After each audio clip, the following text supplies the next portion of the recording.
Unbelievable. I mean, it was one of the best knocks I've seen. He just completely backed his way he always plays, and it came off in an unbelievable way. It was just, dismantled him, and it was hopefully he can go again today. But even if he doesn't, it will still be remembered by me as one of the best knocks I've seen in these conditions or anywhere. To be honest, it was fantastic. There was a remarkable statistic, and I hope I get this right, that between you and Duckett, you've shared 450 stands this series already. That is the number of 50 stands that any opposing teams combined have scored against India in the last 5 years. What is it about batting together that kind of brings out the best in each other? It's a good question. We get asked this a lot, but I think it's just the fact that Ducky's such a good player. He certainly leads that partnership. We're very, very different players. Like, they've got to bowl quite different areas to us, and we're both very aggressive. So if it comes off, I suppose we can get off to good starts. But it's very easy batting with Duckett. He goes after them and takes a lot of pressure off me, and hopefully long may it continue.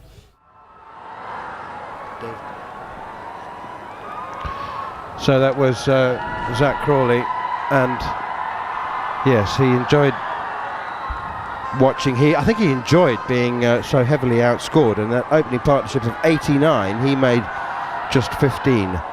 So there's, at this stage, no sign of there's no news at all of a playing substitute for R. Ashwin.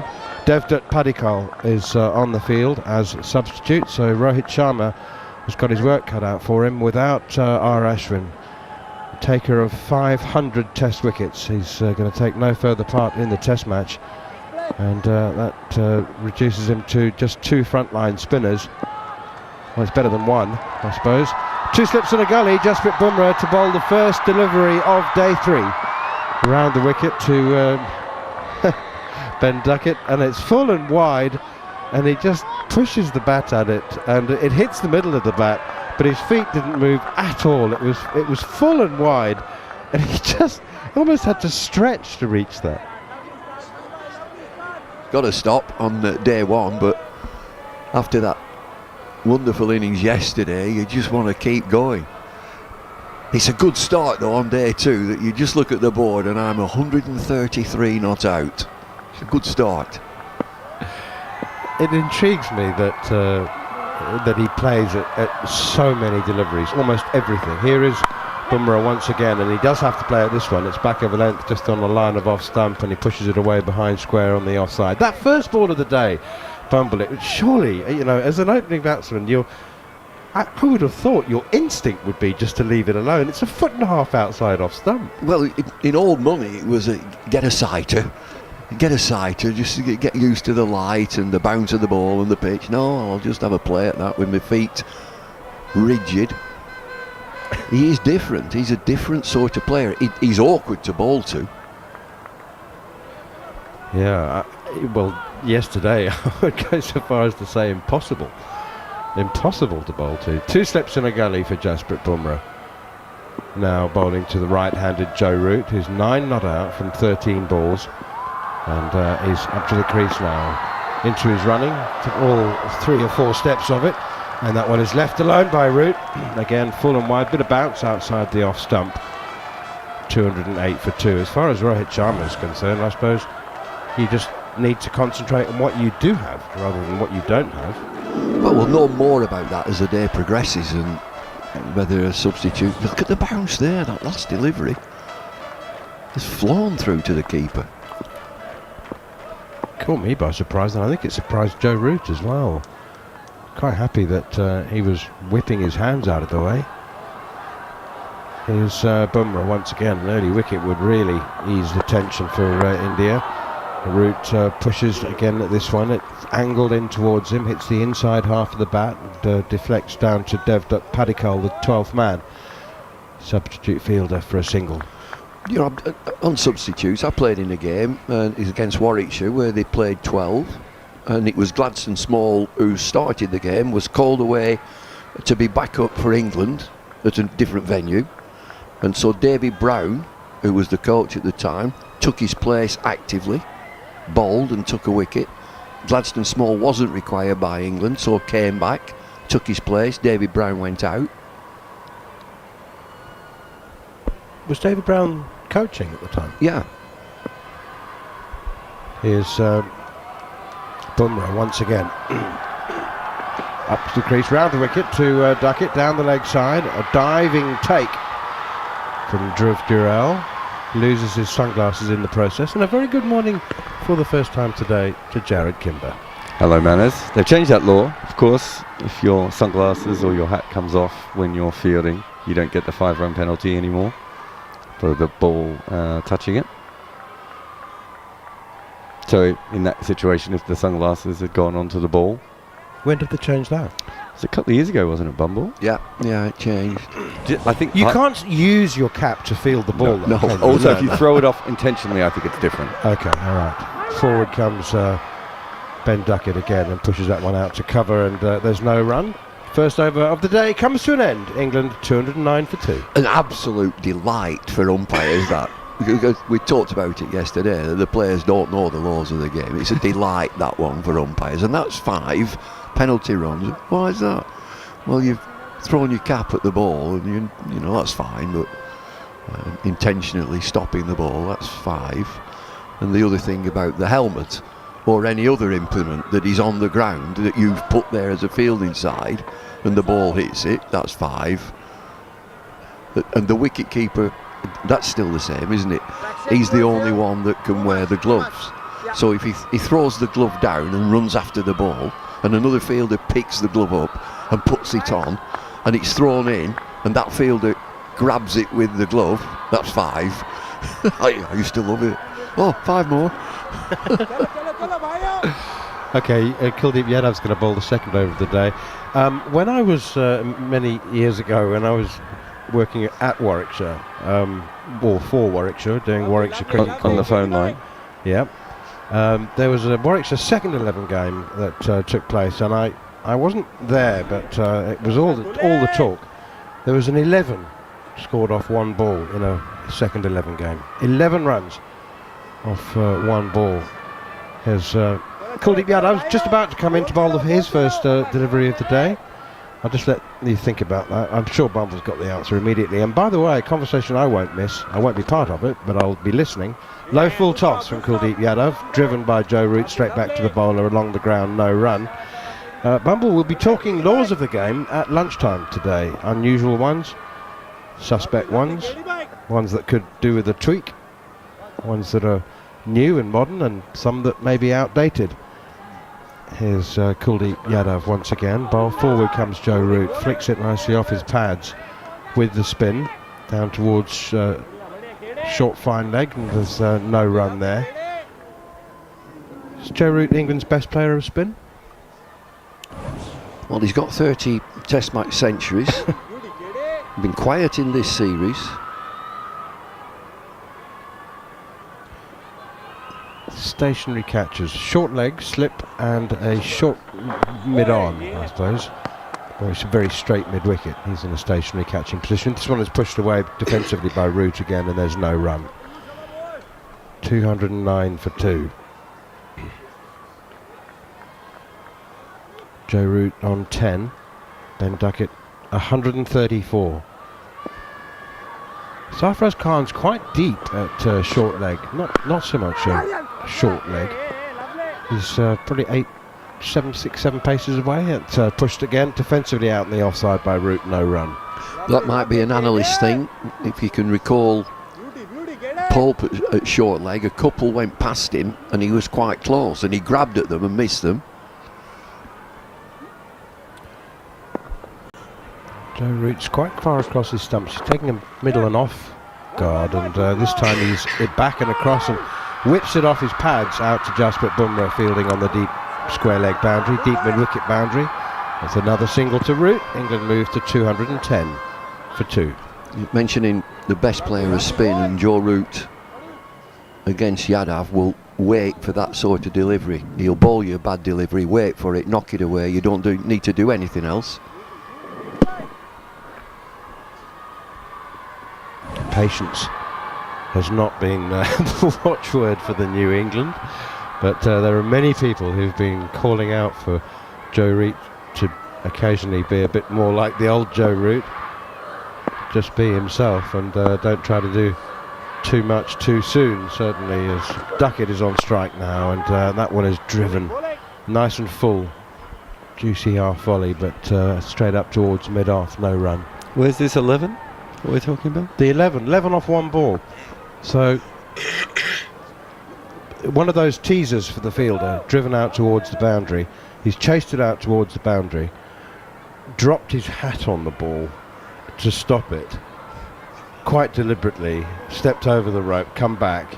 The batsman have run 3, and his wild throw has been missed by the keeper and gone for 4 overthrows. So 4 plus 3 plus 5. And that was a second 11 game. It's a second 11 game, yeah. Well, that's 12. 4 plus 3 plus 5. Is it? It's 12. My maths isn't good. It's 4 o'clock in the morning. That's how it broke down. 12. A dozen off and over, off a ball. Bummer in again outside the off stump. That is left alone by Root. Do you know what the world record is for the most runs? No, I was just going to ask that. Go on. Yes, it was in New Zealand. No, it was not in New Zealand. Most runs off and over we're talking about. Most runs off a ball. Oh, you're talking about the over in New Zealand with the New Zealand wicketkeeper who bowled from half the pitch and got hit for 77. Yeah. No, most runs off a ball in cricket. Oh, it would have been the old days when there were no boundaries and you ran until they found the ball. It went down modern. a rabbit hole. No, this one's quite modern. Oh. Here's Bumrah once again outside the off stump. Root leaves that alone. I say quite modern, I mean after World War II. The reason I know about this is because it was my primary school librarian was playing in a club game in Melbourne, and he hit the ball into the outfield, and that opposition team lost it, and they ran 17, and it's in the Guinness Book of World Records as the most runs. His claim. He told us this and we all thought he was making it up. It was only years later we looked at the Guinness Book of Records and it was like, oh, this is the record, 17 runs. It still stands I was right today. about the rabbit hole then. Yeah, I think it was just thick grass, but essentially a rabbit hole, yeah. In the northern suburbs of Melbourne. Bumrah in again to Joe Root. Punches this one off the back foot. Beats backward point and the first boundary of the morning. Lovely guide, a steer from Joe Root. And he's got a steely look in his eye, I have to say. That was nicely played. A little bit of width from Bumrah. Root moves to 15. England 214 for 2. Ball seems to be coming onto the bat better now than it did on day one. Yeah, what's going on? There's more bounce as well. Just off ease that way. That was like he's at the whacker. Just nice pace, nice bounce, and eased it away. Just to say that India, I think, are wearing black armbands today. Is that correct? They are, Yep. and it's nothing to do with Ravichandran Ashwin. It's not. I'll tell you why in a moment. Here is Bumrah again to Joe Root. Rock solid in defence. Quite happy with his pose there and maintains it for a moment. Former Indian captain Datta Gaikwad passed away. He played 11 test matches for India. Also had a son who played for India, Anshuman Gaikwad. In fact, I think there was 3 or 4 generations of Gaikwads who I think played professional cricket in India. So he passed away last night. That's why they're wearing the armbands. 2 slips and a gully for Jasprit Bumrah. I must say that it's the 3rd day in a row in which the crowd has been very sparse at the beginning of the day's play. Builds up as the day goes on as Bumrah is in once again. Root leaves that one alone. No run. Wasn't that pretty similar for the first 2 tests as well? Yeah, not in it was Republic Day, of course, the second day of the test in Visakhapatnam, and that was sold out. That was the sold out signs were up half an hour before the start of play, so it was full then. But yeah, there were real security issues in Hyderabad, the first test match. People found it very difficult to get into the ground.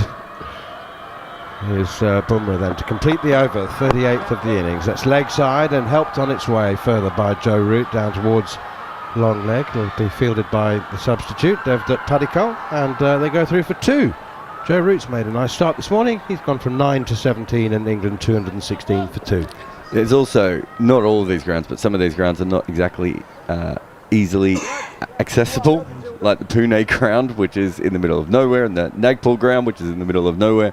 So there is sometimes, if you think India has a few cricket grounds in the centre of towns, but a lot of rose balls. situations, don't they? Where Well, they're kind of in the middle one's- of nowhere and you have to get through the traffic and Yeah. you're all travelling on the same road because that's the only road to the one ground. This is in the suburb of Kanderi, which is 15 kilometres outside Yeah. the centre of Rajkot. Nagpur is right in the middle, isn't it? No, That's the the old old ground one. is right in the middle. The new ground. No, Nagpur city is in the centre of India somewhere. Is Oh yeah, yeah, is in yeah. the middle. Yeah, Blowers at his descriptive best was sat in the commentary position, so he's elevated. Kuldeep Yadav, left arm wrist spin. Duckett goes for the sweep, hits it high into the air, and nobody at deep mid wicket. It lands safely 5 or 6 yards short of the boundary before trickling into it. Well, that was a miscue, but it's all right. There's nobody out there. Yeah, a little bit top edge, but again, they've got the fielders back up, and he's been sweeping from very, very fine to very, very straight. So they're finding it hard to actually have enough fielders out on the boundary as it is, but probably got away with one there. Bat changed in his hands a little bit and everything. I'm just trying to see where the fielder is. I'm assuming it's just in front of square. Yeah, very square, very just in front of square. That's right. Plays defensively now, Duckett. You were talking about Henry Blofeld. Yeah, the renowned in commentator. position, Nagpur. Very descriptive. He said, and in the distance I can see the sea. It's read through and said it's 3,000 miles away. I wonder what he was seeing in the distance. Oh, there's a quick single here and a mix-up, and Duckett has to dive, and he just makes his ground. Jhnujhnuwala, the keeper, didn't take it. Or the throw was back to the bowler, Kuldeep Yadav, who didn't take it cleanly. But Duckett there, that was a real mix-up. That was a yes, no, sorry. And Root is now saying sorry. The batsmen have come together. That's the second time that Yadav, the bowler, has crashed into the stumps. Yeah, there's a yes-no interlude. He's got to dive in. There are two diving. The bowler, Yadav. Duckett is diving. Yadav crashes into the stumps, doesn't take the ball cleanly. Yadav in again to Joe Root. Plays this beautifully off the pitch. Picks up the length immediately, rocks onto the back foot, and then just steers it away for what could easily have been 2, I think. And they caution prevails between the two batsmen, and they just take the single. I think, it might have been touch and go if there had been a better throw. If it's a double if it had been a better throw and he'd taken it. If it had, I mean, it was just so wide, wasn't it? If it was anywhere near the stumps to throw, he would have been in trouble, I think. Well, and if Yadav had caught it and broken the stumps, this time it's full and turned away for a single by Duckett. England moved to 223 for 2. To be fair to Yadav, he did fall into the stumps, yes, so we can't be that fair to him, but he was going one direction towards the stumps and the throw was going away from the stumps. So if he'd thrown near the stumps and he managed to fall over with the ball in his arm, he might have been in a better situation. Duckett has 140 now, but it's Root on strike on 18. He's doubled his overnight score. This one is driven into the covers and fielded by Devdutt Padikkal, diving to his right. No run there. 39 overs gone now. England 223 for 2. I'll say this quietly. Joe Root is moving nicely, getting in good positions. Played a couple of Joe Root shots. That glide down to third man, he just eases it off the face of the bat. So his movement is good. Got themselves into a super position. They still trail by 222. Well, people have been saying that Joe Root is due a big score. He's not looked out of touch.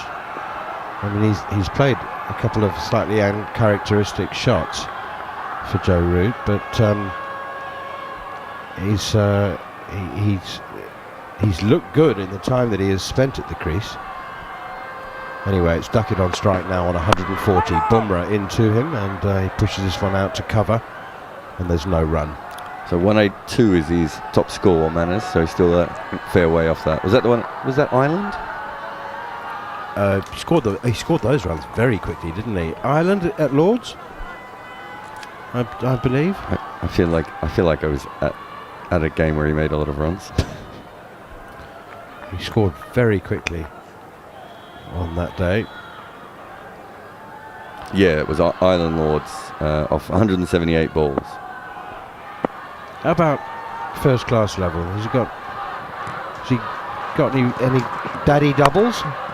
Duckett now off the back foot punches nicely to the man sweeping on the cover boundary. He go through for another single. 282 not out against Sussex in 2013. 11 years ago. He's a way off that, of course. It's a long way to go. He's halfway, actually. Almost exactly. Very impressive from Ben Duckett, and just the one exotic scoring shot today so far. Top edging a sweep, but nobody out at deep mid-wicket. Kind of not very exotic for England. What, the whole start?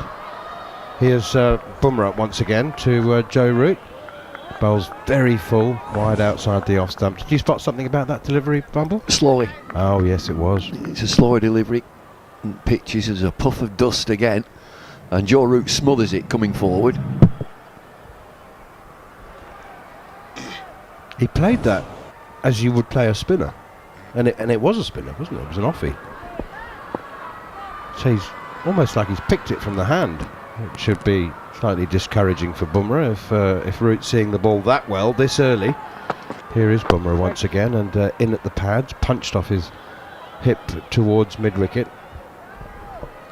We're just seeing England's backroom staff. I'm thinking who they are. Marcus Trescothick we saw, so he'll be the batting coach. Collingwood is the assistant, isn't he? He's the number 2 to McCullum.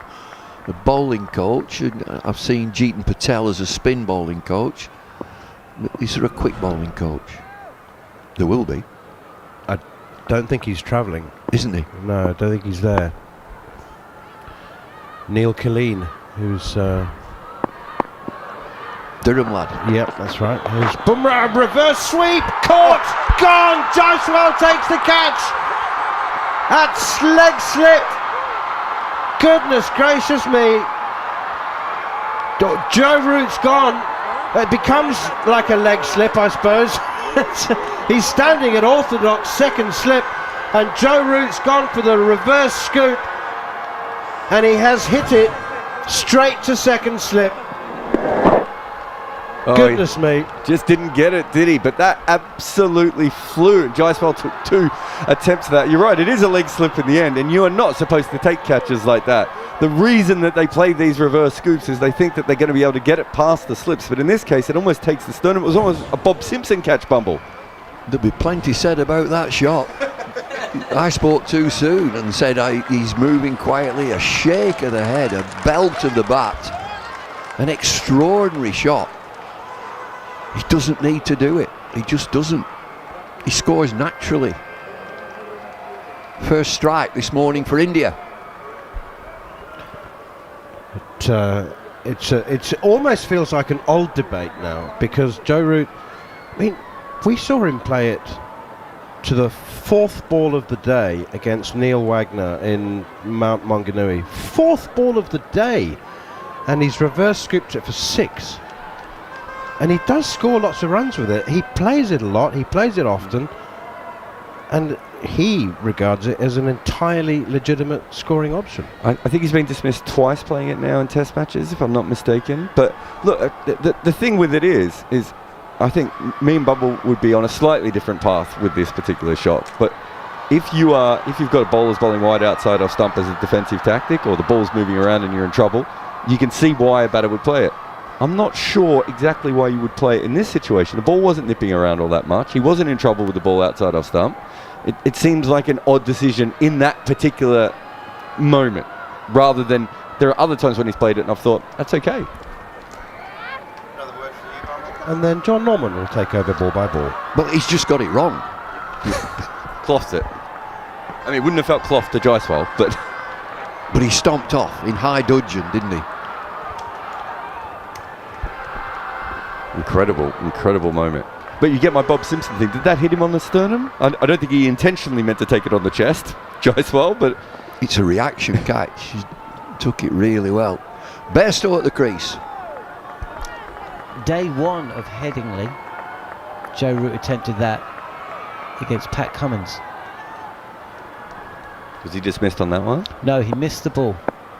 I'm positive he's gone out once in Test cricket playing it. Well, he may well have done, but it was day 1. I'm counting Manners, day 4. Last ball of Bumrah's over. A successful one from India's perspective. It's a Yorker. It's dug out by Bairstow. And England are 224 for 3. Good morning to you guys. Yeah, good morning. Well, what a start. Yes, absolutely. And as you said very succinctly, well, I can almost feel the Michael Vaughan newspaper column being written as we're commentating.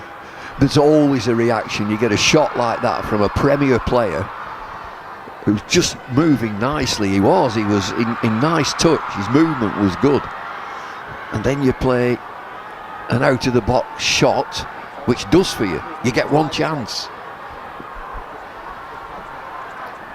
An old debate, as Neil Manthorp described it, and he's not wrong, and it's not old insofar that we've kind of had this over the last 12 to 18 months. Kevin Peterson was making exactly the same point 10 years ago. And the point he was making was it almost seems acceptable to be caught behind the wicket, playing defensively, outside edge taken. But if you try something different and you just don't execute the shot properly and get out, you know, why is that any different? At a certain point, there are times when players play a cover drive when they shouldn't be playing a cover drive, like the ball is not in the right area, or that, you know, they're not moving their feet. You can understand. Ben Duckett is back and across, and he just clips this ball from Kuldeep Yadav to square leg for a single. 225 for 3. But it's just not seen as a conventional shot, is it? That's the reaction that you get. There'll be no third man, and Joe Root will think that there's nobody down there. It's a wide open space. I'll manoeuvre the ball there. We're seeing it again on screen, and what we're seeing really is the reaction of Joe Root. There's so many variables. Conversation, cricket creates conversation. That was the line that Jarrod mentioned in the second test. And there's so many things you can bring in. Ashwin's not going to be bowling. There's pressure on Kuldeep Yadav. How many overs can Bumrah bowl? Jadeja had cramp yesterday. Play the situation. This is a touch more flight, a loop from Kuldeep Yadav across Bairstow's forward and pushes this to mid-off. So we think this is the second time he's been out this way in Test cricket. The Mount Maunganui, Neil Wagner. Yeah. Yes. So as far as we can tell.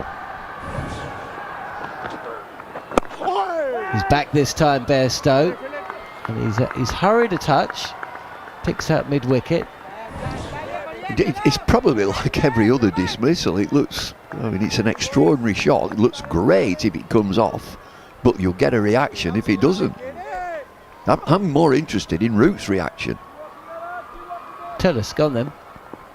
Well, I'm looking at it again, and he is on his way off the field. Oh, he's trapped on the pad, is Bairstow. This is spun in sharply. Kuldeep Yadav wants it. The umpire's finger goes up, and in a blink of an eye, Bairstow follows Root. And Bairstow, if he doesn't successfully review this, is going to go for a duck. That spun a long way, though, didn't it? He's gone for the review. That ripped off the main part of the wicket, I think, as well. I'd have to see it again, but that was incredibly fast spin. It looks like he's playing French cricket. He goes back in the crease, it rips back into him, it's hit him very low. Is out. I've checked both feet, it's fair delivery. Can we go to front on, please? I mean, it looked good, didn't it, Jarrod, from an Indian perspective? Oh, he's playing so deep, it moved. Oh, he's out. Yeah. He's only hoping it was going to spin too far, and it isn't going to spin too far, is it? As an umpire, you dream of these. He's hitting middle, halfway up. Damaseno took a while to give that out too. He did. He really thought about that. And it was a bit weird because Kuldeep Yadav started celebrating before the finger went up. It was almost like celebrity when it's ready. He's essentially been hit on both pads in front of the wicket. I tell you dream of these. Well, Bairstow's already walking. He's not waiting for it, has he? He's had a look. You can hear the third ump if you like. Impact in line and hitting the wickets. Kumar, I told you halfway up middle. Decision on out. I'll let you know when you're on screen. Well, it's a nice one for the You're sponsor on of the screen now, stumps. signal now. And one brings two. As Jeffrey always used to say, add 2 to the score and 225 for 2, and all is rosy in the English garden. 2 Yorkshiremen have now departed, and if that Joe Root shot wasn't going to be discussed before Bairstow's wicket, certainly will now. Yeah, new batter to the crease, decides to play back. We've seen a lot of players on this wicket playing back so far. That one, I think, spun more than we've seen, and also a little bit quicker. And he was in the wrong position. If he's forward from that, it hits him outside off stump, and it's a beautiful delivery, but he's probably not out. Certainly, he's not expecting it to spin that much. And it's French cricket. It keeps a little bit low, it spins massively, and he's just stood in front of the stumps. Stokes. Well, what a game. What a game. We do, of course, have at the other end Ben Duckett, who's 142 not out. But, wow, how quickly things can change. Joe Root caught at second slip, or second leg slip, attempting to reverse scoop Jasprit Bumrah, his tormentor, over the cordon and away for 4 or 6. Really good catch, by the way. That went so quickly. And then Johnny Bairstow, new to the crease. And Yadav is in. To the left-handed Stokes, who lets this go. Trapped palpably leg before wicket, and England lose a review as well. And they trail by 220, and we've been sitting in the commentary box for the last 2 days with Abhishek Jhnujhnuwala, who's been telling us, just wait guys, it will start turning. Well, it started turning on day one, and it'll continue to turn and spin. Tossed up and defended by Stokes, yet to get off the mark. England rocked early on day 3. If you're with us on talkSPORT 2 or via the talkSPORT Cricket YouTube channel, 2 wickets in 2 overs. England 225 for 4. You still look at that score and think, well, that's a good position, 225 for 4. But when you've just lost 2, you've got to regroup. One batsman on 142, captain at the crease, Stokes. Lots of batting to come, but you build partnerships. India are a bowler down, a premier bowler down. And England have been looking for middle order runs throughout the series. We've seen runs from Crawley, and Duckett's still there, of course. Pope with that top 3 ridiculous century. But after that, yeah, I will say this: there's 2 left-handers at the crease, and Ashwin is not on the field. Right, there's a big advantage for England at the moment. One of them is Ben Duckett. 142 not out. It's Jasprit Bumrah successful in the last over, and Duckett will come through quickly. Pushes the ball to Siraj at mid-on and completes the single. Just got to be careful. Build a partnership. Quieten things down. Seeing Bairstow again, he goes back, and it's like French cricket as we used to play as children.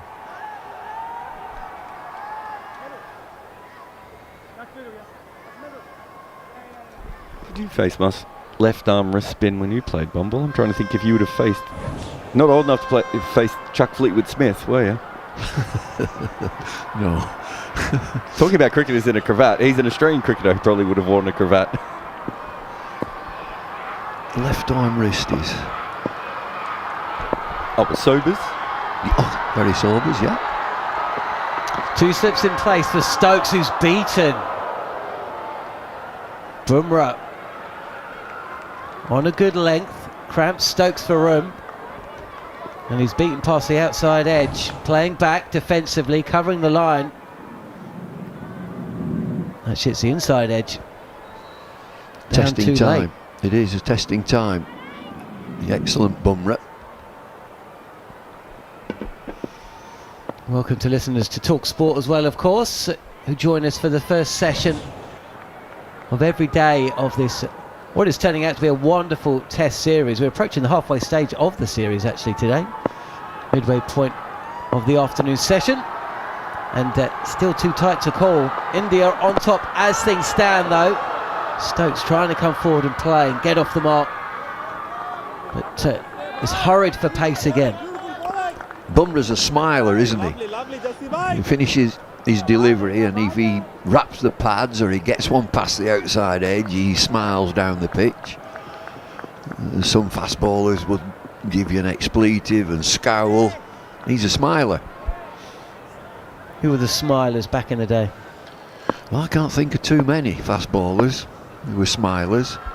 Did Tomo smile when he knocked No, you? and Merv in the Hughes box? definitely didn't. Here's Boomer again, left alone by Stokes, who just for a second shapes to play at this, but it's too wide. 226 for 4. Hadley not a big smiler, was he? No. How many smiles do you think Hadley's had in his career? 7? I don't think many of those New Zealanders were smiling back then. McGrath, No, no. Kirtley, when he retired, in the bar playing some music. Yeah, him and Joel Garner. Courtney would sometimes laugh at batters, wouldn't he, when it went past him? But Courtney was a smiler. yeah. Courtney Walsh. Goffey? Goffey's a bit of a smiler. Touch fuller on the pads of Stokes. Plays this nicely enough, but cannot get off the mark. Danny Morrison was a smiler. Yes. Yeah.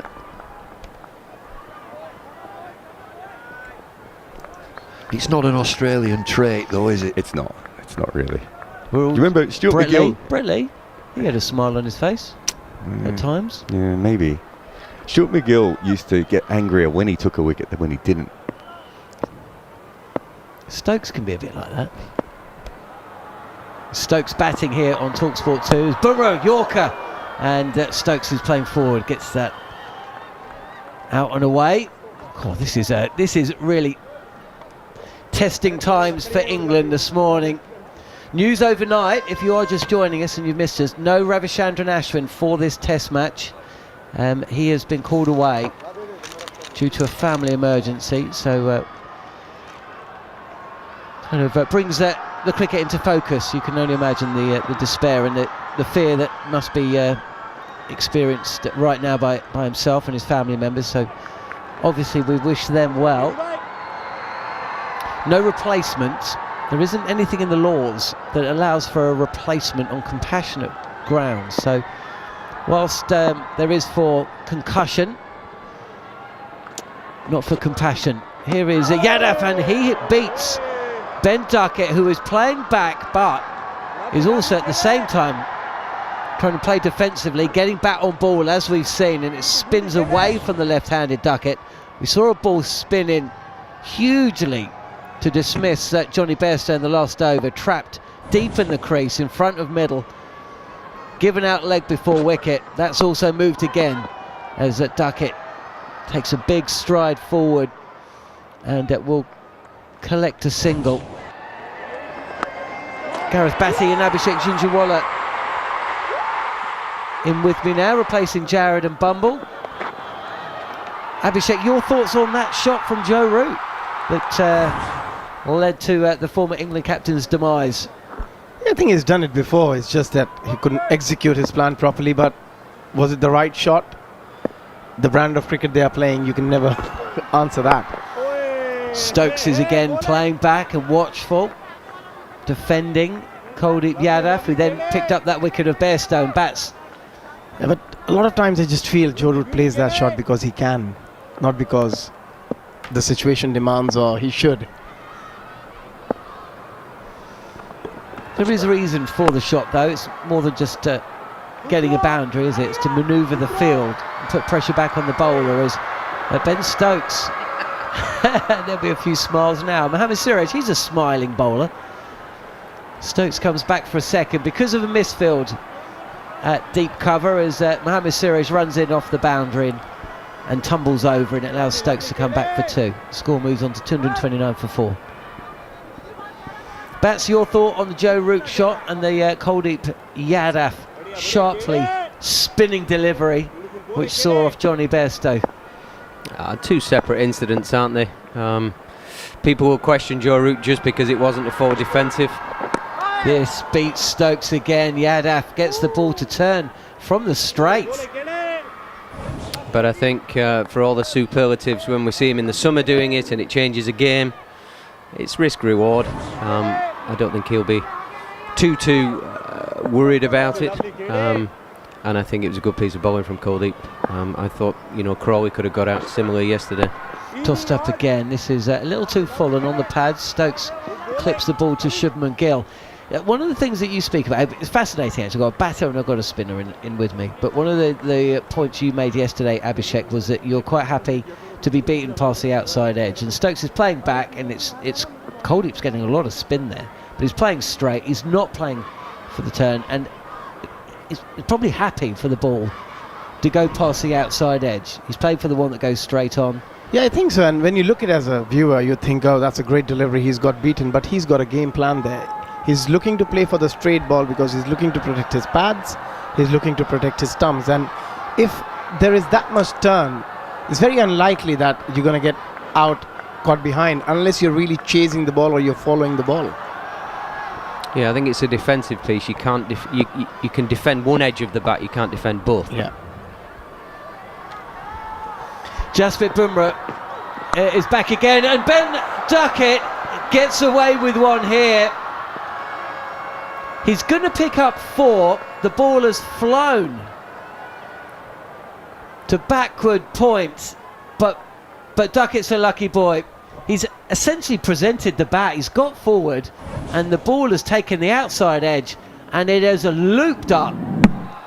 Oh, it's a leading edge. He's actually turned the face of the bat towards mid-wicket, and the ball has looped up over gully and away to the boundary for 4. Yeah, deceived by the slower ball. It's an off-cutter from Bumrah. And Duckett's trying to play a forward defensive traditional, gets his hands out in front of himself and almost closing the face. So it ends up being a big leading edge through that vacant gully region. Touch shorter, and goes to Shubman Gill. Good fielder at mid-wicket.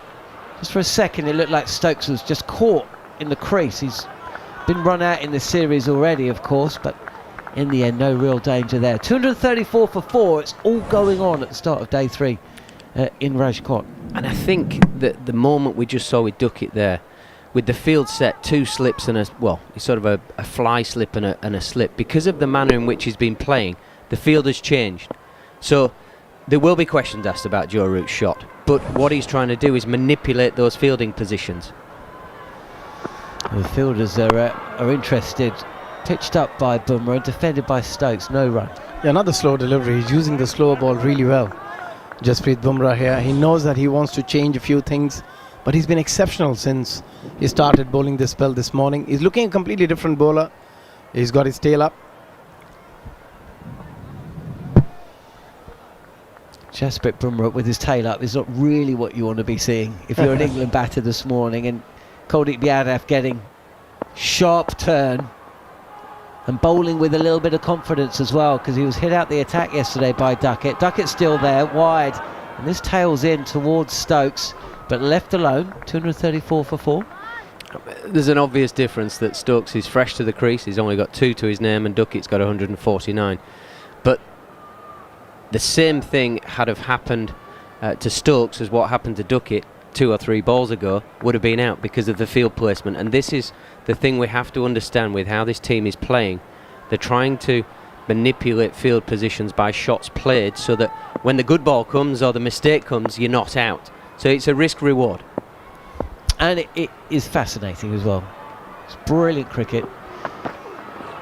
Whatever you think, tell you what, left alone again by Stokes, but Bumrah's getting the ball to talk.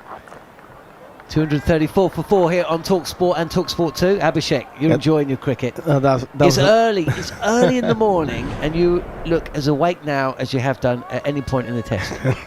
I'm awake now, yeah, but that, especially with that delivery, that was a wonderful delivery.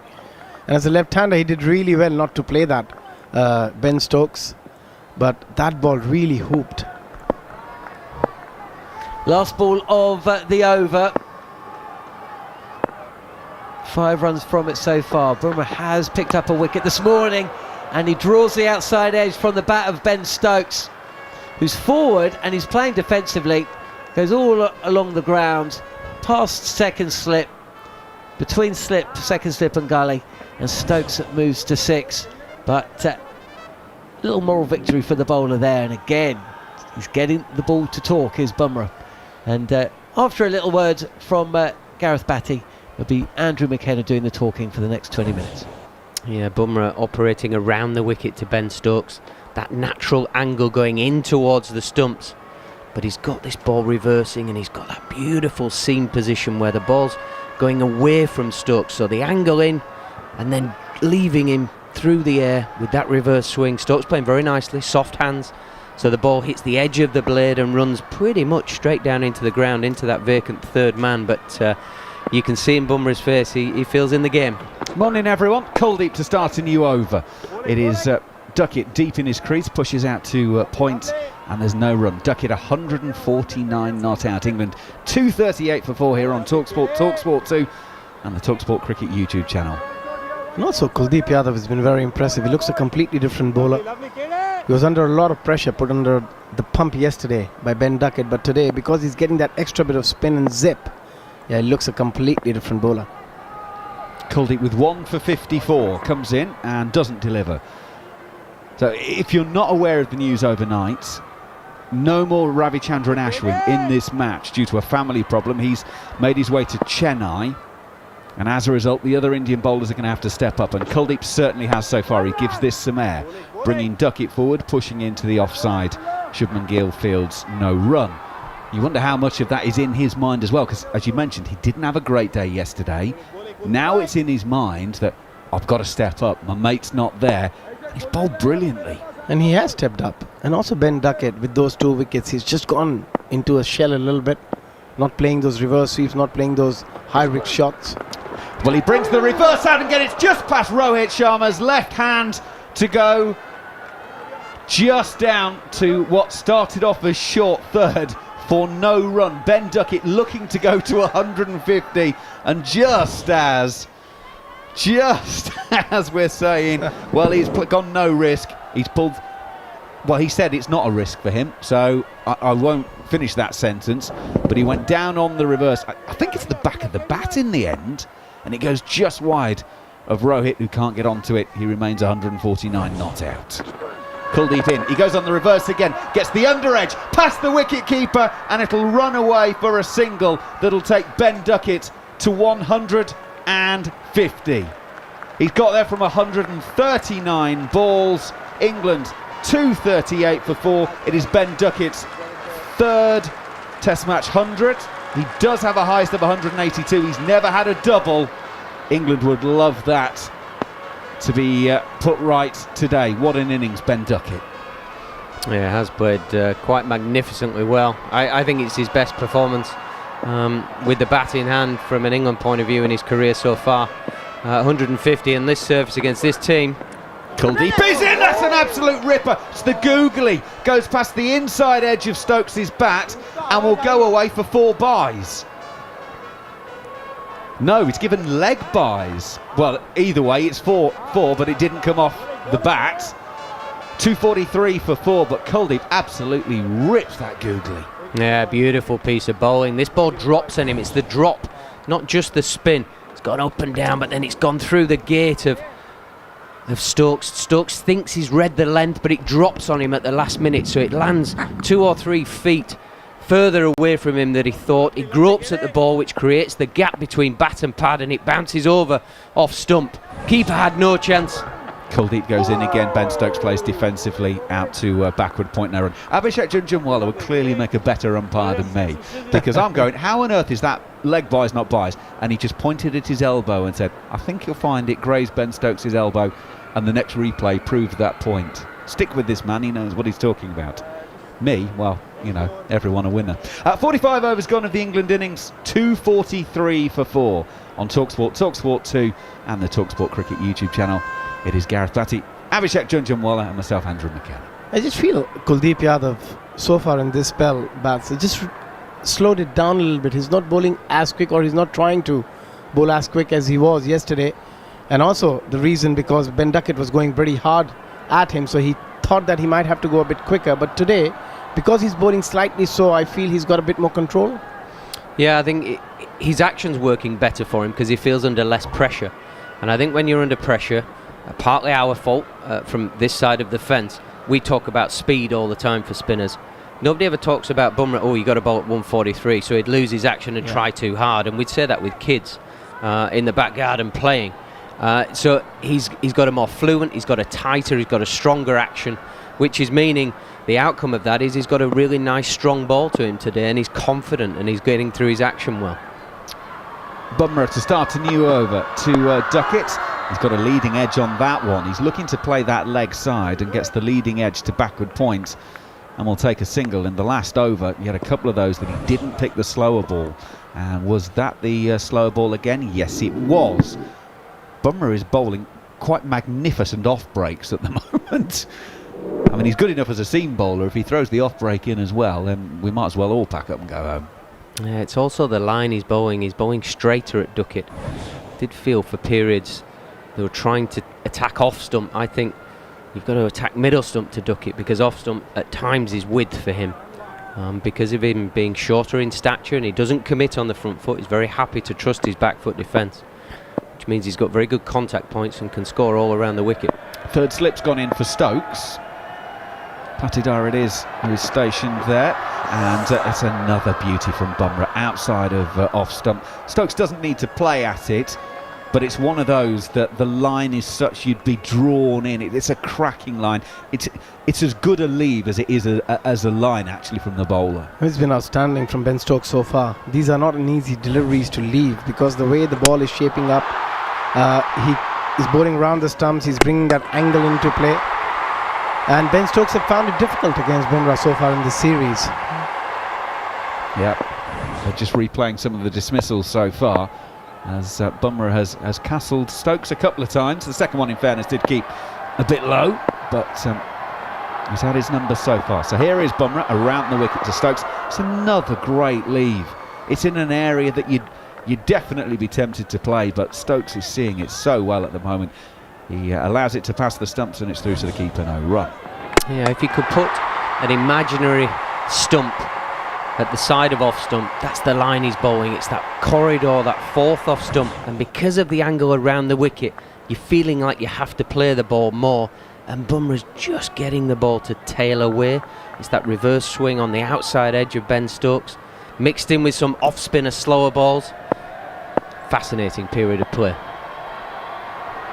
Bumrah then in around the wicket. Stokes does play at this one, just quietly into the offside, and there's no run. Of course, it is Saturday, huge day of sports, so we'll be here till 11:30ish, bringing you the cricket, and then at lunchtime, first of two Premier League football commentaries is on talkSPORT. Brentford against Liverpool is the lunchtime game, and then we've got Spurs Wolves for you here on talkSPORT 2 as our 3 o'clock game. So you'll need the app or your DAB radio fired up for the cricket anyway, but make sure you've got us on presets 1 and 2, and you can flip between them, or if you're on the app you can swipe sideways to go between the two. Bumrah now with the in-ducking Yorker to Stokes. It's a low in-ducker, sort of low shin height, and Stokes pushes to mid-on, no run, but Bumrah is going through the full bag of tricks at the moment. Yeah, this is just too entertaining to watch. Two premier cricketers going against each other. One of the best fast bowlers in the world, and the other the best all-rounder. Yeah, this is just brilliant. The smiles all round at the moment. Bowler and batter, it's a man-on-man competition. Sam Warburton, the former Wales rugby player, says it's an alpha male battle. This time it's Bumrah around the wicket. Stokes playing with soft hands, does get the outside portion of the bat, but it'll bounce well in front of second slip. It's the end of a very entertaining, very, very high-skilled over, and England remain 244 for 4, replying to India's 445 all out. You're listening exclusively live on talkSPORT, talkSPORT 2 and the talkSPORT Cricket YouTube channel. Yeah, it is a fascinating battle between bat and ball. For a couple of balls in that over, you could see that Ben Stokes is trying to negate that outside edge. He just with his trigger, just got himself across to off stump. So his trigger with his left foot is going back and across towards off stump to try and get down that channel, get into the line of the ball, just to try and cover that outside edge. As a rule, he's probably covering his inside edge, but he's just a bit worried about that reverse swing. So a couple of balls in the over, he's going, okay, I'll get down the channel, I'll defend that. Bummer up to the task, then goes the in-swinger in towards those toes, bringing stumps and LBW into play. Right, so we can put the seam away for a moment, because here's Kuldeep from the other end, who's causing just as many problems. Kuldeep, left arm over the wicket, wrist spin, turning it away, takes the outside portion of Duckett's bat, and it will roll down to short third, and there's no run. England trail by 201. For all the excitement of yesterday and Duckett's innings, it was easy to get carried away, but India's still in such a great position. And this morning, getting shot of Root, caught at second slip by Jaiswal on the reverse. Duckett gets a lowish full toss from Kuldeep on this occasion. Square drives all along the floor. Siraj will do the fielding, and they will take a single, 2-4-5 for 4. So Root out for 18 this morning, caught at second slip by Jaiswal off the bowling of Bumrah as he played the reverse, and then Johnny Bairstow got completely done by Kuldeep, a 4-ball duck. So 2-2-4 for 3 and 2-2-5 for 4 when Bairstow was out. So Stokes and Duckett, the not out men, so 2 lefties at the crease for England, will try and bring these runs down even further. Kuldeep in, left arm over the wicket. Stokes deep in the crease, pushes out defensively, no run. I'd love to see a forward short leg against Ben Stokes because of that googly that can really bring the inside engine into play. We saw one ball kicking off in the previous over, and yeah, it's just good to get one forward short leg or a silly point, just somebody in front of Ben Stokes' eye. Kuldeep in, bit of width on this occasion. Stokes is able to stand deep in his crease and just take it at the top of the bounce and whack it out to the cover fielder for a single. And the score goes up by 1, 2-4-6 for 4. The Indian slip cordon has been a revolving door in this series so far due to the team changes. So at the moment it's Sarfraz at first, Jaiswal at second, but that's for the seamer. This time Kuldeep is in. Now this is a leg break outside of off stump. Sorry, the one that goes the other way, and Duckett is going on the reverse and swings through it, and it's through to the keeper, no run. Yeah, because it was the wrong, and it just went up out of the hand a little bit more. So it was the moment in time, the speed of the ball just did for Ben Duckett that time. Kuldeep in once again. Duckett again is down on one knee. Hard sweep. Sarfraz does well, tumbling out at deep mid-wicket. Gathers it in. Just a single and gets the applause of the crowd in. 2:47 for 4 at the end of 47 overs here on talkSPORT and talkSPORT 2. Stokes 7, Duckett 153. Duckett to retain the strike.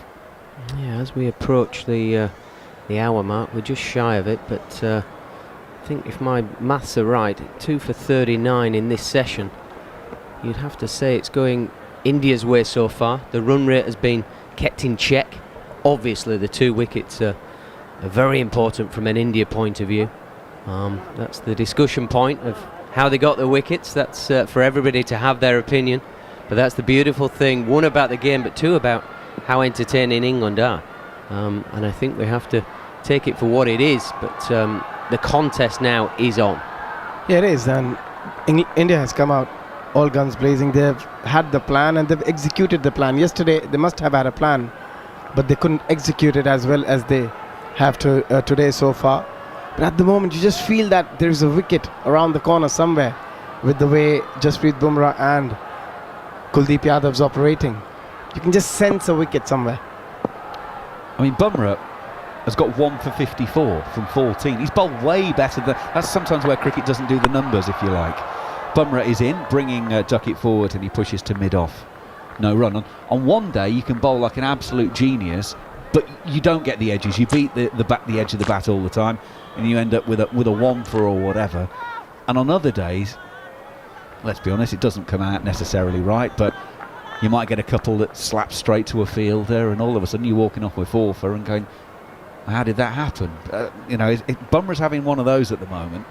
He's got 1 for, but he's bowled so much better than a 1 for. Duckett waits for him. Bumrah is around the wicket, and Duckett is playing this shot to the fielder at short cover, and there's no run.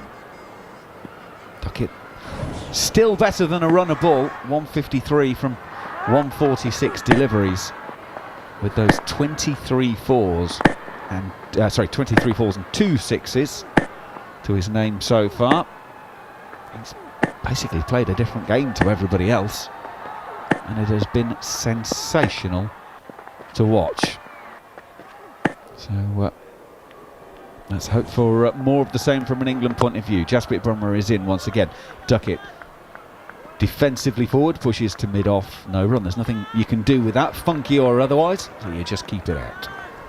Yeah, and for this over, unless I'm mistaken, they've actually got a third slip in for Duckett.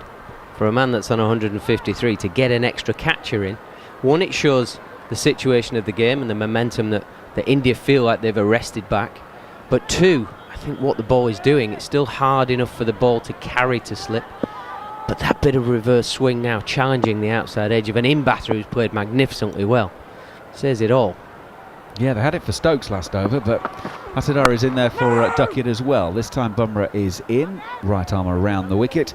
Duckett defensively into the offside, no run. I just feel, especially with Ben Duckett, Bumrah can try and go slightly fuller. Try and get him to go driving and then bring in the third slip into play. But in this over so far, the 4 deliveries he has bowled, the length has been slightly shorter. Yeah, I suppose this is the challenge that India have with losing their premier spinner.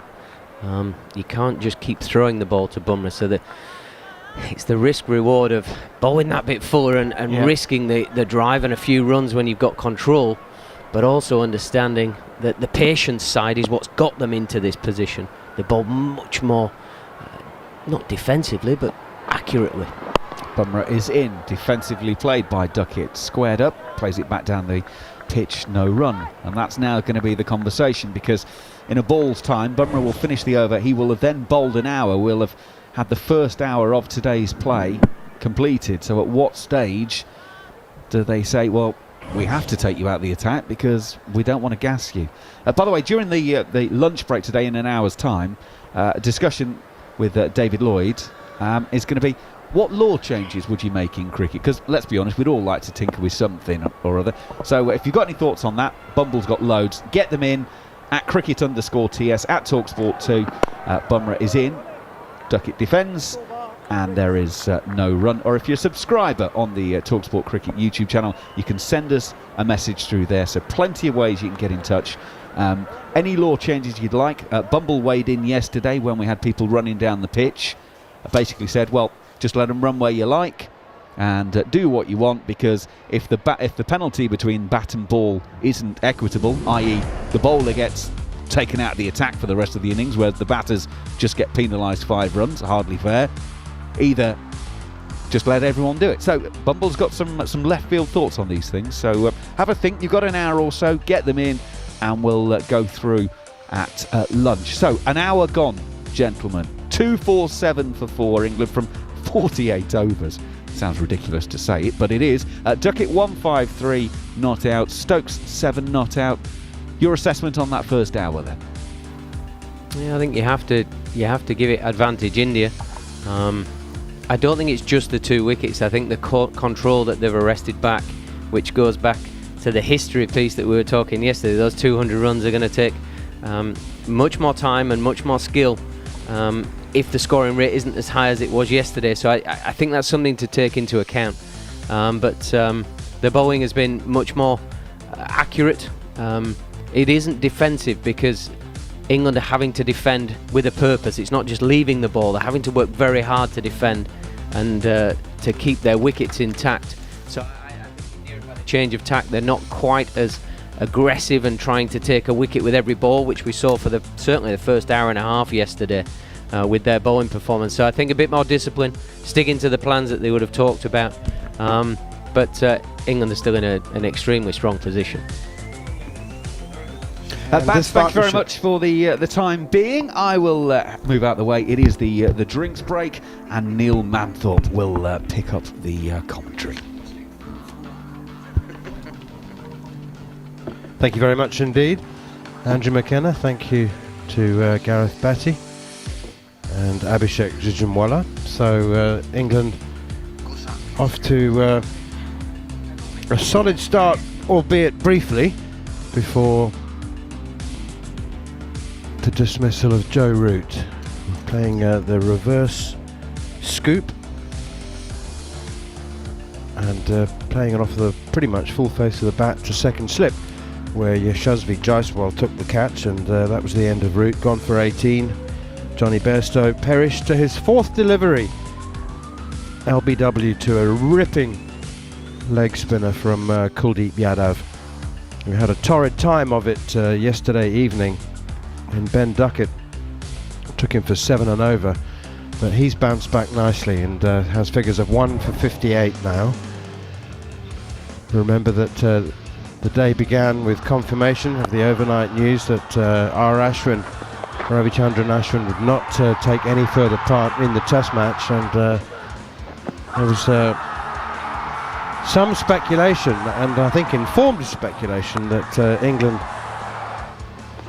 would agree to a compassion substitution, but that hasn't happened.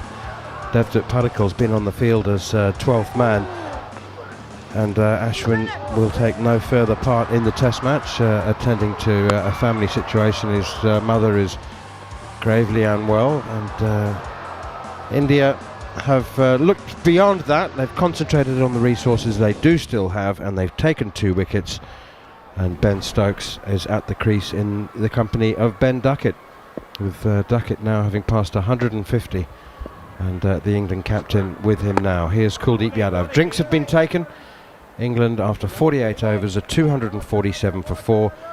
All things in perspective, Bumble, David Lloyd, they are still 198 runs behind.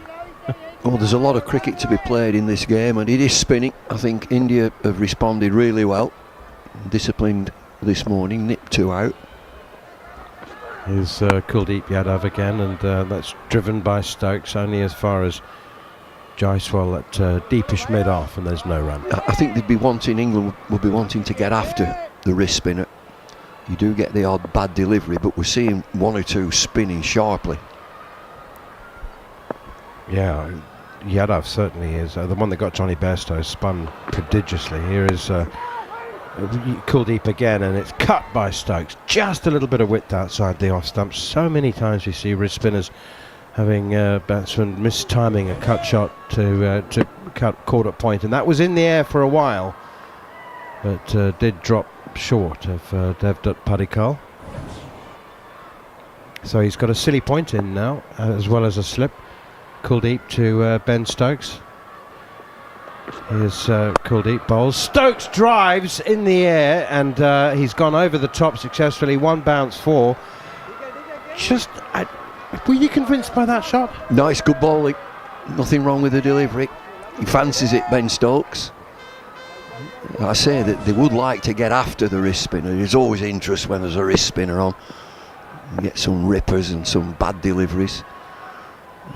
It bounces just inside the boundary. If he'd have got that, he'd have disappeared out of the ground.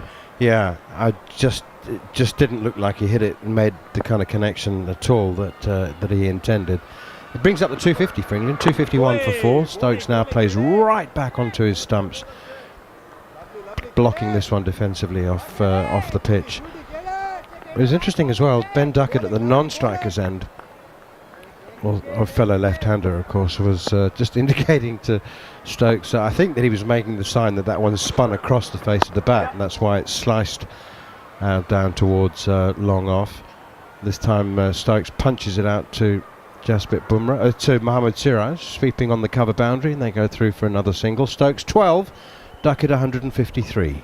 So myself and Gemma from CricViz have been looking up the stats on Joe Root's reverse scoops in Test cricket. He was out the first time to Neil Wagner in Mount Maunganui. Yeah. Having hit him for 3 sixes, I think. It's a hard one because not everyone has this shot in their database, because it's, a shot that's just sort of started in cricket, especially in Test cricket. CricViz have him down as playing 17. I think I can find about 25 altogether where he's played, from what I can tell in my database, reverse sweeps or reverse scoops to fast bowlers. He's averaging about 34, 35 runs. So he's gone out twice and made about 70 runs, which is a similar average to what he has for the off drive. The off drive against fast bowlers. Yeah. But honestly, most of his attacking shots, he does average a lot more than that. The one difference between the off drive is when he plays an off drive, he averages 3.5 runs per over. When he plays these reverse scoops and everything else, it's 12.5 runs and over. So it's a quite more attacking, but it's interesting when you look through this. Here is Mohammad Siraj into the attack and is turned away by Stokes straight to the fielder along the ground, and there's no run. So statistically, what we're saying is that's fine for Joe Root to play that shot, but where's the measurement on the aesthetically scale? I like it aesthetically. Don't you give it style points, wouldn't you? Not today. Not the one today. You think it's interesting, do you? Yeah, it's fun. You don't like it? Really? Losing the will to live. It's horrible when you get out to it. Of course it's always going to be horrible when you get out to it. Here's Ben Stokes punching this one from Mohammad Siraj past mid-on and down to the boundary for 4. Angled into the pads, and Ben Stokes, eyes lit up. I'll have some of that. 2 full, punched away for 4. Lovely shot. It is a super shot, is this? The balance of a powerful player. He just moves back and across at the crease. And that's pure timing. It's just a touch. And it flashes across the outfield. Here is Mohammad Siraj once again around the wicket. Bowls to Stokes outside the off stump, left alone. I tell you what, the one time where the reverse scoop wasn't unpleasant to watch was when, for some reason, was when Ollie Pope was in the company of the number 11 and he's on 196, and it was just such a Bazball thing to try and get to your double 100 by reverse scooping Jasprit Bumrah. He was bowled. So that on that occasion, I mean, he'd got 196 and he'd put in England into what transpired to be a winning position, and he had the good grace to say afterwards, well, at least I'll be able to tell my kids one day that Stokes down the wicket, drives through extra cover, and I mean on the charge. He's taken a step and a half down the pitch, got to the pitch of that from Mohammad Siraj and has laced it through extra cover for 4. But a totally different shot from his previous boundary where he caressed it through mid-on. He's come charging down the pitch. Almost took it on the half volley. Crashes it through extra cover. Oh, it's just gloriously executed, isn't it? Oh, I mean, that is a bugle call. He's come charging down and admired the shot afterwards, walked after it. Well, Stokes is up to 20 now, and he has taken his time to get in. It's not something he did in the early stages of his captaincy. Here's down the leg side here from Siraj, much too wide, and Stokes just watches it pass by. You know, one thing I think, again, that we don't focus on with Bazball sometimes is some of the strategy around their attacking shots. They're very good at going after bowlers like Scotty Boland and Siraj and Boland. Michael Bracewell, and they make sure that even if you come in with 5 bowlers or 4 bowlers, that by the end you've only got 3 bowlers that you can rely on every time, which is, of course, what one-day cricket is about, right? You're taking down that 5th bowler, or and everyone else, so that you have that. It's a very clever way. So Siraj has never been able to settle. Siraj in again, down the leg side once more. It's another one that Ben Stokes can't get any bat on. He went for 6 and over yesterday in his brief spell. Yeah, and the ball's reversing a little bit at the moment, and yet he's coming down the wicket and smashing him, keeping him at just around about a run a ball so far in his spell. He went for runs, I think, in the first test as well. We saw Mukesh go for runs. They're very good at making sure that even if you think you have 4 or 5 bowling options, that in the end you only have a couple of bowlers to trust. And if you go back through the early parts of Bazball, it was like New Zealand sometimes would get an injury, and which also helped them. But by the end, New Zealand had like 2 or 3 bowlers that they were willing to give the ball to, and just had to over bowl everyone. 50 overs gone. England are 260 for 4. Ben Duckett 153. Ben Stokes has 120. Is Jarrod telling us that there's a lot more science and cunning plotting to Bazball than we were aware. Target the bowlers, target individual bowlers, knock them out of the attack. Kuldeep Yadav in again, short, wide, and cut and caught. Shubman Gill takes the catch in extra cover. It was almost a long hop from Kuldeep Yadav. It was a dreadful ball.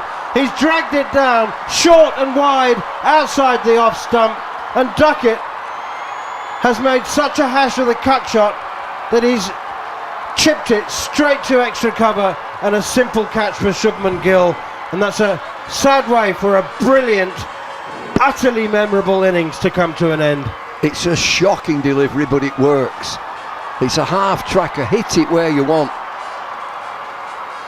And he takes it really late, Ben Duckett, and cloths it gently, so gently, to cover point. Well, they all count. There's always something from a wrist spinner. It's a shocking delivery, but it does for Ben Duckett. 153. 5:13 in the morning in the UK, and there's just some wrist spinners waking up to listen and just hear just a beautiful moment of club wrist spin being bowled in a test match. I've bowled that ball before. Mine usually get hit for 6, of course, but it was. But as Bumble said, when you're a wrist spinner, you're putting all that overspin on the ball, and even when you bowl a bad ball, that's still sometimes in the game. But Duckett's going to be absolutely gutted by that. He's nearly ruptured himself, hitting it, Trying getting to it, trying to reach it. It's way outside off stump, and it just spoons up ever so gently. And so England are 5 down. Another Ben comes in, Ben Folks. These two should be banned from batting together, though, shouldn't they, I just remember that in the infancy of Ben Stokes' career, and therefore of Bazball, in the second Test match, actually, these two added 160 at Old Trafford against South Africa. They'd bowled South Africa out for 210. Is that the one where South Africa batted first? They should have bowled first. Yeah, because they played the second spinner. Like a second spinner, they just did it in New Zealand.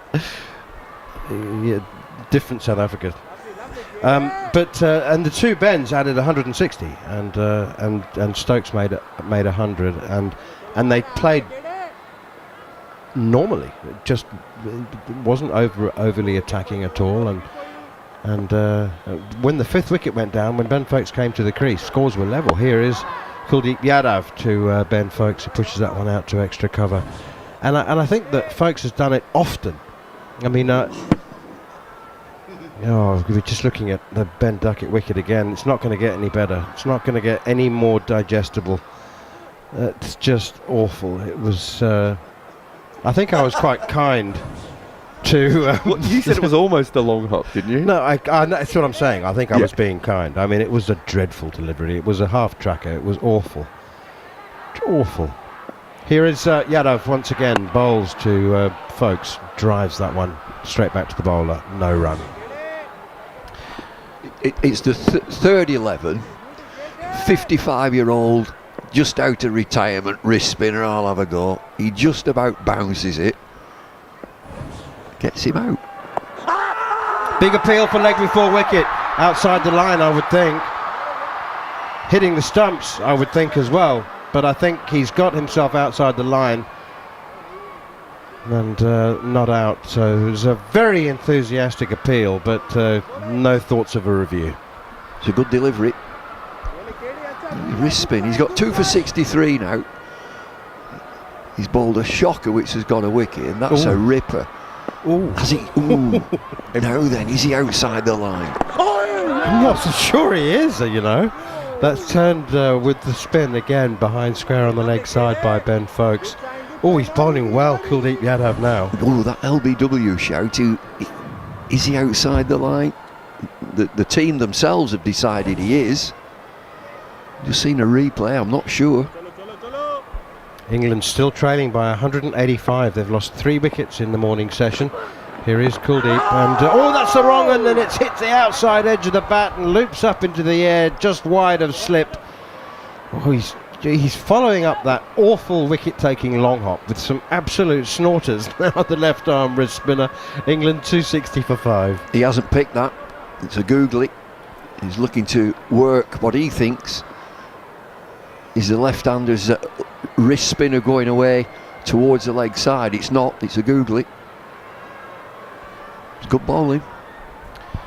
I must say that there was a very amusing close-up of Ben Stokes' face when Ben Duckett hit that long hop 2 extra cover. He looked like a father changing a baby's nappy for the first time. It looked like there's a real bad smell. Yeah, it was the most bad smell face I've ever seen in my life. Like, it has to be a meme. It's going to be on the internet in 5 minutes, isn't it? Incredible. Do you remember changing your first nappy? Yes. Did you look like Ben Stokes? I think you... Okay, Mohammad Siraj is back into the attack, and that one is punched away by Stokes to cover, no run. 260 for 5. You probably won't remember this, but the newborn baby smells is very different than yeah, that's fine. So it's not that, it's more that where do I put this thing and how do I bring it together? So it would have been umpire's call on impact, that LBW, but it was hitting the stumps. Damasina. So I think that's a fair decision. If he given it out or not out, I think that would have been fair. It was that close. He is just outside on the replay. He's just outside on impact. 260 for 5. Ben Stokes on 20. A slip and a gully in for Mohammad Siraj, and Stokes pushes it away defensively out on the offside, and there's no run. Just looking up Ben Folkes' record against Kuldeep Yadav, so he averages 13 against him in Test cricket at the moment, and quite a few balls. Just having a look at this, he hasn't picked. He's been out of control quite a lot so far against him. So I don't think he lines up perfectly against the left arm wrist spin. Of course, we've talked about this before. There's almost none of it in world cricket, so you either face Kuldeep or you face none of it. Shamsi played a couple of tests, did he? Tabraiz Shamsi played 3 tests. Sandy Khan plays a couple. Here's Mohammad Siraj again, full and driven by Stokes. Lovely looking shot, but Jasprit Bumrah ensures that there is no run as he makes a tumbling stop at mid-on. Stokes remains on 20. England still a long way behind. They were in a strong position, as strong a position at the close of play on day 2 for R. Ashwin to say that the test match was in the balance. He made it sound like it was very much 50-50, whereas convention would have suggested that even though England lost only 2 wickets, they were still 238 runs behind, and they are now still 185 runs behind on 260 for 5. They've lost 3 wickets in the morning session, but Ben Stokes is still there, joined by Ben Folkes. Stokes now drives this one out towards mid-wicket, fielded by Devdutt Padikkal, and there's no run. We've seen players on the boundary, sat on the boundary. Ollie Pope was one of them, with paper in hand and pencils. They do quizzes, and the masseur, Mark Saxby, sets quizzes and gives them points. You've seen him, just had a glimpse of him on the boundary.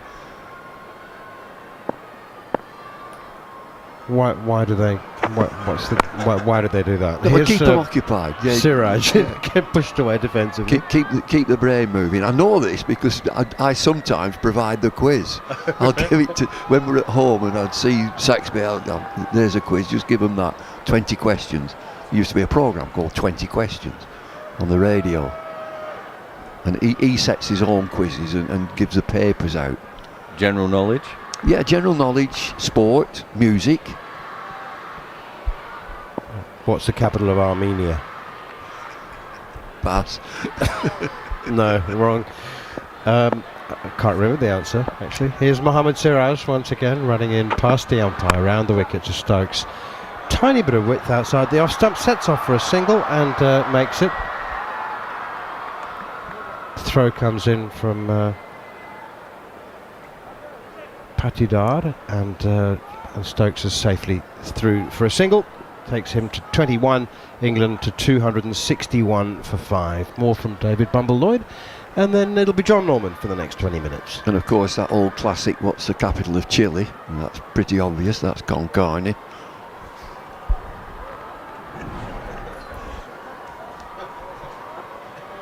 Who's the best English quizzer? Do you know? Have we got any stats back?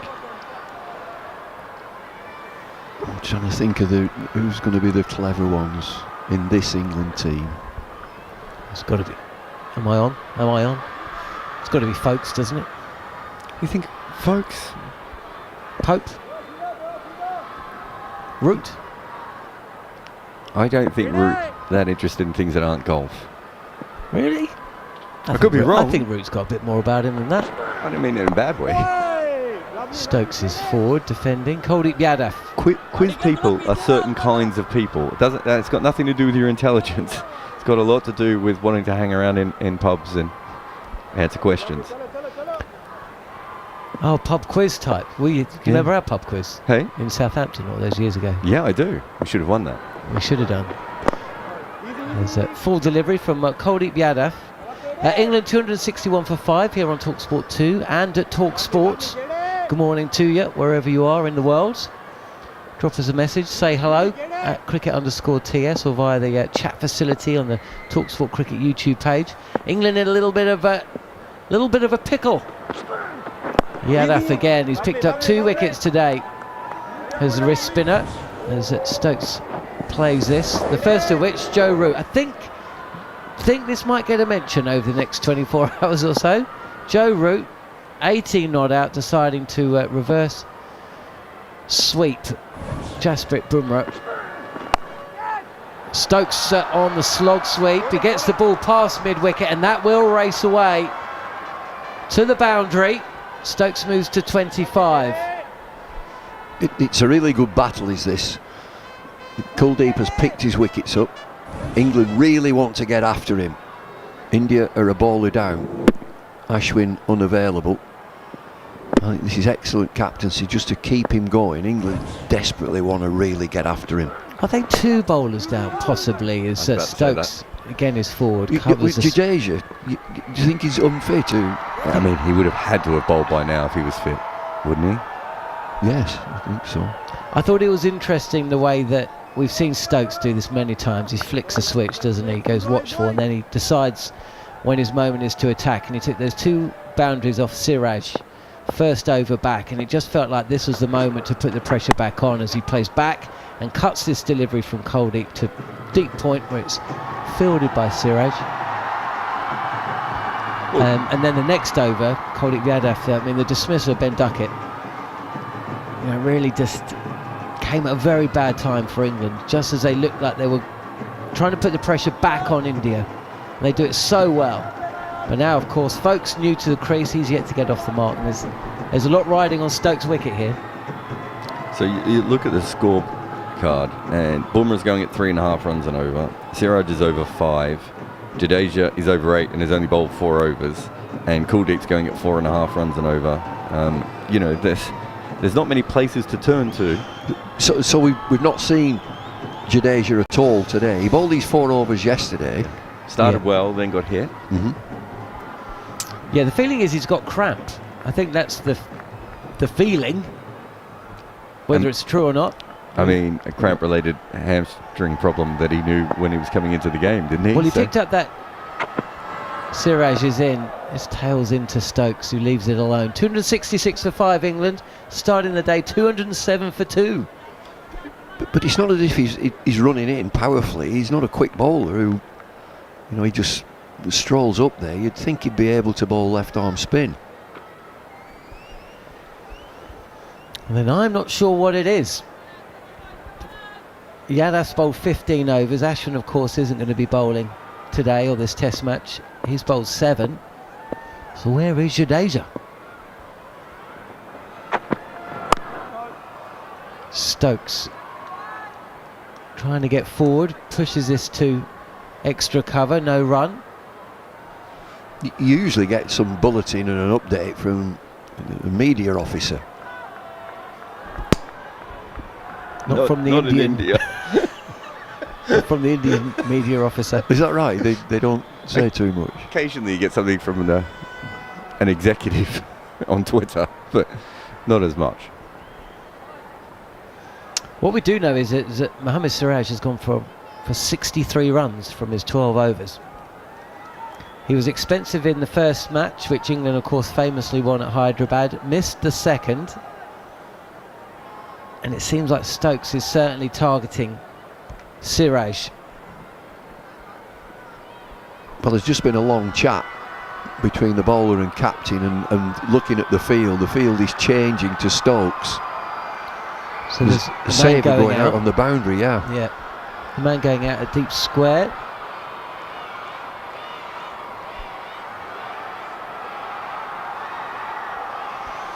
What's your reading, Bumble?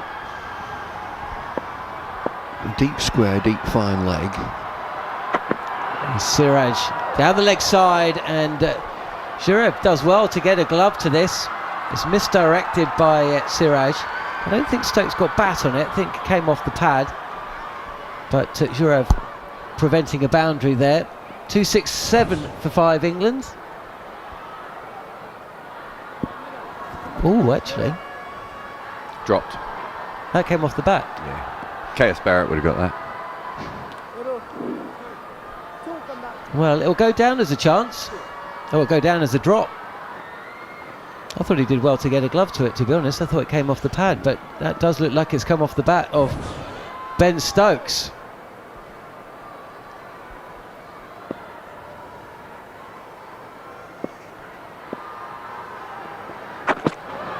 Shorter, Folks facing, and he takes his eye off this, does not play the pull shot particularly comfortably, but he will get off the mark.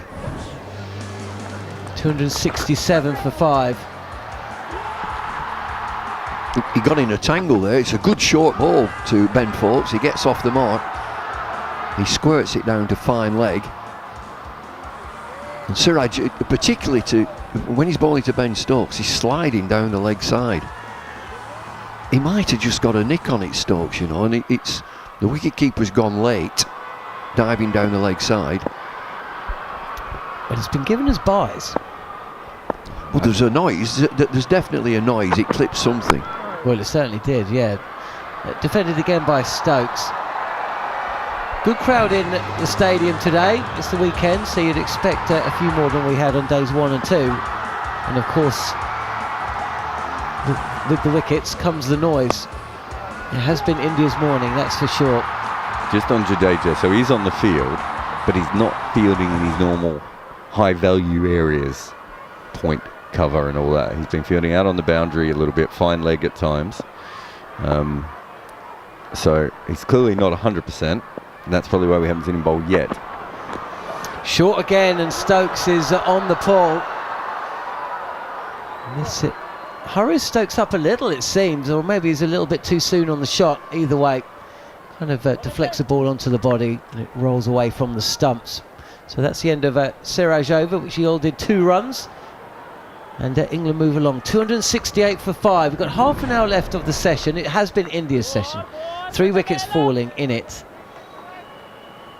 But we know that Ben Stokes won't be cowed. How are you seeing Ben Folks? How's he shaping up for you?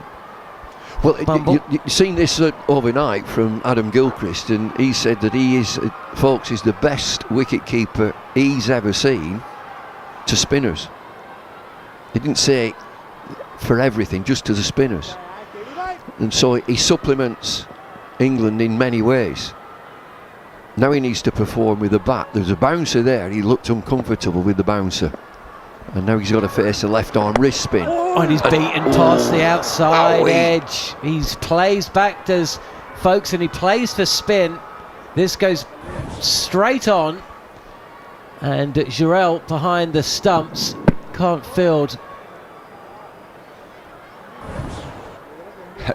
That's a classic case of a wicket-keeper missing it because he thought he was going to bowl him, I think.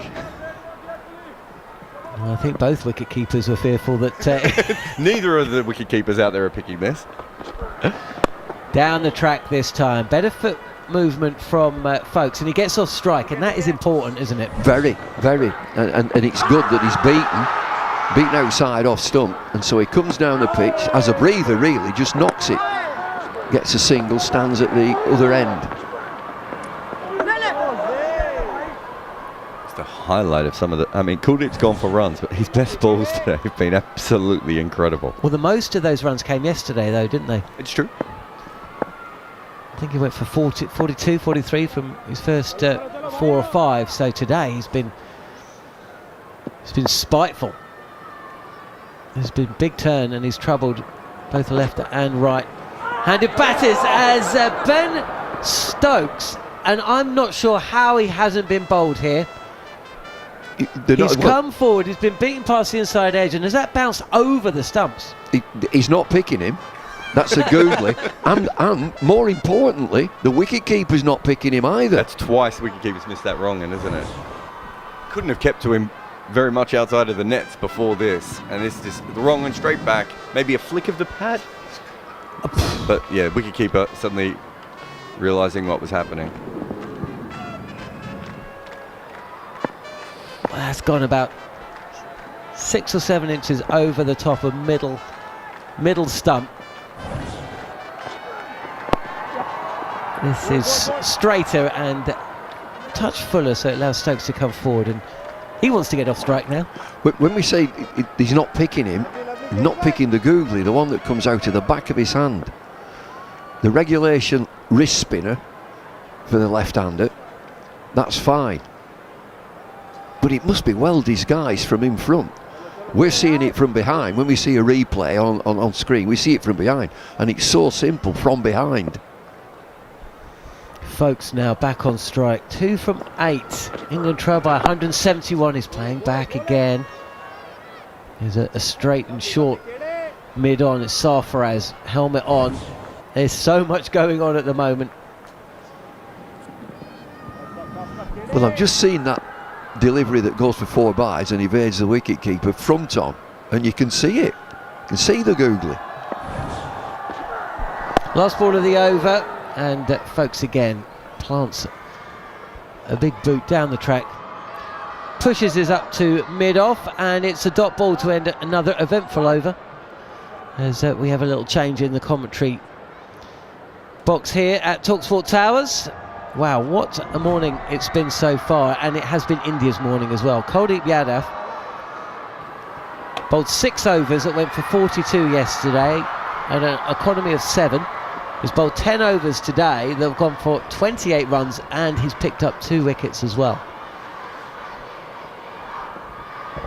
And in the absence of Ravichandran Ashwin, and we haven't seen Ravindra Jadeja bowl today, Rohit Sharma needed Yadav today, and Yadav has performed. He picked up a 5 for here at this ground against the West Indies a few years back, but he hasn't played a lot of Test cricket for India, has he? And you can understand why, as Siraj continues, and he bowls to Stokes, who is happy to defend.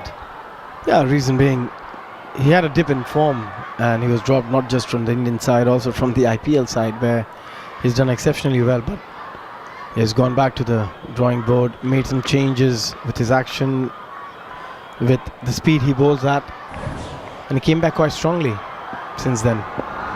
What kind of changes do you mean? Like, what kind of tinkering did he do? Why did he shove the crease this time from Siraj, and Stokes plays this to mid-on, no run? I think he's worked in his action a little bit, because he was falling over in his action. He's just a bit strong with his action, and also he started to bowl slightly quicker.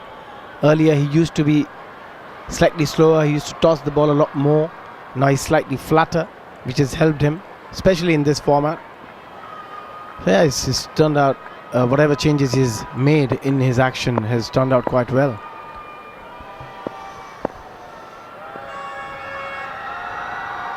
Stokes picks up the length of a short delivery from Siraj, swivels and pulls, but it's well stopped by Sarfaraz at square leg. Doesn't quite get hold of it on this occasion. Stokes, who came very, very close in the last over to being bowled from a Kuldeep Yadav googly.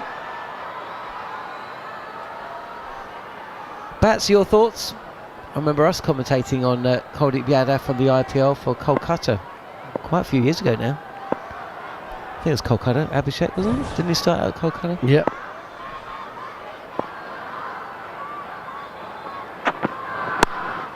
Defended again by Stokes. Just a little question of whether there was a single there, but Rohit, who's not fielding behind the wicket. He's at mid-off, just runs round and stops that from happening. Yeah, he's certainly gone away and done some work. From memory, I don't think he's crossing over quite as much. So his right foot is not crossing over his left foot. So your back foot, so his left foot lands first. The right foot isn't crossing. He's a bit more toe-to-toe in his alignment, which allows him to get a stronger ball, because your left hip in this instance is able to drive through, which puts more velocity through your action. The battle continues between Siraj and Stokes. Because once again, Siraj kind of wide of the crease. He's not giving Stokes any width whatsoever. Just trying to cramp him a little bit. He's targeting the pad, leg stump, and Stokes can't get it away. But I think my understanding more than anything was that MS Dhoni thought he bowled it too slow. So there's been other bowlers in the Indian ranks who haven't played very much for India because of Dhoni's thoughts on the speed that they bowl. And it's generally been the wrist spinners.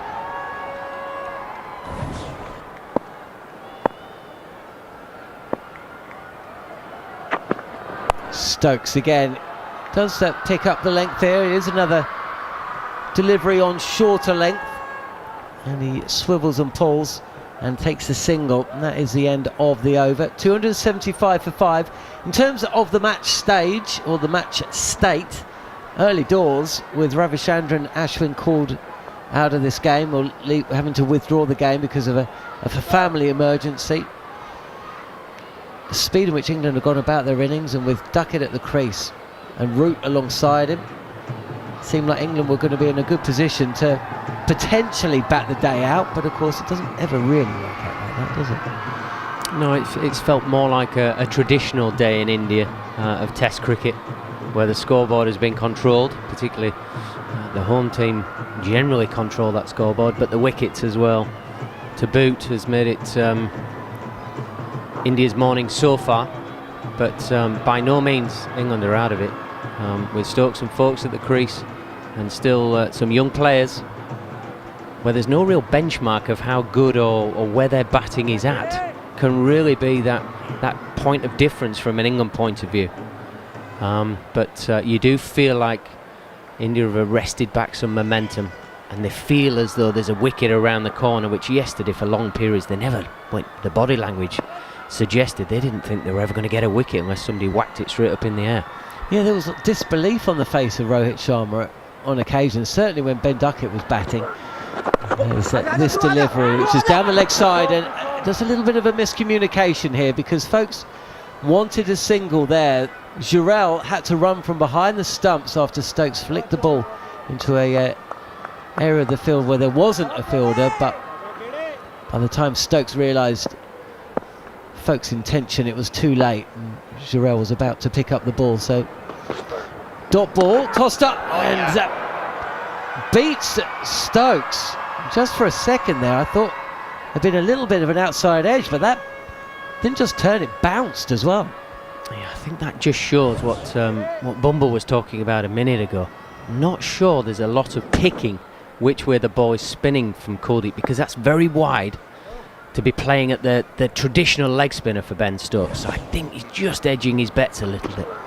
Two slips in place as Stokes is playing back, and he's up, and he really forces this ball through the covers. It's a handsome shot and a relatively risk-free one as well. It comes back for a second. England trail by 168 here on talkSPORT and talkSPORT 2 at 277 for 5. Yeah, I think what Kuldeep has done really well, that he hasn't really bowled too many short deliveries. On these kind of pitches as a batter, you'd want to hang back, you would want to play as many balls as possible on the back foot, but his length has been brilliant so far. On the sweep is Stokes, and this balloons up and over Stokes, the keeper. Not sure he got any bat on it, or if it just came off the toe of well, Abhishek is doing some crazy hand signals. Right, you can speak. I'm just saying that. I'm just saying it's the top edge. I think it just came at the bottom half of the bat. Just couldn't control it. If there was a 45 or shot fine, could have been a chance, but the way he's batting, yeah, Rohit Sharma's got quite a few men around his bat on the offside. Yeah, that could have gone anywhere. Well called, Abby. You've got my back. Just one slip here, leading edge from Folkes, who's trying to get forward and trying to play to mid-wicket, but no run. Yeah, I think there's a wonderful bit of captaincy just going on here. They've taken out one of the catchers for Ben Folkes, and they've got a very straight mid-wicket, because a couple of times he's just knocked the ball down the ground. It's been a good movement pattern. It's made him move better. Forward again. This is better from Folkes. End of the over then. 3 runs coming from it. England trailing by 167 with Stokes and Folkes at the crease. 278 for 5. They started out 207 for 2. We've got 20 minutes until the lunch break on day 3 of the 3rd test match, with England and India 1 apiece. And after a word from Gareth Batty, it'll be Andrew McKenna to take you through to the lunch break. Yeah, but by putting that fielder at sort of a straight mid-on, really, it's making Ben Folkes play the line of the ball more. He can't get offside to knock it through there. And I actually think they're doing it to, 1, pin him down the batting end so he faces more balls, but 2, they're trying to get him just to get a bit lazy with his head and fall over one and just get his pad in line. So I think it's productive captaincy. It's not reactive. It's been on the front foot, which we've not seen a lot of that from India so far. Yeah, that has been a bit of a question mark for Rohit Sharma's captaincy as well. Siraj to start the new over, and he's short. Stokes pulls through mid-wicket and will get 4. England 282 for 5 in the 58th over, and there's another 4 for Ben Stokes. He goes to 35 with his 6th boundary, and that one was just short and wide, and Stokes able to pull it away through mid-wicket. Yeah, and that's a lovely shot. But again, going back to Rohit Sharma's captaincy, he's always been a bit reactive rather than being a bit proactive. We saw that yesterday as well, that he could have had more fielders out for Ben Duckett, but he kept those fielders in. Just was reacting to the situation at that point, Rohit.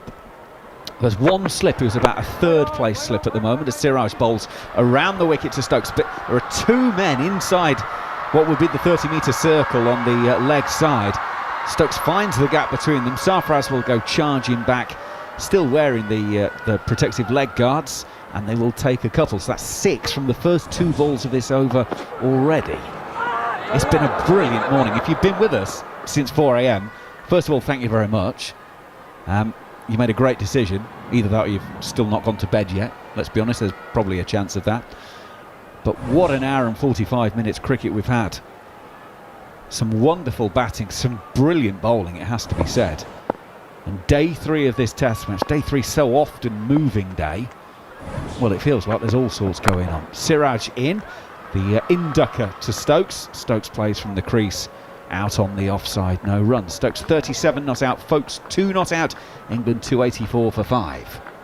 Yeah, I'm just a bit surprised that Rohit is just persisting with the fast bowling from one end for a very long time, and we haven't seen Jadeja, and also yesterday Jadeja bowled 1 over.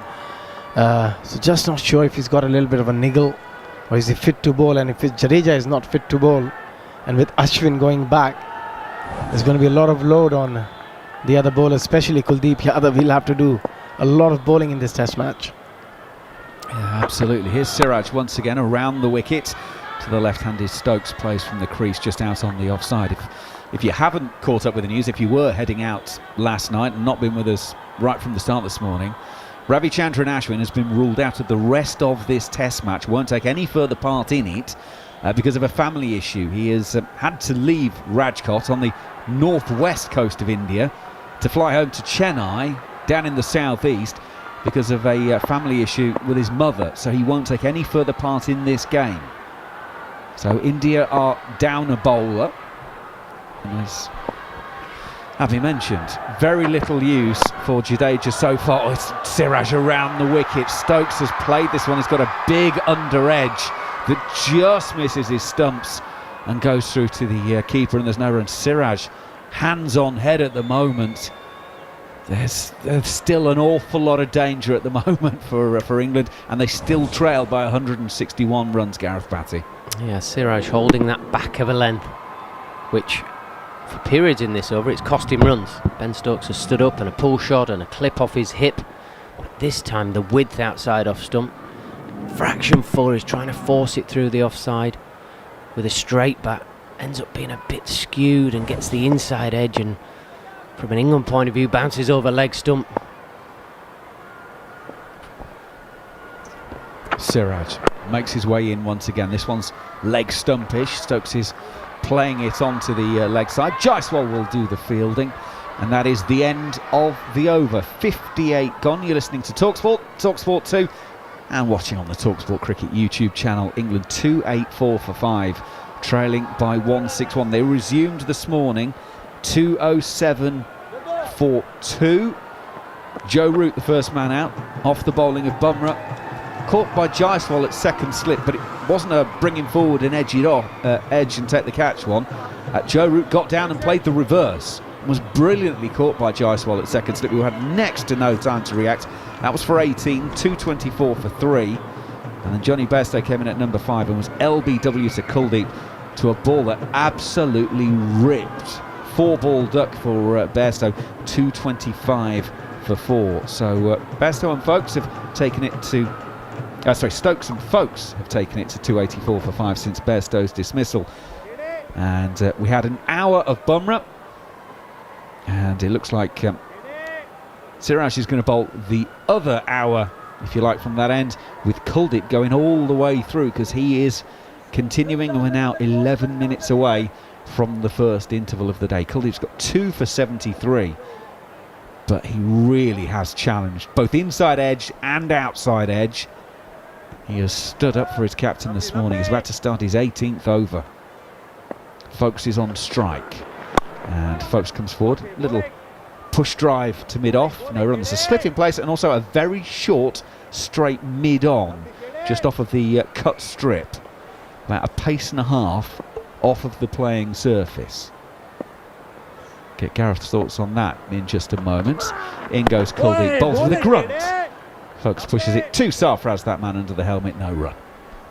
Yeah, that's the contest that India and England want. Kuldeep bringing in that ball would have pitched and hit the top of middle and off stump, but Ben Foakes, great bat path, great alignment, just gets in line with the ball and dead bats it in. Kuldeep goes in again, bowls with a big old grunt. Foakes defensively plays no run.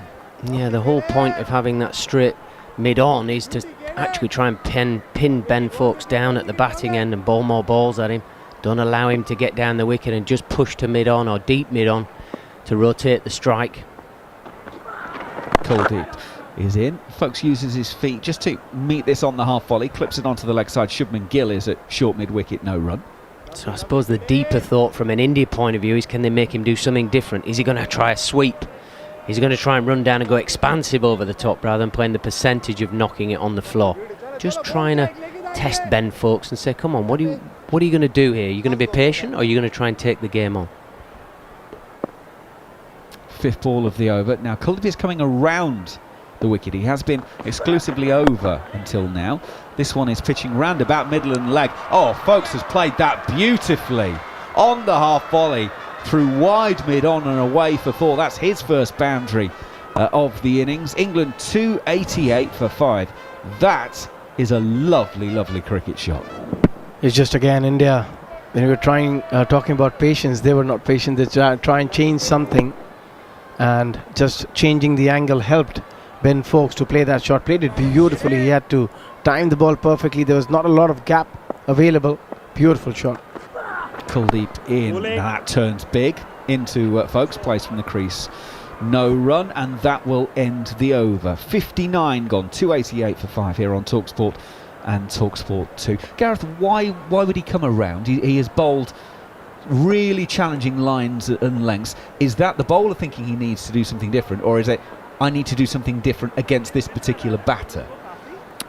Well, if he's doing something different because it's Ben Foakes, it's the wrong decision, because coming around the wicket is helping Ben Foakes, because it's very difficult from the angle that he bowls at to pitch on the stumps and bring the stumps into play. It's going to go down the leg side for his leg spinner, and then he's got to spin it extravagantly, the wrong un, going around the wicket, plus the difficulty level and the skill level, as we saw first ball. Tries the wrong un, tries to be a bit too smart, a bit too cute, gets it too full. Ben Foakes is off, relieved all that pressure that was building on him. I think the biggest thing is they just weren't patient enough. Be prepared to keep Ben Foakes on 2, as it was back then, not 6, for as long as possible. Siraj to start the new over. Ben Stokes plays from the crease, turns it leg side, and it'll go backward of square leg. And England will take a single to go to 289 for 5, Stokes to 38. And people will be saying, oh, that's a negative, try and bowl him out. Well, actually, the scoreboard is going nowhere, and we've seen enough balls today to take a wicket. But every time a bowler has come on trying to take a wicket and try and bowl the glory ball in the game, they've gone for runs. There's a reason why there's a bit of patience required when bowling, as opposed to just trying to take a wicket every ball. Yeah, I think India just needs to be a bit patient. As long as the runs are not going anywhere, they should be quite comfortable. Just keeping things tight. And there will be a false Stokes. Ben Foakes is not going to just hang in there and be on 5 or 6 after facing 40-50 balls. Siraj is in once again, bowling over the wicket to the right-handed Foakes. Punched to Jaiswal at short extra cover, and there is no run. We are 6 minutes or so away from the interval, the lunch break. During that break, we're going to be speaking with Bumble as he gives us his thoughts on potential changes to the laws of the game. We mentioned this yesterday and also earlier this morning. If you've got any thoughts on laws that you would like to change, you don't have to keep them serious. It's Saturday morning. You know, we're bringing toys in at the end of term. It's absolutely fine, but give us your thoughts on those. Siraj, down the leg side, well taken by wicketkeeper Jarrod, diving away to his left-hand side, gets it in the palm of one hand and then rolls over to keep hold of it. I think there might have been a little flick off the thigh pad as this went down the leg side. No, there wasn't in the end, but it was an excellent take. He's had a pretty tough time against the wrist spin, but he took that one well, standing back. Yeah, in for his test debut. KS Barris has had the gloves up until now, but Jarrod is perceived as the better batter. Did his job there. Siraj in, right arm over. Folks from the crease, plays to short mid-wicket, no run. 289 for 5 it remains. Yeah, it's that difficult conundrum, isn't it? It was a good few years ago now that certainly my boss and England legend Alex Stewart and then Adam Gilchrist changed the face of wicket-keeping forever. Very rarely do you see a wicket-keeper that can't average plus 30 now. And I think all the aspiring keepers out there can blame those two names, that they changed the face of the game forever. And it was a lovely take and a bit of a confidence boost, because it has been a difficult one for him. But the sort of opinion is we can teach people to keep, but it's not that easy to teach people to bat that well. Oh my goodness, Siraj from outside of off stump. Foakes has left this playing no interest in playing a shot at all, keeps the bat high, and it runs on in with the angle and also didn't bounce very much and was not far away from the off stump. The old line in cricket is there's two leaves, a good leave and a bad one. The good leave doesn't hit the stumps, the bad one does, and that was not a million miles away from the off stump in the end. But as there wasn't the death rattle, it was a good leave. It was a very good leave at the end. There's quite a bit of deviation off the pitch on that particular delivery. All smiles. Mohammad Shiraz, probably he didn't expect it either, to get the ball to move that much. But at the end, Ben Foakes, keeping his eye on the ball, left it quite nicely. One ball left this over, and then there'll be one more before the interval. There are two close catching mid-wickets for Foakes as Siraj goes in. This one, though, is too short to bring them into play. It's turned around the corner, and it'll actually be fielded at square leg, and there is no run. So 60 overs of the England innings have gone. If you are just switching on, India bowled out for 445 yesterday. England 207 for 2 overnight, 289 for 5. They are now.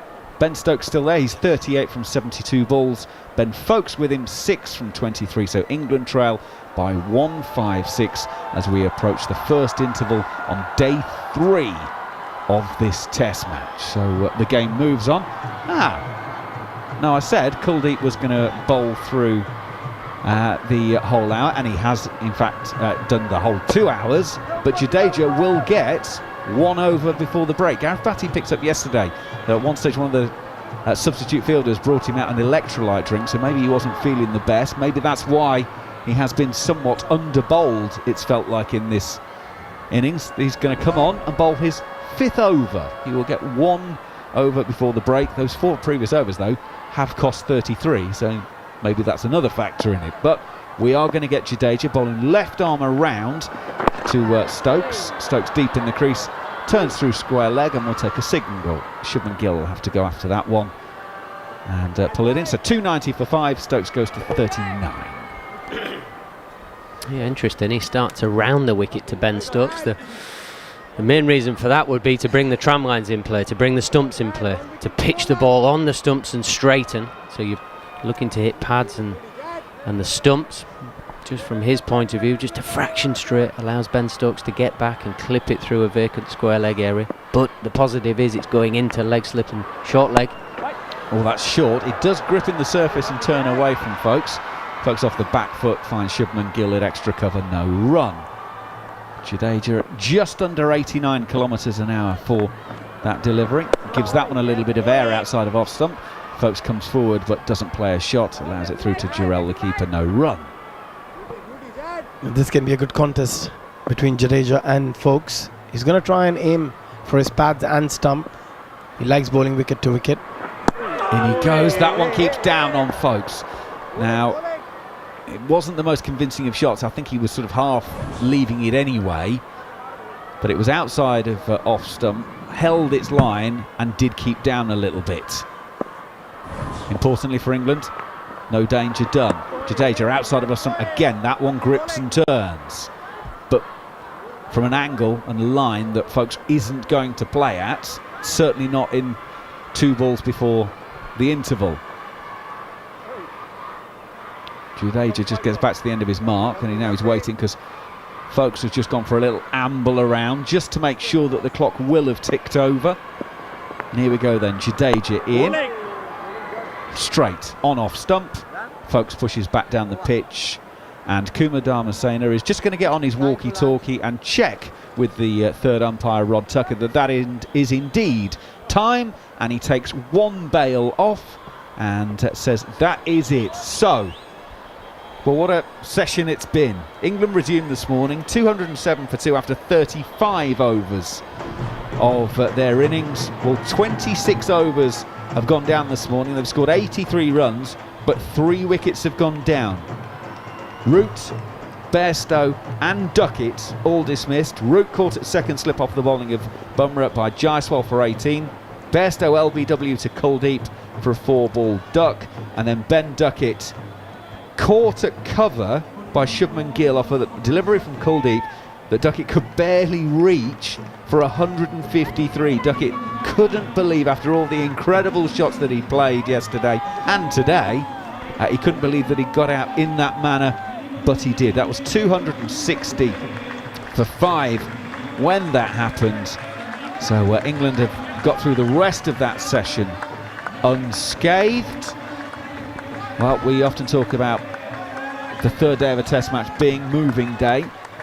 India, Abhishek Jhnujhnuwala, 3 wickets in that session. 3 fairly unconventional wickets, it has to be said, but 3 wickets nonetheless, and they've taken a great big part out of the England engine room. Yeah, I think they'll be very happy with the way they have bowled, especially Kuldeep Yadav after being under the pump yesterday. It was a very strong performance from him. He came back very strongly. Bumrah was exceptional in that first hour where he looked like getting a wicket every delivery.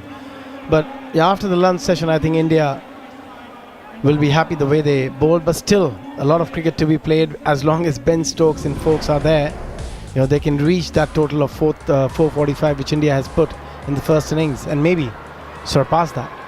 290 for 5 then, Gareth Batty, England at lunch on day 3. Yeah, I think the majority of us will be looking at the 3 wickets taken, which is obviously very good, but I think the bigger moments in the game are the fact that England are only scoring at 3 and over now, so the deficit is still, you know, plus 150, and I think from an India point of view, from having a grip on the game and the psychological side of the game, I think that's a big thing for them. They walked in more unified for lunch than they walked off proceedings last night. They looked a bit of a rabble last night. They looked shell-shocked. I think they've just arrested a bit more control, a bit more normality from their side of things. They controlled the rate, they got the wickets. And I think we just saw that over there from Jadeja. He's only the one he's bowled today. I think he could be the one, for whatever reason, hasn't bowled much, but he could be the one that unlocks this game for them moving forward with no Ashwin. So it's a massive next session. I mean, we keep saying it, every session's the big one, because the game is sort of ebbing and flowing so beautifully, and both teams will feel like they're massively on top in this contest. I mean, it's exhilarating cricket, and who knows what's to come. Brilliantly surmised. Yeah, he's absolutely right. We do often say, the next session's going to be in the but it's absolutely true in this series.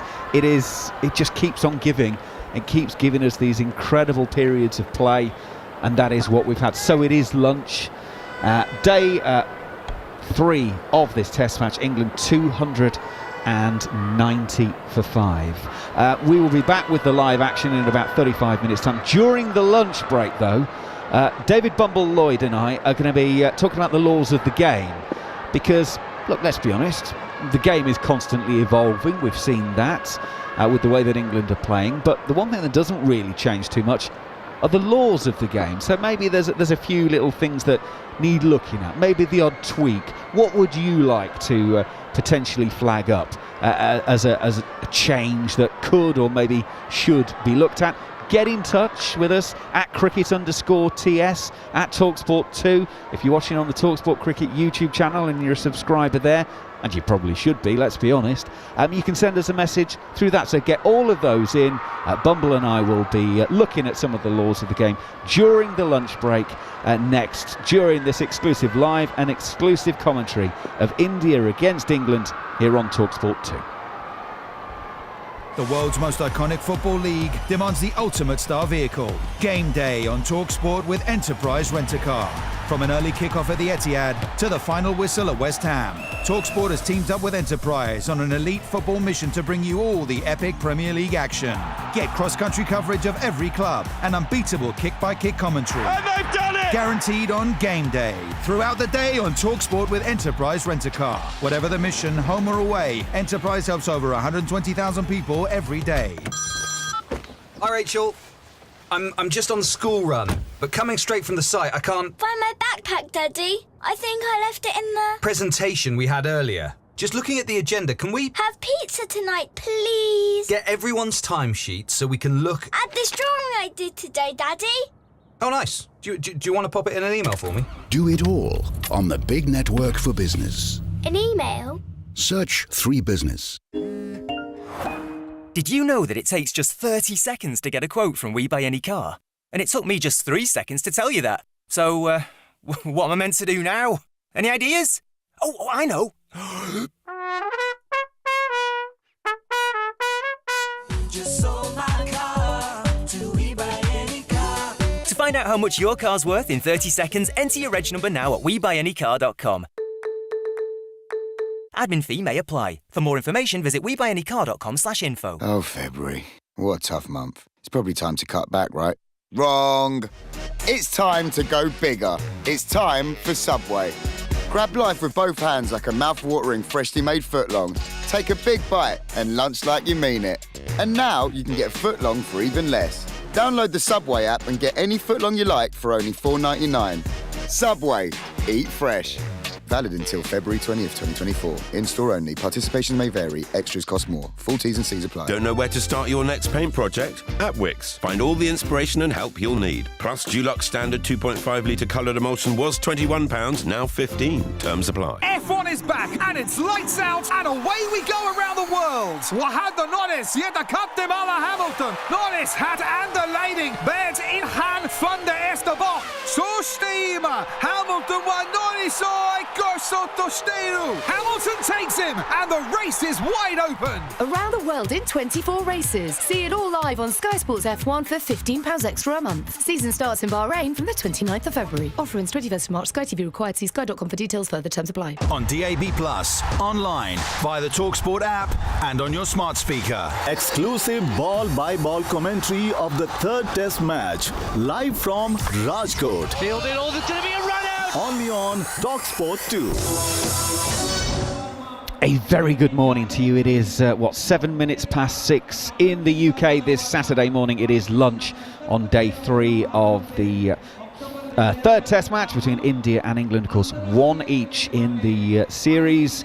England have gone to lunch 290 for 5 after 83 runs in the morning session. 83 for 3 they were, and if you keep a record of these things, 83 runs in a session is the lowest that they've got in a full session since the 78 when they were in Wellington against New Zealand in February last year. So gives you an idea when 83 used to be a decent session back in the day. But now for this England group, it isn't. I'm Andrew McKenna. I'm going to be with you for the next 35 minutes or so.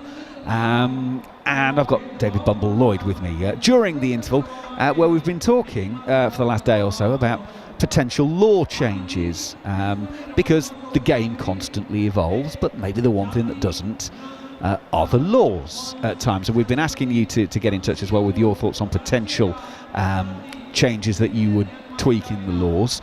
Right, Bumble, we've got a few things noted down already, and one of the things that's been around the game for a discussion point for a while is substitutes in the game. And obviously it's come back into focus in this match. Just to recap for anyone who's missed this news, you're waking up this morning, Ravichandran Ashwin has been ruled out of the rest of this game. It was announced quite late on yesterday evening, actually Indian time, that he had left the Indian camp for personal reasons. About half an hour later, a vice president of the BCCI, a man who's also a quite high-level politician, put out on social media that Ashwin had left the group to go to Chennai to be with his mother. So originally this wasn't part of the information it was put out, it was simply personal circumstances, but it was put out there that it is for family reasons. So Ashwin has left Rajkot in northwest India to go down to Chennai down in the southeast, won't play any further part in the game. And it means that India are a player less. Now lots of people on social media straight away went, well, do you know what, Ben Stokes is the sort of guy who would say, do you know what, these are exceptional circumstances. As it stands, the law states you can only have a sub for COVID or concussion. And therefore people were saying, well, this is such an exceptional circumstance. This isn't India trying to take advantage. This is a man who's gone to be with a very poorly family member. Should they be allowed a sub? And people were saying, well, Ben Stokes is the sort of guy who would have gone, yeah, do you know what, in this circumstance, we'll allow it. But technically, the rules of the game, the laws of the game, don't allow it. Should this? India aren't trying to pull a fast one on this. Should they be allowed a sub? Well, there are special circumstances, and there's a match referee who can judge this, and it's very worthy of people to surmise that England would say we have no problem. It's nothing to do with England, and you'd expect that from Ben Stokes. He's that sort of guy. But there is a match referee who's a representative of the ICC. There's nothing in the laws of the game or regulations that would cover it. Common sense, just use common sense, that it would seem that, you know, there's a serious illness and he needs to be away with his family and he isn't coming back. So therefore you can, in these special circumstances, you can have a like for like substitute, and I'd see that as being quite reasonable. I wouldn't be comfortable if he left, came back and took part again. If he's gone, he's gone, and that needs to be taken into consideration, but it hampers the team. Strangely, we're not hearing that India have asked for a substitute. We're not hearing that, so that might suggest that he's gone back home and may come back, so there's a difference there. But in special circumstances, there is the match referee is there on the ground, and he can judge, he can make the decision. Yes, this is reasonable, you can have a substitute, it's a like for like, and then the other team, in this case England, it is actually nothing to do with them, but they might have a voice and say, well, we've no problem with it. I mean, On substitutes in general, I mean, Chris Hyde has been in touch and said, I can't think of any other professional sport where 11 players are expected to play a full match without some kind of rotation. Substitutes would make a world of difference to cricket for all sorts of reasons. He said that would be his rule change. And the other thing is, a football game is 90 minutes. A rugby game is 80 minutes. Yeah. A rugby union game, 80 minutes, and you get 8 substitutes. You can substitute almost half a team. If you think about how much a test match evolves over a course of 5 days, you say, well, no, the coin went up at 10:30 on Thursday morning, and you said these are our 11. By Monday afternoon, no, you've still got to have those same 11. Should we be more open to the possibility? It's certainly a good debate, and when you're seeing one-day cricket or white ball cricket and these satellite competitions, you can bring a player off, can't you? He's batting, you can come off, I'm going to retire him and send somebody else in. So there's something evolving along the way, and certainly in test match cricket, I think it's a test. It's a test of the 11 over 4 or 5 days and fitness. So what we're talking about here, can the coach, say an all-powerful coach or captain, tactically, I'm going to change him, I'm going to bring him in. How many would you allow? Would you allow 1? Would you allow 2 or 3? We're talking about football and rugby. And so, tactically, would it make the game better? Be interesting to hear the views of listeners. Would it make the game better? My own view, just first up, it's a test. It's what it says on the tin. This is a test of endurance, mental capacity, fitness, skill. Right, one of your pet hates time wasting in the game. Don't. So we're going to go through this one quickly because you have touched on this one a lot. But we were talking about this out the back of the box earlier, and Jarrod Kimber made the point that we now got the timer in existence between overs to try and get things a move on, that if you don't start bowling the next over within a certain time period, there is a run penalty. I suppose the next extrapolation is, do we get a timer between deliveries? Because that totally unnecessary conversation between bowler and captain where nothing appears to change, we need to speed things up. We need to get things moving along. Definitely. I mean, the game is at a standstill at times. There's nothing happening.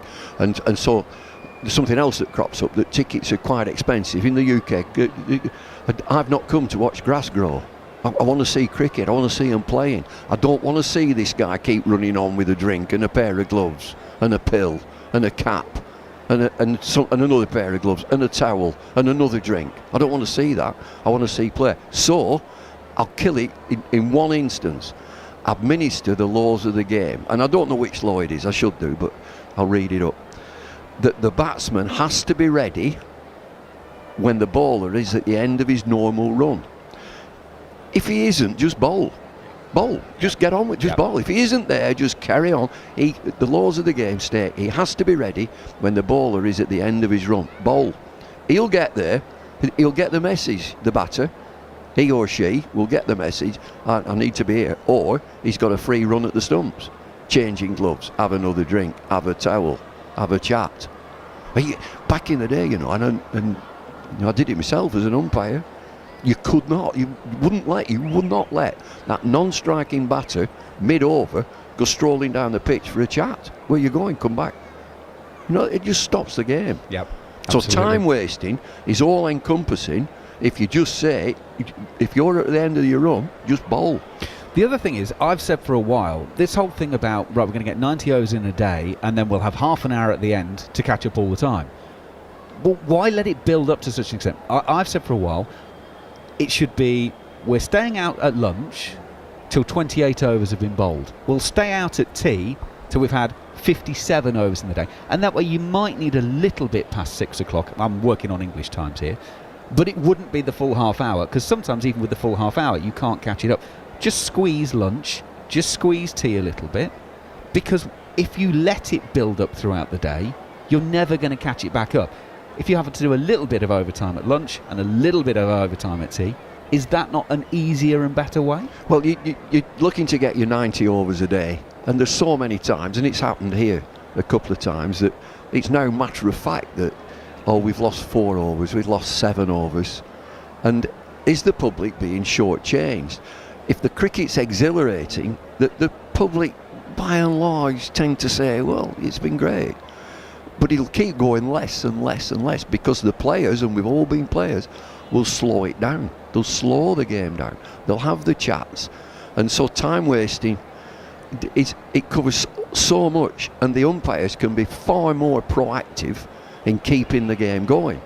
And it's been mentioned that if you reduce the lunch break and you've got to stay out there, that's not fair on the umpires. Well, it is actually, because they're running the game. They can speed it up, and you can give your penalties. Now the penalty, we're talking about law changes, just a change in the game. I'm a massive advocate of yellow and red cards.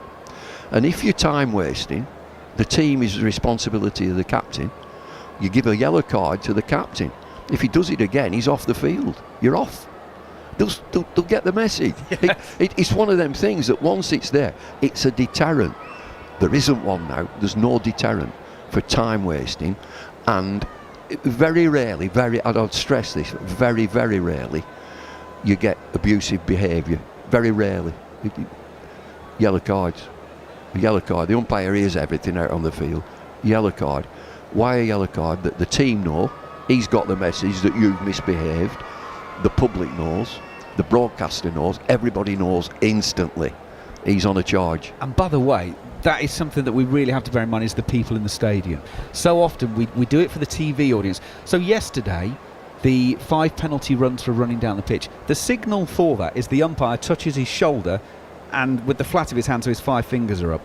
If you're at the MCG 120 yards away, how on earth are you going to see that signal?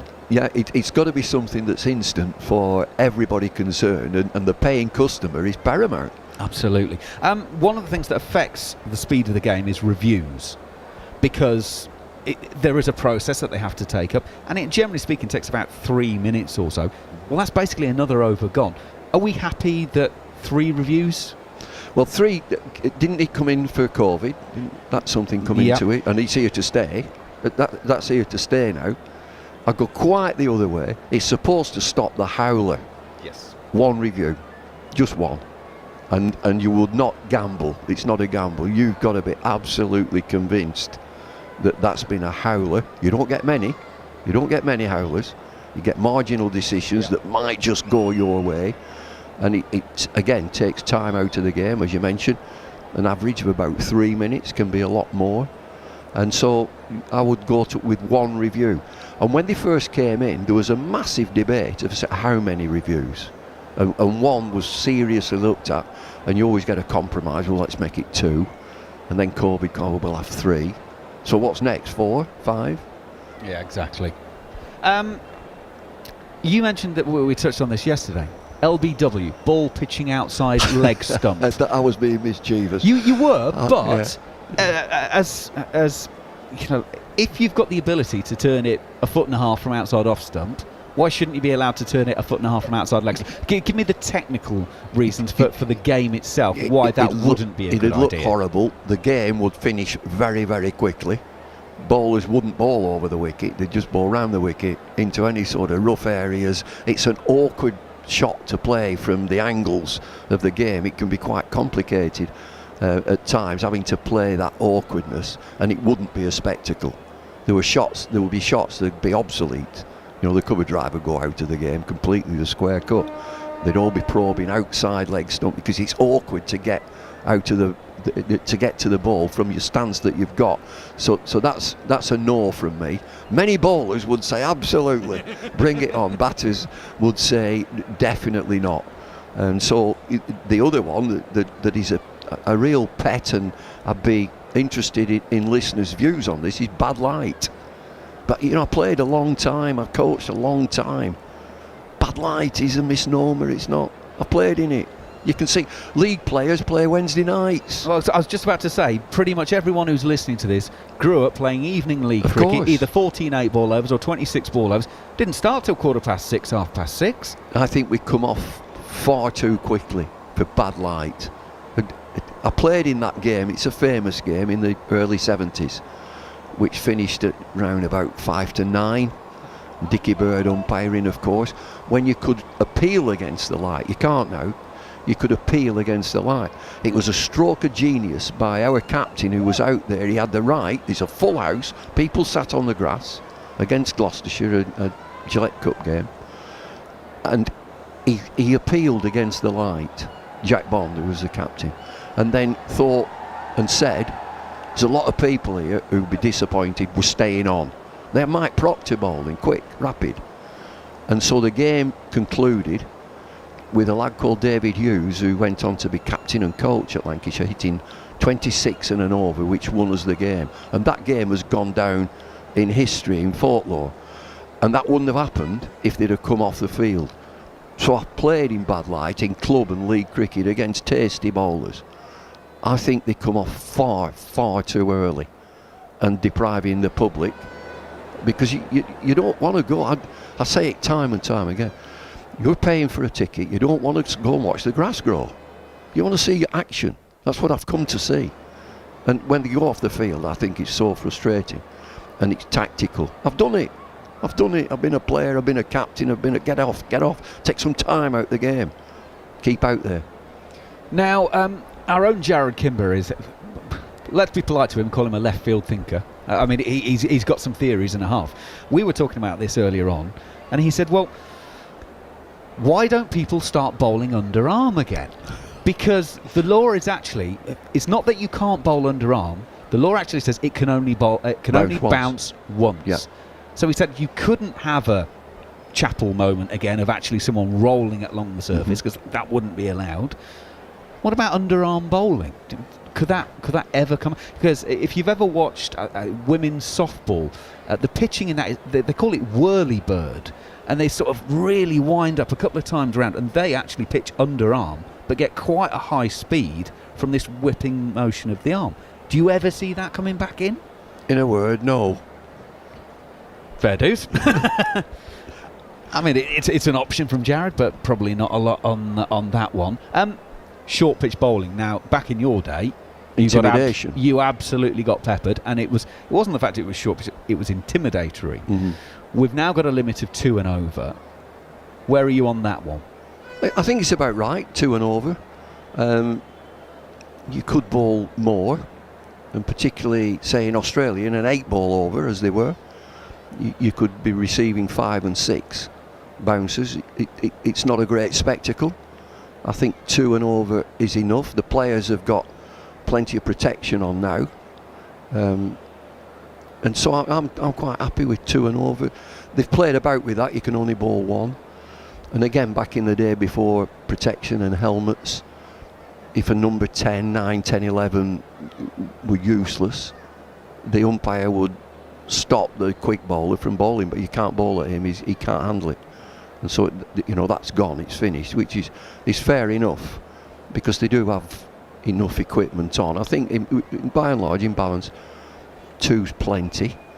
Now, the waist-high full toss, you get that waist-high full toss, which is instantly called, maybe from square leg, or you have a look at it on a replay, that it's seen as dangerous bowling and a no ball and a warning.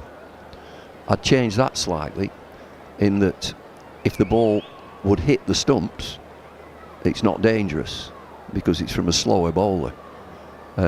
It is dangerous from a quick bowler when you're expecting the ball to bounce or be a full toss below waist high. Your mind can't control a very quick delivery that's above waist high. You can't control it, and that is dangerous. But if it comes from a spinner and it's going to hit the stumps, I don't see that as the same category as a quick bowler being dangerous. No, absolutely. It is lunch day 3 here on talkSPORT 2, India against England. England have gone to lunch 290 for 5. So they are still in arrears in terms of the overall state of the game. They trail by 1-5-5. Play will be back underway in about 15 minutes or so's time. David Bumble, Lloyd and myself, Andrew McKenna, taking you through the lunch interval. Actually, just on no balls, we've got a situation that in some forms of the game, some no balls, the next delivery is a free hit. just for the sake of ease for everyone, shouldn't every no ball in every form of the game, the next delivery be a free hit? No, not for me. I mean, there's so much of it. Says, oh, it's a batter's game. It's a batter's game. It's loaded towards the batters. The no ball's a no ball.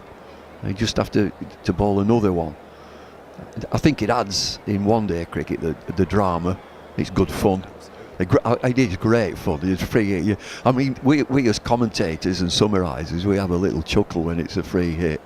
You know, there's like real bugle call. You swing yourself off your feet and it goes sailing into the crowd, and you've got to bowl another delivery. In Test match cricket, in red ball cricket, I'm quite happy with the way that it is. You know, going on from time wasting and drinks. I've mentioned I'll have a drink, I'll have another drink. Bring me another drink. There's no medical reason why there should be drinks other than a drinks break. There's no reason. No more drinks. You get a drinks break, that's it. It's a comfort, and it stops the game. And he has a chat with the 12th man, or she has a chat with a chat with the 12th. No, I haven't come to watch that. I want to see some play. Well, do you know what? Back in the day when the umpire had the coats on, you could maybe put a drinks bottle in one of the pockets, and so you know the umpire could hand the drinks bottle to the non-striker. But of course, now they're not wearing the coats. That isn't an option anymore, is it? I have enough to carry as an umpire. I ain't carrying your drink. Do you remember that in the UK, certainly, and I don't think we have it now, on the square, there used to be a hatch. That's right. And you could, if you wanted to drink, go and have it there. Yep. But it infuriates me. Here we are, it's a brilliant, what fantastic shot, is it in the six? So there's been a great delivery. Suddenly, 2 substitutes run on with a drink and a towel and a chat. Well, wasn't it Alan Border who, in an Ashes test, someone asked about a drink and the reply came back, no, you can't, this isn't a tea party. That's right. And another thing, Sue Redfern, the umpire, in a women's game very recently, stopped it. Where are you going? No. You've had drinks? No. I think that's good umpiring. It's strong umpiring. Now then, during the talkSPORT 2 commentary of Rajkot, I think it was, or was it Hyderabad? I can't remember now. We're in Rajkot now. Sorry, in that case it wasn't. It was Hyderabad or Visakhapatnam. It's been a long tour already. Harsha Bhogle and Kevin Peterson got involved in quite an interesting discussion that suddenly went all over social media because Kevin was extolling the virtues of the switch hit, and Kate and Harsha said, well, hang on a minute, is it really fair? Because the bowler isn't allowed to run in, and if he's bowling right arm, suddenly come in left arm without telling the umpire. If he does that, he gets no balled. So Harsha's point was, well, if the batter's allowed to switch around, why is the bowler not allowed to switch around? I'm with Kevin Peterson. Batter has one chance. Make a mistake, you've gone. Joe Root this morning. You know, I don't debate that. You know, I'm quite relaxed about it. He's got it wrong. A batter gets one chance. If you want to switch it, you must do it right. The percentages would be with the bowling side, you would think. It's a thrilling shot to see and execute when it comes off. Gets everybody on the edge of the seat, but you get one chance. So I'm with Kevin Peterson here. I don't think the bowler minds a switch hit. He quite likes a switch hit because there's a lot of it in his favour. I suppose the other thing is, I mean, I'm just trying to sort of run the biomechanics through in my mind of this. If you're going to run in and bowl left arm, it's quite obvious you're running in and bowling left arm, isn't it? So there's no real advantage to switch without. Do you see what I mean? I do. I think it's an empty argument. I think it's impossible to do. And as I say, the batter gets one chance. And don't make a mistake. You make a mistake, you've gone. It was Hyderabad where it was. Right. It's just come back to me. It was quite entertaining. What about the really, really controversial one which rears its head now and again? And this is for traditionalists would say, not on your Nelly. 4-day tests, 100 overs a day. Well, going back to the conversation we just had for about 10 minutes, we can't get 90 in at the moment. So what are the chances of getting 100 in? Because you'll eliminate time wasting. Okay, you fair just enough. eliminate that and get on with the game, as somebody once said. But I think that's got legs. 4-day cricket, 100 overs. The way that the game is being played, It's not at that, as it used to be, a funereal pace at 2 and over. Yep. Like watching a tin of paint dry. Now it's pushing on.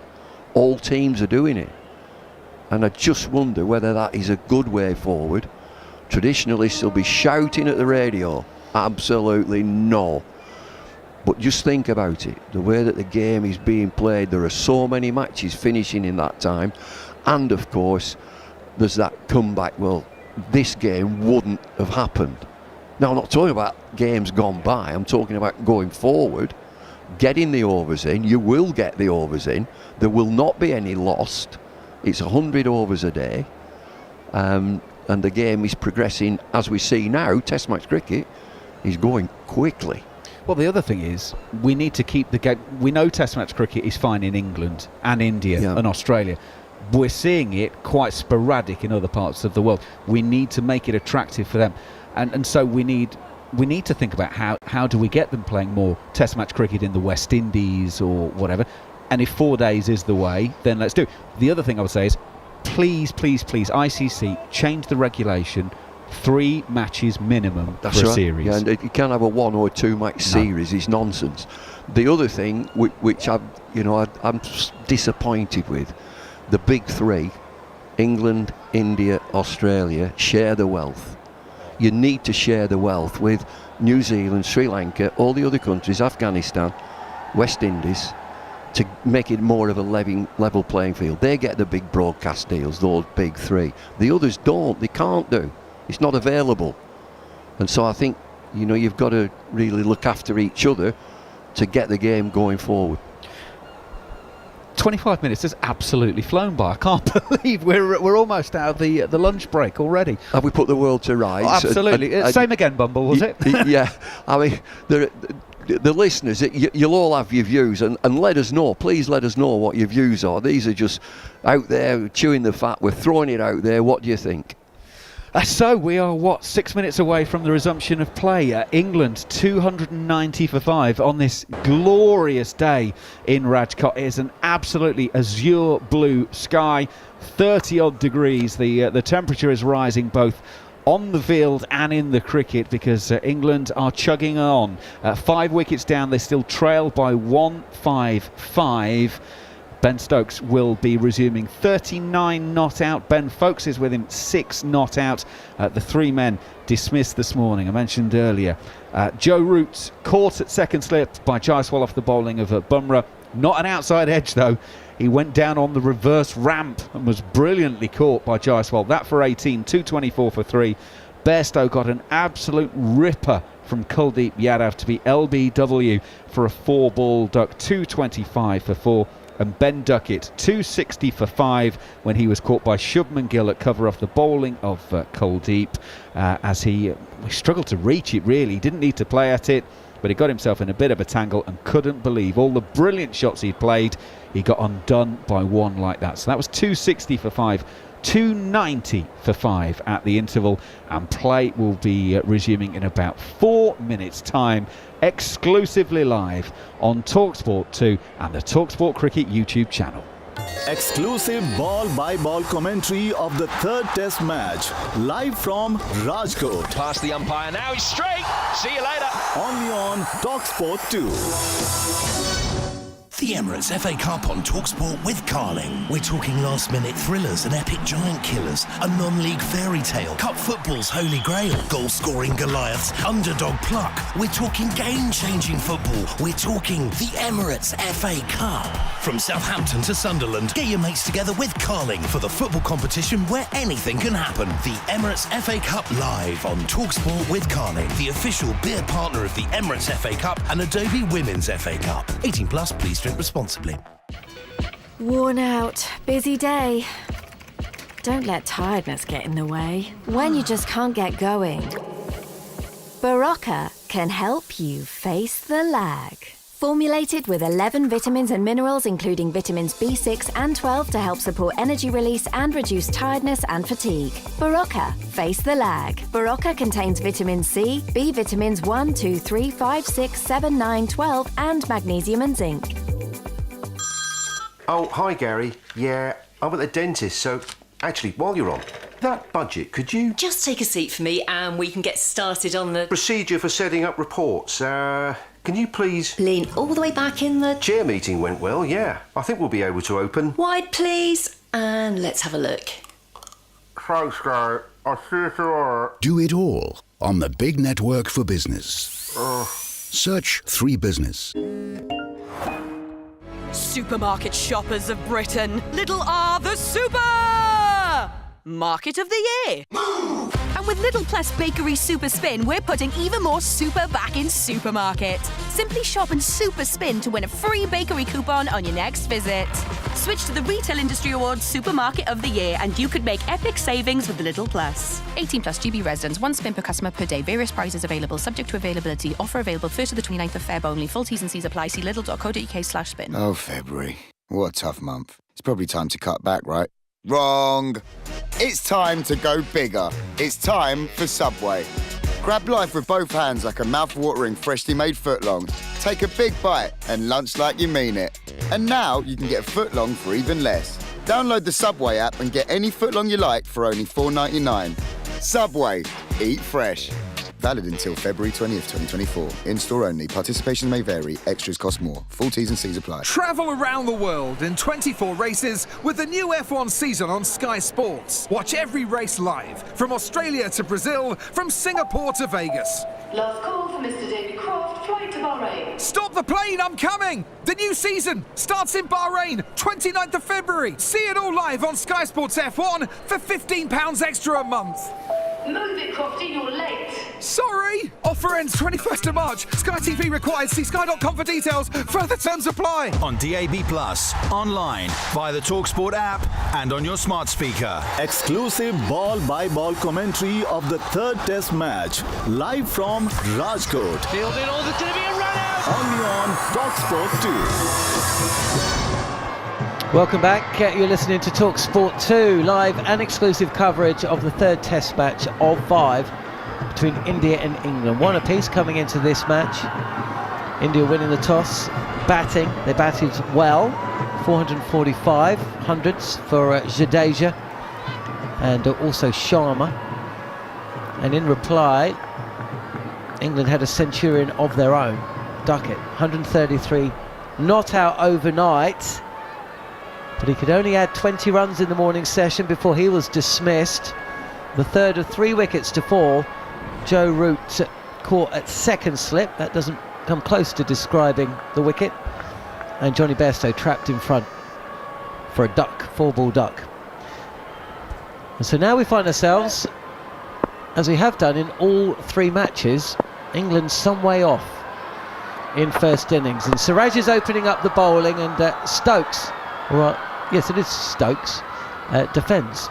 First ball, he's 39. Alongside him, Ben Foakes is 6. The score 290 for 5. And England are still 155 runs away from India's first innings score.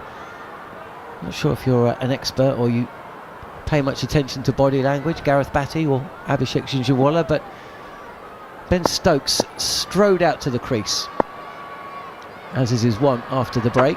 Siraj again, defended again by Stokes. Looks like he's got a job to do, and it is a big job.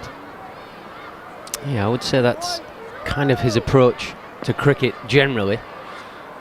But he will know that this partnership, from an England point of view, it's not the making and breaking of the game, but it will go a heck of a long way to making life easier for England and not being as much and being under as much pressure. After this, yes, we have very capable players, but without a record of numbers behind them, it's still very much an unknown. So these are the 2 last sort of recognised with careers that you can judge in front of us, and then the unknown to come, which is the exciting bit, but also you can't plan too much for it. We've seen little partnerships, haven't we, involving Hartley and Ahmed for sure, but yeah, I feel England need to eat away as Stokes, playing on his toes and on the back foot, punches this to extra cover, no run. This is a partnership. It's going to take England a long way. Well, certainly we're going to find out a lot about where this match is going from this partnership. A lot of cricket to be played. Of course, India are without Ravichandran Ashwin. Still a few questions about the fitness of Ravindra Jadeja. Mohammad Siraj has taken a wicket but has also been expensive. As once again Stokes is watchful at the start of the session. But India's session, Abhishek, first up, and if they have another one here, then they're going to feel like they're in control of the match. Yeah, I think they had a wonderful session, the first one. But at the moment, when I look at Ben Stokes and the way he's again going about his business, it's a bit dangerous. And every time I see Ben Stokes in that sort of a mood, he's in complete control at the moment of what he's doing, and it feels like he knows that he can control the game from here. Down the track, Stokes, first hint of aggression, but plays with a straight blade. What do you think of this field, either of you two? There's not a lot of fielders behind the wicket, predominantly in front. There's a couple in mid-wicket, couple in the covers, just one kind of a gully fielder or in a traditional fourth slip. Yeah, I think it's appropriate for the conditions. I think you're looking to bring stumps and pads into play for your dismissals. Defended again by Stokes. Sort of coming into halfway through day 3, or certainly 4 sessions into the game. The pace, 6 sessions into the game. The bit of pace that was in the pitch at the start of the game is just starting to be eked out by the conditions. The sun is just sapping a bit of life, which is just turning its attention to a bit more up and down in the bounce, rather than the variable sideways movement that we saw in the first couple of sessions of the game. So dismissals have changed. You're looking to bring the tram lines in play, and bolds and LBs are very much more in place. But I think also for Siraj, it's almost saying to Siraj, now can you give us some control? Can you hit the top of the stumps over and over again and allow the spin to attack a little bit, and you will get your wickets. Bowl enough good balls in an area, all of a sudden something will happen for you. And I don't think he's been that patient throughout the game so far. It is going to be Jadeja who will be bowling the first over of spin after the lunch break. He's bowling to Ben Foakes, who was caused a few problems trying to pick Kuldeep Yadav before the lunch break, but it's Jadeja, a touch flatter, cut comfortably enough by Ben Foakes to point, and he will take a single. Yeah, just before lunch break, Jadeja bowled 1 over, and he had the deep cover inside the circle, if you can think about a circle. But he started off with a deep cover against Ben Foakes. I'd like to see that fielder come in, not give him those easy singles, and try and put a bit more pressure on him.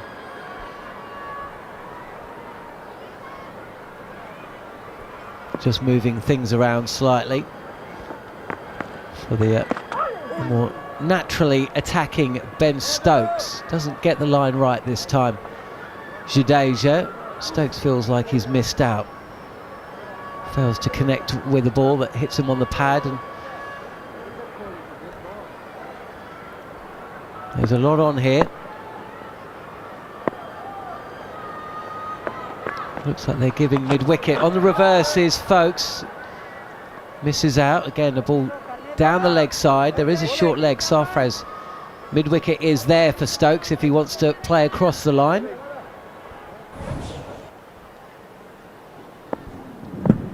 It's somewhat of a surprise that Kuldeep Yadav, who's a more attacking bowler, if Siraj plays deep in his crease this time, Stokes going across the left-hander, no run. If Siraj is given the holding job, then wouldn't it make more sense to have more attacking spin at the other end? Or yeah, I think, but with Ashwin's again deep in his creases, Stokes watchful at the start of the session, no run. With Ashwin's personal issues and him leaving the game, it takes, even though it's only a spinner, to bowl for a full session takes quite a lot out of you. And there's certainly a thought within the game that if you can empty the tank and refuel and replenish water and and things that go out of your body. But if you empty it too much, you ain't getting it back, and you dilute your physicality to go along with your skill. And forgive me if I'm wrong, but he doesn't look as though he's a gym bunny, Yadav. So there will be an amount of, we can't just bowl and bowl and bowl and bowl, because the workloads are going to be quite extensive moving forward, particularly if they, from an Indian point of view, feel like they can win the game. Second innings is going to be crucial, but it's that conundrum. You've got to get to second innings. You always hear about batting time, maybe their bowling time a little bit as well, as Siraj is in. He's over the wicket, and this is a good forcing shot by Ben Foakes, who places a drive past Jasprit Bumrah and mid-off. Now, that looked like 2 runs. I fancied Bumrah to chase that down, but he's just pulled up a little. I'm just going to have a little look back to see whether that's a little niggle or whether he just gave it up a little earlier than maybe the modern-day fielder would be expected to. He's got tired legs, but still, what an outstanding shot that was. He timed it beautifully, got in very good position, and also that shot shows that the ball is not reversing as much as it was prior to lunch, and also ball's coming onto the bat quite nicely. It's a good session to bat. Just pitched up a fraction this time from Siraj, and Foakes again trying to get on the front foot and succeeds in doing so, but it's the inside portion of the bat that means that the ball doesn't go where he intends, but there's still enough on it for another couple of runs. Deficit down to 148, but on a pitch like this, and one that Abhishek's been saying will turn more and more as the game goes on, England have got to get up where India left off just before the tea break yesterday. Yeah, I think just going back to that shot from Ben Foakes, yes, it's a wonderful shot, but just feel like India compared with England in the field have just been a little bit more ragtag, not quite as on it. Here is Siraj, a wideish first slip, and this is played comfortably enough by Foakes, but no run, which has allowed England to rotate strike but also pick up more boundaries. And I just think it's that simple thing that people talk about in sport more and more now. Can you do the things well that require no skill?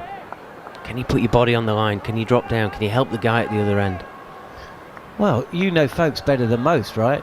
And I know you're talking about fielding, but that works for batting as well, doesn't it? This is a good-looking shot from Foakes. He won't pick up a run, but you can't hit many balls straighter than this one. Nearly takes out one of the stumps at the non-striker's end, but the fielder comes round from mid-on. Foakes, for me, whether he plays for Surrey or England, he always seems to weigh in with those. They're not ugly runs. He is not an ugly batter, but he very rarely takes the headlines. But we look back to that first Test match and that wonderful knock by Ollie Pope. Who was it that was with him, right? Who is it for Surrey? More often than not, in 4th innings, Foakes is there or thereabouts, and he's done it for England as well. This would be a big one though. Yorker length delivery from Siraj, not on the stumps though, and it's played straight back to the bowler, who shapes to shy at the stumps, but Foakes isn't going anywhere. 297 for 5. Yeah, I think if you're looking at players of yesteryear, you would think of maybe a Steve Waugh. Started his career real expansive, played lots of shots, then limited it. Nasser Hussain, people talk to the same. He started playing loads of shots, then limited it. I think Ben Foakes is very similar. He has all the shots, but he's quite prepared to do the ugly work at times. Forward again. This is a nice little start to the session for England, as Foakes is forward. He won't pick up a run here. That's the end of Siraj's 18th over. He's gone for 78, a boundary and a 2 from it, so 6 runs from it. England pushing 300. The face of it, 297 for 5, 64 overs in. Stokes is set. Foakes has eaten up 36 deliveries. And this is why I'm just a little bit surprised by India starting up with Jadeja and Siraj. I don't know, I understand what you're saying, but they're one wicket away from Hartley or Ahmed, and I just thought it would have been worth maybe a couple of overs of Yadav. Yeah, also I was a bit surprised that after Bumrah got an hour rest after bowling the first hour, Here's Jadeja again. He's targeting the pads and it's on leg stump. Folks is sent back. And good morning to talkSPORT listeners. As you've broken away from the weekend sports breakfast, Cass and Natalie to join us. Myself, John Norman, Gareth, Batty, Abhishek, Jhnujhnuwala, and watching a big moment in this match with Stokes and Folks at the crease. It's a little bit of a commentator's nightmare at times. As Stokes takes the single and he's pushing for two. Good running for England. Stokes calls Folks back. Stokes moves to 41 and the score moves along to 299 for 5. If you weren't listening to talkSPORT 2 earlier today, England lost 2 wickets for just 1 run, 224 as Stokes is on the reverse sweep, but there's a fielder station for exactly that shot and it won't beat him to the boundary. England opened the day up 207 for 2, but they were 225 for 4 when Johnny Bairstow was dismissed for a duck. Here's Jadeja again. He's persisting with that nagging line on leg stump. Sarfraz Khan fields this delivery at short leg. And when Ben Duckett was dismissed for 153, it was India's session, and it's been India's day so far, as once again Khan is called into play. Yeah, it just seems like Jadeja is not asking too many questions, and there are no issues for both these players against Ravindra Jadeja, where Kuldeep Yadav was asking too many questions from both these players. And as I said earlier, I'm a bit surprised that Bumrah didn't start. He goes on the slog sweep to Stokes.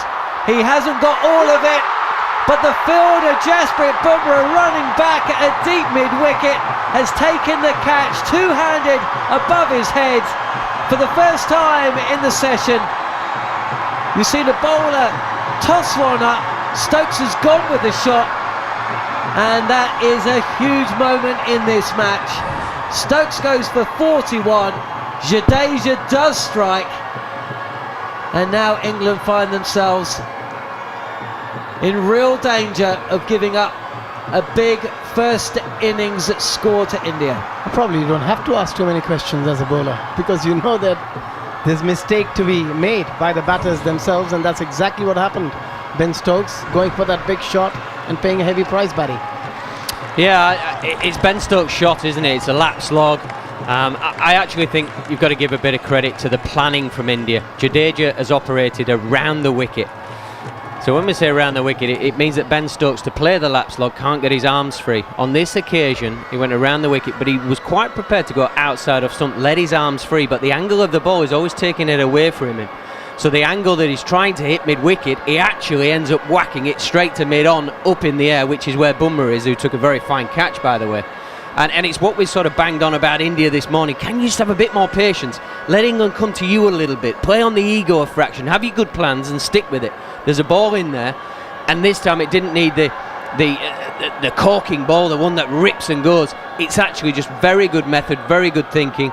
It's actually right for Ben Stokes to play the shot. He just didn't quite execute it as he wanted, but I think India need to deserve the credit for the angle that Jadeja's bowled to allow that dismissal to happen.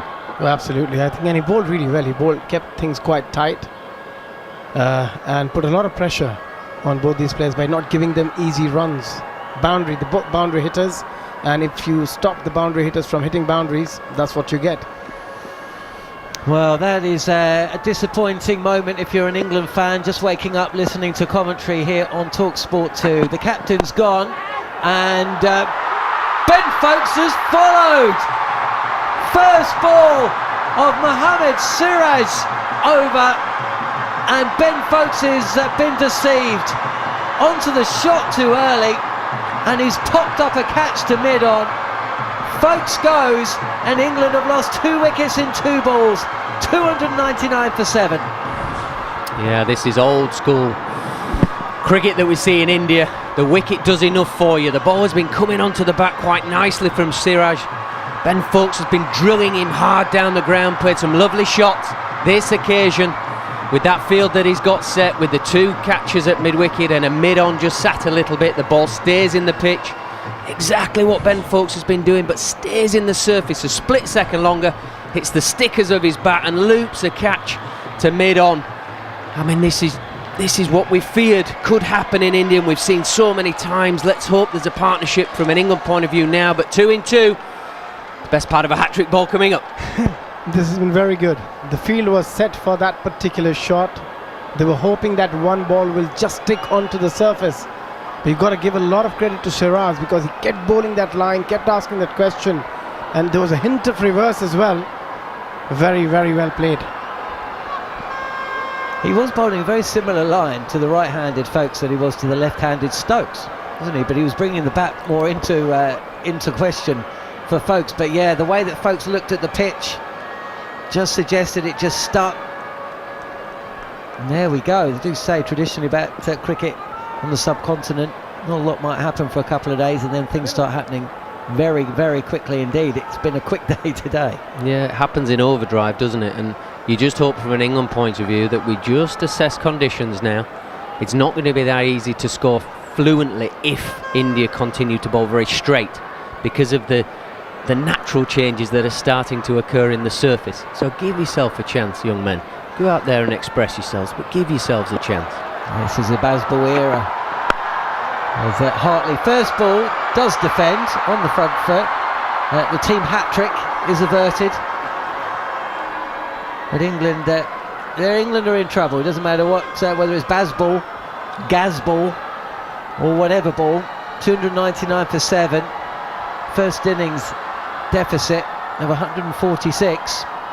2 batters at the crease, yet to get off the mark. Stokes back in the hutch, and India with their tails up. This is going to be really, really tricky for England to still be batting at tea, you'd think, as Siraj is in again. Around the wicket to the left-handed Hartley, who plays the ball to a kind of short mid-on.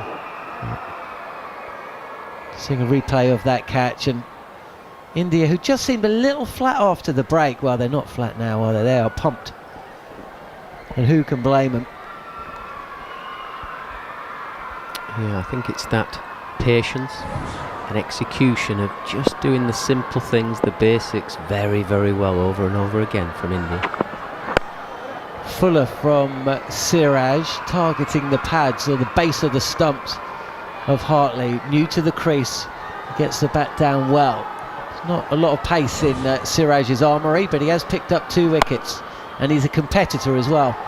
David Lloyd earlier today was talking about bowlers who bowl with a smile in their face, and he is one of those guys, isn't he? He's always got a smile, and also what England has done here, that they've always lost wicket in pairs. After losing one, they just couldn't manage a partnership, which is so crucial in any form of the game, not just in Test cricket. If you lose 2 wickets back to back, you've got 2 new batters out there. 2 slips in place, and that's an outside edge from Hartley's bat, which skids along the floor to Shubman Gill, I think it is, at a kind of wideish first slip. The 2 slips are taking up quite a lot of space, almost 2.5 slips worth of space covered between them. But and now with both these players, we know that they're both more than capable with the bat, but under such pressure on these conditions, it's not going to be easy. I mean, how many Test matches have they got between them? You talk about inexperience as bowlers, but even less as batters. Yeah, I think the one positive from an England point of view is that certainly Rayan was seen as a batter that bowled a little bit in county cricket, where he was plucked from. Inside edge of the bat set there. It's a fraction quicker from Siraj, targeting the pad of Hartley, who will get off the mark. But that's a really good over from Mohammad Siraj. Wicket with the first ball, getting rid of Ben Foakes. The 300 is up for England, but they trail by 145. And both Ben Stokes and Foakes, the 2 batters that walked out after lunch rather, have been dismissed. So a big session awaits, and to talk you through it will be Andrew McKenna for the next 20 minutes after a word from Gareth Batty. Yeah, I think the plan from England was the established players in Stokes and Foakes, they were looking to extend on that partnership. I suppose if we're playing the Bazball era, let's talk the Bazball era. And the talk would be Rayan Ahmed is a batter that bowled spin. As the new over starts, Jadeja coming around the wickets, turned on the onside, no run. And Hartley is a bowler that bats. So this is the exciting bit. This is the bit that you can't plan for because of numbers. This is the bit where we have two talented players. Jadeja around the wicket. The left-handed Hartley is forward, and again no run to Gill at mid-wicket. Who don't have the baggage of players with stats behind them. They can just go out and play with the freedom. This is the exciting part from an England point of view. Yeah, absolutely. I think they can just express themselves. They don't have to worry about too many things. Siraj is in. Hartley's using his feet. Oh, beautifully. Gets it past mid-off, and it's away for 4. England's 300 up with the single taken previously. 304 for 7. And although Rohit's got a bit of a double teapot going on at the moment, he won't be that disappointed to see the England number 9 using his feet to his premier spinner. I think again Rohit needs to be a bit proactive. Yes, have your men. Well, that one stays a little bit down on Hartley, but does play it well, keeps it out, no run. Close to the bat for those catching men, but at the same time protect the boundaries, because both these players will look to hit boundaries. You cannot have both your mid-on and mid-off up. You need to let them take singles here. Jadeja in, bowls hard into the pitch. Hartley hits it, but with no real timing, and it's back to the bowler, no run. Yeah, Hartley telegraphs, I'm going to play some shots, I'm not just going to block. So you have to attack and defend in the same breath. Jadeja is in. Hartley defending this one out on the onside. And there is no run. That's an over that's rattled through very quickly. 67 overs gone here on talkSPORT 2 and the talkSPORT Cricket YouTube channel. 304 for 7 England. If you are just waking up as it ticks past 7 o'clock this morning, as the sunlight starts to take in and the new day starts, if you like. Well, England resumed 207 for 2. At lunch, 290 for 5. With Root, Bairstow and Duckett all dismissed in the morning session. Duckett finally going for 153. Stokes and Folkes dismissed after lunch, so 304 for 7 as Stokes and Folkes went in consecutive deliveries. Rayan Ahmed's about to face his first ball. Tom Hartley is 5 not out. I'm Andrew McKenna, Abhishek Jhnujhnuwala and Gareth Batty with me in the commentary box. And it'll be Siraj to start his 20th over, and he comes in right arm over. Rayan Ahmed punching to Bumrah at mid-off, and there's no run. Yeah, you can certainly see the talent that Rayan Ahmed possesses with both bat and ball. And I suppose the challenge for him and any young player is to turn that into currency. And your currency is the runs that you get and the average that subsequently is stuck in the end column next to your name. Both of these players have wonderful talent, and it's can you turn that talent into numbers that work. Siraj is on his way in. Oh, that's the inside half of Rayan's bat. No discernible foot movement there. He's using his weight transfer in the crease to play the shot. He's looking to punch off the back foot through the covers, but it takes the inside half of the bat out on the onside. You've seen it in the previous matches as well, that he loves to get bat and ball, he loves to play his shots. But just got to pick the right option. With Mohammad Shiraz, he's going to look to attack the stumps, look to try and hit his pads. He's got the field set on the onside, 2 catching mid-wickets and a very close mid-on. Very similar how he got Ben Folkes out. So Rayan Ahmed just need to be a bit cautious here. Siraj is in. Rayan playing solidly to mid-off all along the floor. Bumrah will field no run. So England still trail by 141 runs. And we keep saying this for all the positivity and all the brilliance. They are still behind in this game. The pitch will only get worse. By their very nature, cricket pitches very, very, very rarely get better as matches go on. So England will want to reduce that deficit as much as they can. And hey, let's be ultra positive and maybe even turn it into a small lead if at all possible. Siraj goes in, punched by Rayan Ahmed. Good contact as well. It's Patidaru Fields at extra cover, and there is no run. I'll keep reminding you because there will be people switching on all the time. No R. Ashwin for India for the time being. He has left this Test match to go down to Chennai to be with an ill member of his family. To the best of my knowledge, India did not ask England about substituting him out of the game. There was lots of talk about whether England would allow it. To the best of my knowledge, they didn't ask the question.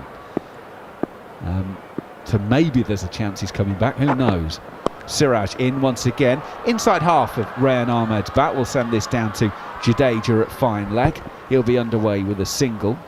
3:05 for 7 therefore. So India are a bowler down. However, Kuldeep and certainly Jasprit Bumrah this morning, well, let's just say they didn't miss him the way that those two bowled. Yeah, Siraj has just hit his straps a bit here after lunch. He's tightened his line up, just got that little bit of fade, whether we call it reverse swing or angle in towards the stumps there. Not far away from Rayan Ahmed there. Just fading inside half of the bat, goes down to fine leg.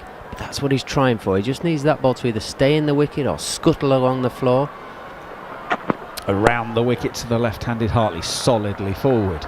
Back to the bowler and his follow-through, and there's no run. And it is that bit of patience required that probably was the reason for the 2 wickets this session so far. The bowlers complement each other. Siraj was prepared to do the hard work and keep the top of the stumps but very straight in play, so you took square of the wicket out.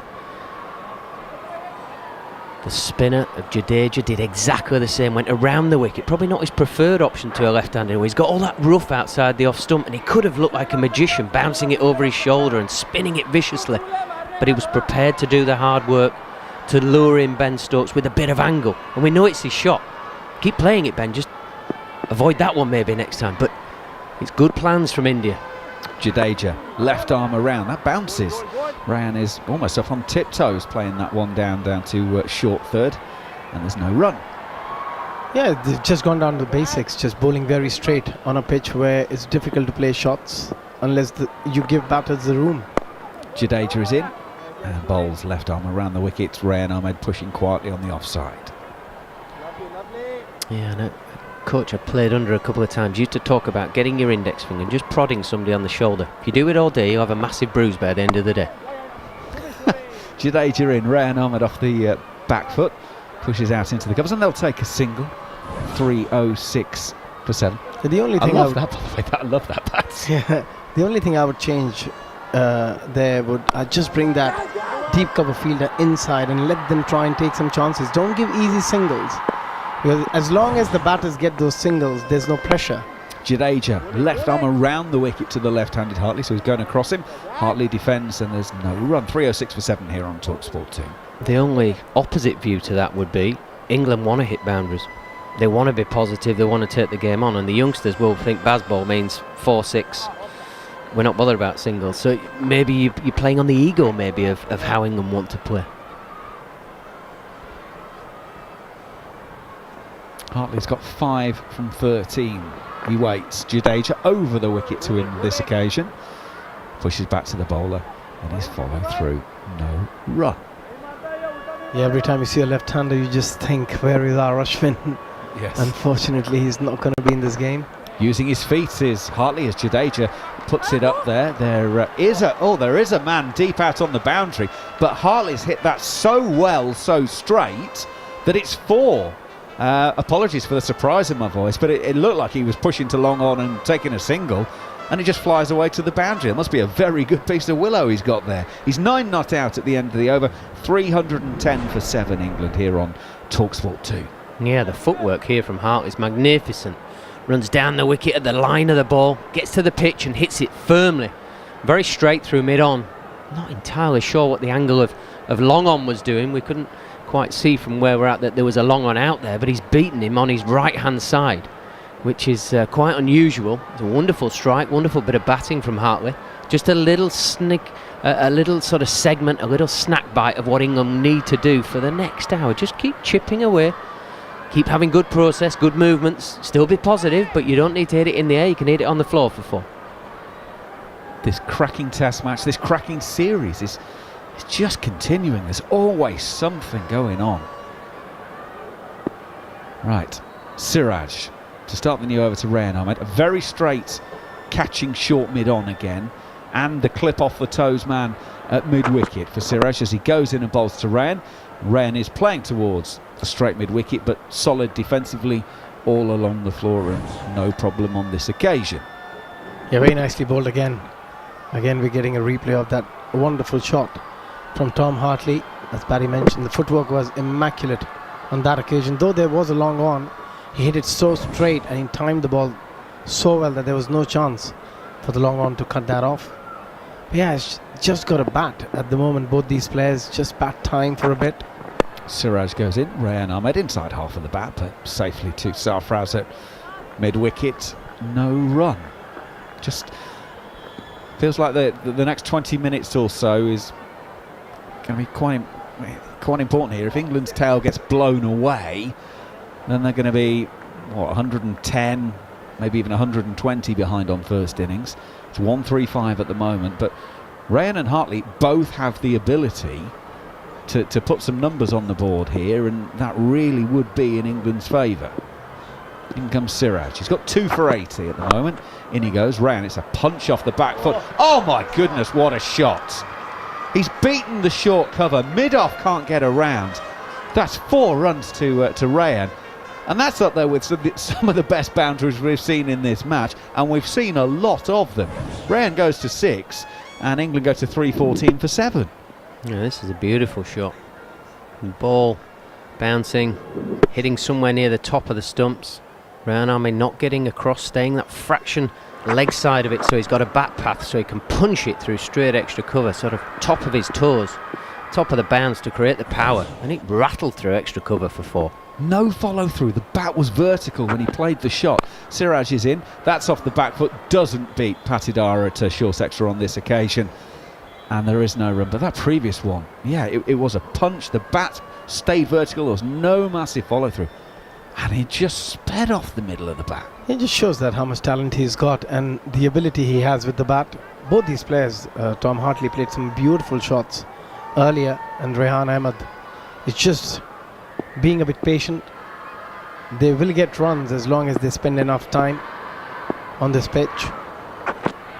Siraj goes in and bowls Rayan. I think he might have kicked the stump over. Or did it bowl him in the end? He's gone for the Yorker. Rayan seemed to be late with the bat. I thought he might have got something on it, but apparently not. The bowler turns around and looks at Joel Wilson, who nods and goes, well, it's out. And Rayan's gone for 6, and it's 314 for 8. We were just saying that the possibility of this going bang, bang might happen. It's a very full Yorker. Oh, it lands right at the base of the off stump and clips the outside of it, which is why the ball then squirts off through the slips. Well, we've seen some brilliant Yorkers in this series.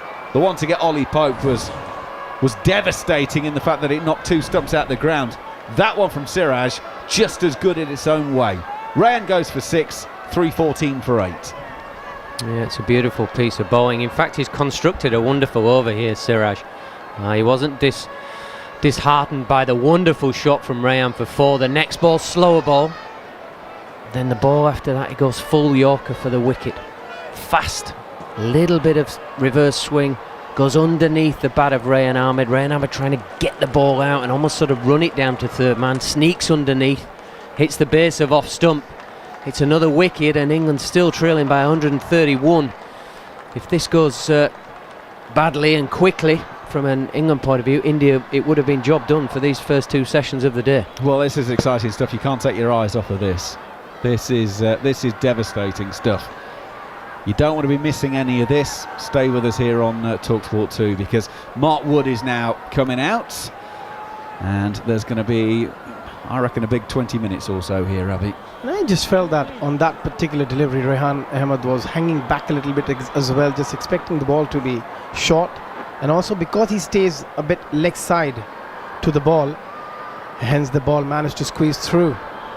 Probably if he'd come onto the front foot a little bit more, could have somehow managed to dig it out, but wonderful delivery nevertheless from Shiraz. Very well thought delivery. Now this could be over for England very quickly here. Here's Siraj then to Mark Wood. Plays a beautiful full defensive in fairness to Mark Wood. Pushes back up the pitch and ends the over here on talkSPORT 2. 70 overs have been bowled in the England innings. 314 for 8 are England. They still trail by 1-3-1. Well, what a spell it's been after lunch. 290 for 5 at the break. We're England 3-14 for 8 now. And it has gone with a clatter. This game has moved on apace. Siraj, 3 for 84 now to his name from his 21 overs. Ravindra Jadeja, 1 for 46. And, well, it's 70 overs gone, so we're 10 overs away from a new ball, but the way it's reversing. Right, Jadeja to start his 10th. And Hartley turns this away on the leg side, no run. Gareth, Batty and Abhishek Jhnujhnuwala have been far too devastating. They've left. Jadeja is in. Hartley comes down the pitch, swings, misses, and we have a stumping for Jarrod, his first in Test match cricket, and England are 9 down. Hartley's come down the pitch, and he's swung past this one. No way he can even think about stopping, let alone turning and getting back. And England are 3-14 for 9 as Hartley is stumped by about 1.5 meters. Well, a collapse, massive collapse, spectacular. England subsiding as Tom Hartley charges down the pitch. The ball goes between bat and body. Oh, he's a couple of metres down. And Jadeja, we've not seen much of him. Comes into the attack, and England are losing wickets regularly. They've got one left, 3-1-4 for 9. Yeah, we saw Jarrod struggling a little bit early on with Kuldeep, but he has no such problems with Jadeja. He's looked a lot better. Although we haven't seen a lot of Jadeja bowl, to be fair. Someone actually tweeted me before, though, Bhaskar Jaiswal, because I said that Jarrod might not have kept to Kuldeep very much, but he was saying that they play for the same team. I did look it up. They do both play for UP, but he'd only ever kept about 25 overs in his career, because Jarrod hasn't kept that much, and Kuldeep's not always playing for UP. But good for him to get his first stumping. We know that was something that someone like Joss Buttler struggled getting stumpings in Test cricket. It's a different kind of skill getting a stumping in Test cricket than it is in white ball cricket, just because you're not expecting the player to run down. And now we're about to see a reverse sweep. So yes. Isn't that great, Macca? You're absolutely... First ball, second ball or third ball? Jarrod is always convinced that James Anderson will play the reverse sweep first ball no matter who's bowling. So... here we go. A signature shot. Yes. maybe the signature shot of the sport, I would say. Very underrated. He's not given the credit he deserves. So here we go then. Numbers 10 and 11 at the crease for England, still trailing by 131 runs. 3-14 for 9. He plays golf very nicely right-handed, James Anderson. Single figure golf at right-handed. I did mention to him, are you certain that you're a left-handed batter? Do you know, there's that. Well, he's going to face Jadeja, and Jadeja bowls him, and he's playing from the crease out on the onside, no run. So that happens in basketball quite a bit. If you get someone who's a really bad shooter, sometimes when they're like 25, they just say, maybe you just use the wrong hand, and they switch. Jadeja, left on around. It's Anderson playing the reverse. Jarrod's happy. Second ball. It's out through what started off as deep point, and he's off the mark with the reverse. 3-15 for 9. Beautiful shot, wasn't it? Isn't it the signature shot of the sport? I don't know. Well, you see, this is where people get a little bit confusing. It's about the high-risk nature. With the greatest of respect to James, he is kind of limited. He plays it so well. So if you practice it obviously reduces the risk factor. Jadeja then to the right-handed wood, solidly forward, bat and pad together, no run offside. I think Gareth Batty was there when he came up with the plan, because I think it might have been Rod Marsh who shouted to him, you can't play defence, you might as well just play the reverse all the time. It took Jimmy a while to commit to it, and over the last couple of years, I was actually shocked he didn't play it first ball. To Jadeja, to Wood. Wood's going to go down and play the very fine paddle sweep. That's an exceptional shot from Mark Wood. He's going to get 4. He's underway with a boundary through very fine leg with a very delicate paddle sweep. 3-19 for 9. 126 behind. Last spare. England have had a really poor day so far. Promised so much after yesterday. 153 for Ben Duckett. Next best score, Ben Stokes with 41. 4 for 15 in 33 balls. The spell of wickets was. But yeah, It's gone pretty quickly, but everything does go quickly with this England side at the moment, be it good or bad, so there's no conclusions necessarily to be drawn from that. So as Bumble mentioned, it's still 126 the deficit at the moment.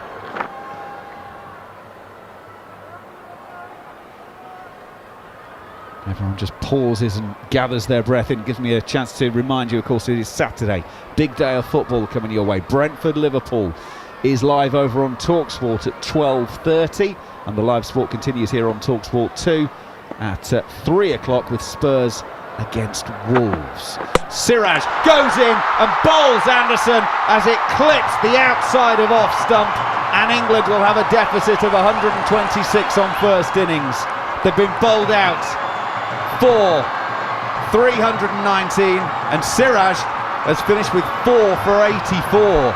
Good spell of bowling from him to mop up the tail. Mark Wood will finish 4 not out, but England have been bowled out in 71 overs and 1 delivery. They resumed this morning 207 for 2.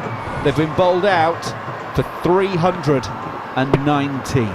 Yeah, not a Yorker really, just a half volley. Anderson went back to it expecting the Yorker, ended up just missing it. But great comeback by Siraj. You know, he struggled in this series, and he seems to be, you know, one of the people, if he doesn't play one or two, doesn't play even 1 or 2 good games in a row, the Indian fans get on him. He was getting smashed early on. England were clearly targeting him on purpose to put pressure on him, for him to come back and bowl the way that he does. And I think the thing with Siraj is, we see this a lot, Bumble, he doesn't usually chip in with wickets. He either takes none or he takes a load in a quick succession, and we see that again. Well, there's been a massive response from India. No Ashwin, Premier bowler, 500 Test match wickets not available. What a response from India. They would have thought they were in trouble this morning, but the captain has obviously got the troops together. I think they've bowled splendidly. England desperate to get after them. They weren't allowed to get after them. There's been high-class seam bowling. The Yorker has been evident. The ball pitched up direct at the stumps, and the wrist spinner Kuldeep has done his job. Kept going at one end, picked up a couple of wickets. England trying to get after him, but he's had the last laugh. 319 all out. England have had a shocking session there. They need to regroup, regather, new ball, Anderson and Wood.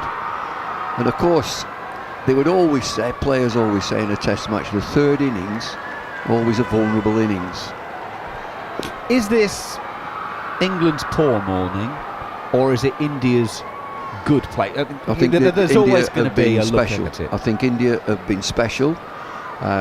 You could accuse England of being lax and a little bit sloppy. You would say that. But the response to being a Premier bowler down, he's only bowled 7 overs yesterday, Ashwin. 7 overs, 1 for 37. So that response of being a bowler down and everybody doing the job, lifting the game, that's exactly what's happened. So England have been bowled out, and again haven't lasted 80 overs, haven't got to that new ball. 319 all out with a deficit of 126. Now it needs a big response from England. Let me take you through the scorecard and do the nuts and bolts of things before I get out of the way, so that Neil Manthorp can pick up the commentary, and he will bring you the start of the Indian innings. So, the England scorecard: 319 all out, Crawley 15, Duckett 153, Pope 39, Root 18, Bairstow a duck, Stokes 41, Folkes 13, Rayan Ahmed 6, Hartley 9, Mark Wood 4 not out, Anderson last man out for a single. So 319 all out in 71.1 overs. The bowling figures: Bumrah 15 overs, 1 for 54, Siraj 4 for 84 in 21.1 overs, Kuldeep 18 overs, 2 for 77, Ashwin only those 7 overs yesterday. And if you are just joining us this Saturday morning, we are hearing he's not going to be involved in the rest of the game, having left the ground and indeed left the area last night, flying to Chennai to be with his sick mother. So he finished with 1 for 37 from 7, and Jadeja 10 overs, 2 for 51. So England do still trail by 126, and in the next few moments Rohit Sharma and Jaiswal will be wandering out to the middle. Of course, Rohit made 131 in the first innings, so essentially his innings separates the sides at the moment. David, how do you see India approaching, shall we say, let's say the first 40 minutes, an hour of their innings? Natural play. Both openers will play quite naturally, get rid of the new ball. They've got a great start when you're 126 ahead and coming into that third innings. Players themselves, and particularly test matches, there's always a little bit of a wobble. You think that the third innings is quite difficult to play, so how will they play it? They've got to play it quite naturally, so the response has to come from England. A burst with the new ball, and then inexperienced young spinners. The pitch is spinning. I think Kuldeep has bowled brilliantly. He's only got 2 for 70, but England wanted to get after him, but he's picked up a couple of wickets. Siraj and Bumrah have been effective with a Yorker. It's a delivery that we say is going out of the game, but you know, real good exponents. If you bowl it quick and straight with a little bit of movement, it's a problem. You've got to practice it, you've got to be accurate at it. And so I'm wanting England in this first hour, set the tone in this first hour. You need to pick a couple up. 5 for 20 in 38 balls was what mopped up the England tail. Yeah, well, I know there's many would be saying, well, we've seen that before. We've not seen it recently, but it was a collapse. Very quick. And James Anderson and Mark Wood then to start things off. Jarrod, and I suppose you want Mark Wood to attack, but 126 down, you want him to attack, but preferably not go for any runs as well, because we know Anderson's not going to go for any. What England can't afford is India getting a flyer. Yeah, it'll be interesting to see how India play this, because this is where teams have usually gone wrong against England, right? So I'm assuming they have 4 sessions to bat. Does that sound about right? Gives them about another 4 sessions to bowl at England. Yeah, and the pitch will continue to wear. They just have to play as I expect them to do. India will just play sensibly. It's England that need the response. They need something special. So I think Jaiswal will try and score, and Rohit will probably play it by ear. But it'd be very, very interesting to see what happens as India get into this a little bit, because England are very good at manufacturing wickets, and it is again that spot where, as you said before, the wobble happens, a third innings pickle, teams start to get a little bit weird. So that is in England's advantage, because India will be thinking, how many do we set? The big change, Macca, of course, is if the pitch starts to fall apart, then it doesn't really matter. If India get bowled out because the pitch is falling apart, well, England is going to as well. Yeah, absolutely. Gentlemen, thank you very much for the time being. We will be underway with the third innings of this match very shortly, and that means Neil Manthorp needs to come in and describe the action for you, and he will do just that here on talkSPORT 2. Thank you very much indeed, Mac. And no action to describe at the moment. It's interesting you were talking about setting a target. I wonder whether India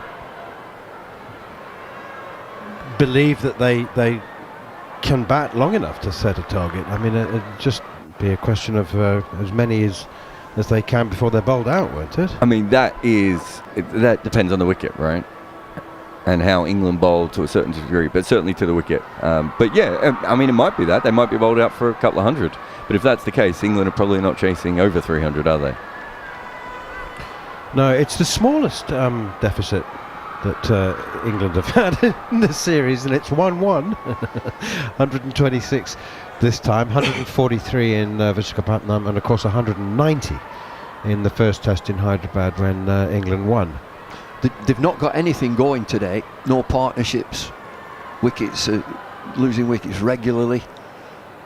You know, I know you can accuse them of being sloppy at times, and I'm sure they have been, but I think India have been excellent. You know, you need leaders. I think Bumrah and Siraj have responded. Ashwin not there. Kuldeep comes in bowling wrist spin. England wanted to whack him, they couldn't really. I wonder. Let's go to where a lot of England cricket fans will be at the moment, and yeah, there's exactly. And they go, well, Joe Root started all this. It all started with Joe. Played that stupid reverse ramp thing. and the response from the England camp will be... Actually, there's an interesting little exchange on X, formerly Twitter, between Michael Vaughan and Piers Morgan. And Piers Morgan is very much in the it all started with Joe Root's stupid shot camp, and Michael Vaughan replied saying absolute rubbish. Where we be referee, Jarrod Kimber. Well, I wouldn't ever get between those two, ever, in any situation. But Michael Vaughan was saying that it was irresponsible. He doesn't need to do that. He's a better player. You know, it didn't come off. It's a shot that he would play regularly. He's confident in playing. It didn't come off, and it looks alarming when you see it. But it's like many shots that you make a mistake. You know, it can be cruel. As a batter, you get one chance. Mistake. You make one mistake, you've gone.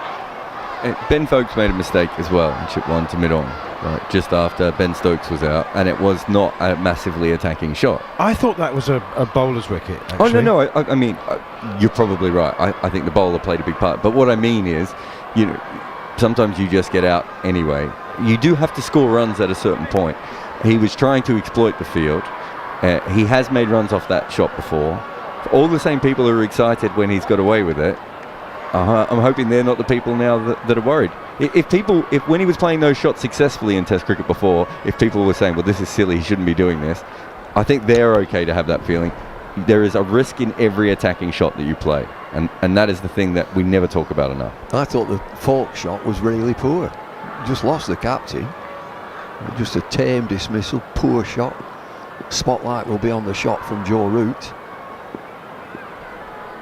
Well, we're about to get underway, and it's Jimmy Anderson who's bowling the first delivery to Yashasvi Jaiswal, and it's a good one. It's left alone outside the off stump. Good leave that. He's on the money there, Yashasvi Jaiswal, unless it was a misjudgment, and he shouldn't have left it. But it wasn't far away from off stump at all. Very, very good leave. And through it goes to Ben Foakes, who sucks breath through clenched teeth, and would run his hands through his hair if he didn't have gloves on. Jimmy Anderson does that for him. 3 slips then for Jimmy Anderson. 3 slips in a gully.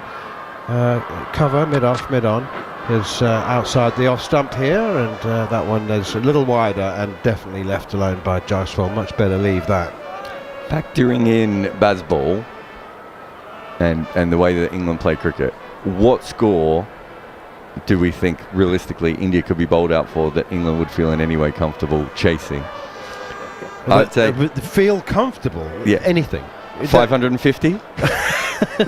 I'm not saying would be comfortable, but if you say what would they feel comfortable, Brendan McCullum said they would chase 600. And that's what so this is fine. Jimmy Anderson pushed out towards mid-wicket, nicely played by Jaiswal, and just finds a gap between Pope and Wood. They go through for a single. Whatever it is, they will always have time in the game. We're only into day 3. Because traditionally, if you bowled India out for 150 here, you'd be thinking, well, the wicket's no good now, so we've got to chase 300. Whereas England would be thinking, well, it's only 300. That's only a couple of sessions. And 2 days. We've got 2 days to do it.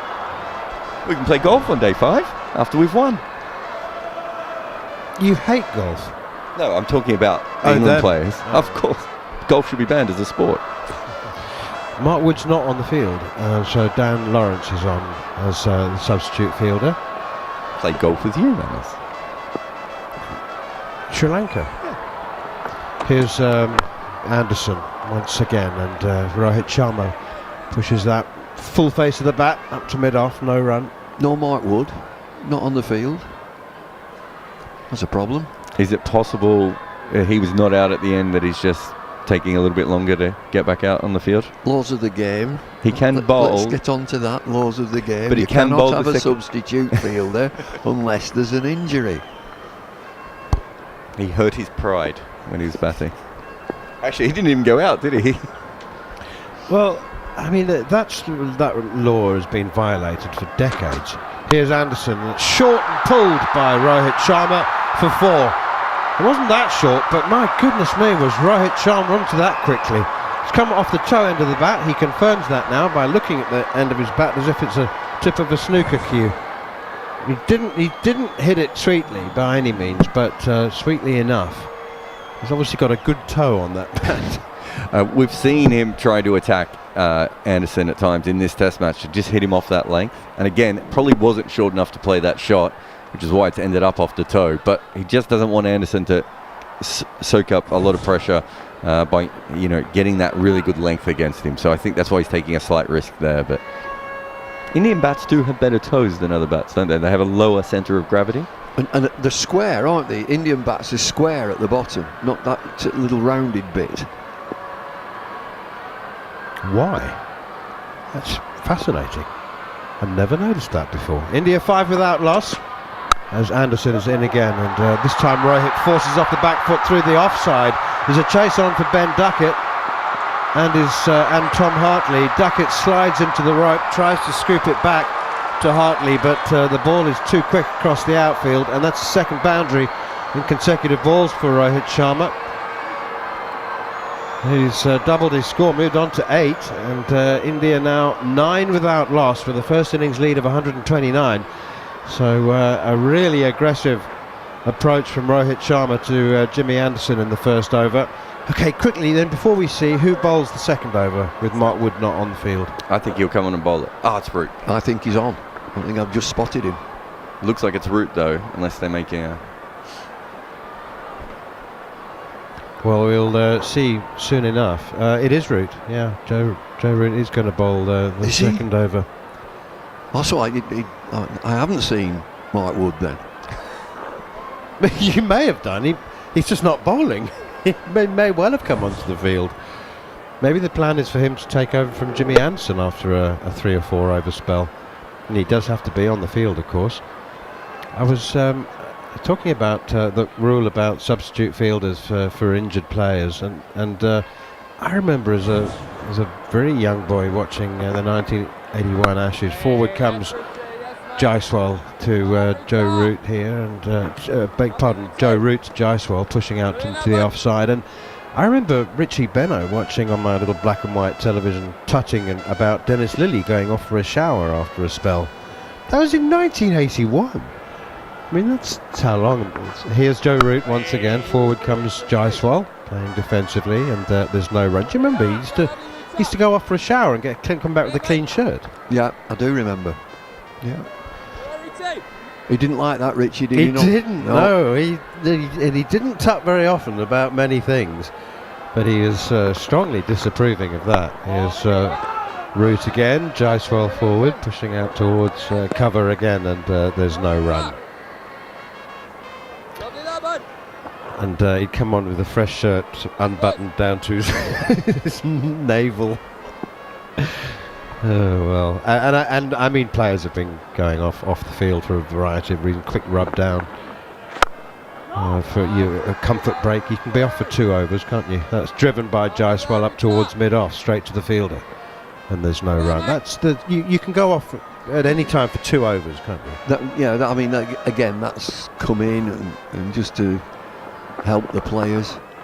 Root in again, and it's pushed straight back to the bowler. The law was unworkable. You can only have a substitute if there's an injury. So if you want to go off, you just say, I've got a twinge. And the umpire can't question that. Forward comes Jaiswal, pushing to cover again. Duckett fields, no run. What if I have no twinge, but I really need the toilet? Is the umpire kind of twinge, isn't it? well, I mean, if you're does asking me, the umpire supposed to say bad no? Look, why don't you go before? Just go off. Fine, absolutely, off you go. Have your break, and you play with 10. It's simple.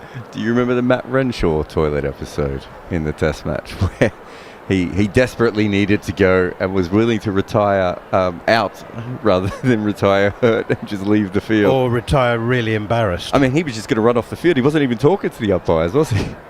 Who was the old bowler? Was it Alf Gover or Pope? George Pope, who umpire called play.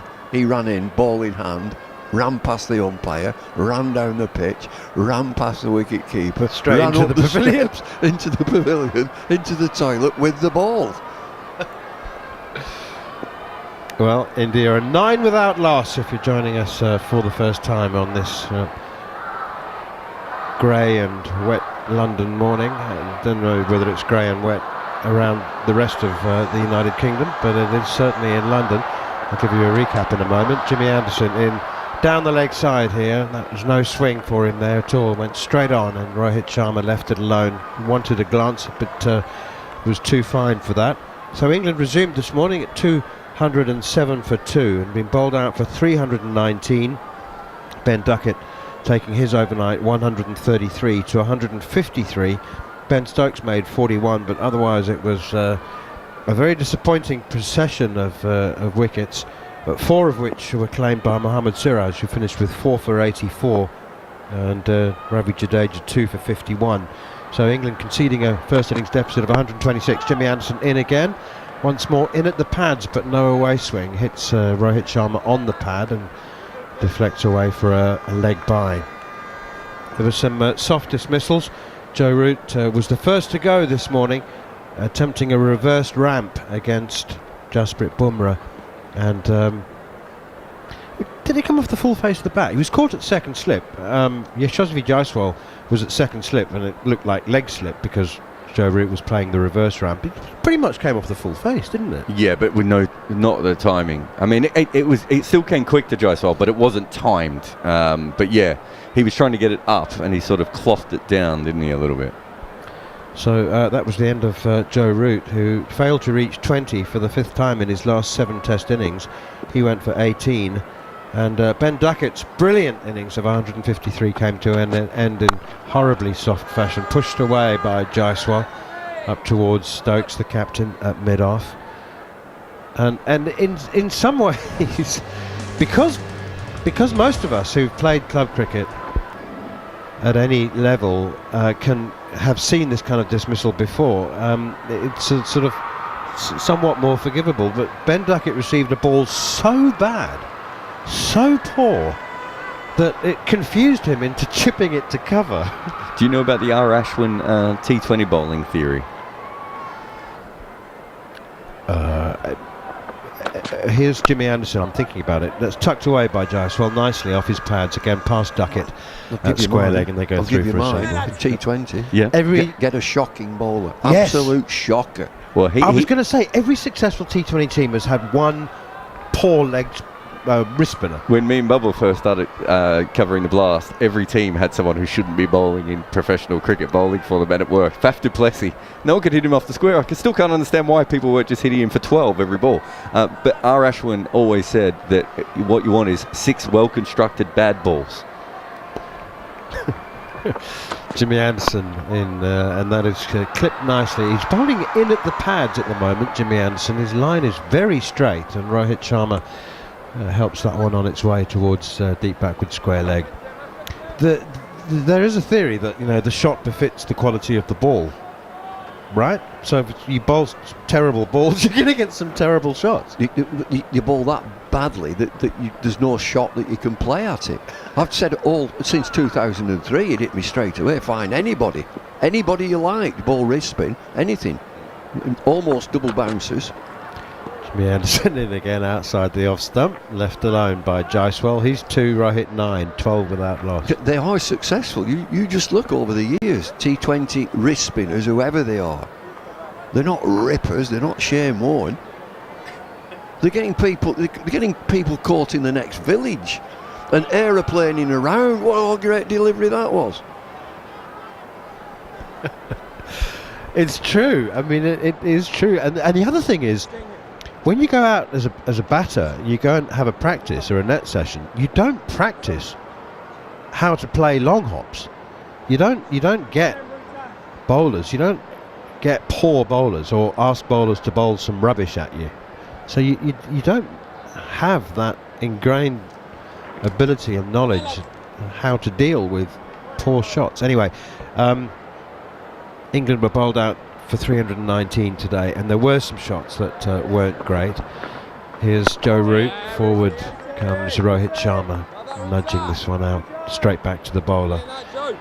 Ben Folkes, there's divided opinion. I think I'd rather inclined to give credit to Mohamed Siraj for the delivery that got Ben Stokes, because I think he just took a bit of pace off it. And if you get the batsman playing a bit early and chipping to mid-on, yes, it looks like a soft dismissal, looks like a batting error. Root in again around the wicket, Rohit forward, turns it out towards square leg, and they set off for a single. Yashasvi Jaiswal set off for a single at non-strikers end. Rohit Sharma had to send him back, and momentarily he was stranded quite a long way out of his ground at the non-strikers end. But England have had much better batting days, put it that way. But credit to India. Without R. Ashwin today, they've earned themselves a first innings lead of 126, and that one is left alone. Actually kicked away by Rohit Sharma, allows him to hit him on the pad, pitching outside leg stump. Jaiswal 2, Rohit 9, Abhishek, Jhnujhnuwala and Gareth, Batty have joined me in the commentary box, as you will know if you're watching on the talkSPORT Cricket YouTube channel.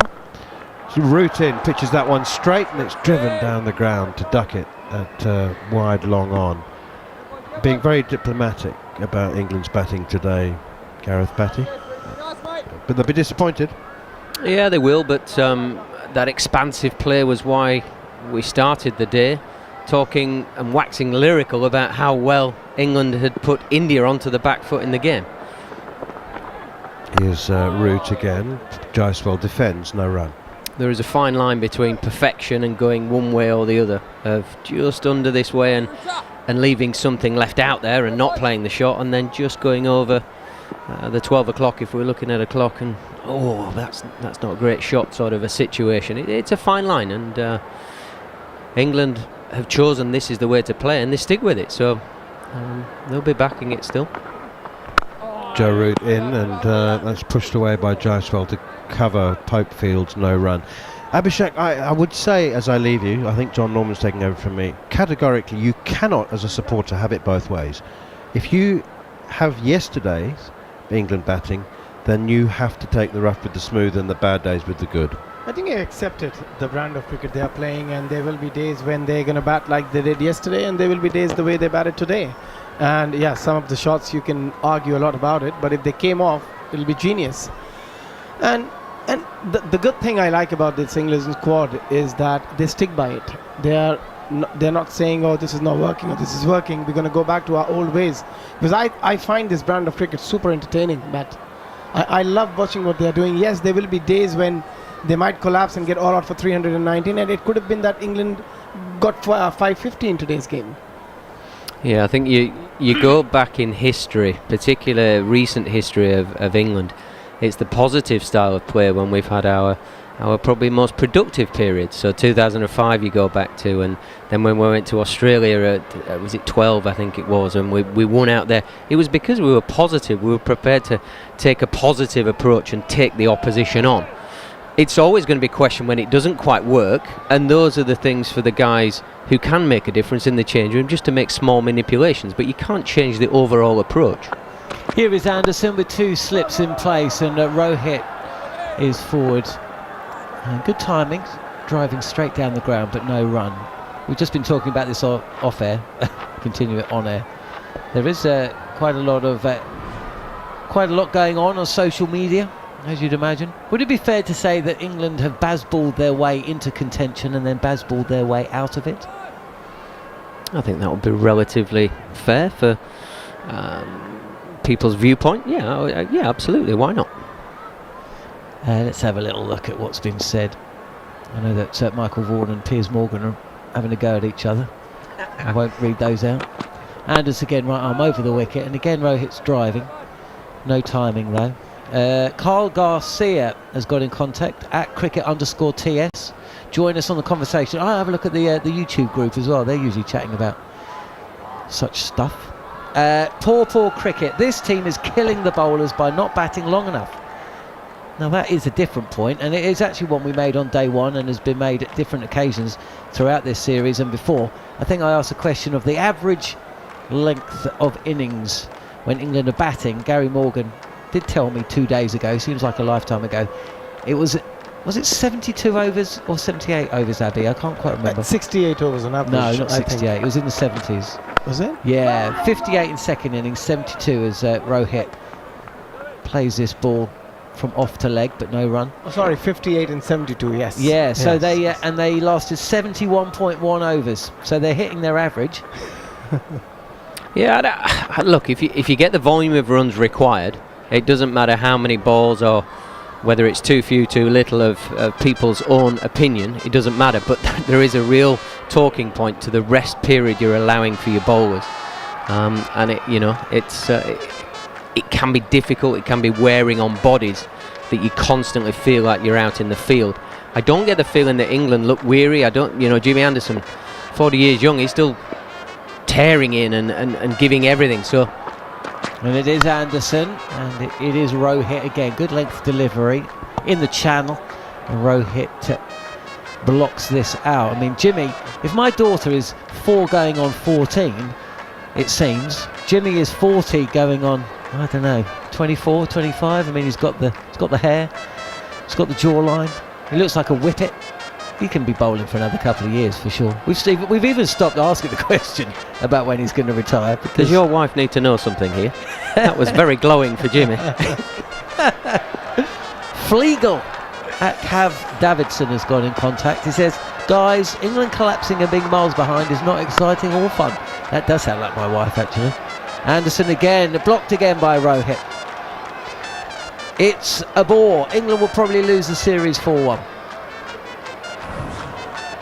Most people are predicting 5-0 series defeat at the start.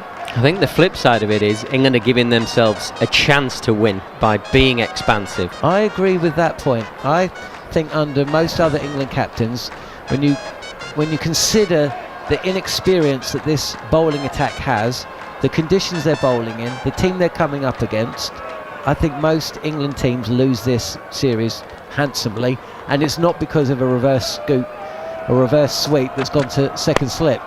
On the drive is Rohit, opens the face of the bat and places this to the left of Stokes at mid-off.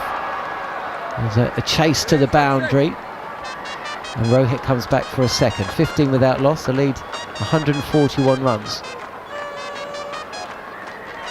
Guna Aaron says at cricket _TS, for all the praise this England team gets from you lot, I guess he means you, Bats. I'll take that. I have not been impressed. They're absolutely awful. Narrator. Series is 1-1 with 3 to play. How can you be a top test team? Narrator. They're not.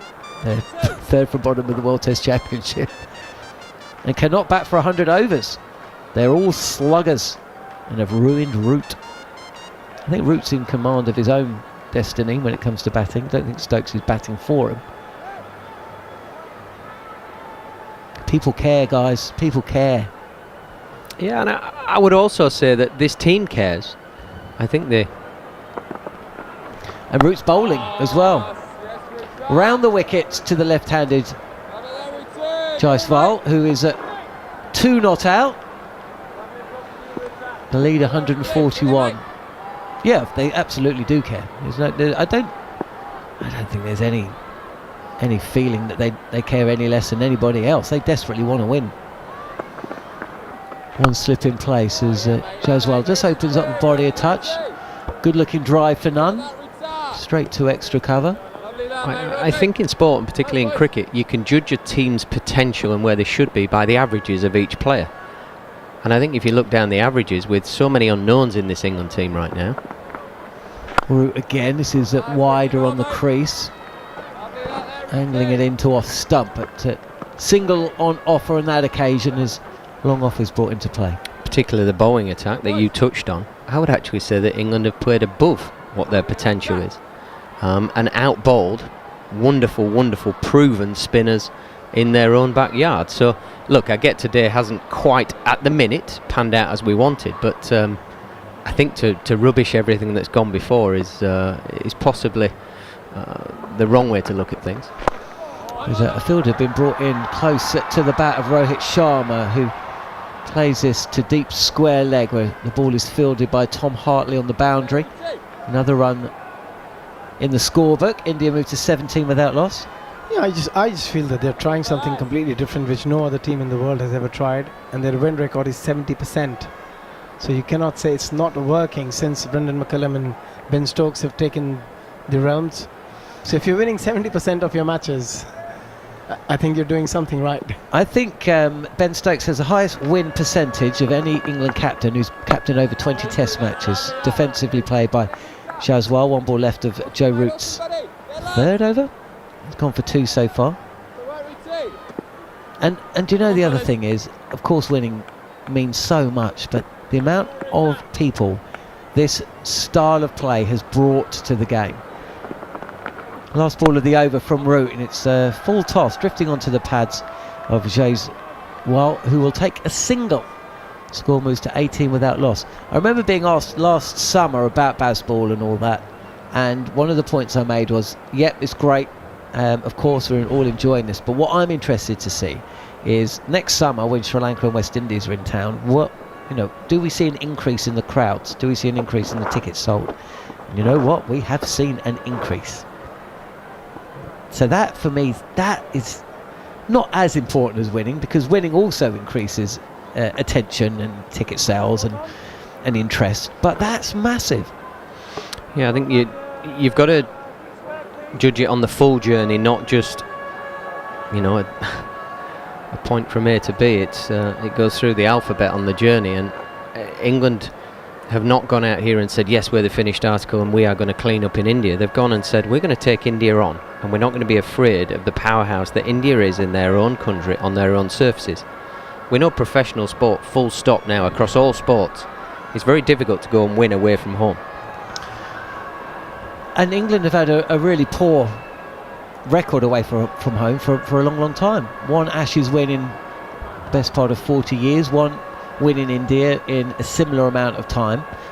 But why is it that Australia and India, for most of my life, up until the last 10-15 years, up until Ganguly, they had a terrible record overseas. But they can win in Australia. They won twice there in recent times. Hartley is into the attack, and he's bowling onto middle stump of Jaiswal, who's forward. No run, 18 without loss.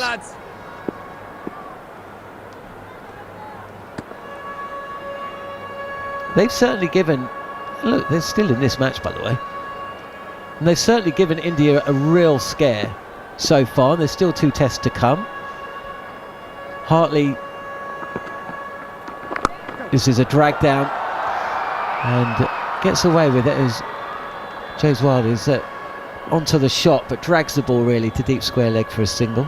Lead is now 145. Jarrod Eaton says this is exactly like the Ashes test at Lord's last summer. In a great position after day 2, gifting the game with a collapse on day 3. It's becoming a trend.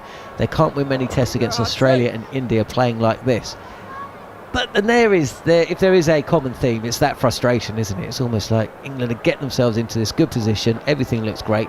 They were still 240 runs behind playing in India on day 3. So it's not like they were favourites anywhere with the bookies, I imagine.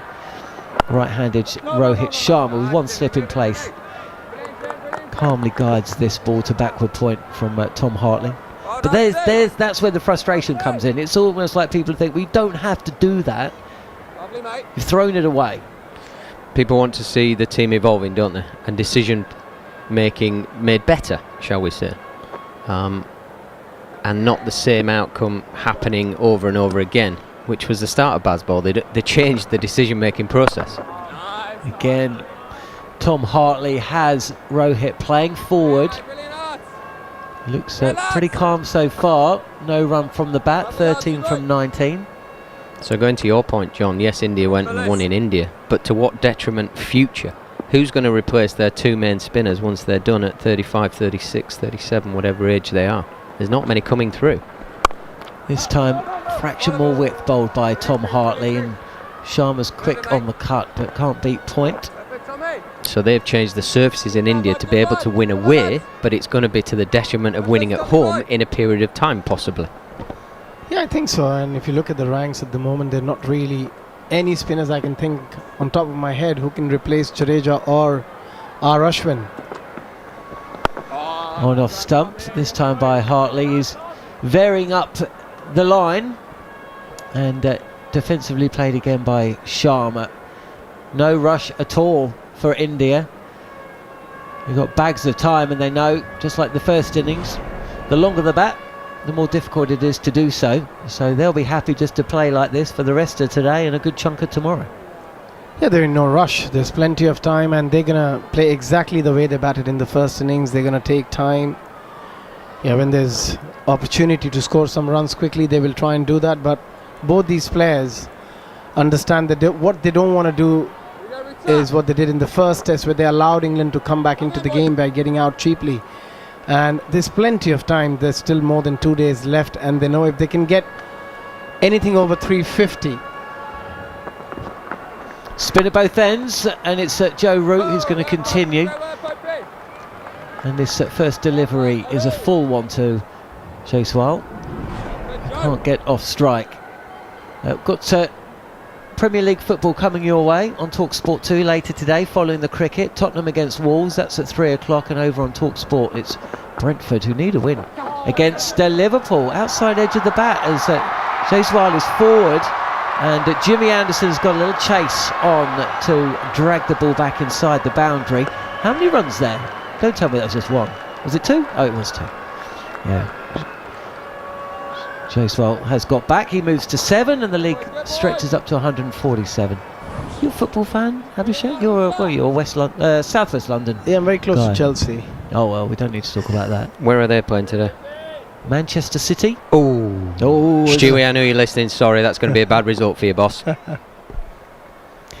Stewie listening. By the pool in Dubai. Fuller again from Root, defended.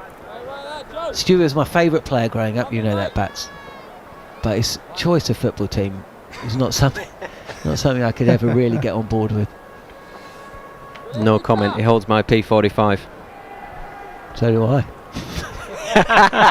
I'm done. You're Fulham through and through, right? With a hint of blue. Oh, get out of here. Root has Jaiswal playing forward again, slightly with bat away from body on that occasion. A few oohs and ahs behind the stumps.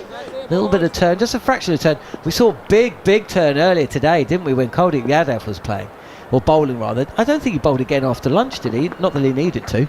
He just fired in a little bit more. Bit more round arm actually from Root. Let's see how fast that was. No run again, 21 without loss, Indian second dig. And the ball is still quite new at the minute, so it's got that bit of a lacquer on it, so it will skid a bit more. Might rush through, so you're looking to maybe just skip somebody on the pad, or that fast spinning one to slip, but it's not going to spin as much as it will in maybe 10 overs time, when the ball's just that fraction softer. This is on middle stump, flicked away by Jaiswal. Nicely done. Gets off strike, he moves to 8.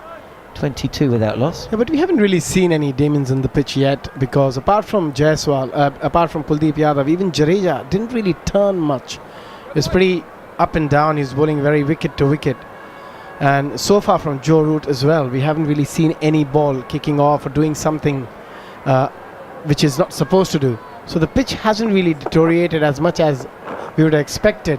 So still a very good batting surface. Yeah, it's got a fraction slower maybe, hasn't it? Which was the demise of a couple of England batsmen, where the pitch being that fraction slower, contact point with bat and ball is just a bit in front, which then skims the ball into a catching position in front of the wicket. But no, there's certainly nothing up and down or lateral really. If you are just joining us and you're an England fan, sadly England are bowling. This is a leg stump line from the slow left arm of Tom Hartley.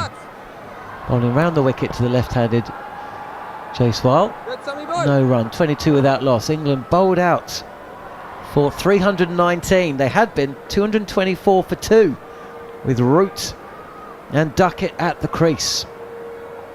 And they collapsed in a little bit of a heap, and there's plenty of feeling out there that they kind of led to their own downfall. We'll be hearing about that. Leg stump line again from Hartley, clipped again into the leg side, and this is fielded at mid-wicket. No run again. I feel like Hartley's learnt of what Jadeja did. He's got a slip and a leg slip. He's got the 2 scouts out, a deep square leg, deep mid-wicket, a mid-wicket and a mid-on. And he's bowling a very straight line. He sees loops up into the air. Folkes has taken the catch. Now the reaction of Hartley is he's not quite so sure whether there's an inside edge. Folkes liked it. They're talking to Stokes. He's looking around and he signals a review. Looked like a bit of glove to me. Well, the reaction in the comms box, I'm not sure who yelped. I think was it might me. be Apologies Bats. for that. To director, I am impartial. Player review for court. Original decision is not out. I've checked both feet. It's a fair delivery. We get a front on, please.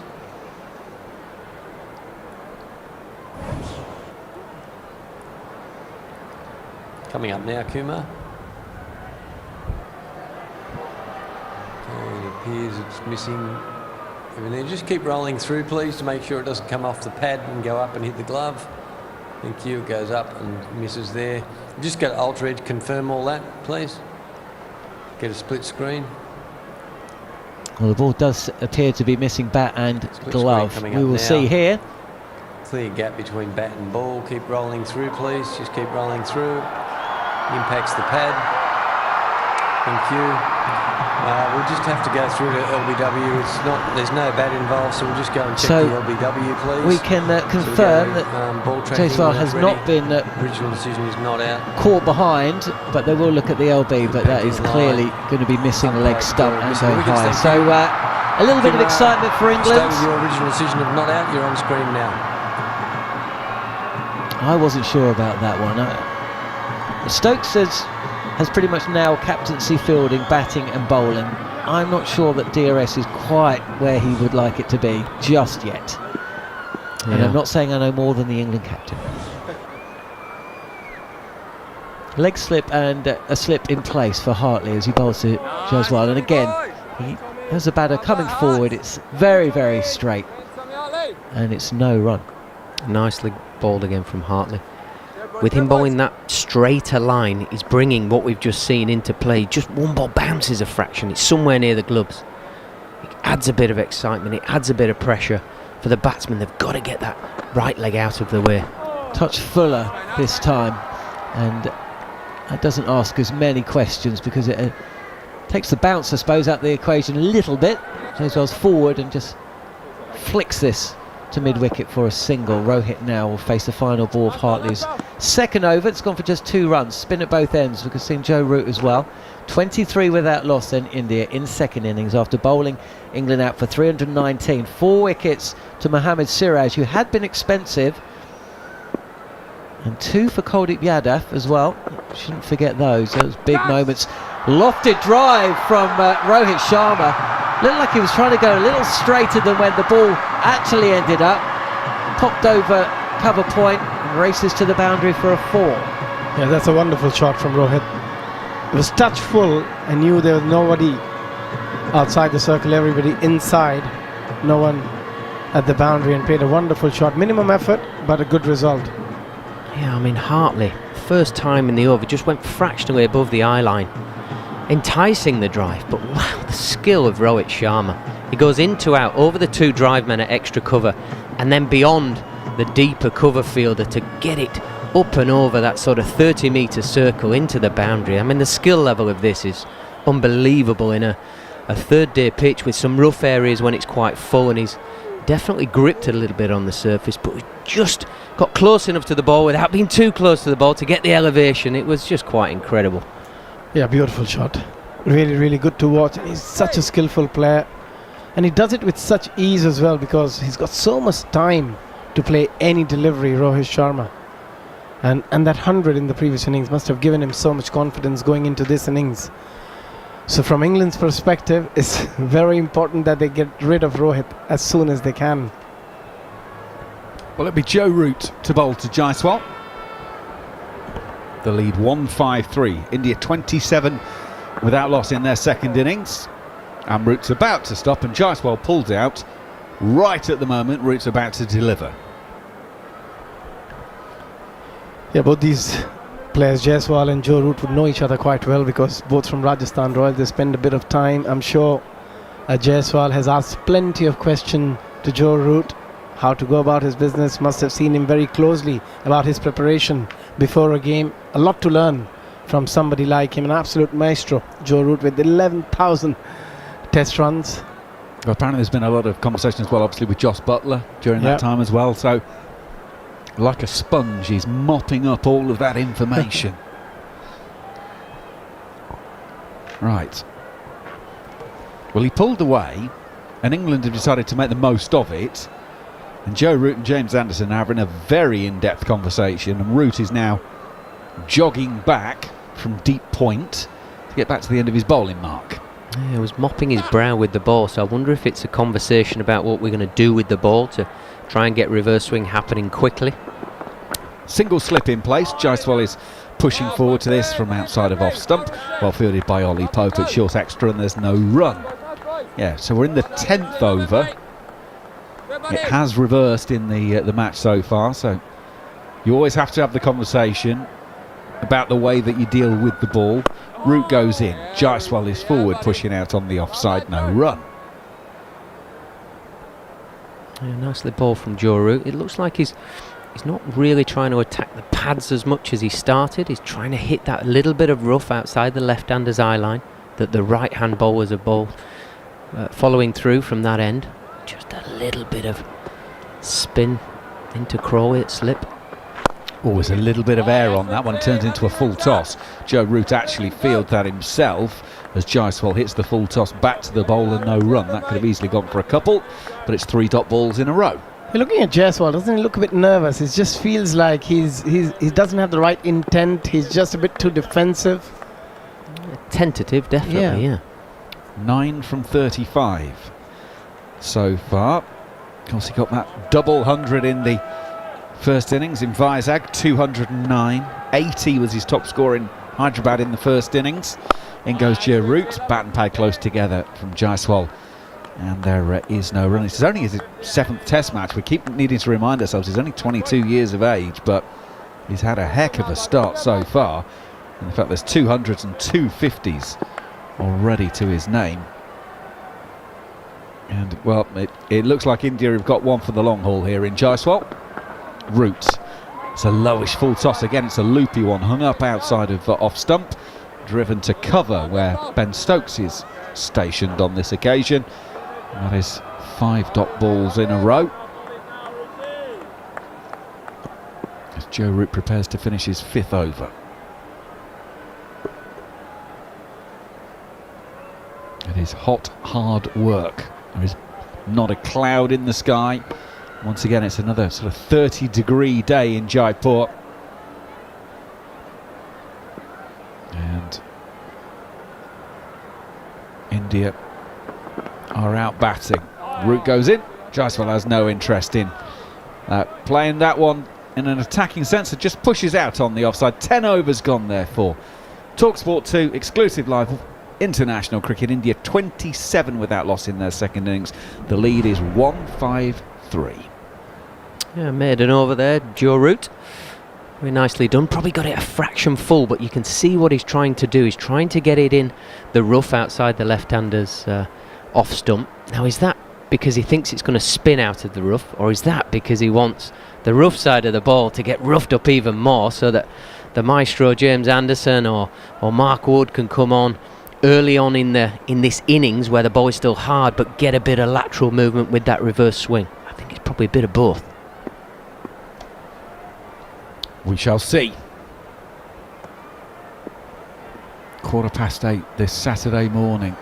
Still plenty of life in today's test match play, as Hartley's going to start left arm around the wicket, the new over, and Rohit is, it's the outside portion of his bat playing there, out on the offside, no run. But that's the delivery. He needs to bowl a lot more consistently and one after another. It's usually what we have seen with him, that he bowls a really good ball, but then the next one he doesn't really follow up with the same sort of delivery in his spell. Hartley, left arm around, it's shorter, allowing Rohit to play off the back foot. That's the point Abhi was just making. It's out for a single out to Crawley deep on the offside, no run. Is that potentially the fact that the majority of cricket that Hartley has played has been white ball, and therefore you don't want to bowl 2 balls in a row too often in the same place. You know, you want that variation. Could that potentially be a factor? Yeah, white ball does play a massive role, but still, if you're playing test level or you do play a lot of 4-day cricket as well, so you've got to be able to change your skills according to the format. Hartley is in. Jaiswal, the left-hander, as Hartley is around the wicket to him, clips to Duckett out at deep straight mid-wicket, and there'll be 1 to the total, 29 without loss. Yeah, it's a muscle memory thing, isn't it? The more we do something, hopefully, the more that sits into your muscle memory. Is it 3,000 repetitions to get something that becomes second nature? Hartley halfway through the over, around the wicket. It's a lowish full toss by the time it gets down to Rohit at the far end. He will clip it to Rayan Ahmed, who's deep out on the mid-wicket side, and they will take a single 30 without loss. Rohit goes to 19 from 25. Jaiswal 10 from 39. Not that many alarms so far in this second innings for India, after England went down in a heap earlier. 5 for 20. The last 5 wickets went down. Hartley goes in, around the wicket again to the left-handed. Jaiswal turns out to mid-wicket and there is no run. Yeah, I think that normally you'd say a short leg now, but he's got a leg slip because the line is so tight. If it just creeps down the leg side, you're almost going, go on, just give me a bit of your bat face just to go into that leg slip. Hartley in, straighter on this occasion, pitching middle, turning, staying on middle, and that will end the over as it's played defensively by Jaiswal. So 11 overs bowled by England in this second Indian innings. They are 30 without loss. The lead therefore 156 after England were bowled out for 319 earlier. Remember, they resumed this morning at 4 o'clock at 2:07 for 2 after 35 overs of the innings. Well, they went to lunch at 290 for 5, 83 for 3 in the morning session, and then it was followed up after the lunch break. England 319 all out. Ben Duckett, the top scorer, 153 from 151 balls. He was the 5th man out, and then the rest went down pretty much single figures from there on in. Stokes ended up with 41 before being caught by Bummer on the boundary. But Folkes 13, Rayan Ahmed 6, Hartley 9, Mark Wood 4 not out, James Anderson a single. So 319 all out, 4 for 84 for Siraj. The most significant bowling contribution in terms of the wicket. So India led by 126. Joe Root will start his 6th over. And it's to the right-handed Rohit around the wicket. He turns to square leg and there is no run. So Anderson, Root and Hartley used by England so far. So no sign of Mark Wood yet. Maybe just waiting for some more of the lacquer to come off of the ball, as Mark Wood does not often take the brand new ball. And he's not been used yet. Rohit, slip and leg slip as Root comes in, past umpire Joel Wilson, around the wicket. A little bit short that one, but Rohit not able to get the ball back past the bowler in his follow-through no run. Double change in the summarisers seat. Gareth Batty and Abhishek Jhnujhnuwala have moved out. Jarrod, Kimber and David Lloyd have moved in. Maka, just on what you were talking about with the Indian bowlers, so since 2020 they've averaged 11.9. Root around the wicket. Rohit goes on the big sweep, misses it, taken on the pad. Ben Folkes is bouncing up and down behind the stumps at the far end on the appeal for that one, and England will have the conversation, and Ben Stokes makes the signal to say we are going to review this one. Rod Tucker, over to you. TV umpire to director, we have a player review for LBW. Original decision is not out. I've checked both feet, it's fair delivery. Can we go to front on, please? Felt very leg side to me, Bumble. Front on coming up now, Joel. This is close. This is going to be close. Where's it pitched? Edge, please. I don't think he's hit it. They're looking at ultra edge. Just building ultra edge, Joel. Ultra edge coming up now. It's a flat line as it goes past. Just rock and roll that back past the bat, please, Dev. Thank you. I've got a clear gap between bat and ball, so no bat involved, so we can get a ball tracking when it's ready. And this is going to be the key. Where did it pitch? I'd be shocked if it's Ball not tracking out coming there. now. Pitching in line, impact in line, and hitting the wickets. Joel, you've got 3 reds. You need to overturn your decision to out. I'll let you know when you're on screen. You're on screen now. Signal now. Joe Root has a massive wicket for England. He's got a breakthrough. He's got Rohit Sharma for 19 from 28 balls. India 30 for 1. They lose their first in the second innings, leading by 156. Well, when it pitched, we were saying, where's it pitched? And it's comfortably in line, and you can see it just straightens as well. As soon as it straightened, I thought he's in trouble here. They were looking for the edge. They thought there may have been an edge, but it's a massive wicket. The captain, real calmness to his batting. He's gone for 19. India are 30 for 1. They lead by 156. It was interesting because it was a decent appeal, but they didn't go up massively. But they all came in, and you could see them all chatting to each other. They all thought it was good. I thought, naked eye, it looked outside leg stump to me. I thought even if it was going to pitch in line, it would be by a millimetre, but that looked well inside. Well, I mentioned in the commentary that Folkes was jumping up and down from behind the subs. He was the one who was absolutely certain. Some of the others were less certain. Well, look, Ben Stokes made the point with the Zach Crawley decision in Vizag that he wasn't entirely sure about the accuracy. Well, maybe this is one has come back in England's favour, and that's the swings and roundabouts of it all. Well, you know, when you see it and you see the replays, it was looking more out. More times, as soon as he hadn't hit it and it pitched and straightened from around the wicket, always looking to do that, the off spinner. Now it's brought Gill in, Shubman Gill, who bagged one first innings. He did indeed.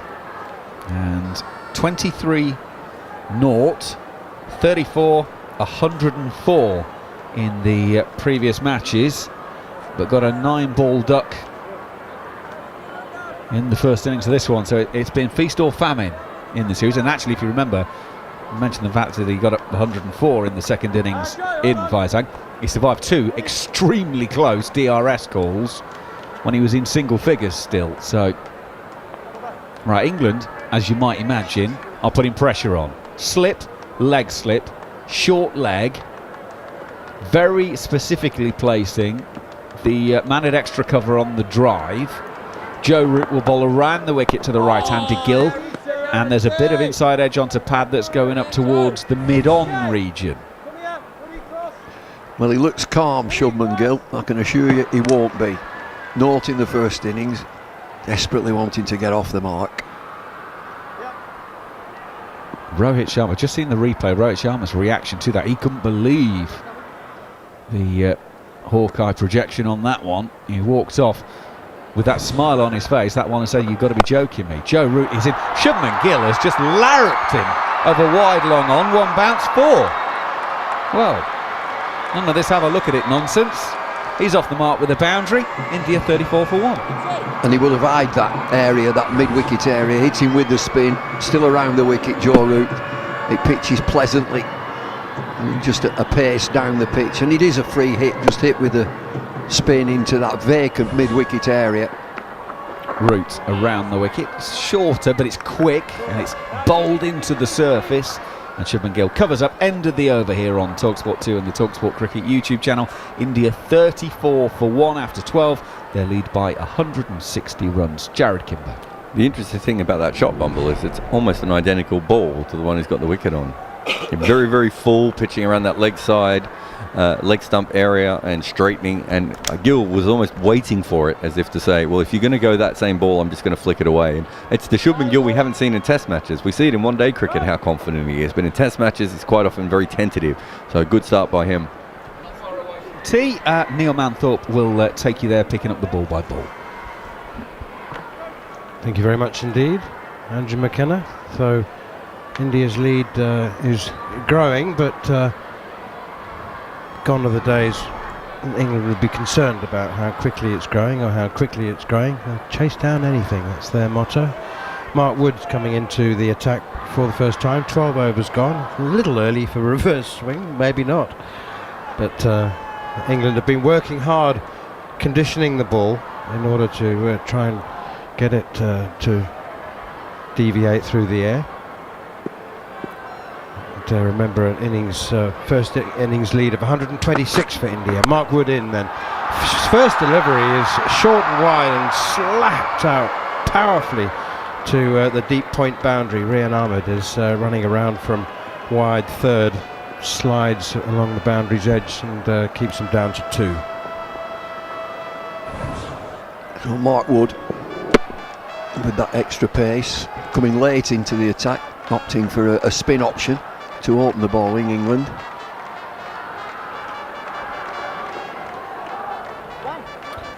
So Joe Root with the first wicket. Rohit Sharma couldn't believe that Hawkeye had that ball pitching in line. I don't know whether he thought it was missing or was pitching outside leg, but clearly showed pitching in line and hitting the top of middle and off. And this one is defended by Shubman Gill, back down the wicket on the offside, and there's no run. Jaiswal has 11, Shubman Gill has 4. India 35 without loss.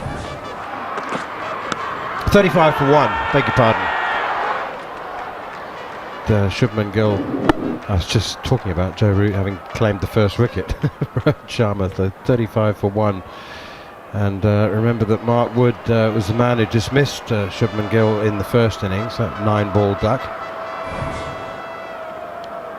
And he's running away towards him again, and pushed away defensively out on the onside. Did that just tail back in? It did, didn't it? Yeah, it did.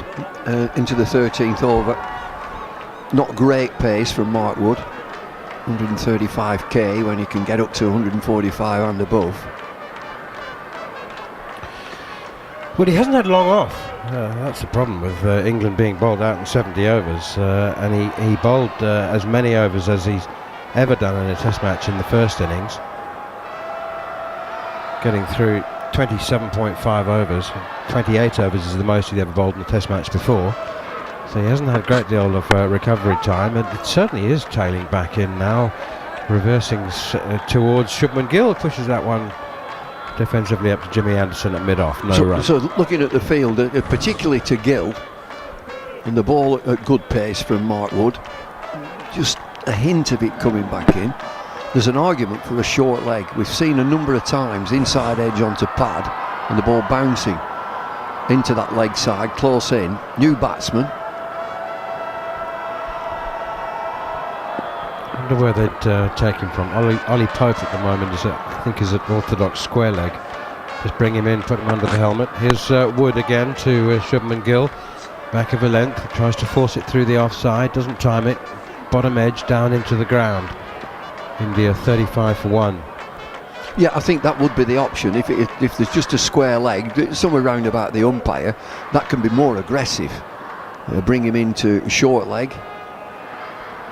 Because this lad stands upright. And we've seen him previously, certainly in that first innings, inside edge pad. Remarkable in his 43rd innings that he's still averaging under 31, Shubman Gill. Here's Wood again, once more tailing back in towards the right-hander, pushes it out on the offside, and there's no run. He's been given a lot of chances, a lot of game time in Test match cricket. He's also played on a lot of pitches where the overall batting average hasn't been that high. Because when he played in India, everyone was getting bowled out, within a day and a half. So he's actually played on a lot of low-scoring games. So it's probably looks a little bit worse than it is. But Mitch Marsh had a very similar record. I think Mitch Marsh's average was even a lot lower. I know he can bowl a little bit, but didn't bowl all that much and was still in the side. Not enough attention is paid to the surfaces that batters play on it. I think it's fair to say. I mean, historically, I think South Africa's the most difficult place where top order batters average lower than they do in other countries. New Zealand used to be the same, but the pitches have improved there. Yeah. Here's Root once again, and that's driven by Jaiswal down towards long off, 1 run. I think the 2 batters who get the biggest boost from when you look at their overall numbers are Peter May and Daryl Cullinan. So Daryl Cullinan played in a really tricky era where he got a lot of wickets that weren't particularly good. And then Peter May, I think, is the other one. First class or test? That's test. Right, yeah. So what we look at now is we look at you look at era ratio, because eras usually define how many runs you make, and then also match ratio. So you look at that player versus the top 6 players in their games, or sometimes it's the players in the same positions, depending on how far you want to take it. Here's Joe Root once again around the wicket. Forward comes Shubman Gill playing defensively, and there's no run. The point about Daryl Cullinan is he did play on some tricky wickets, but he did make 274 on a glued wicket at Eden Park in New Zealand, which literally the grass had all died and the groundsman was so desperate that they glued the wicket together before the test match started. And he also, that's played away defensively by Gill again, and there's no run. And he also averaged 12 against Australia and 8 against Shane Warne.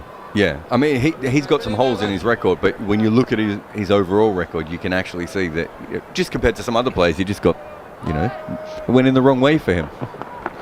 Root again around the wicket. Shubman Gill uses his feet, pushes it up towards mid-on, no run. Whereas there is a lot of batters who debut around 2001 and retire around 2015 who played on incredibly high-scoring wickets over and over again. So Anil Kumble is a bowler who, if you look at his bowling average, it doesn't compare to Ashwin's, but if you look at the pitches he played on, he's not that far off Ashwin.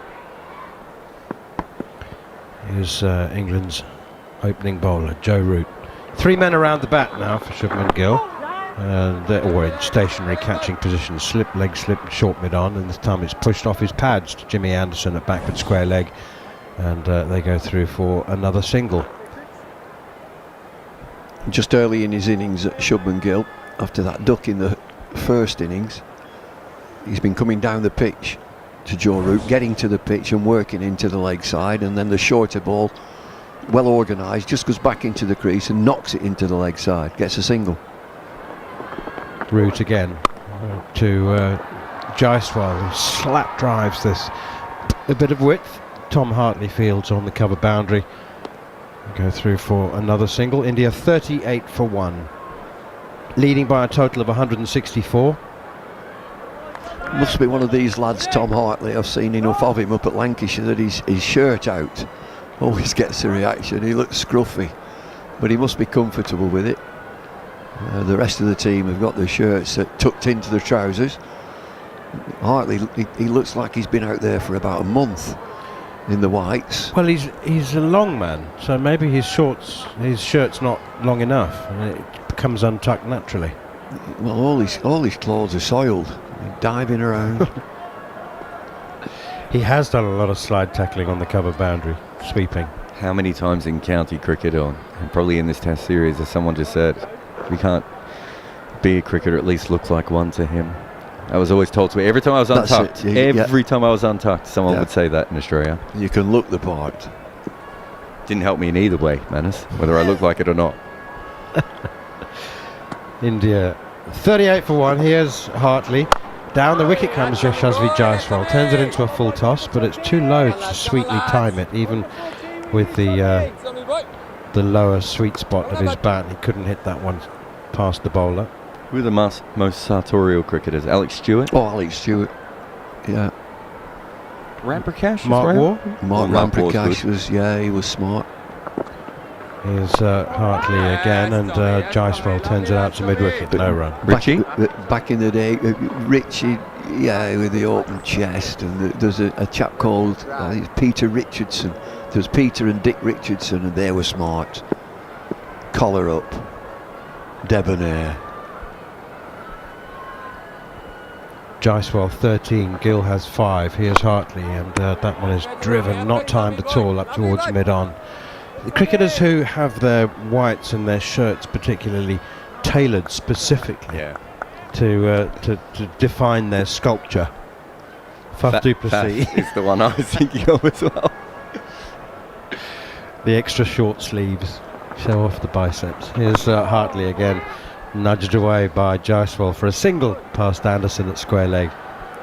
So some franchise leagues, when you go to get all your kit on the first day, they have a tailor there, and the players very excited.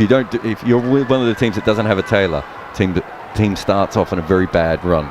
Players are already upset because they can see Faf getting his sleeves done, and so and so getting his pecs out, and they're just sitting there with this baggy shirt. Doesn't go down well. So if you're ever running a T20 team, Manners, make sure you've just got a tailor there to help out. Here's Hartley, and forward comes Gill. So it's no longer just what are you, medium, large, extra large? It depends on the franchise. That's what I mean. Really? Yeah, Mumbai Indians have their own personal jeans made for all the players. No piles of shirts in cellophane wrappers. But then you get them changed by the person there. Oh, I'll start with a large and have it. Okay, all right. Hartley in to Gill, who plays defensively again, and there's no run. 39 for 1. Lead is 165. Looks to be slow spin. Look at his speed. 87k. The ball's pitching. Batters are having time just to move onto the back foot and play it off the pitch.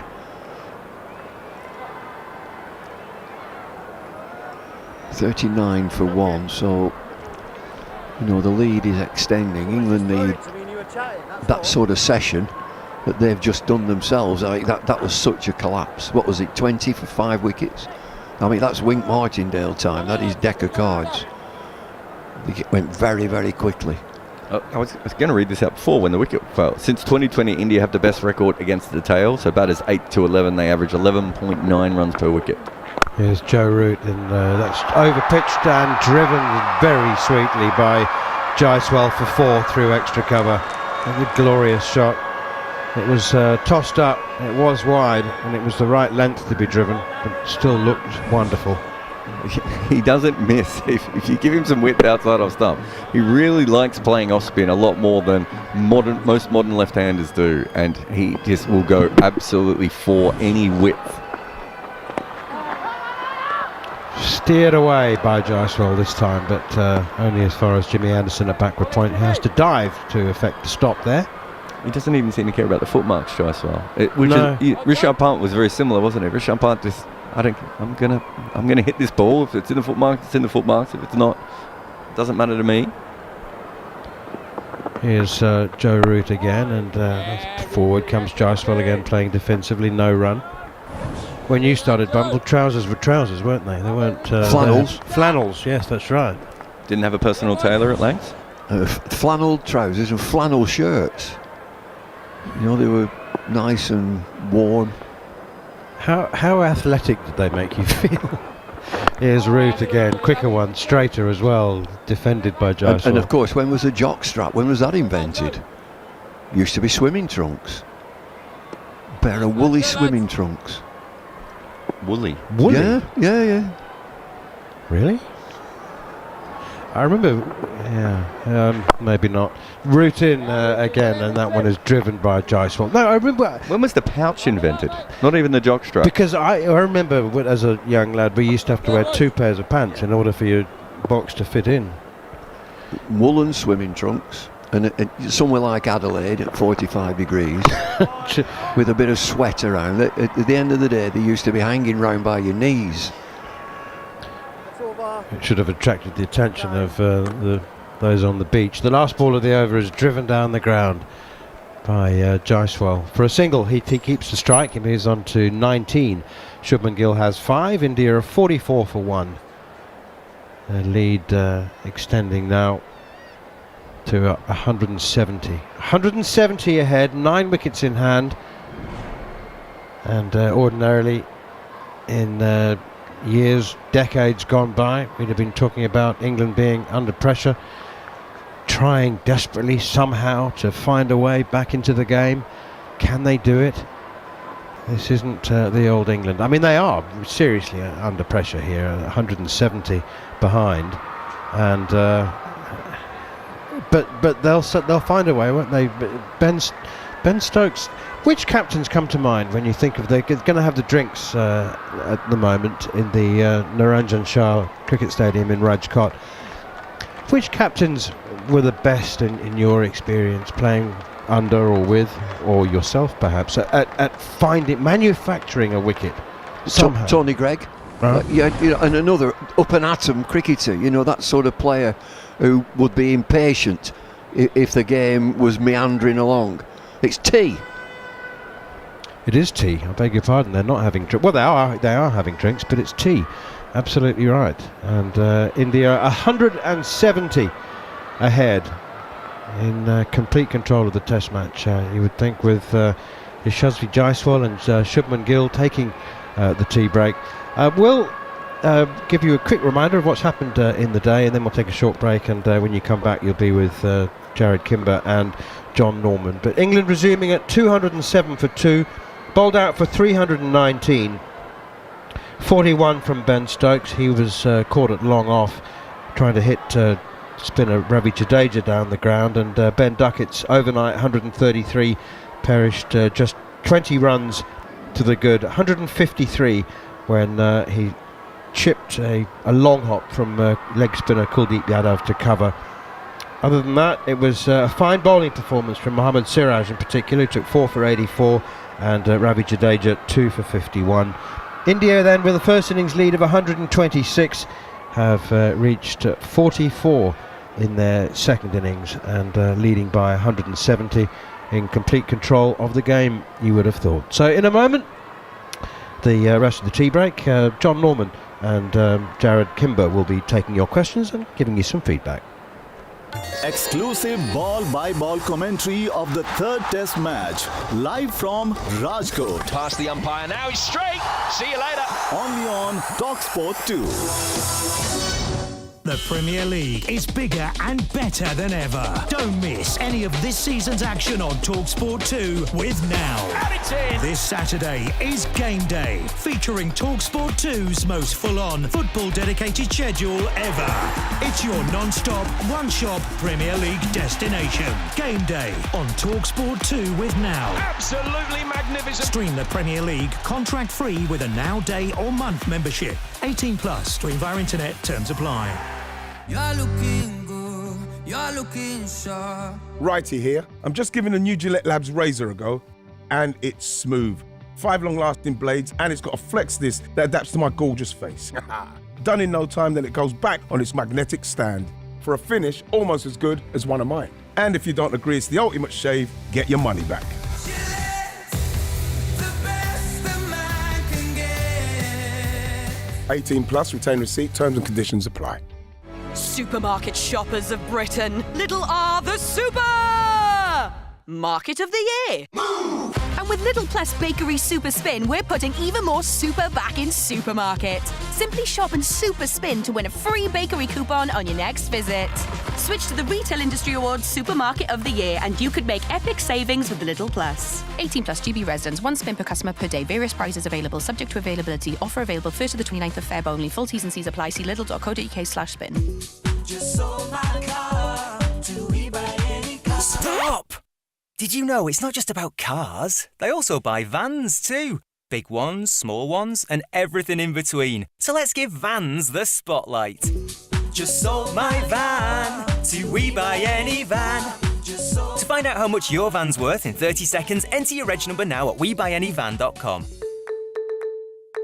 Admin fee may apply. For more information, visit WeBuyAnyVan.com/info. Oh, February. What a tough month. It's probably time to cut back, right? Wrong. It's time to go bigger. It's time for Subway. Grab life with both hands like a mouth-watering, freshly made footlong. Take a big bite and lunch like you mean it. And now you can get a footlong for even less. Download the Subway app and get any footlong you like for only $4.99. Subway. Eat fresh. Valid until February 20th, 2024. In-store only. Participation may vary. Extras cost more. Full T's and C's apply. Don't know where to start your next paint project? At Wix. Find all the inspiration and help you'll need. Plus, Dulux Standard 2.5 litre coloured emulsion was £21, now $15. Terms apply. On DAB+, online, via the talkSPORT app, and on your smart speaker. Exclusive ball-by-ball commentary of the third Test match, live from Rajkot. Fielding, oh, there's going to be a run out. Only on talkSPORT 2.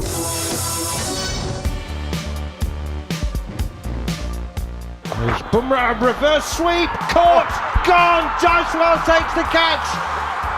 That's leg slip. Goodness gracious me. An extraordinary shot. He doesn't need to do it. He just doesn't. Oh, he's trapped on the pad is Bairstow. This is spotted sharply. Cody Bianov wants it. The umpire's finger goes up, and in a blink of an eye, Bairstow follows Root. And Bairstow, if he doesn't successfully review this, is going to go for a duck. Well, Bairstow's already walking. He's not waiting for it, has he? He's had a look. Kuldeep in. He goes on the reverse again, gets the under edge, past the wicket keeper, and it'll run away for a single that'll take Ben Duckett to 150. Yeah, has played quite magnificently well. I think it's his best performance with the bat in hand from an England point of view in his career so far. Angled into the pads, and Ben Stokes, eyes lit up. I'll have some of that. 2 full, punched away for 4. Lovely shot. It is a super shot, is this? The balance of a powerful player. Kuldeep Yadav. And again, short, wide, cut and caught. Shubman Gill takes the catch in extra cover, and that's a sad way for a brilliant, utterly memorable innings to come to an end. It's a shocking delivery, but it works. Duckett's going to be absolutely gutted by that. He goes on the slog sweep to Stokes. He hasn't got all of it, but the fielder Jasprit Bumrah running back at a deep mid-wicket. And now England find themselves in real danger. The captain's gone, and Ben Folkes has followed. This is devastating stuff. In he goes, Ray, and it's a punch off the back foot. Oh my goodness, what a shot. Siraj goes in and bowls Ray out. Jadeja is in, Hartley comes down the pitch, swings, misses, and we have a stumping for Jurel, his first in Test match cricket, and England are 9 down. Well, a collapse, massive collapse. Spectacular. Siraj goes in and bowls Anderson as it clips the outside of off stump, and England will have a deficit of 126 on first innings. England have had a shocking session there. They need to regroup, regather, new ball, Anderson and Wood. And of course, they would always say, players always say in a Test match, the third innings, always a vulnerable innings. Lofted drive from Rohit Sharma. Root around the wicket. Rohit goes on the big sweep, misses it, taken on the pad. Ben Folkes is bouncing up and down, and Ben Stokes makes the signal to say, we are going to review this one. Joe Root has a massive wicket for England. He's got a breakthrough. 170 ahead, 9 wickets in hand. They'll find a way, won't they? You're listening to talkSPORT 2, and maybe following us on the talkSPORT Cricket YouTube channel. Myself, John Norman, Jarrod Kimber alongside me. Who are you texting there, Jarrod? Because our friends following the live stream are wondering.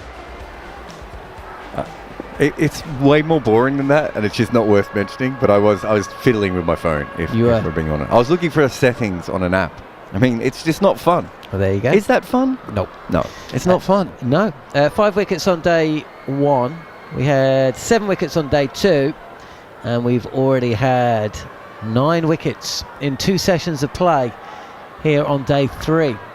The third Test match of 5, 1-all coming into it. England starting the day 207 for 2. They were 224 for 2 when Joe Root was caught at second slip, and then it all went a bit crazy, and hasn't quietened down on social media ever since. If you haven't seen the shot or heard about it, then you're probably just waking up and tuning in to talkSPORT 2. It was one of those shots from Root, which actually has got quite a high success rate with. He has been out twice. Jarrod Kimber once to Neil Wagner, and today to Jasprit Bumrah. Do you want to describe and give your thoughts on the shot and whether he should have played it or not? Yeah, there were 2 slips and a gully in place, no one at third. I didn't think was under a lot of pressure with the ball around the top of off stump, but Bumrah has got him quite a few times and has a really good record against Root, so perhaps that was part of it. He turns around to play the reverse scoop over the top of Slip's head, and he kind of, instead of getting up and under it, he kind of just tries to almost sweep it and gets it off quite high up on the bat. It ends up with Jaiswal, who's shocked at second slip that the ball is coming to him, fumbles it and then takes it on the second chance. Good catch by him. It wasn't flying, it was more the surprise that the ball was coming at him. And at slip, you're not used to taking a ball off the face of the bat when you're there for a seam bowler. He's had success with it before. I think it's quite a low-risk shot, considering he scores at about 12 or 15 runs and over when he's playing that shot. That said, I just didn't see a reason at that exact moment. I didn't think Bumrah was bowling so well that he needed to disrupt Bumrah. I think he's usually at his best at doing it when teams are trying to bowl dry, wide, outside or stump to him. It gives him more room. This one, Bumrah has that weird sort of angle that it comes back into you. Perhaps that's what cramped him up a little bit. Not the right bowler, not the right ball, but generally he gets away with that shot, and this time he didn't. Well said. Simon Whiteside's got in contact via cricket_TS. I think it's too early to judge the New England. The approach has worked so far, but big runs from 3, 4 and 5 are not regular, and the opposition are learning to counter. Certainly Bairstow needs a run, or 2, or 100. The middle order thing's interesting, but the other thing, you and I were talking about this yesterday, England's the only team in the world who's averaging more in the second innings than they are in the first innings at the moment. It seems to be in the first innings, they don't know what to do. They pickle themselves, John. Like, they don't know how to bat in the first innings, or in the second innings it's like, great, we're chasing 500, let's do it, let's go out there and do it. And in the first innings they're like, well, we'll put some pressure back, and now we're in a situation, we saw it against Australia time and time again, where you're just like, wow, England could do anything here, and this could be the end of the game. And it's funny, because Bazball manages at the same time to always keep England in the game, but never quite keep England ahead of the game. It's a little bit like T20 when it's seen to be so much more advantageous to be batting second, because you know how many runs you've got to get, and you know how quickly you have to go to get them. And it makes sense, right? Because England like batting second in white ball cricket, and this is where this theory comes from. Bazball is an extension of how they play especially in one-day cricket. So I understand it, but I can understand also why people will be frustrated that they probably haven't made as many runs in the first innings as they would have needed to win a little bit more consistently. But beforehand, they weren't making runs in any innings, if I remember, John. If you take Ben Duckett's 153 out of that scorecard, you'd look at it and you'd say, and the manner of Joe Root's dismissal, okay, but if you take that score out of it, you say this is a really tricky pitch to bat on, if you're English, not Indian, on day 2, 3, rather than 1, 2. Who went out to a ball that was tricky? Bairstow's ball, Folkes' one? I'd say, first, Bairstow's faced 3 deliveries. And it ragged. Folkes' one, am I missing any others? There was actually, do you remember that piece where Kuldeep kept ragging the ball in both directions sides, and beating everyone? He should have got Folkes out about 100 times. So it probably was a little bit of a difficult wicket at times to bat on. Rohit's already out as well. Not sure England have quite bowled as well as India did. All credit too, I thought there was a point where England wasn't that far away from hitting Kuldeep and Siraj out of the attack. Jadeja wasn't bowling. Ashwin's not even in the state. They were in all sorts of trouble, and Kuldeep and Siraj pulled it back magnificently. You have to give them credit as well. Batters are allowed to bat well, and bowlers are equally allowed to do their job. It's not true though, is it? It's only half true. We now find ourselves, India, who led by 126 runs on first innings. They've stretched that up. What is it now, 170? Something like that. Yes, 170. 1 wicket down, Rohit Sharma, LBW on review, Joe Root with the breakthrough. We've been here again with England, haven't we? They gave up 190 runs in the first test match and England won that. They gave up 143 runs in the second test match, and we all thought England were going to chase down 399. Those legacy journalists out there will have given up on England already. The interesting thing here is that day 1 we saw a couple of balls rag. Day 2 we saw a couple of balls keep low. Maybe the other one bounce. We've seen some rag at times today, from the spinners, and obviously, Bumrah and Siraj have got some wickets. There's been some reverse swing. We're still waiting for this wicket to fall apart. Abby is convinced that it's going to fall apart. I'm pretty much on his side with this, but it hasn't happened yet. And the thing with England is that if they can find a way to manufacture wickets, put some pressure back on this, it's still an experienced Indian batting lineup. If they can find a way to get through, and the wicket just takes a little bit longer to fall apart than we thought it would. And let's be honest, India thought by this stage in the game it would be impossible to bat on this pitch. We know that by the way they blocked out the first session yesterday, right?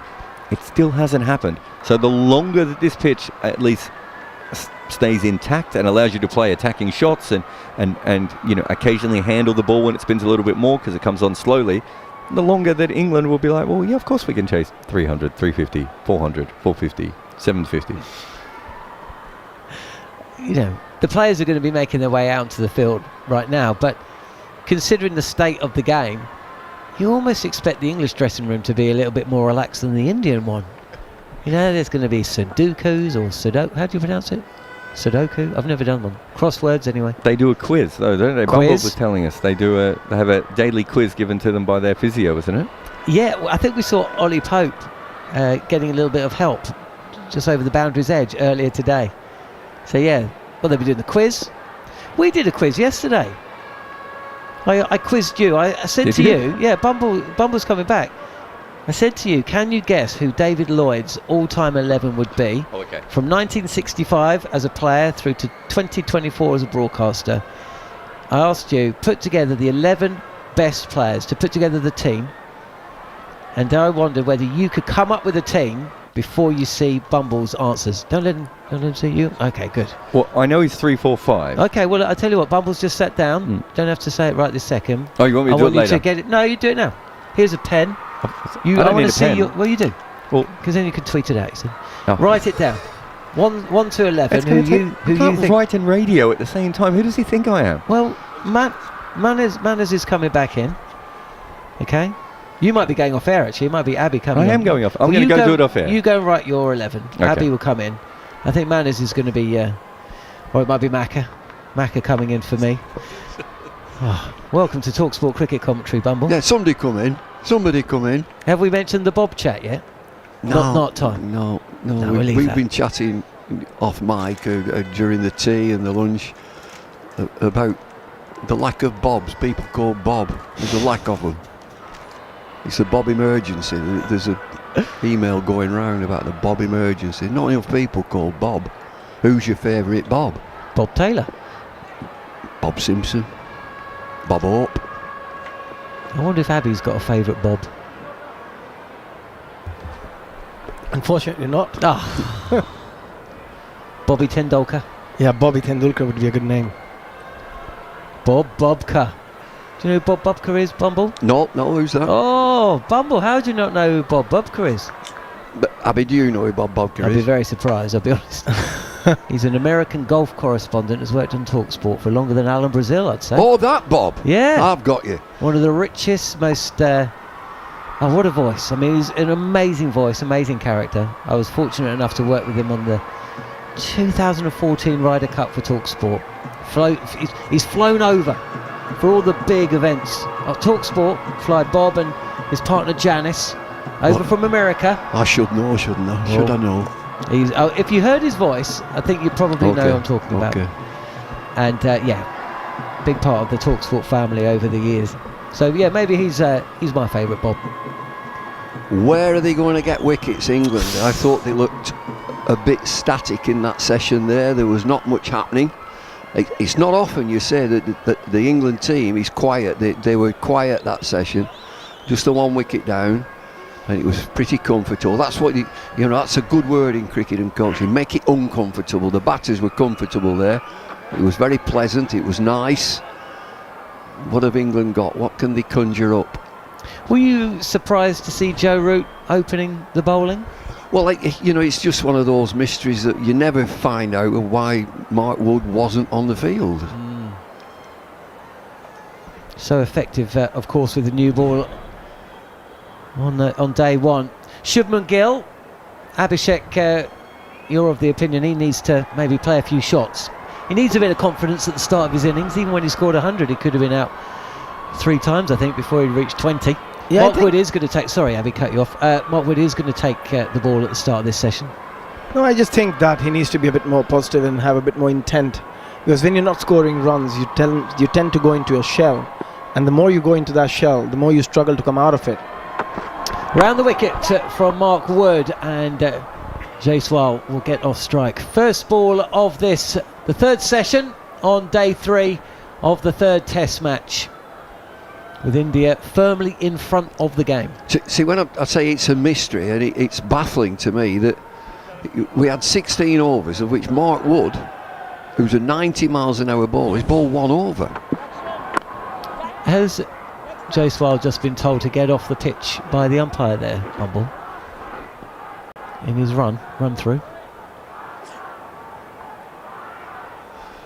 5 more penalty runs are coming England's way, maybe. Well, I mean, that's good umpiring to give him a warning. You can't do that. He's just asked him politely to. Next time it will be a penalty, but it's just 5 runs.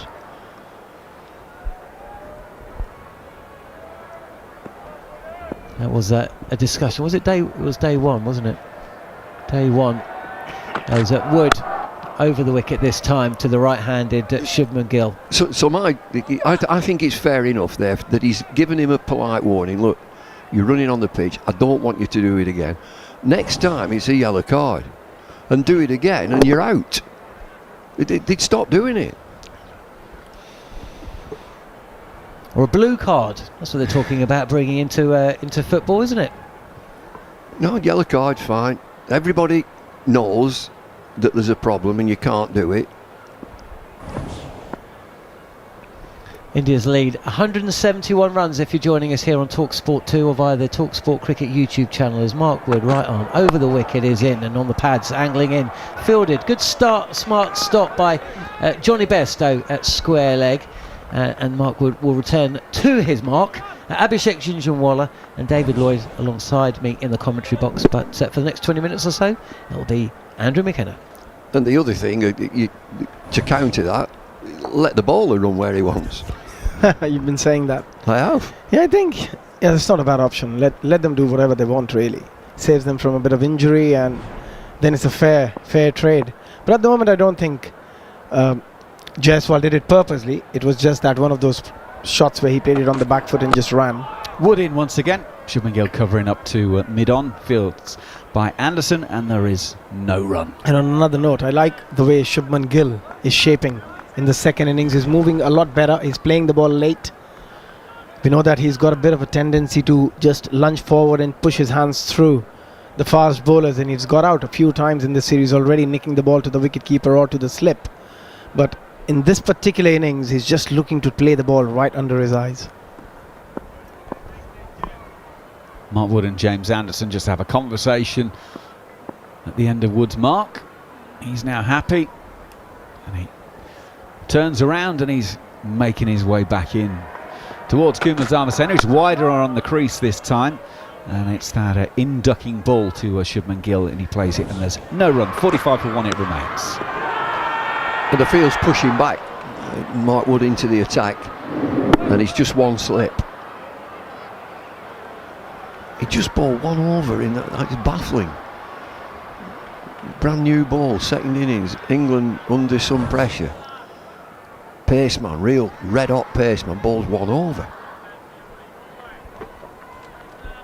Yep. 0 for 2 so far in the innings, Mark Wood. Shubman Gill waits. Wood arrives. Again, he's wider on the crease. Short ball down the leg side, well taken by Folks as it starts to die on him, diving away to his left-hand side, takes the ball in. No run. End of the over, the 17th. 45 for 1 India, so the lead now 1-7-1. And with that delivery, you can see how much pace the pitch has lost. The ball's just dipping to the wicket-keeper. In the first innings, it was zipping through to the keeper. It's just losing a lot of pace after it bounces on that surface. So I don't think that'll cause a lot of trouble to both these players, the short stuff. If you have to get them out, you've got to attack the stump. What India did really well in the after lunch, they kept bowling wicket to wicket, both Shiraz and Jadeja, and managed to get England all out very quickly. So Hartley to continue. He's going to bowl his 5th over, 0 for 10 so far. Worth noting, by the way, that Kumar Dharmasena, the conversation with Jaiswal about running on the pitch it was done with smiles on faces. It was one early in the innings, as if to say, look, you've already been done 5 runs in the match.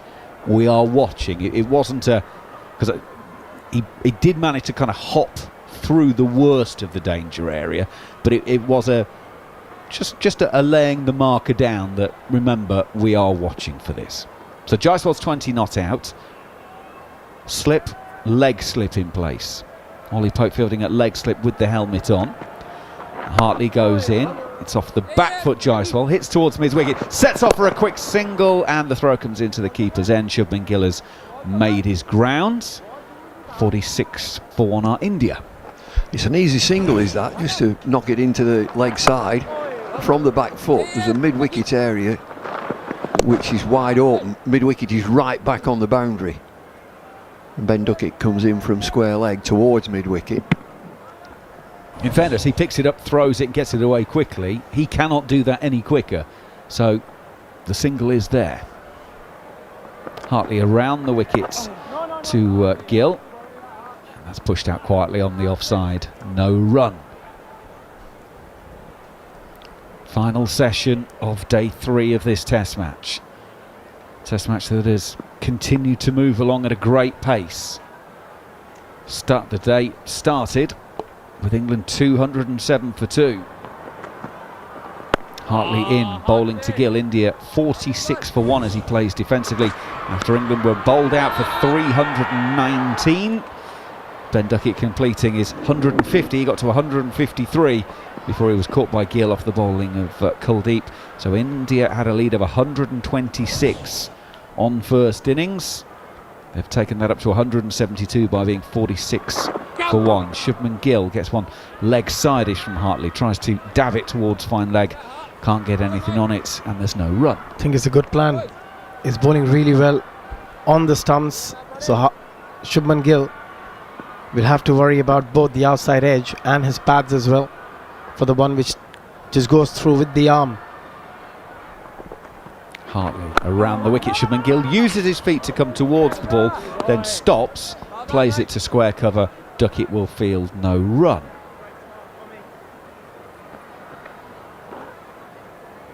We've had a few turn quite big today, particularly from Kuldeep earlier on in the day. He got a couple of absolute rippers, but of course the wrist spinner does, generally speaking, turn it a little bit more than the finger spinner, but there's been a few that have gone down and up a little bit, but it's not a horrendous surface at this stage. Hartley left arm around the wicket. Gill outside half of the bat goes to point to end the over. 18 gone. It's talkSPORT 2. It's exclusive international cricket. India 46 for 1. David Lloyd. Yeah, that's a good 6 from Hartley. A decent pace. Just bringing the batter forward, making him play. 24 years of age and you're learning the trade, learning spin bowling at the highest level against wonderful players. It can only do him good. Rayan Ahmed just the same, you know, a developing cricketer, not the finished article by any stretch. India are 46 for 1, leading by 172. Crowd seems to be building, as it has done in the previous 2 days. Mark Wood around the wicket to the left-hand adjustment. Now that got a bit big on him, and he's gloved it down to very fine leg. Hartley will do the fielding, and they will take a single. Mark Wood has ended up on his backside in the middle of the pitch. He came out earlier on with a plaster on his left elbow, and that has been ripped off by him tumbling down the abrasive wicket. And one more to the total. And, well, there was a chance with the short ball. It was a well-delivered short ball. Yeah, I think he's again going back to that plan which he used quite well in the first innings, going short in the previous over. Last delivery was a bouncer. He started with a bouncer this over as well.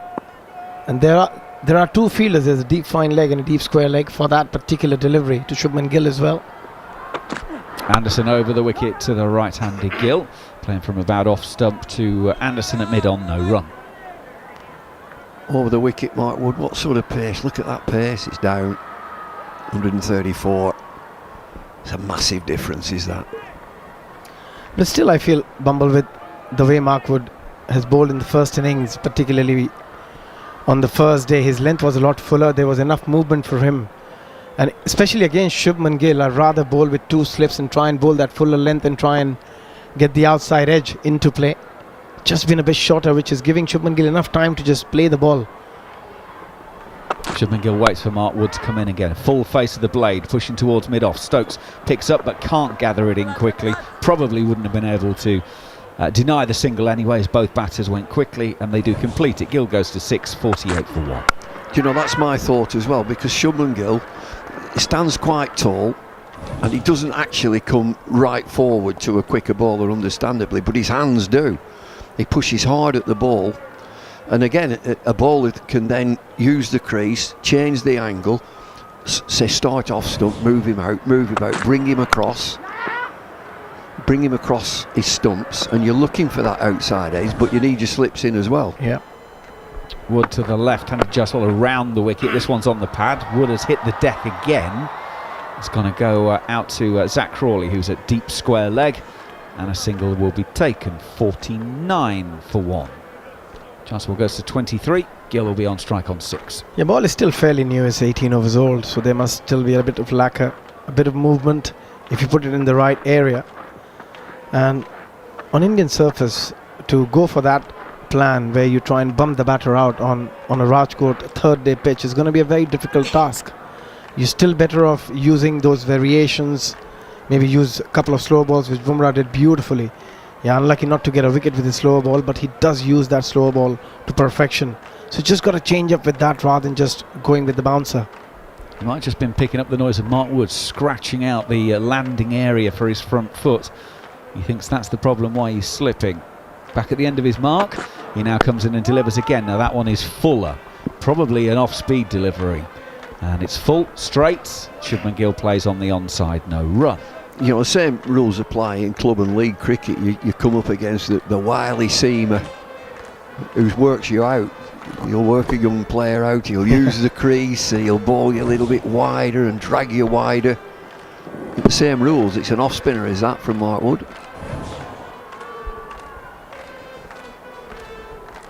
Well, one ball left in the over. Mark Wood's third. He has been lightly used in the innings so far. Shubman Gill waits. He gets another one off the inside edge. From outside of off stump, it'll go down to fine leg. The Indian 50 will come up as a result of that single. Shubman Gill will go to 7, and he will keep the bowling. So 19 overs completed here on talkSPORT 2, and India 54. Just interestingly, on the TV graphic, they've just put up that Shubman Gill has been got out by James Anderson, I think it was 5 times in his career already.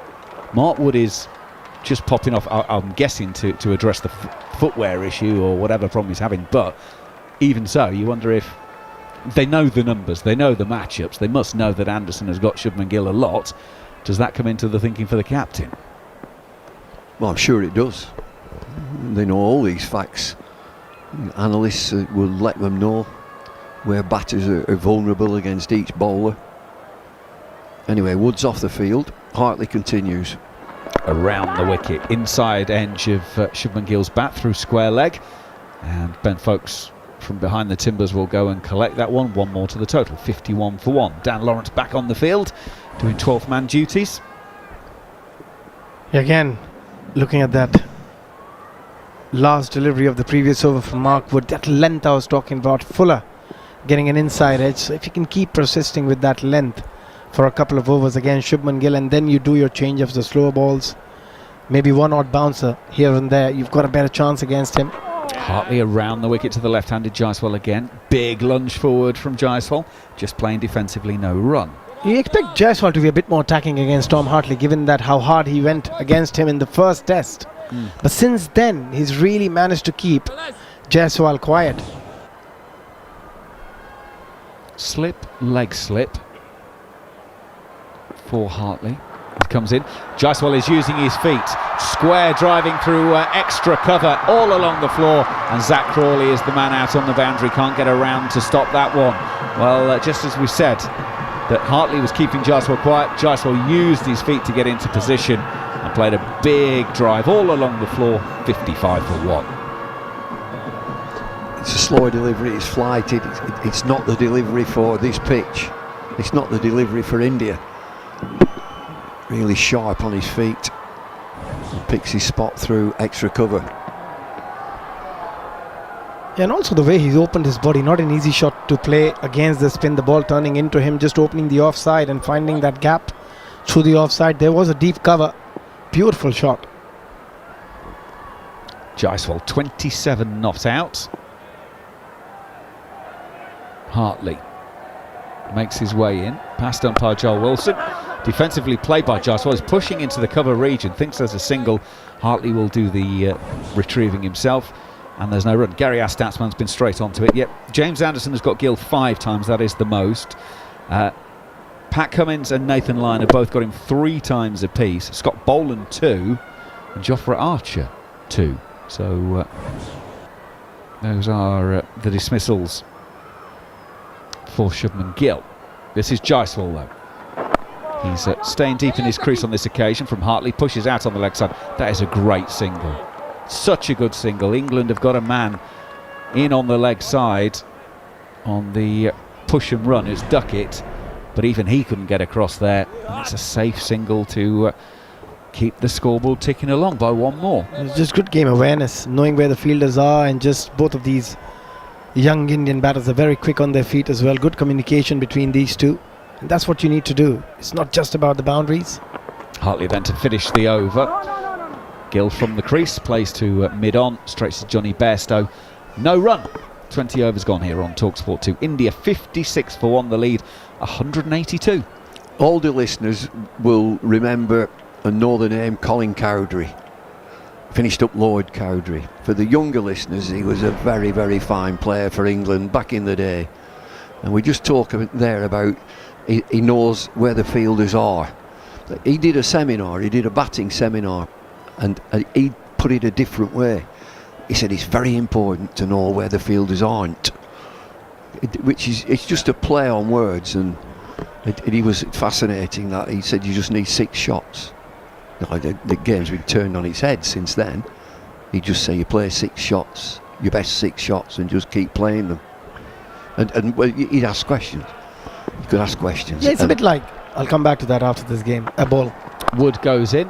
Jaiswal plays from the crease, pushes to cover points, and will take a single. Jaiswal goes to 29, 57 for 1. When you walk into the middle as a batter, you're supposed to look at the gap, not the fielder, because every time you look at the fielder, you tend to hit the ball to the fielder. So you often always look at the gaps. It's the same sort of a theory. Yeah, where the fielders aren't. Yeah. And the question was, and what about the sweep, Colin? And he just said, oh, I didn't sweep. That was it. I didn't sweep. The evolution of the game. There's not only one sweep now, there's about 57 different types of sweeping. When I was growing up, there was an umpire. Wood, right arm over. Gill sort of jabs this one into the leg side. Bairstow knocks it down and fields it, no run. And this is when we were playing club cricket, first division club cricket in India, and every time I walked into the bat, he said, you sweep, I'll give you out wherever the ball hits. So that straight away took the sweep out of the game. Very similar to umpires of yesteryear. They didn't like the sweep, especially if that umpire was a spin bowler and the batsman swept, that's out. Yeah, he was a spin bowler and he was very old school, and this is 20-25 years ago. The more the game changes, the more it stays the same. Yeah. Mark Wood tearing in once again, pitches that one up. There's a bit of tail in on that one.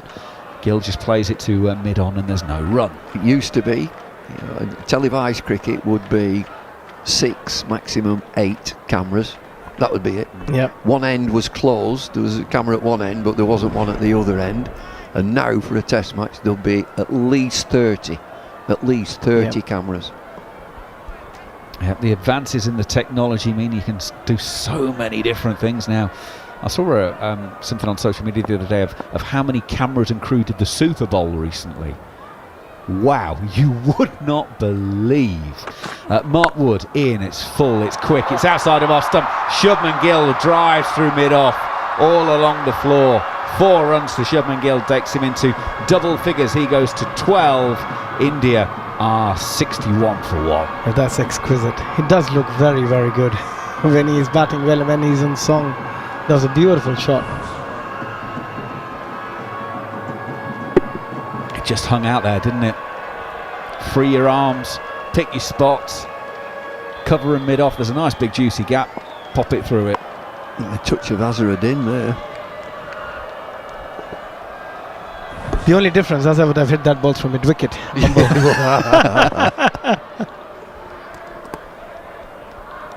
Mark Wood on his way once again, delivers. Shubman Gill plays to mid-on where James Anderson is stationed. And there's no run. Yeah, the great Azharuddin spent some time at Derbyshire. Saw him play there as I was growing up. They're very lucky to play a few charity matches with him, and just watch him bat was an absolute pleasure. I worked with him last winter in the ILT 20. I'm sure he's probably there again this time. Going on in Dubai and Abu Dhabi.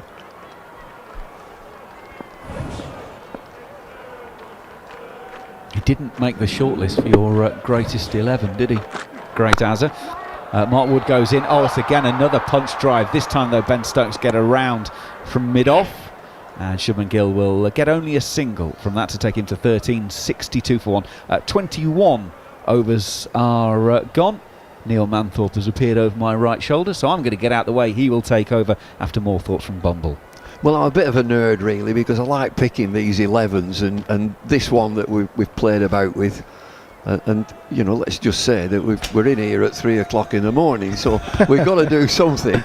And I pick an 11, and I started in 1965. So from then, who I've seen, who I've played against, commentated, from 1965 to the present day, to pick an all-time 11, and everybody will have a view. Well, what about him, Azharuddin?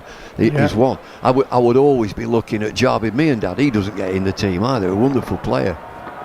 Tom Hartley into Shubman Gill, punches it out to Duckett at cover, and there's no run. What I can't do, I'm desperately hoping that Jeffrey Boycott's not listening, because he's not in either. Wow. Controversial. He won't have it. He will not have it. Here's Hartley. Forward comes Shubman Gill, no run. Especially when he knows who I have picked.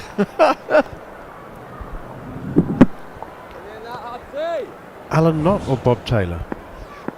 Well, they both got a mention as a wicket keeper. Adam Gilchrist got a mention. Here is Hartley. MS Dhoni got a mention.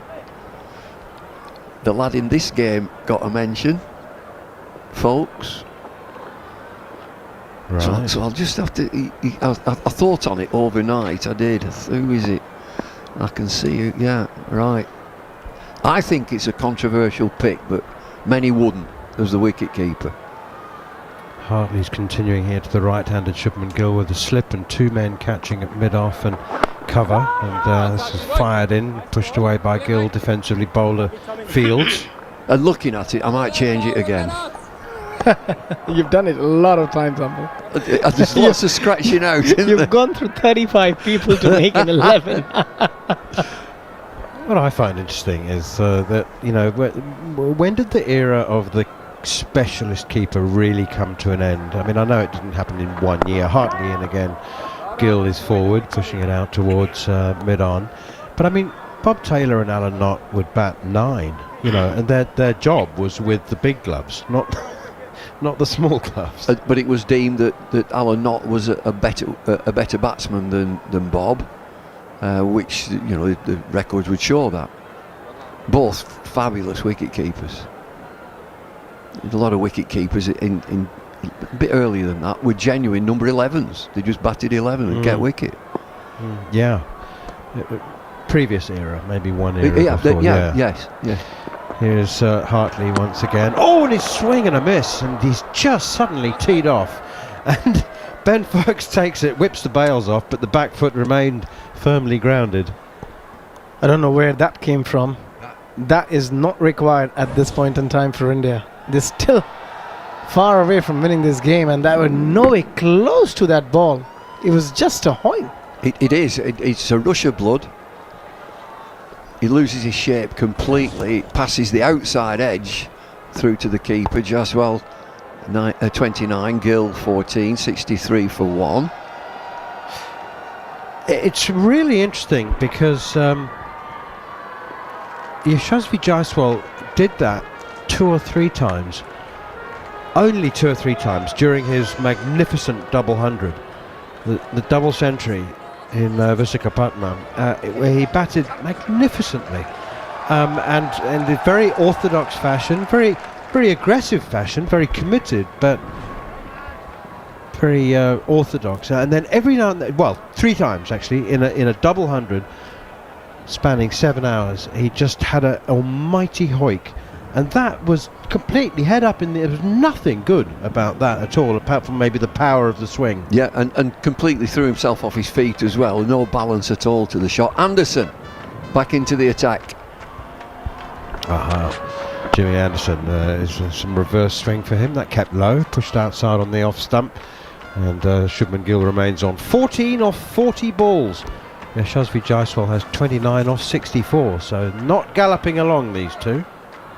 Have you got your list, Bumble? I've got my list. All will be revealed. The team. You've got your team. I can see. I can't read it. I can't read it. It's not my team. It's your team through my eyes. Yeah, okay. It's who Jarrod Kimber thinks that you would have picked since 1965 to this day. I'm going to be really annoyed if you didn't get one of these guys, because I know that you like him as a cricketer, and if he's not on your list, it's going to annoy me. Well, I mean, I kept giving little bits of clues. I start with two. I start with two players just walked straight in, so I'm only picking 9. And these will be in everybody's team. These only two are absolutely non-negotiable, straight-up picks. Yeah, only two. No. I have more, but these two are kings. They are gold. They're non-negotiable for everybody, basically. Yeah, is that what you're saying? Right, okay, I understand. Jimmy Anderson in, short and wide, and cut by Shubman Gill, and he's actually rolled the wrists over the top of that one. He genuinely, it's almost like he's slapped it downwards rather than towards the cover boundary. Rolled the wrists on the cut shot. 4 runs, good shot, Shubman Gill, but it was very much a very rare loose delivery from Anderson. And he's hiding the ball, so he's suggesting that England think there may be a reverse swing to be had. And it's a lovely shot. Rides the ball, takes it on top of the bounce. Alright, it was a short ball outside of stump. He played a cut shot. Who are your two automatics? Hang on. A little bit more of a build-up. Hang on. Here, Jimmy Anderson in. That does reverse swing, but just slowly driven up towards mid-off. I just want to put everybody in the picture here. India leading by 193 at 67 for 1. For the last 2.5 days, the great Bumble, David Lloyd, has been compiling his best Test 11 since 1965, which is when he started to play. So it's everybody he's seen, played with, or played against. All-time Test 11 from 1965 onwards. And Jarrod Kimber has looked through the David Lloyd crystal ball and has selected the 11 he thinks David Lloyd would have selected in that time. Forward comes Shubman Gill again, pushing back towards the bowler, and there's no run. So this isn't Jarrod Kimber's 11, this is David Lloyd's 11, and the 11 Jarrod Kimber thinks it's David almost Lloyd would as if I've been on the couch and he's a psychoanalyst and this is what he would do. He's a cricket analyst. Yeah, I mean we are all cricket nerds. Everybody I know involved in cricket they're always picking teams. I think this might be a new low for me, though. Try to pick someone else's favourite 11 might be a new one for me. I don't think you're going to get particularly close, Jarrod. I actually don't think you're going to get more than 6. Oh, that's good. If I got 6, I'd be happy. Here's Jimmy Anderson in again. Reverse swings it in towards Shubman Gill. I can already tell you where my issues are. I couldn't work out his opening batters. I'm hoping I've taken a bit of a swing at one, and that bothers me. Wicket keepers, I just don't know if me and Bumble have ever had a conversation about wicket keepers. I don't know which way he leans. Is he leaning towards the gloves or the bat? So that one made me uncomfortable. That's for me is a long thought as to which way am I going to go. And were you on the fence for that? It's a flip of a coin. Good. It's a flip of a coin. That's good. Well, I think I'm 50-50 chance. I reckon I'm right here. I reckon there's more than one coin flip. In an all-time Test 11 since 1965. Here comes Anderson once again, and pushed up towards the bowler. Anderson does his own fielding. Okay, it's time to reveal all. David Lloyd. Go on, who have you got as your... do you want me to tell you who my opening Let's batters start are? with the 2 openers. The 2 openers. Dun, dun, dun, dun. Gooch and Barry Richards. Oh, I should have got Barry Richards. That was an obvious one. I've got 0 openers. So the punt I took was with Bob Simpson, because I know you love Bob Simpson. Yeah. And I thought he might slip him in, but I had Simpson, Boycott, and if he didn't go Simpson, I thought it would be Greenwich. Okay, so you're 0 from 2. 3, 4, 5. 3, 4, 5. Another Richards. Vivian. Yeah, got that one, obviously.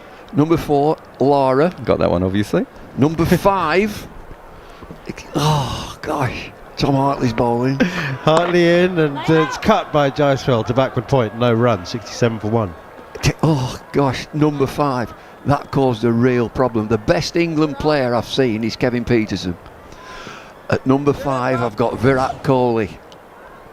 Do you remember him? You've not got it. You're not telling me you haven't got Virat Kohli. Because I went Sachin. I thought it would be one or the other, and I just felt that because you're an older gentleman, you'd go Sachin. I've gone Kohli. So you're 2 from 5, Jarrod Kimber. Here's Hartley once again, and Chubman Gill plays defensively. Right, 6 and 7. 6 is a given. Well, that's Sobers. That's easy. Best cricketer I've ever seen, Garfield Sobers at 6. 7, I've got my wicket keeper at 7, and I've agonised over this. Oh, well, I think that tells Jarrod who. If he's batting 7, I think that'll tell you. He's batting 7. I'll give it away. There's only one who'll be batting 7. That's pushed out by Gill for a single to mid-on. India 68 for 1. Adam Gilchrist. Yep. I was so nervous about that. I'm happy I got that one. So I've got 4 so far. Number 8. This is one of the non-negotiables. At number 8, non-negotiable. I'm not having anything from anybody. I'm not having any truck about anything. Wasim Akram. So I put Wasim Akram in for the same reason I put Bob Simpson in. I just thought you'd lean towards people who played in and around legs. Well, you don't think he's any good? He's pretty handy. Swim shot from Yashasvi Jaiswal. He's hit it hard, he's hit it well, and he's hit it for 4. Along the ground, beautifully played, controlled. Jaiswal moves to 34. India 73 for 1. Lead up to 199. First spinner. Non-negotiable. First spinner? Yeah, you don't have 2 spinner. spinners. I've got 2 spinners. Balance. That's going to annoy me too. Okay, we got Warne, so that one's easy. That's it. Shane Warne at 9. And I wanted to put Murali in, but I thought you wouldn't put both spinners in. You've got another, Murali, 10. So I don't have Murali in my list, and the reason... No. But I wanted to put him in because, again, he played for Lancs. Hang on.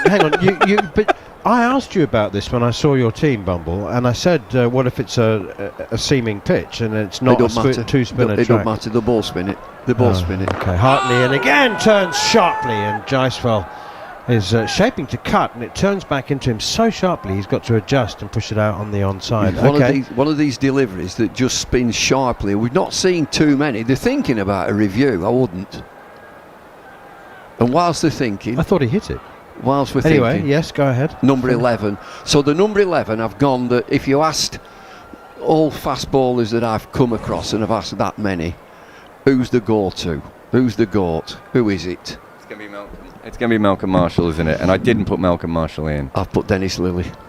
Thank you. I went Lilly, but when you started to explain that, I thought it was going to be Marshall. So I thought you'd go Lilly, partly because you probably were terrified when facing him. No, the other bloke, I was terrified. The fella at the other end.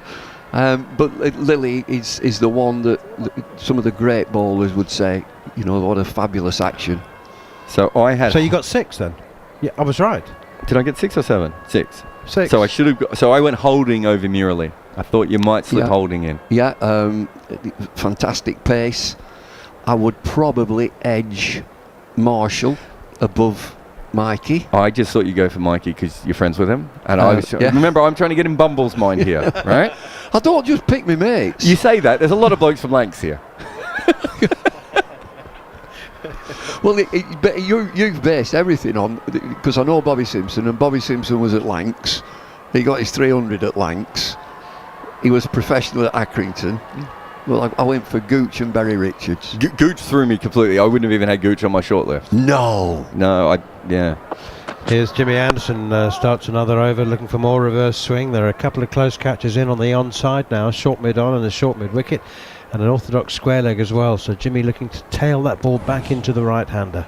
I thought you would go one of Boycott or Gavaskar, and that threw me a little bit. Honourable mentions, a pair of them. Yeah, honourable mentions. It threw me a little bit, and I think once I had Gooch and Gavaskar, and I had the Simpson thought, I wasn't sure how I would even fit someone like Gooch in. But Barry Richards, I should have known, because you go on and on about him. So I feel like I've stuffed that one up. Greenwich and Haynes, there's so many. Yeah. Here's Anderson once again down the leg side, and he's just looking for swing, and it's swinging inconsistently. Sometimes he gets it, sometimes he doesn't. So you didn't Hayden. have the Richards brothers then? You didn't in your... No, I didn't. No. I didn't have Hayden because he never played for Lancs, did he? Jayasuriya did. But yeah, I think the 3 West Indians were obvious, but I thought you'd go Sachin ahead of Virat. No, Virat, Sachin is absolutely one of the geniuses of the game, but I think this Virat Kohli is a bit above. Do you know what, Jarrod? I'll tell you to a secret. When Bumble was selecting his team, he had Kevin Pietersen in that position, and he was talked out of it. Jimmy Anderson in once again, and forward comes Shubman Gill pushing it out on the onside. I think it was John Norman actually who said, "You what? You've got Kevin Pietersen ahead of Virat Kohli." Yeah, go on, stitch John Norman up with Kevin Pietersen. That's great. Didn't he hire him? John Norman, didn't he hire Kevin Pietersen once? Yeah, he did, but not in. It's because Virat Kohli all-time 11. Virat Kohli wasn't available, I suppose. No, he wasn't either to play or commentate, unfortunately. India 73 for 1, leading by 199. Jimmy Anderson in again. Forward comes Shubman Gill, not by much, nudging it out towards mid-on. No Clive Lloyd. Now, I knew not to put Clive Lloyd in, but I'm still shocked that you don't have Clive Lloyd in this category. I mean, they're all fabulous players that you've got to finish up with 11. And, you know, I'm not... Play for Lancs is all I'm saying. I tell you what, I would be fascinated in is your your all-time all-time engineering. Lancashire. Who was your backup wicket? Who was your specialist keeper? I thought about Ian Austin. Who was your wicket keeper if you didn't go with a batter? Alan Knott. Okay. Here's Jimmy Anderson in, and that's flicked out towards square leg, fielded by Rian Ahmed. So if Gary Sobers was injured, it'd be Ian Austin. Like for like. Don't be awful, don't be shocking. I'm going. When am I off here? Somebody tell me. One more ball. And don't hit me on social media, everybody. This is just my team. You pick your own.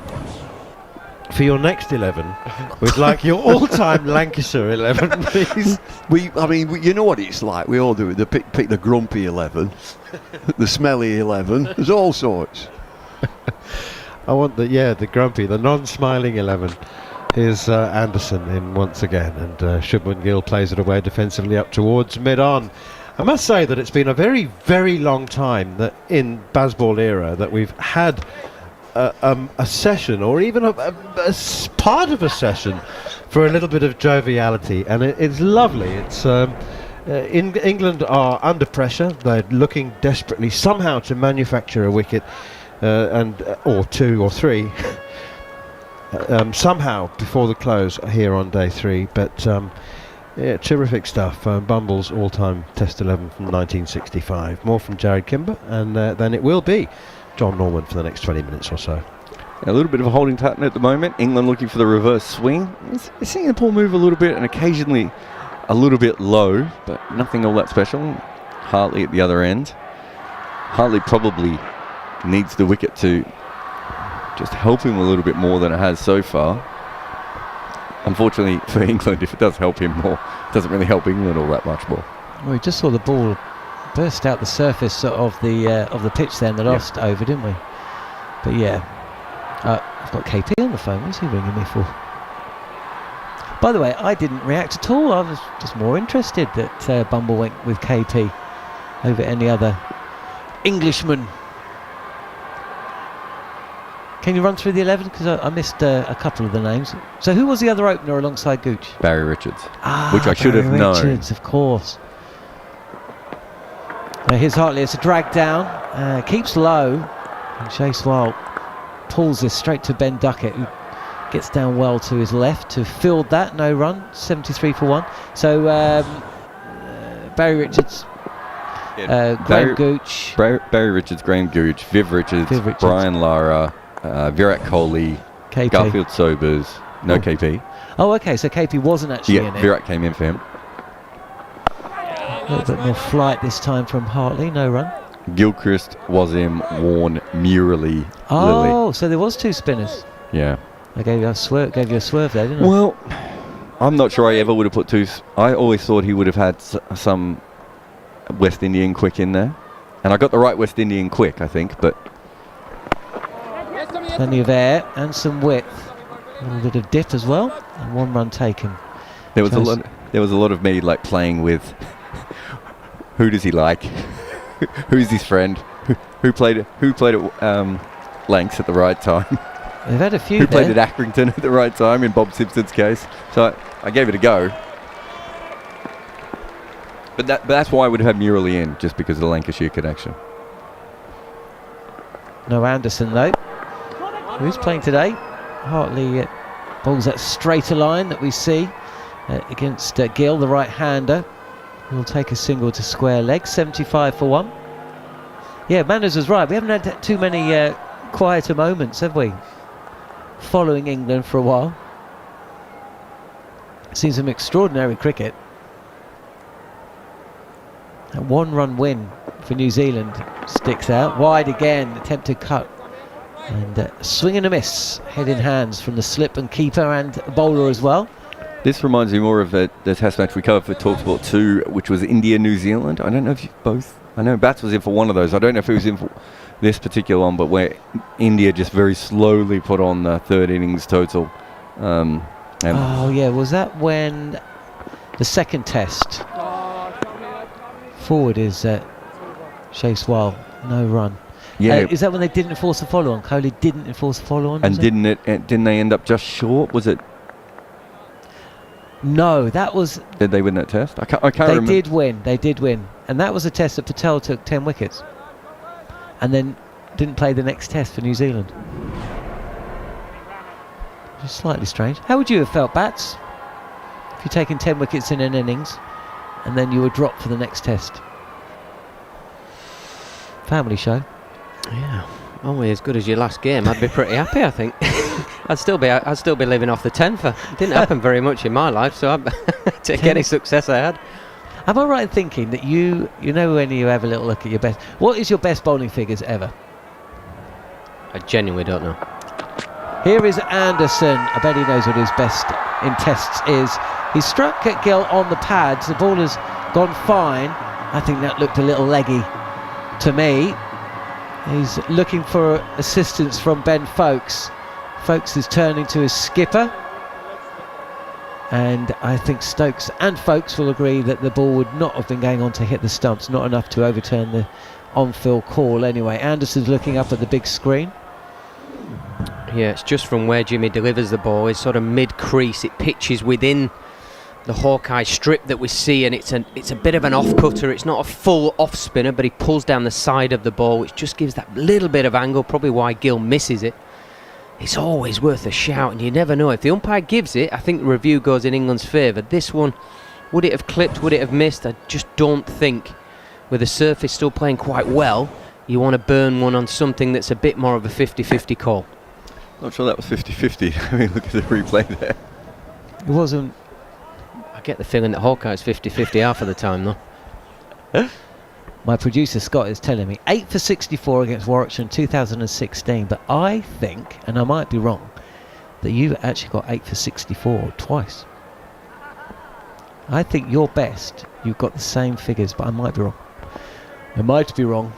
Check your Gareth Batty tattoo on your abdomen. It's not on my abdomen.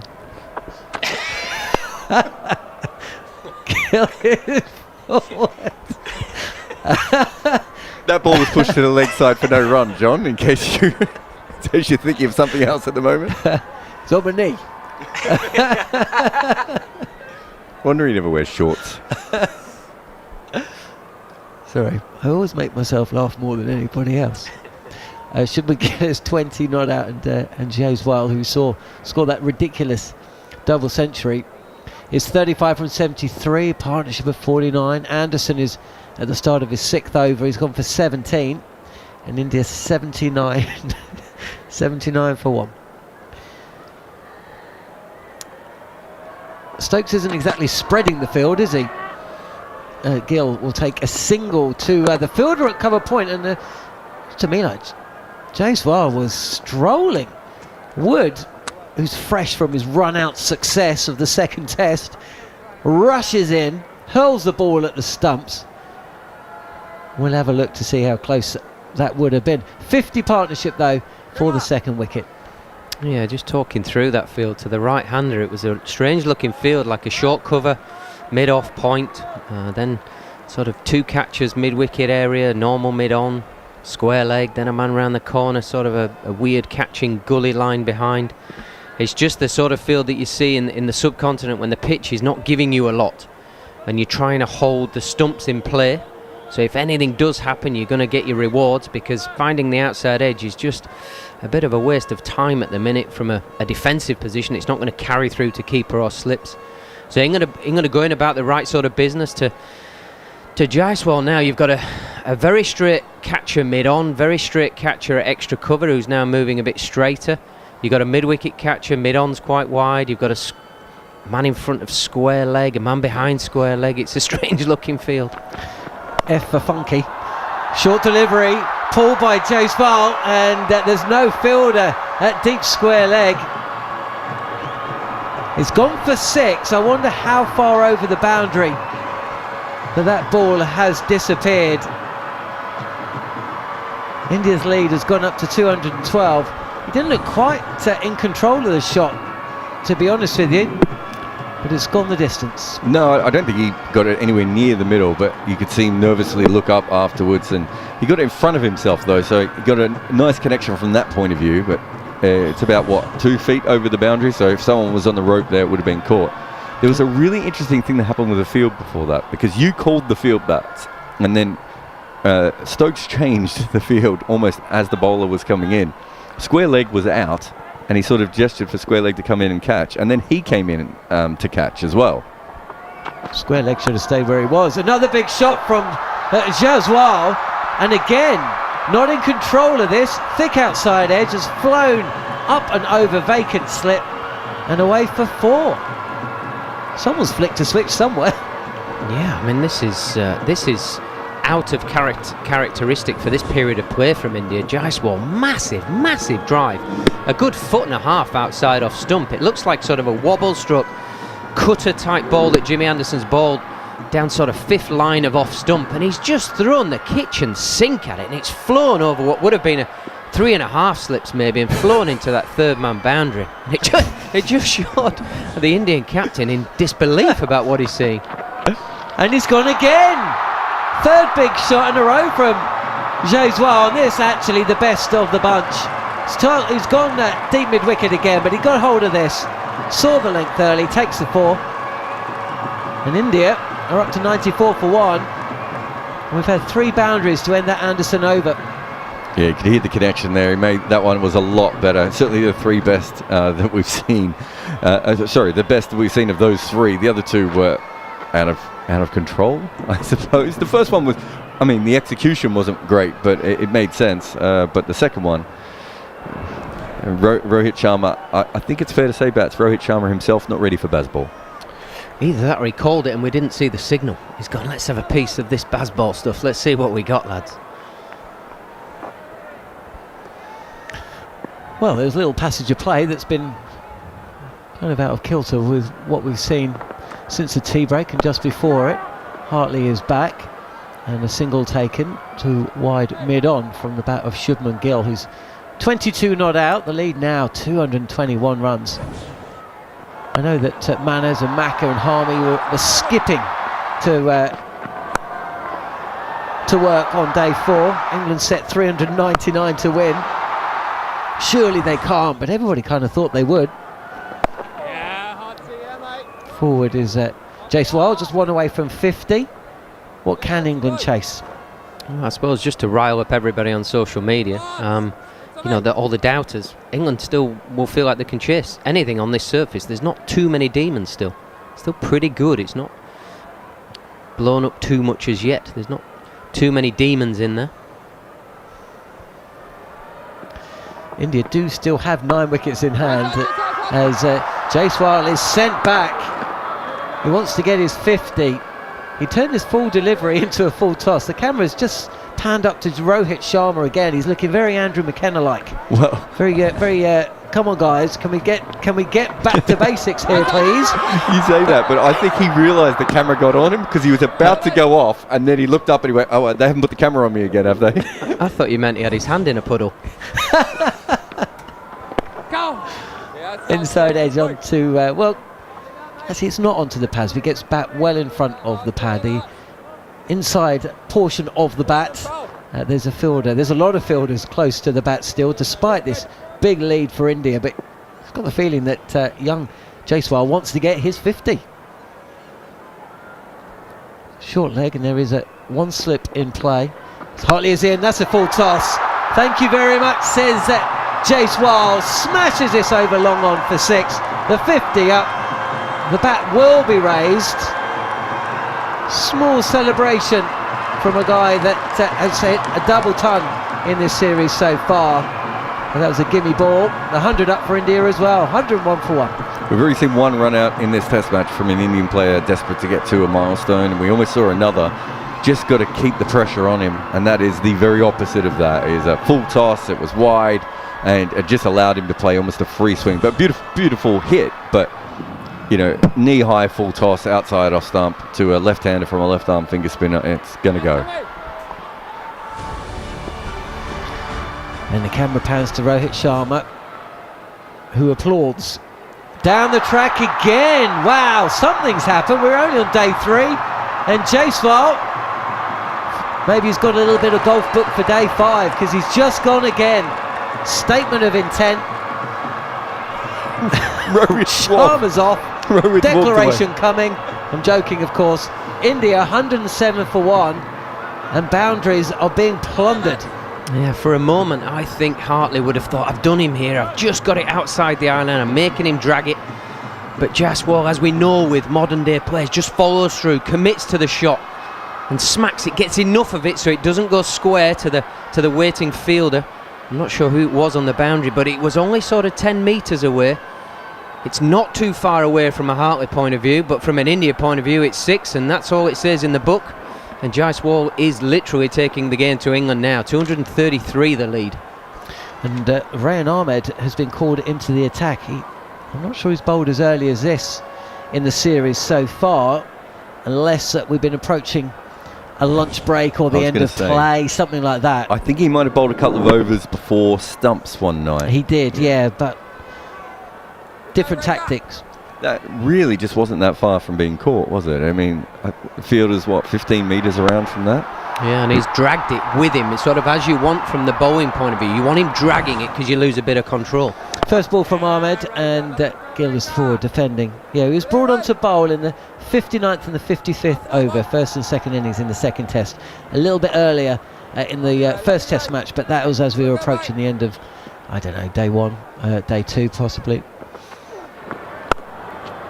Fraction of width, cut away by Shubman Gill. The ball will not quite reach the boundary. Well, Zach Crawley,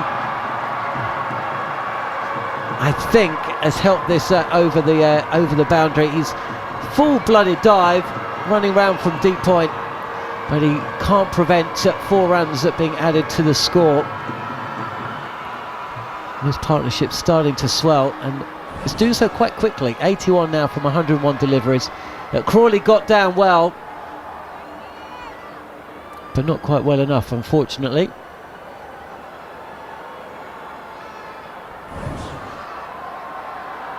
Dangerous times if you're an England bowler. Luckily we looked at a replay of that boundary that Zach Crawley openly said he gave. In case he was lying, trying to help India. But it could have been 6. Left alone this time. Leg break from Rayan Ahmed. I mean, it wasn't like he was confused. He picked the ball up off the boundary. We saw it. It's partnership 80 off 100 balls, and it's accelerated just in the last 10 or 15. It's gone through the roof. Really has. Again, another leg break from Rayan Ahmed, bowling his first over of the innings.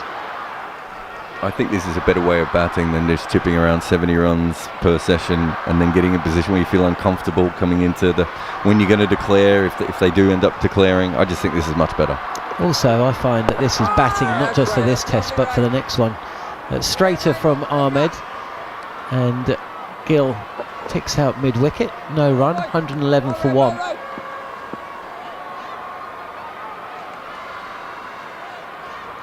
He's looked a little bit more assured at the start of his innings than what we've seen in the series so far. Again, he's forward, fielded at cover by Duckett. No run to end the over. 29 overs in, and India 111 for 1. The crowd enjoying themselves. Lead of 237. Declaration will not be in their mind, but casting our mind forward to day 4, let's say they're not bowled out. When would you expect they would call the batters in? I think the simplest way to look at it would be your 237 for 1. It's now a one innings game, and it's how many you want your bowlers to be bowling with on the board. And it's pretty obvious that Jaiswal has said, okay, I'm in here, I can push this game, I can accelerate the game to give us decisions earlier than what would have happened had we just carried on batting. They've still got plenty of ammunition in the dressing room waiting to come in. They are in the ascendancy, so now is the time to ram it home, is the obvious statement from India. Can England, bringing back Root now to the left-handed Jaiswal, was going hard, just to wrest a bit of initiative back. Round the wicket, Joe Root pitching this on middle stump as Jaiswal is forward. The other thing, of course, to remember is that we don't have a lot of time between the 2 test matches, do we? These are back-to-back, the 3rd and 4th, and there's a gap before the 5th one as Jaiswal is forward again. No run. I think both teams will have an eye on that, won't they? India have got their concerns with tired bodies or injuries even.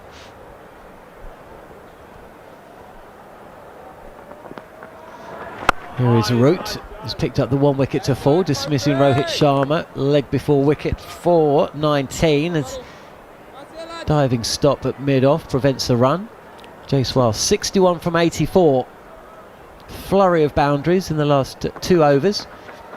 Flatter from Root, and that's a good looking shot from Jaiswal, who picks the length super early. Still plays straight, but across and past mid-on for another boundary. He moves to 65. Yeah, this is excellent batting from Jaiswal. The skill level here to hold his balance and not get across too far on off stump so he can hit into the spin. Joe Root spinning it away from his bat, but he's not worried he's going to hit with a straight bat into the spin through straight mid-wicket. Forward again, wristily played on the drive, fielded by Pope at extra cover, no run. 115 for 1. And it's also, he waits for Root to go outside our stump and frees his arms. Doing that means that Root's not quite sure what line he's going to be able to bowl to him. 1 ball left of Joe Root's 9th over. Over the wicket, and on the sweep is Jaiswal. A shout of catch it, Tom Hartley at deep square, but it bounces well short of the field, who collects it on the bounce. And Jaiswal will face the first ball of the next over. 30 gone, India 116 for 1, and in a handsome position. It'll be Jarrod Kimber and Gareth Batty for the next section, and it'll be Andrew McKenna to take over on comms. Yeah, this for all money looks like the aggressor is Jaiswal, and Gill just playing along his merry way. 26 off 65, but Jaiswal in the last 10 balls he's faced is accelerated to 66 from 87. He would have been striking at about 50% 10 balls ago, but not anymore. Once he got to the 50 and then beyond, he's really put the foot down, and anything where he can get his arms free, he's looked to be expansive and take this game forward, really pushing hard. Yeah, just listening to John Norman there saying, well, they're not looking to declare. Jaiswal's doing a hell of an impression of a man who looks like he wants to for a team that aren't. I don't know if you saw Rohit Sharma's face though. Yes. Yeah, we noticed that actually watching in the back of the box, that there was an imperceptible sort of shake of the head at one of the shots. He knew a camera was on him, so he didn't want to. Rayan Ahmed's going to come in, bowl round the wicket, and Jaiswal has launched this miles back over his head. It lands in the Indian dugout area and cleans out some of the equipment, but it's 6 more. Jaiswal goes to 72 from 88 out of India's 122 for 1. Oh, there'll be no shaking the head at this shot. This is beautiful. Rahan just gets too full. This is doff the cap stuff. And he goes big and expansive over wide, long on.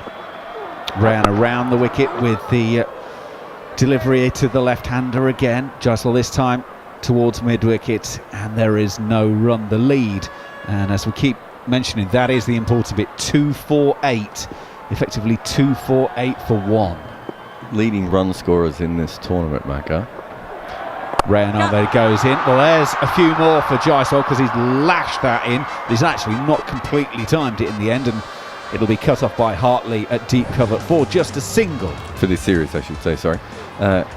Is Jaiswal, Duckett and Pope. Who would have had that trifecta going into this series with some, you've got Kohli and Rohit and Root and all these players. Certainly being the players we haven't expected who've dominated at times. Yeah, anyone wanting a bet at the start of the series on top run scorers, if you're still in the running here, you've done well. Rahan Ahmed is in with the leg break over the wicket to Shubman Gill, who just pushes to mid-off and there's no run. 26 from 66 from Gill. He's just almost trying to get off strike at the moment and give it back to Jaiswal and let him just continue on his merry way. Rahan Ahmed is in, deep in his crease. It's Gill drops it at his toes, no run. 2-4-9 the lead.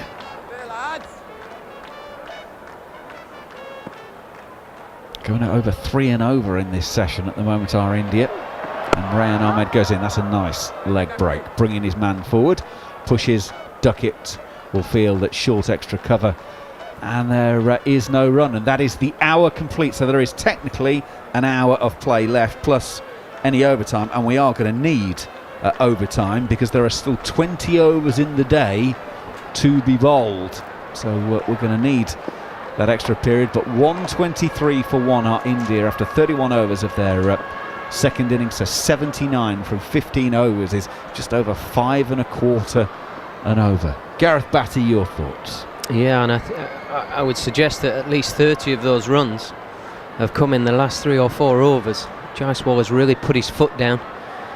He's been expansive with balls that maybe he didn't need to go for, which we saw from the camera panning to Rohit Sharma, the captain, was just a bit like, oh, I'm not sure about this, to all of a sudden the excitement of the crowd, and the crowd are up and noisy and vibrant behind the 2 young Indian batsmen, really urging them forward. The last 30 balls, 48 runs, run rate of 9 runs and over. I mean, that's high in Test cricket, even by this game standards. When we saw Duckett smashing it to all parts, the game really does and gives us absolute joy and excitement. It's delivering on every single session going right now. I know a few people do this. If you are just joining us this morning and you've synced up the TV pictures to our commentary, you've noticed the Indian players wearing black armbands. As Root goes into starting the over, it's a full toss. Jaiswal has flicked it out on the full, and it's all the way for a boundary, and it is all the way for 6 to start the new over. 129 for 1. Jaiswal goes to 79 with a flick over the wrist, over square leg. Yeah, I think this is a full toss from Root, but it's almost like a hockey shot where you get the bat horizontal to the floor and just a flick. It's just a flick of the wrist. It's almost like a top edge scoop, but it's gone miles. Miles it's gone. Fabulous shot. Root in once again. This time Jaiswal is just opening the blade to a backward point, and there's no run. So yeah, if you have synced up the pictures, you'll have noticed the Indian players have got black arms. That's nothing to do with the reason that Ravichandran Ashwin is missing today. That is because a former India captain passed away earlier in the week. That is an absolute ripper from Joe Root. He's gone past Jaiswal's outside edge. Turn, bounce. Folkes takes it jumping up in the air. Jaiswal's actually waving at someone behind the bowler's arm saying, please get out of the way. I don't think that had much of a factor there, because Joe Root has ripped that into the surface. It's taken a chunk out the pitch, and that one turned and bounced. Root goes in once again. Big swing from Jaiswal. Turn and bounce again, beats the outside edge. Folkes takes another one. If he'd connected with that, he was going a long way. Not sure if India wants to declare and get England in the way Jaiswal has been going on for the last 5 overs. There's been a massive shift in gears I'm sure there's no message been delivered to him. It's just he wanted to shift gears. He feel confident out there in the middle. Root around the wicket, slightly shorter in length. Jaiswal will pull to Bairstow at mid-on with no real timing. Because there's no real timing, they're able to take the single. 130 for one. Are India 80 to Jaiswal from 95 deliveries. And same thing when Ben Duckett was going really hard, the bowlers didn't know what to do, how to react, and same thing has happened with the England bowlers as well here, Batty, that they don't know what to do now because he's coming so hard at them. Yeah, it's that difficult scenario, isn't it? You want to encourage people to play the big shot, but if the big shot keeps going out of the ground, then where do you go? You put your field back. Then they play more percentage shots and they get off strike with singles and rotate, and you spend less time stuck at one end. So it's a conundrum for the captains. Root for the final ball of the over, and Shubman Gill just pushes to Ollie Pope at short mid-on, and that will do it. 134 on India's lead. 2-5-6. 32 overs of the Indian second innings to go. There's still 19 overs of play today. 2 full days. So what's that, 180 overs more? 2-5-6. You know, look, we are going to have to talk about potential declarations. They always say you do it on time, not the score. The score is, if you're thinking of declaring, is kind of an irrelevant. So on what we've seen on this pitch at the moment, Gareth, Batty, what are India thinking in terms of bowling England out? No, they'll be looking at time, Macca. So what time? Sorry, I called you bluff. Yes. I mean, this is the problem, and I think this is where Jaiswal has played the game beautifully. He's given his captain some decision-making time and process. If you get the runs quicker, you can bowl quicker. Yep. But if you're taking time out of the game, you might have to push in a period where it works for England, and this way you're dictating proceedings. So I can't believe they would have anything other than 400 in their mind for what they want to bowl to, but anything over that is down to the individual team. Rayan Ahmed to start a new over. Jaiswal turns around to short fine leg, no run. So the lead is 2-5-6 at the moment, so another 150 more. Well, at this rate, that lunch tomorrow, and in fact it's actually before lunch, but it depends on Jaiswal. If he carries on like this, it could be a whole lot quicker. Jaiswal defends as Rayan Ahmed goes around the wicket, pushes back down the pitch, no run. Yeah, I think India would like to bowl at least 4 to 5 sessions against England, and England, we know they're not going to come out there and defend it. They're going to try and chase whatever India gets. So there's definitely going to be... Rayan Ahmed goes in. Jaiswal is playing the reverse, and he's got it perfectly through what was originally backward point, and it goes away for 4. He goes to 84. India 134 for 1. The partnership now worth 104, and the lead carries on. Now this is interesting because in the first test all the talk was about England reverse sweeping and the fact that India didn't play it at all. Then it crept in a little bit in Vizag, and here is Jaiswal playing a full-on reverse. Rayan is in, defensively played by Jaiswal. He'll stay on 84 from 99 deliveries. Yeah, what was I saying is that one way or the other there will be a result, and that was an extraordinary shot. Jaiswal's showing that he's got all the shots in his book, he just knows when to bring them out. Rayan Ahmed around the wicket, he's switched around again, he's caught it perfectly again. It's another 4. 2 boundaries in 5 balls this over. In fact, it's 2 in the last 3 deliveries. Jaiswal has gone to 88. India 138 for 1. Yeah, Rehan operating around the wicket, trying to bring that bit of rough into play outside the left-hander's eye line, outside his off stump. He's changing his feet over. He's going with the the wrong foot in front, like almost a right-hander would play a conventional sweep, and getting it square and just behind, which is sort of safety reverse sweeping if there is such a thing, as opposed to the expansive in front of square. It's just very sensible, very clever. There's no fielders there. As long as he beats the sort of backward point, he's got free runs, if that makes any sense in this crazy world of cricket that we're seeing at the minute. It's phenomenal batting, and it seems low risk. He absolutely seems low risk, and I just look at Rahul Dravid and a little smile, and he must be thinking, this is not the cricket I ever played. What's going on here? Well, he's sitting next to his batting coach, and after that last shot, the batting coach was howling with laughter, as if to say, I read that was, he'd said to Dravid, he's doing it again, this ball. And he absolutely middled the cover off of it. Rayan Ahmed has changed now. He's going to bowl over the wicket to Jaiswal to just try and change the angle. Jaiswal pushes it back down the pitch. Rayan Ahmed fields in his follow-through. End of the over with no run. So 138 for one. Add on another 126, which was the lead from the first innings. It's getting concerning from an England point of view. 1-1 in this series, of course. Whoever wins this, 2-1 up with only 2 to play. It's a big, big test match to win as India lead by 2-6-4. Yeah, I think if Jaiswal is as precise as we think, and we're talking like he is, he's only going to play that reverse sweep when Rahan is around the wicket, because the ball is always outside the stump, so he can get his pad outside the line and he's almost got a free swipe at the ball. The only thing that could be his undoing is a bit of extra bounce, which players are not as worried about, because if it bounces, you go up with it and hit it up and over. It'll be interesting to see what his risk percentage continues to be, because he's got the game by the scruff of the neck here.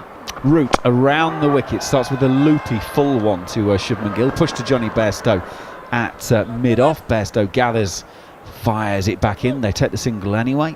The lead up to 2-6-5, 139 for one. Yeah, what I really like about Shubman Gill here is that he's kept a very calm and collective head on the other end. It's very easy to get attracted by the brand of cricket Jaiswal's playing and try and do the same, but he's been very calm and collective, just making sure that they don't lose a wicket from his end. Let Jaiswal take the risk, and he's taking very calculated risk as well. He's not playing any silly shots. He's playing all the strong shots here, Jaiswal. Yeah, Shubman Gill's got 27 from 70, so his strike rate's below 40, but as you say, there's just no need for him to do anything else. Just keep feeding Jaiswal. He's seeing it like a watermelon at the moment. Root goes in and bowls, floats one up outside of off stump. It's another big swing. It ends up in the hands of Slip, but I think he's taken a piece of Ben Foakes' gloves on the way through, which is how it's ended up there. So there's half appeal from Joe Root, but again, there's air and there's an opportunity to play the shot, and Jaiswal is most definitely going to play it at the moment, it would seem. Root goes in again, this time defensively, opening the blade, pushes to Anderson at backward point, no run. Yeah, Root been very smart, using that rough outside the off stump, making Jaiswal have to drag the ball. There's a lot more in his favour. Root is going even wider outside of off stump. Jaiswal gets down on one knee and sweeps it around to a deep square leg. Hartley will do the fielding there and they will take a single, but Root, sensing what was coming, went even wider and said, well, can you sweep this one round from out there? And the answer was, yes, I can actually. And he timed it beautifully as well. Good fielding by Tom Hartley.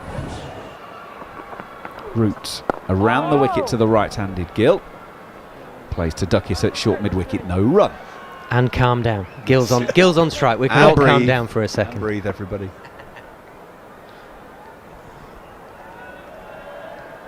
Root goes in, bowls. Shubman Gill stays deep in his crease on this occasion. Punches to Ben Duckett. And there's no run to complete the over. 140 for one. It's talkSPORT 2. Live international test match cricket. Don't forget there's live football coming your way as we continue our Sporting Saturday on the talkSPORT network, 12:30. So where it's only just a couple of hours away now. Brentford against Liverpool. That is live over on talkSPORT. Here this afternoon, 3 o'clock on talkSPORT 2. Spurs against Wolves. Ian Danter will be your commentator for Spurs Wolves. I see he's currently making his way to North London for that one. So live sport all the way, and we're back with you from just before 4 o'clock tomorrow morning for day 4 of this brilliant test match series. Only question is, what's the state of the game going to be by 4 o'clock tomorrow morning? There's still plenty of play as Rayan Ahmed starts a new over and Jaiswal swings him hard into the leg side. Ben Duckett is stationed out at deep backward square and he's able to keep it down for one. That was well played by Jaiswal. He's got a single that takes him into the 90s, 90 from 105. This is just too exciting, Maka. This is wonderful cricket to watch. Initially from England we saw some very attacking cricket, but suddenly the shift in gear for Yashasvi Jaiswal, just outstanding. Rayan Ahmed over the wickets. The right-handed Gill very deep in his crease. Pushes back down the pitch. No run. Jaiswal leans on his bat at the non-striker's end while Shubman Gill prepares to face. This one is short, leg side-ish, and got the time to turn it around to Hartley out on the mid-wicket sweeping up. Gill goes to 28, 142 for 1. Well, I can't see where this next wicket is coming from. England have tried all sorts of different things. Reverse swing. Got the spinners back on. Batting is excellent. In goes Rayan Ahmed. Jaiswal pushes out on the onside. No run. I just have a feeling he's going to go again in this over. So how quickly does he want to go through the 90s? Yeah. That's the question. He's going to try and wallop one through long off or mid-wicket. Rayan Ahmed is in. He's staying in his crease on this occasion, trying to turn it through square leg. Folkes runs out from behind the stumps and gathers it in. No run. Well, it's always nice to, if you're 90, I should think he's a lad that might be thinking 2 hits. Yeah. It's a slightly different approach nowadays. Rayan Ahmed goes in a bit of head and it's down the leg side. Jaiswal's very close to running that one off the face, but doesn't get anything on it. It's through to Ben Folkes behind the stumps, and that will end the over. And it's drinks. So 35 overs of the Indian second innings gone. It's talkSPORT 2. Their lead now 268. India 142 for 1. Jaiswal is 90. Shubman Gill is 28. Bumble has rejoined the commentary box. Jimmy's tweeted in Bumble. Do you remember Asif Din? Jimmy says he saw his benefit game back at Old Hill back in 1994. He said, I think I was 14 at the time. When he was at Warwickshire, he wouldn't sign my programme at first because I had my Worcestershire shirt on. Really? Well, the bears and the pears, isn't it? Yes. Yeah, rather be a bear than a pear. And I do remember Asif, a lovely lad, a smashing lad. I met him a couple of years ago. Yeah, he was at a test match at Warwickshire at Edgbaston.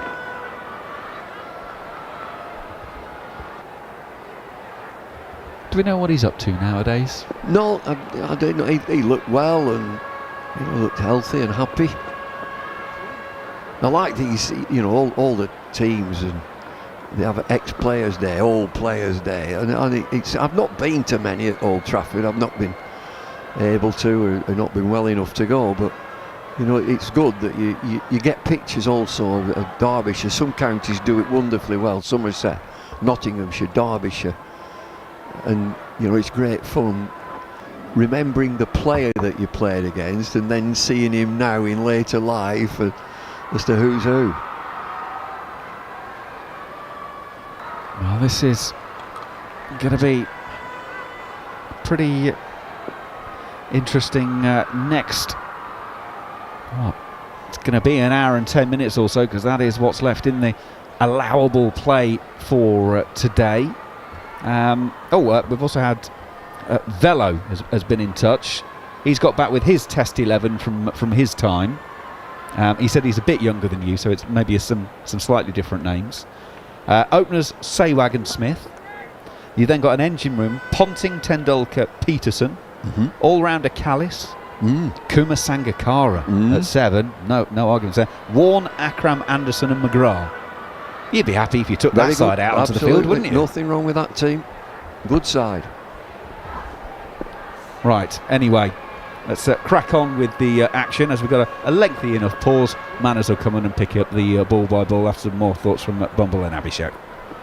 I just feel that India has batted exceptionally well in the second innings so far, and that's where England must be thinking. There's still such a good pitch to bat on. We should have got at least 100, 150 runs more on that pitch. Well, that's exactly it. That England were in a wonderful position overnight, and India Premier bowler Ashwin not available. But they've had a poor day, really poor day. I mentioned I can't really see where a wicket's coming from. It's been quiet. It's been a bit staid. Yeah, the point is that if they hadn't batted the way that they did yesterday, they could have been bowled out for 250 playing ordinary, traditional, conventional Test cricket. Yeah. So, as I said to you before, Abhishek, you know, as an England cricket supporter, you're going to have to take the bad days, and they are going to look bad. Yeah, the problem is they look pretty bad when you get out in that fashion in Test cricket. Yeah, everyone realizes you're playing particular form of cricket, particular brand of cricket, but there are times when you need to be a bit sensible as well, not just go through the emotion. 142 for 1 as Joe Root continues. The lead is a mighty 268. This one is pushed gently out towards mid-wicket, and there's no run. I mean, there have been times when look, how many shots of Ben Duckett's yesterday might you have described as sensible if he got out to them? You know, I mean, the switch hit for 6. You know, at the time you would have been right in saying, well, he didn't need to do that. You know, when do you need to switch it? When do you need to reverse scoop, pushed away defensively on the offside? Yeah, you're right. There's no time for it. When it comes off, it looks brilliant. When it doesn't... How many times has it occurred to us in the commentary box, oh, it's time for a reverse scoop here? Yeah, that's true. His route forward comes Shubman Gill, nudging it up towards mid-on. And the way that India responded this morning, I thought they were excellent. You know, the opening bowlers took the lead. Siraj finishes with 4 wickets. Got the Yorker in, ball straight. Forward comes Shubman Gill, using his feet, pushing it back to Root. Yeah, I think they came up with a very good plan that we're going to give ourselves the best opportunity of getting them out by bowling as straight as possible. Now you as a batter take as much risk as you want, but we're not going to let you have free runs by bowling outside the off or on the leg side. They bowl very straight. Here's Root round the wicket, bowling to Shubman Gill, punches it past mid-wicket out towards deep square leg. Be fielded in the deep by Rian Ahmed. There are so many sayings in cricket that have never changed, and what you've said there about bowling full and bowling straight, every team has said it. You miss, I hit. Yeah. India's lead now 269. Root in again, very wide of the off stump here, looking to exploit the foot marks outside Jaiswal's off stump, but he has no problem in cutting this to the sweeper on the cover boundary. Yeah, but what was really impressive was the length India bowled, especially Shiraz.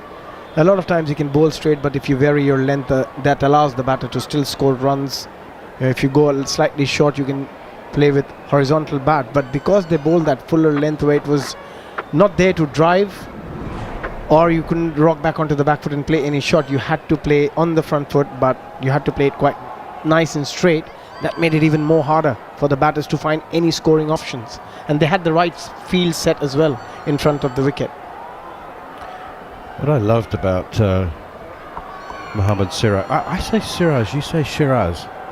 Yeah. It just feels counterintuitive. I know I should say Shiraz because I've heard his name pronounced like that. But anyway, what was so impressive about him, I thought, was the way he kept going. I'll never forget a test match that South Africa played against India at Kingsmead. Jacques Kallis's last test match. Dale Steyn had none for 80 and finished with 5 for 101. Took the second new ball, and Shiraz just kept going, bowled with the same intensity, the same discipline, and finished with, as Bumble says, 4 for 80. Yeah, it was a brilliant spell of bowling, and I was a bit surprised when Bumrah didn't come to bowl after lunch, because Bumrah bowled an exceptional spell in the morning. But Rohit Sharma persisting with Mohammad Shiraz, he must have seen something or must have felt something that Shiraz in his very good rhythm, and yeah, he reaped the rewards as well later on.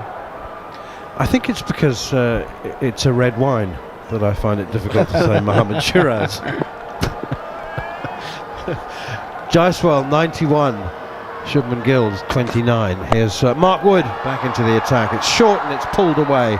Little duck hook shot there from Jaiswal. I wonder how that conversation has gone with the amount of bowling that Mark Wood has done. And Ben Stokes looking around, who's going to bowl? He would have gone up to him. He bowled 4 overs. What can you give me? Any number of answers come to mind there, or is it a short spell you'd like, Skipper? Yeah, you can sense a bit of frustration in England. Yeah. England team. You can see a lot of faces being a bit frustrated. The way Jarrod picked that ball up and threw back to the wicketkeeper when there was no opportunity for a second, it shows the frustration in the English camp at the moment. They need a wicket desperately, but as Bumble said, don't see them getting a wicket unless these two batters do something really, really silly. Which Jaiswal actually is prone to do from time to time. Here's Mark Wood around the wicket. It's short and it's nicely pulled again by Shubman Gill. This is going to be a Mark Wood short, sharp. It is. Literally short and short. It'll take a lot of effort from Wood, but the field is set, and just to tell you that they're all on the leg side. He's bowling around the wicket. He's going to hit the middle of the pitch. There's fine legs, square legs, short legs, mid wickets, mid ons. They're all over there. And so far, Jaiswal and Yashasvi Jaiswal and Shubman Gill have been happy to take it on. I think as a batter at the moment, you'll be more worried about the lack of pace than the actual pace, because the wicket doesn't have any pace. The ball's coming around that 130 mark, which is not going to cause any trouble to any batter in modern day cricket. But it's just the lack of pace and the lack of bounce. You need to be a bit worried as a batter. Here's Mark Wood once again, and that rises up quite steeply. And interestingly, Jaiswal was actually getting into position to hook before Wood had delivered it. You could see actually he was getting ready to hook, and then it just bounced and there was no pace in it, and he just decided to play it away defensively. Knocked it down from chest height, and actually was rising up towards his right armpit. Right on the stickers. The bat is out in front of his body and his face, and it's hit the stickers. Jaiswal's 92. Shubman Gill has 30. India 146 for 1, leading by 272. Another short one from Wood. Jaiswal up onto his toes, knocks it away defensively towards square leg. Now there has been a lot of reaction on X, formerly Twitter, about your all-time World 11, Test 11, Bumble, which has created great conversation. The overriding question in the last half an hour from those who have responded is, who's the captain? Shane Warne's captain. Well, wasn't expecting that. Yeah, Shane Warne. Really? Ahead of Lara, Gooch, Sobers? Shane Warne. Wow. Wood in, another short one, and Jaiswal's expecting it. There's no surprise, and just swayed out of the way of it and allowed it to go through. I mean, he was inspirational and different, out the box kind of thinking captain. And I can vouch for that, because I'm a lucky few who has played under his captaincy at the Rajasthan Royals, and I can tell you he was a genius. The stuff he has done on the field has completely shocked me when I was there on the field with him. Made no sense why he's doing it, but every time he did something, it worked. Who would have been the characters who might not have reacted best to his captaincy? Oh, I think they'd all have been fine. Lily, Akram fine, Gilchrist fine, Gary Sobers always a smile. Here's Mark Wood again to Jaiswal. He backs away outside leg stump actually, and it's Wood follows him, and he still manages to cut it to point, but straight to the field and no run. Lara do his thing, Viv do his thing. Barry Richards, who you know really well, Graham Gooch. So there's lots of captains there, lots of top captains, Test match captains, but yeah, you need a leader. Shane Warne. Who are the characters Warne would have just left alone? Viv, Lara, Viv.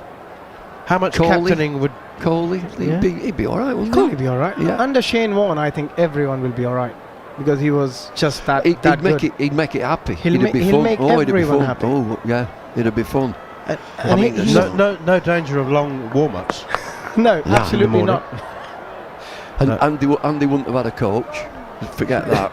Yeah, the coach is what you come to the ground on. This one driven out to the sweeper, Hartley Fields, another single. Till he was the captain in Rajasthan Royals, we never had a trainer. We never had a trainer in an IPL team. While he was captain? While he was captain, we didn't have a trainer. There was a physio, but no trainer. Who was the coach?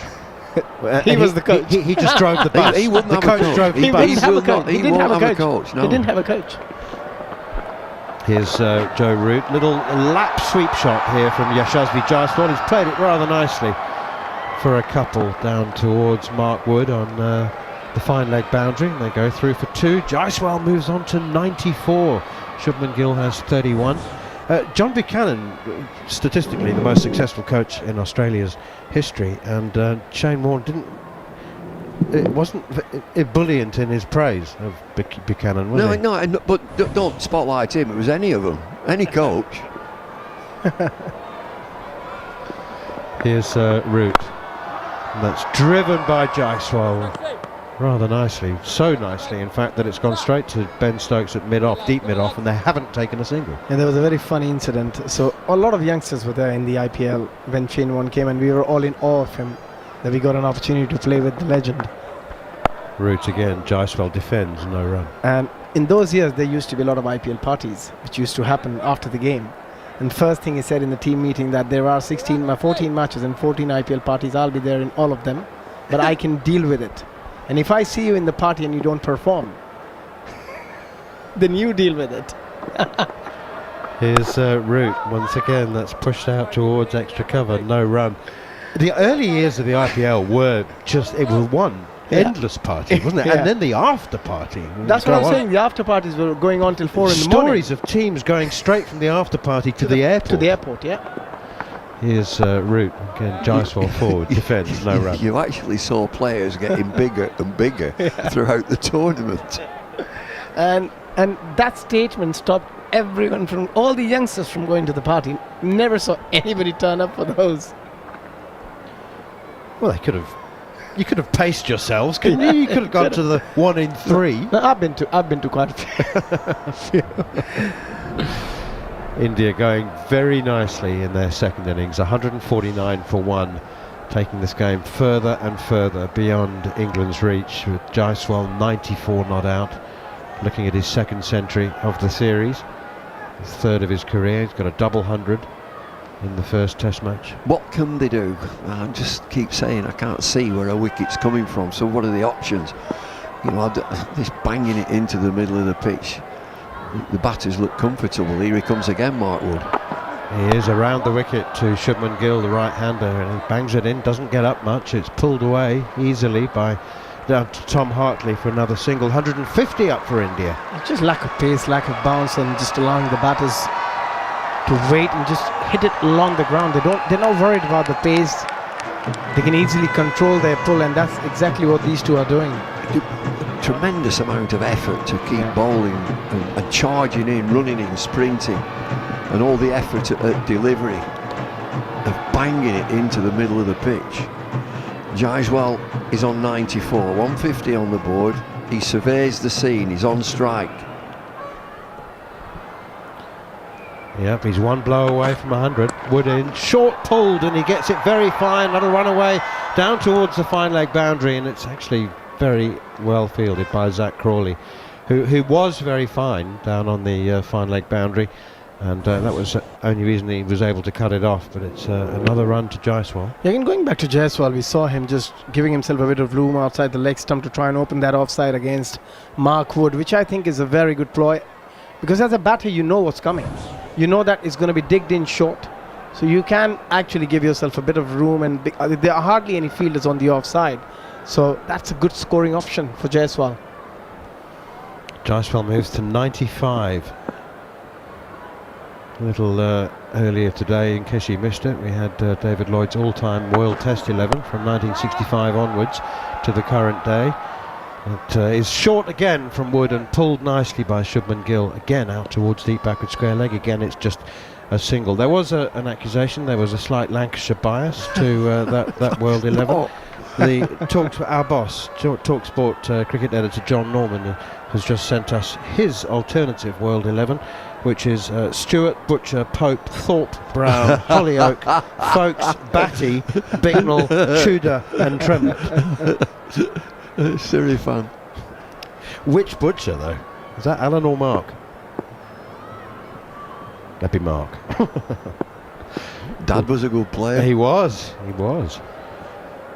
Here's Mark Wood again, and it's banged in, and again, it's just steered away. I have to say, both these batsmen are playing the short ball with consummate ease. They're almost, it almost looks like they're deciding where to where to play. It's easy, very pleasant. Batting is very pleasant at the minute. But getting back to them 11s, I mentioned it, that cricketers in dressing rooms, whether it's boredom or not, but they pick all sorts of teams. The miserable team, the ones that you'd never go out to dinner with team. Yeah. Shubman Gill on strike. He's been much the quieter of the two during this excellent partnership. Wood around the wicket to him. Again, it's banged in short, and it just... I think the ball must be very soft. I mean, it is honestly bouncing like a tennis ball at the moment. Just nothing in the middle of the pitch. It's just easy to play. Just pulled away all the time in the world. Yeah, I just feel that for a period they should try go negative with both these players. Get the spinners on and try and bowl as much as you can onto their pads and see how they react to it, what they try and do. Set the leg side field with 6 on the leg side, but Ben Stokes, very unlikely he's going to do that. What, Ben Stokes go into a holding pattern? It's just not in his DNA, is it? I mean, he just doesn't see it that way. Here's Wood once again. Jaiswal carves it out towards extra cover. That's a wonderful shot, and it's 100 for Yashasvi Jaiswal. The helmet is off, the bat's in his left hand. The gloves are coming off now as well, as he blows kisses to the change room and then to all parts of the ground as he acknowledges the applause. This is the moments that he dreamed of as a 10-year-old when he left home to seek fame and fortune in Mumbai, and he's now got a third Test 100, a second of this series to go with his double, and it's come from just 122 balls. Yeah, what a player he has been. What a player he's turning out to be. And the maturity Manners he has shown in such young age is unbelievable. And it just feels like at the moment he's carrying this team on his shoulder when you're missing the likes of Virat Kohli and KL Rahul. He's taken the responsibility on his shoulder. It's a thrilling innings, 100 from 122. Not allowed England to settle either quick bowlers or spinners. He's given England a real problem. So he's got a double 100, 100, unfinished. He's had a bit of a towel down there. He's changed his gloves. Now you've got to get settled in again and carry on. 100 is never enough. Yeah, he's again did it in style with authority, and the way he shifted gears, Manners. Oh, from nowhere. Virat Kohli led the cheers and the applause on the Indian change room balcony, up onto his feet before that ball had reached the ropes. Did I say Virat Kohli? Yeah. Did I say Virat Kohli? I'm sure I apologise. It's just a habit. I've been saying that for 7 years. Rohit Sharma, I'm sorry. Don't blame you. Pushed up towards mid-off Johnny Bairstow Fields. But he's always been the most excited one in the dressing room. Every time the camera has gone to the Indian dressing room, it's been Virat Kohli. He's jumping through the roof for everyone.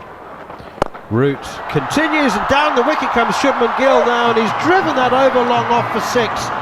That's a glorious piece of batting from Shubman Gill. It's like he's taken his cue from Jaiswal. All right, I'll play the straight guy while you can score your 100, but now you've got there, I'm joining the fun. He's jumped out of his box there. He's got to the pitch of the ball. Hit it dead straight. Joe Root around the wicket, and he's just drifting away towards the offside, but a powerful shot. There's such a clean swing of the bat as well from Shubman Gill. Root continues around the wickets, just drags it down slightly shorter, and it's tucked away very nicely, very neatly indeed by Shubman Gill for another couple as Jimmy Anderson does the chasing.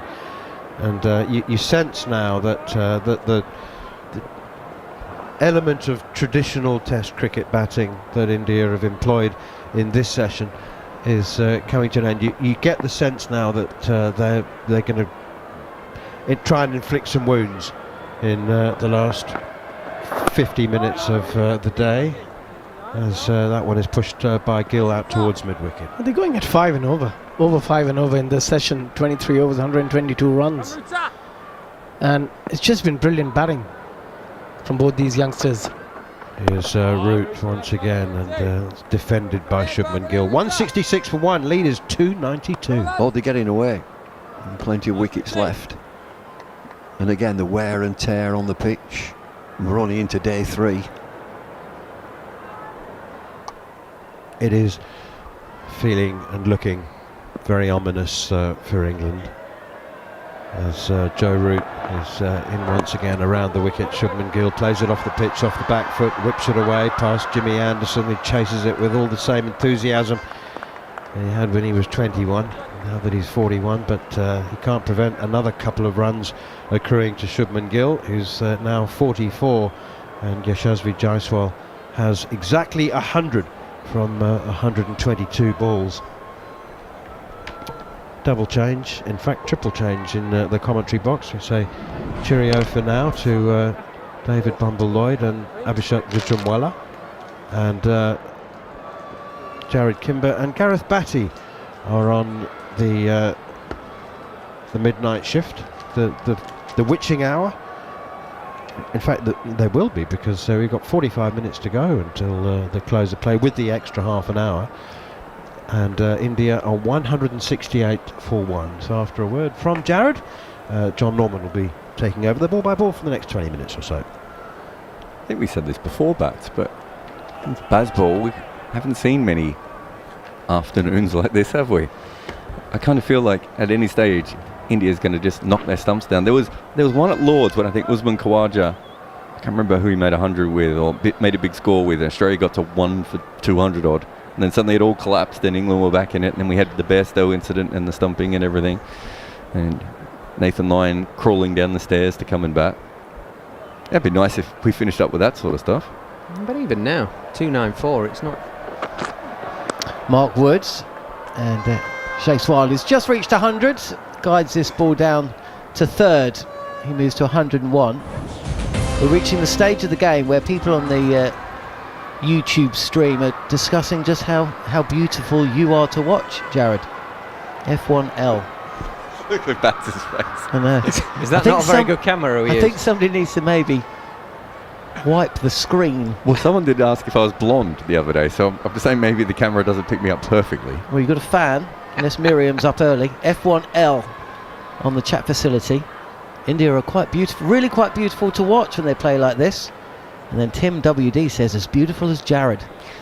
To which F1L says, not quite. Tim WD, wow. Super fan. Yes, England. This series was alive at the start of the day, but it's going to take something for England. Short again from Wood. And Shubman Gill, who's looked pretty assured throughout his innings, pulls this good length delivery all along the ground for a single. He moves to 45. The India lead is pushing 300. They're 170 for 1. I mean, 40 overs. This is Bazball territory, isn't it, in terms of the pace of the innings? Bazball, of course, occurs even when your team are behind the game, not just in front of it. But something strange happened to India in my last commentary stint, actually. So it would have been about 45 to 50 minutes ago. And it was a little bit of normal cricket. And then something happened. I'm not sure what. Jaiswal suddenly started smashing the ball around. 3 successive boundaries off Jimmy Anderson, no less. And they haven't looked back. Round the wicket this time from Wood. Gets his angles wrong. Folkes does well behind the stumps to grab that and prevent byes adding to England's problems. Yeah, it was. It was Jimmy Anderson bowling around the wicket, cutters with a predominantly leg side feel, but like a men catching in front of the bat, not men scouts out on the boundary, and he picked one up just a fraction wrong. Then the next 3 shots were bang bang, and it was he was off and running, and he just went to everybody from that point onwards. Certainly worked, not that we needed waking up, but certainly got us going. Short again and this time the angle slightly more where Mark would intend, just under the armpit of Jhnujhnuwala, who helps it along for another single. Something came behind Jhnujhnuwala as Mark Wood was coming in there. He didn't back away, played the shot, ran down the single, and then started complaining about it afterwards.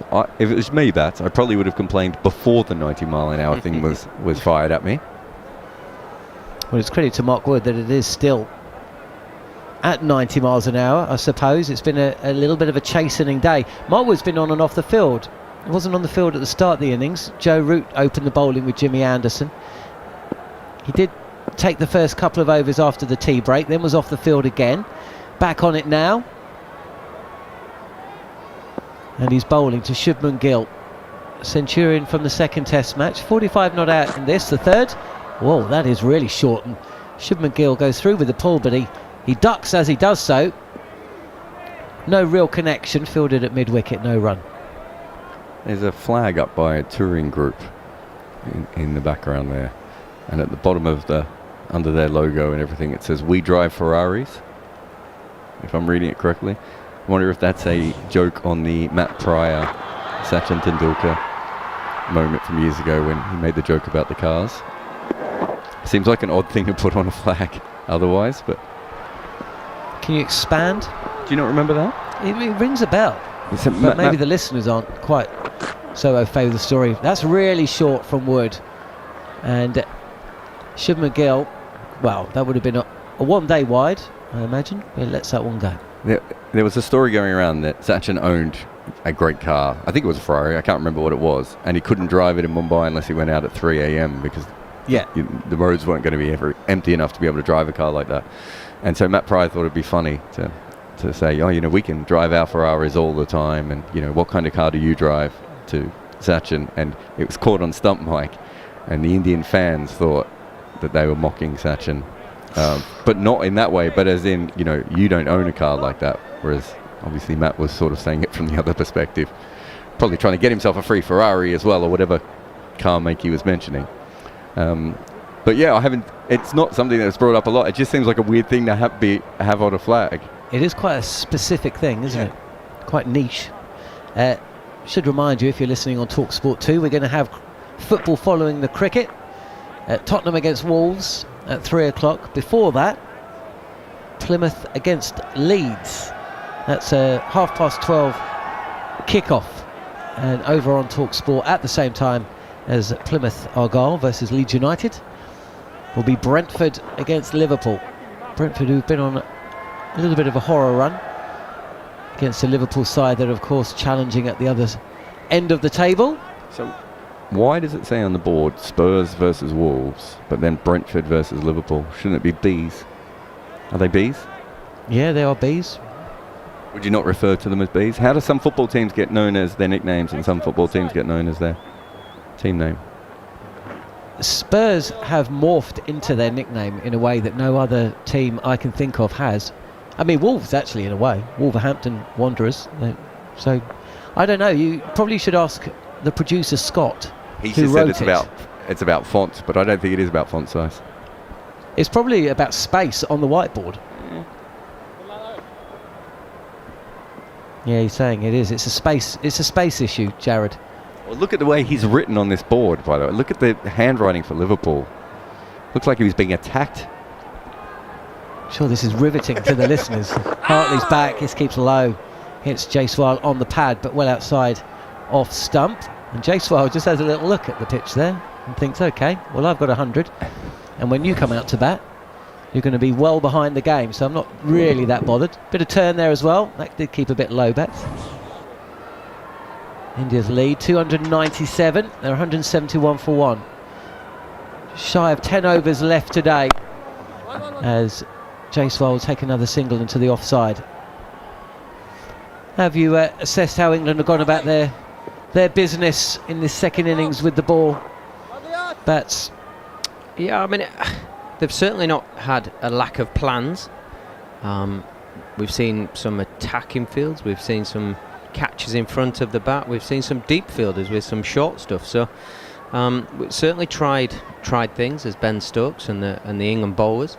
But But I think you have to doff your cap to Jaiswal, who's played quite a magnificent innings, and been able to go through the gears, which we don't see a lot nowadays. Here's Hartley again, and bowling straight on the pads of Shubman Gill, who's forward defending. 172 for 1, looking through the bowling card, and it's unusual to see that Jimmy Anderson is the most expensive of the 5 bowlers that have been used today. Only 6 overs. Again, Hartley this time on off stump. Gill getting forward to negate any turn away from the right-hander. He's bowled a little bit short. Been pulled, I reckon, 3 or 4 times. I can't remember the last time, unless he's trying to bowl short. I can't remember the last time I've seen him bowl that many short balls. It was the cutters he was bowling, wasn't it? This time on middle is Hartley, not giving any width at all, and Gill happy to plonk that ball into the leg side, no run. Yeah, I think the Jaiswal was cutters, but I think even early on against Rohit, he got pulled, got punched through the covers off the back foot. I'm not sure those were cutters. Ollie Pope has moved to a short mid-off position as catching Ben Duckett as well. Or Ben Duckett is in a catching position on the offside as well, and Gill defends this. Looks pretty unflustered. He has looked nervy at the start of his innings, but not so today. Yeah, I mean, he comes with that massive tag, doesn't he, Gill? Because he's done so well in the IPL, under so much pressure with all the euphoria that goes with the IPL and the fame and the fortune. Comes with a big tag. He's probably done better in ODI cricket than the IPL, though. I mean, Yeah. I think he's almost known for his IPL form. His ODI form as much as anything, because he was averaging 60 for a long time, wasn't he? Yeah, but you know, he gets put with the tag of he's the man who is going to take over from the great Kohli. I mean, that's not a tag anybody wants. You know, for years we did for a lot of very fine all-rounders with the Ian Botham tag, and it took Freddie to change that, and then it was who's going to replace Flintoff, and then hopefully we're not going to tag somebody with the Stokes tag.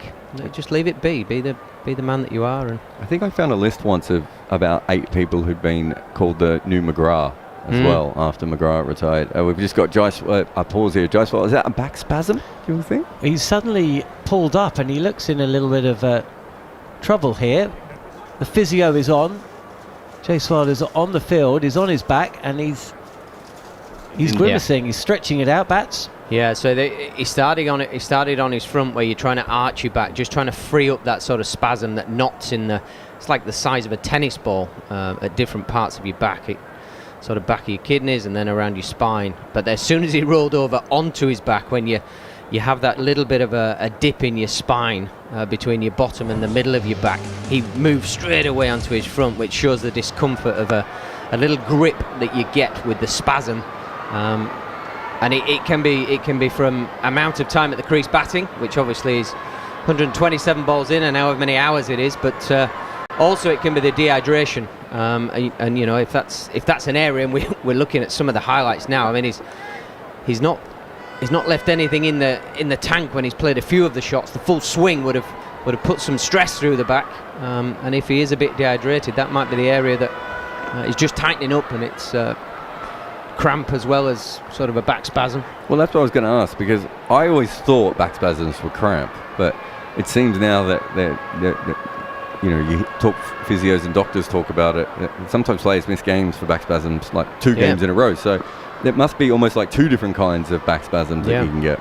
It's kind of a weakness in the back, isn't it? Where your core and your middle part of your body is not supporting your back enough, and obviously with the nervous system and everything attached, it spasms up to, you know, make it worse. In the short term, we're watching him going through some stretching exercises, but in the short term, we've still got 9 overs left today. Yep. And time to get them in as well. I mean, what can you do? Take a toughen up pill and get on with it. But I mean, that's pretty much the only thing you can. Or you go off and there's not much. If it's a genuine back spasm, it ain't just going to go away. Well, that's what I mean. He looked like he was in too much pain for it just to be a stiffness, right? Yeah. As soon as he rolled onto his back, that was the sign, wasn't it? He really gripped him. Well, even, I forget the name of it, you might remember it, but the stretch where you lay on the ground and you push yourself up just by your shoulders. The praying mantis. It's something like that, isn't it? If it's Or not the downward dog. it's one of those. It's not the downward dog. That's face down. So, yeah, well, face down. He was face down. I thought you said on his back. No. He's down on his front and he pushes up with his arms. That I always think that the minute you see someone do that stretch, it means their back's gone. There's never a stretch you do and it just like magically gets better and then you feel okay. Like it's just a stretch that you're just like, there's nothing left to do. I'm going to try this and hope it straightens out whatever's tight back there. Well, he is back on his feet. He's had a drink. He's had a pill. And it looks like he's going to continue. Might have injured it celebrating the 100. Yeah. Wow, maybe. He enjoyed the moment.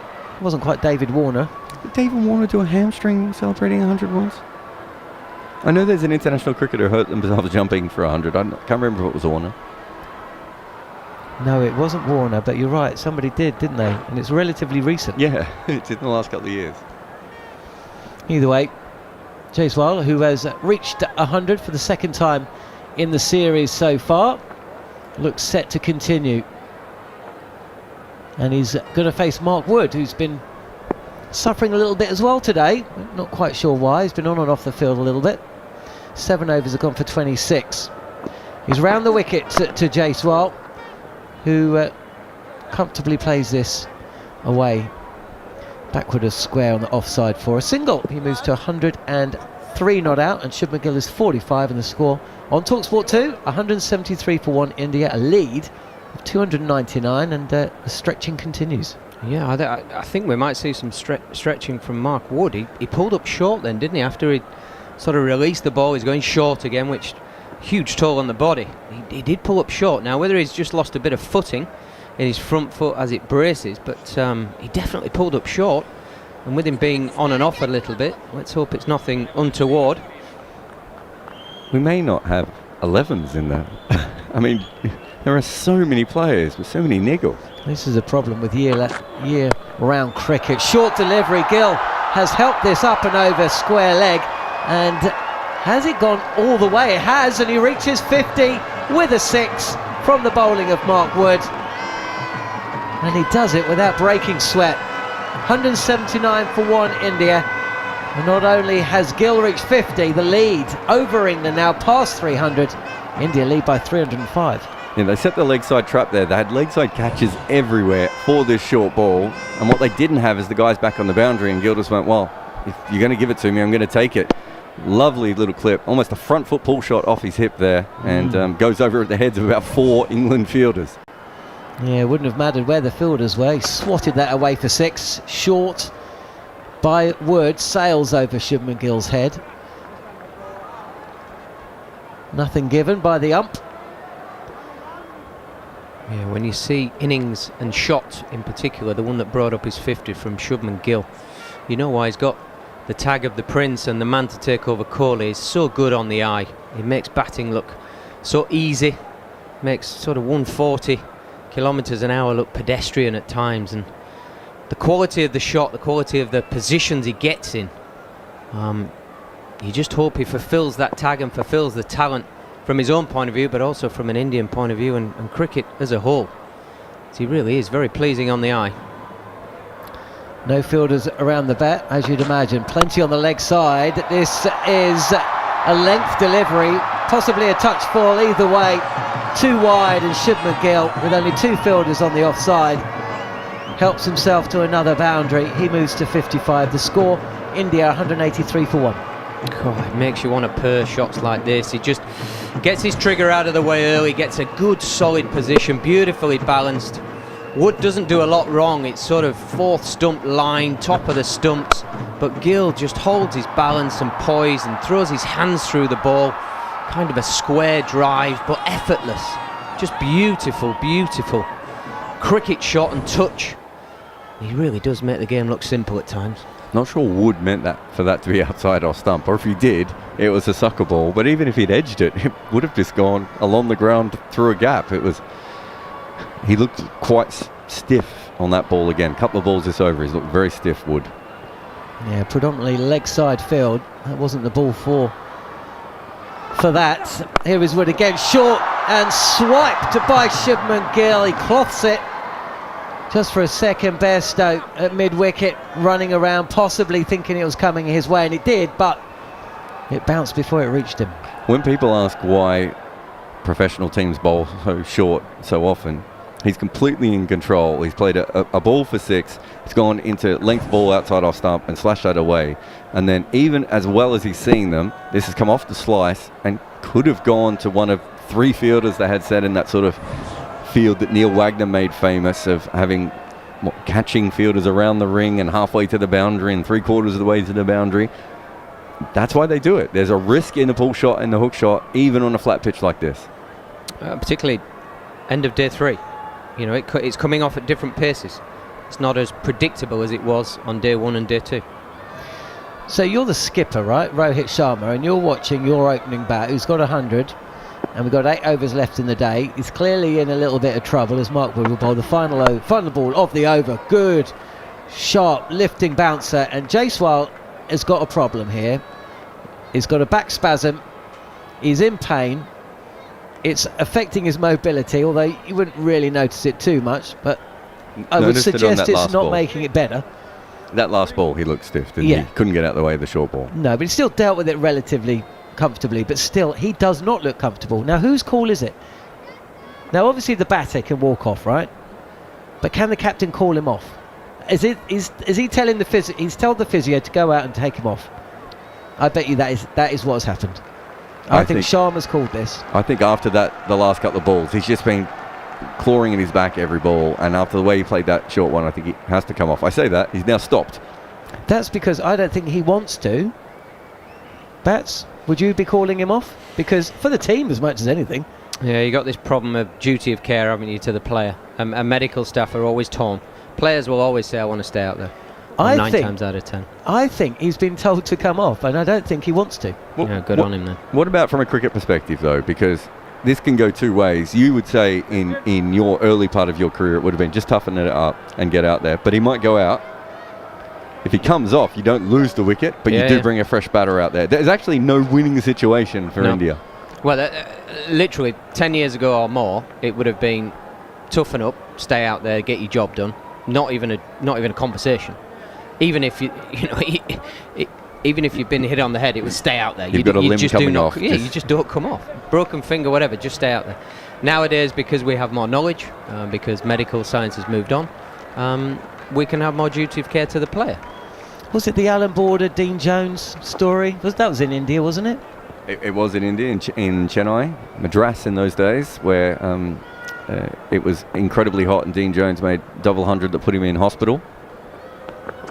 Hartley tosses one up outside the off stump, which is pushed past mid-off, but there is also a fielder deeper than... I couldn't quite see who it was that was trying to cut that ball off. Either way, it's no run. And maybe Shubman Gill... I don't know, does Shubman Gill call Jaiswal through for a quick single, or does he just try and shield him a little bit? He does call him through for a quick single. So there you go, answer my question. Pushes up to Bairstow, who's quite deep.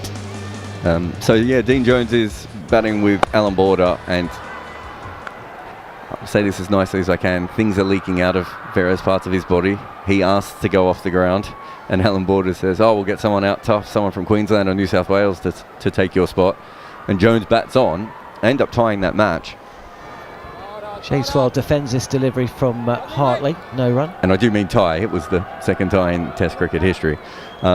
But Dean Jones was really, really sick, and it did put him in a very dangerous position. But he got a double 100. And we're still talking about it now. Maybe we'll be talking about Jaiswal in 30 years' time as well. He's just blocked a full toss. He's just blocked a full toss. He's not okay, is he? Now, what do you do if you're England as well? Do you change things up here? I mean... I'd keep bowling full tosses. Because he might just smack that straight up in the air if he's got it. It sounds stupid, but a short ball or test the back, you know what I mean? Yeah, absolutely. Full again. Forward again from Jaiswal. No run. Slower and more flighted, or? Is Tom Hartley just calling for another fielder to come in? It looks like he was signalling for something. Anyway, 1 ball left of Hartley's 12th over. He's taken a bunch of wickets in second innings in both of the first 2 Test matches. Yet to claim one in this innings though. 185 for 1 India. Lead of 311. What a position to find themselves in. But Centurion Jaiswal is struggling. He's back and across and defending. He sees off that over. It's very rare you see Ben Stokes miss a moment there, but he had 4-5 guys on the boundary. I just think you just bring them in and go, if this is the time you want to play the big shot, feel free. That seemed to me what Hartley was suggesting. He seemed to be like mimicking a helmet essentially, almost saying, should we get another fielder in there? Even just into the ring, they don't all have to be catchers. No, absolutely, but I don't know. Okay, well, it's certainly keeping things interesting as we enter the last half an hour. Still got another 7 overs remaining on day 3 here on talkSPORT 2 on the talkSPORT Cricket YouTube channel. There's applause ringing around the ground, and he's off. Jaiswal is walking off. There was definitely a conversation there when the physio came out, whether the physio was saying, mate, get off, and Jaiswal didn't want to, or whether he was saying, look, give it to the end of the over. But I think the moment he blocked a full toss from the left arm of Tom Hartley, he thought, do you know what, this is pointless, so I'm off. And somebody else who's off is myself. Andrew McKenna will be coming in after a word from Jarrod Kimber. So he was walking past Ben Stokes, obviously they're teammates at the Royals, and Ben Stokes very nicely gave him a high five. Slightly harder than I think Jaiswal wanted that high five to be. It's the sort of high five that slightly moves your core, and his core's not exactly the most stable thing in the world at the moment, Bat. I think it was all done in the right way. No, he was trying to be friendly. It just was it's like, you know, when a fast bowler gets a wicket and you come in and pat him on the back and they go, don't touch me. I had that with a fast bowler, a nasty fasty, and as you run in, you sort of high fives and whack them on the back and stuff. And because there was a number of people around, your hand just drops and it's sort of lower back, bordering on the bottom. Turn around, finger in face, don't ever touch there again, son. And that was that. Rayan Ahmed is in to start a new over off the inside edge of Shubman Gill's bat. Devdutt Padikkar is the man who's come in at number 4. I think the umpires also had enough of that situation, because at the last stoppage they did walk over to Jaiswal, and Joel Wilson had his sort of hands pointing upwards as Rayan Ahmed goes in once again. Gill plays forward, no run. Rajat Padikkar. Sorry, Rajat Padikkar. You said Devdutt Padikkar. Oh, I got Devdutt Padikkar and Rajat Padikkar. No, that's okay. I was just making sure. Thank you. Rayan Ahmed in once again. Coming forward is Gill, no run. Almost stumps on day 3, and he said it, and I was like, is he playing in this game? Is Devdutt Padikkar playing? I think Joel Wilson also made the point. It's like, look, you can retire Hurd, you can come back tomorrow, there's no problem, but we're not waiting for you. Rayan Ahmed is in. Shubman Gill uses his feet just to get to the pitch of it, plays it defensively, no run.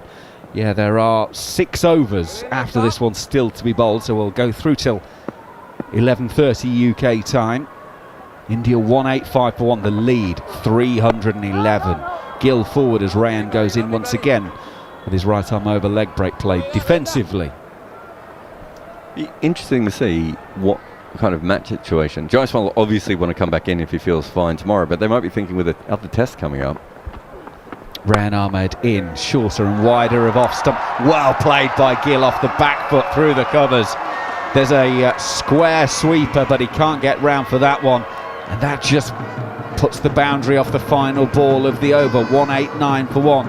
You're listening to talkSPORT 2. India's lead 315 runs now. Yeah, we're seeing Rayan Ahmed controlling his length, especially as a young leg spinner. Even more so when you're wrong independent, you put more top spin on the ball, you quite often drop it a lot shorter and put away there. But because I think they probably want to race Bumrah for the next game, would be my guess. So they've already, and not to mention injuries and personal situations and all the different things that India are going on with. They really want to make sure that Jaiswal, I think he averages 87 and Gill averages 40 and Rohit averages 40. So he kind of is their batting at this point. Yeah, it's 430 runs for the series, 450 runs for the series so far, with 2 to play. I mean, he's staring down the barrel of a wonderful series if he continues that vein of form. So the young man himself, didn't want to go off the field, and he certainly won't want even a conversation about not playing the next test match. So maybe getting some treatment is not such a bad thing. Hartley to start his 13th over. Left arm around the wicket. Patidar from the crease just plays it back to the bowler, no run. And from a match situation, going off at 300 runs in front with 9 wickets in hand is not the worst thing for India. Yeah, you've not exactly let your mates down, have you? Hartley around the wicket. Ollie Pope very close in on the offside. Patidar will turn it on the leg side though, and there's no run once again. Definitely a tiny amount of fatigue creeping in, I think, for Hartley. Just gone up out of the hand a couple of times, more than usual in the last couple of overs. Around the wicket he goes, finds the outside edge of the bat, but soft hands, defensively played, drops it down through gully towards short third, and there's no run. It's the thing we forget, it's just the same for spinners as it is for fast bowlers, the heat and bowling lots of overs. Still get that fatigue. Absolutely. Hartley, left arm around. Arm seems to just drop down a little bit on that occasion. Brings Patidar forward, plays on the offside, no run. I'll just remind you, 30 degrees. Rajkot today, no cloud whatsoever. In the full glare. You get out there for a while, that's going to be sapping. Hartley around the wicket. Again, that's the outside edge of the bat to a ball that very, very close to beating that outside edge, and that's going to be crashing into middle and off. As it is, it doesn't. It's just enough on it, 189 for 1. 5 dots from Hartley. Can he join them up and finish off this over?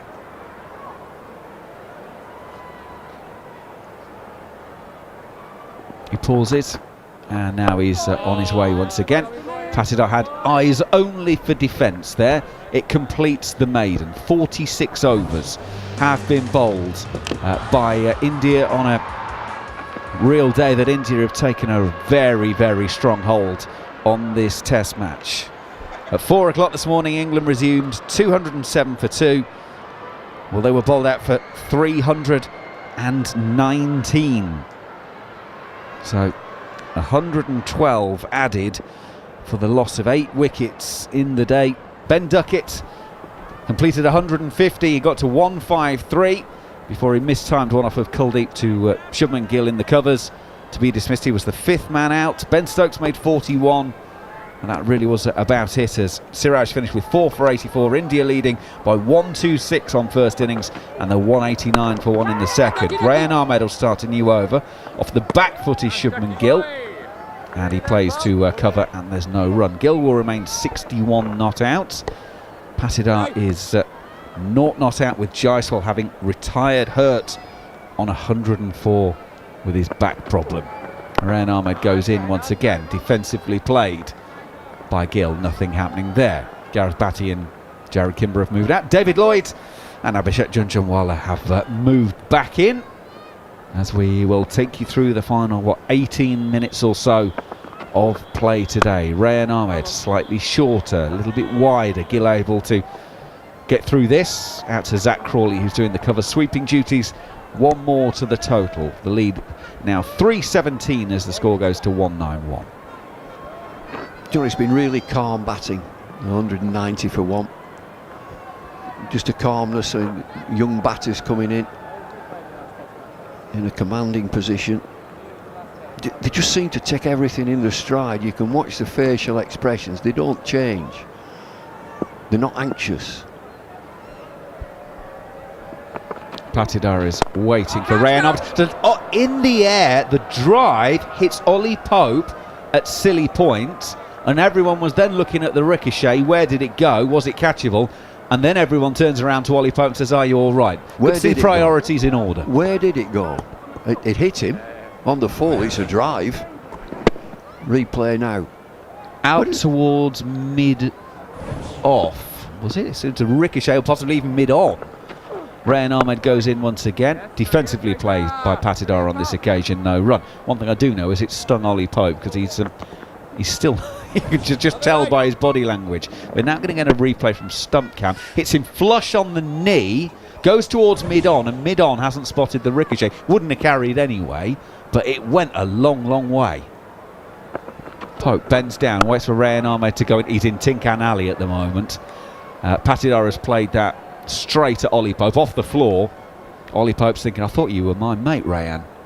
End of the over, 47 gone. The lead, 3-1-6, 190 for one. And that is one of the potential problems of one of your top gun batters being under the helmet. You don't really want to get them peppered. Yeah, usually how it works is always the youngest men in the team standing in silly point. The moment you see a newcomer or a debutant, automatically the silly point on the short square leg, forward short leg becomes his spot. Doesn't matter if somebody else has been doing it for years and probably one of the best in this team. It's always the youngest or the newcomer who stands there. You're right in the firing line. You know, having done it for a long time, you just want to get away from time to time. Just have a rest from there and get somebody else in. Well, they always used to say that the worst thing you could do was be good at it, because you don't want to get stuck in there. Hartley to start the new over, brings the right-handed Guildford, takes the outside half of the bats. There's no gully in place for the spinner, so it'll get down to short third. No run though. Gill remains 62 not out. Yeah, as when I made my debut, I was made to stand in silly point and forward short leg. I was so rubbish. I made myself so rubbish that I was moved very quickly from that spot. Very wise. Well, Ollie Pope is now at very short mid-off, and that is spun out of the foot marks and goes to Joe Root at slip, who throws himself a little crowd catch, but that goes past the outside edge, turns and bounces. No run. Well, it will turn and bounce. We're into day 3. It'll do this more and more. It's an absolute beauty. It has to play at it. It pitches from around the wicket on about off stump, takes a piece out of the pitch, finishes up at slip. Absolute beauty, that. Hartley around the wicket. That one doesn't bounce as much. Gill able to just wait back, play it out to Crawley at deep cover, and they'll take a single. 191 for one, but the lead 317. Yeah, we'll see the wear and tear getting more and more as the game progresses. And the previous delivery, that ball turned so sharply and took a chunk out of the pitch as well. So as a batter, as Bumble said, you had to play at it because it was that off-stump line, so you can't really leave those deliveries. But because of the excessive turn, the chances of the ball catching your edge is also very, very small.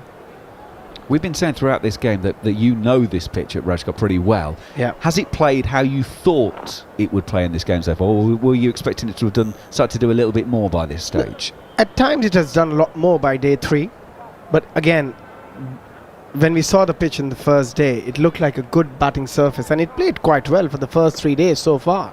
India 191 of just 47 overs. That certainly says there's not massive problems with it. In goes Hartley, who has pulled that one down very short, and unbelievably, Patidar has pulled it straight to Rayan Ahmed at mid-wicket. And it's almost apologetic celebrations from England as they take the wicket. Patidar goes for a 10-ball duck. He's going to need a tractor to drag him off.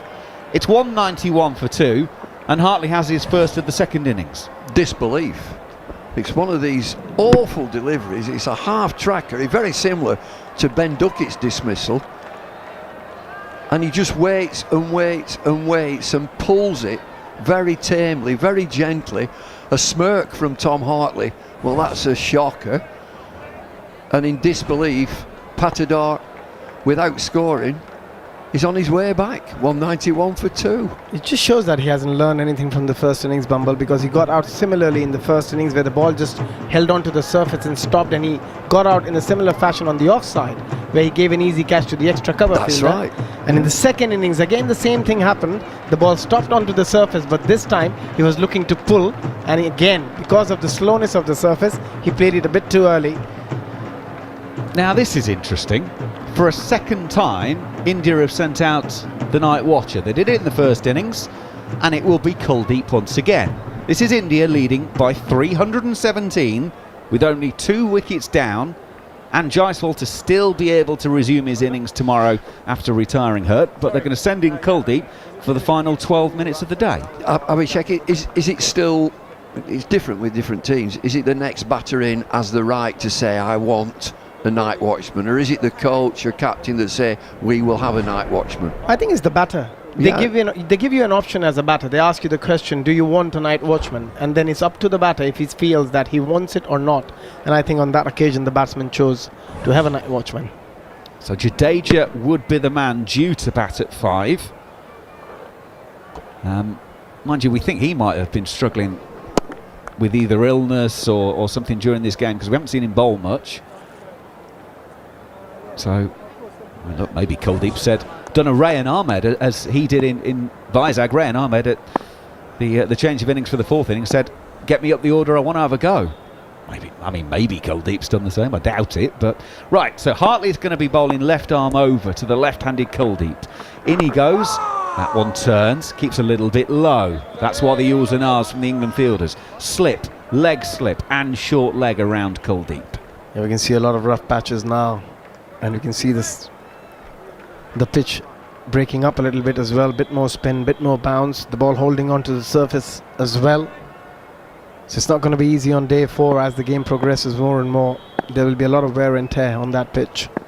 Fielders move back a few metres to try and give Kuldeep a single. Hartley goes outside of the off stump, but it's a big stretch forward. Plays defensively, end of the over. 191 for 2 the lead, 317 with 10 minutes to play in the day here on day 3 on talkSPORT 2. Well, we just had a good view of the pitch, an aerial view, and you can see all the wear and tear on it moving forward into day 4, where the fast bowlers have run off and where the ball's repeatedly pitched. It's getting rougher and rougher. In a wonderful position, India, and they've worked hard today. It's been their day. It's been every session has been India's. They've moved on to 191 for 2. Yep. 2-3 overs, depending who bowls left in the day. Still to come, Jadeja, Sarfraz, Jurel, Ashwin, Bumrah and Siraj. Rayan Ahmed starts the new over with his leg break, bringing forward Shubman Gill, pushing out on the offside. No run, and then of course Jaiswal, as we keep saying, he has retired hurt with his back problem on 104, so he can come back. Rayan Ahmed goes in googly, deep in his crease is Shubman, defends no run. You picked that very early, Shubman Gill, that googly. But I've been very impressed with this innings from Shubman Gill. It was under a lot of pressure. First innings duck, but in this innings, yeah, he looks solid. Rayan Ahmed goes in. The leg break, stays deep in his crease, leg side of the ball. Square drives to Zach Crawley down on the deep cover. Single taken, 192 for 2. Abhishek saying that he picked the googly early, and so he would be looking at his hand. You've got to be sharp, your eyes have got to be focused on the ball. You're looking at the position of the hand and the wrist. Is the wrist pointing at you? If it's pointing at you, the ball is going to be a googly. You can also watch the revolution of the ball coming down to you. Yeah, I think different batters pick it differently. A lot of batters pick it from the hand, a lot of batters pick it the way the ball is turning with the revolution of the ball. Kuldeep on strike, and this one has bounced up on him, takes him on the body here, catch, and then leg slip and short leg actually leave it to each other. And it hits the deck, but it was straight off of the body as it turns in from outside of off stump. Rayan Ahmed around the wicket. Was that the googly that he's pulled down and got wrong? It's gone a long way down the leg side. Unfortunately, it spun, because otherwise it would have been a big wide. I mean, Shane Warne used to say, yeah, they might pick it. They've still got to play it.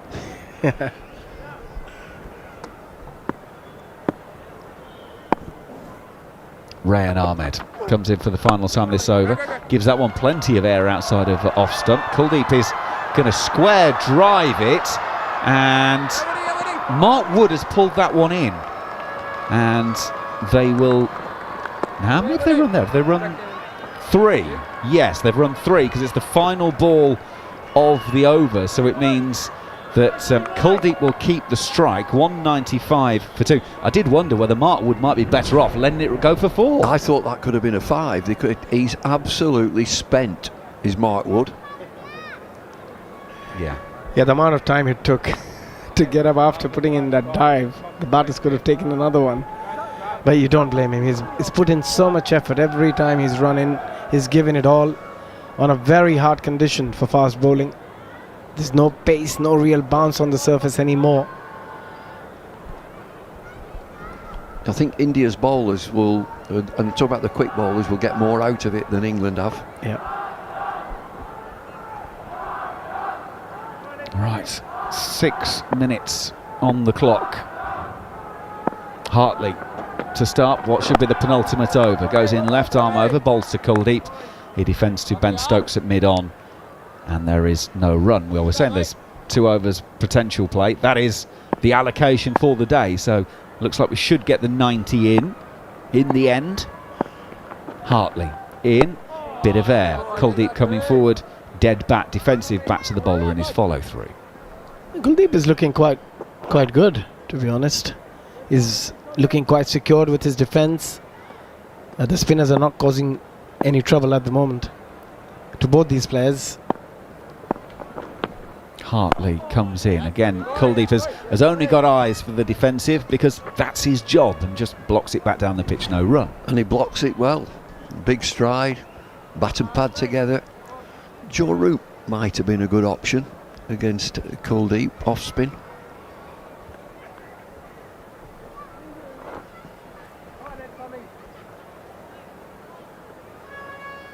England just moving a couple of fielders around, which is why Kuldeep's just backed away and said, no, I'm not quite ready yet. Now he settles in.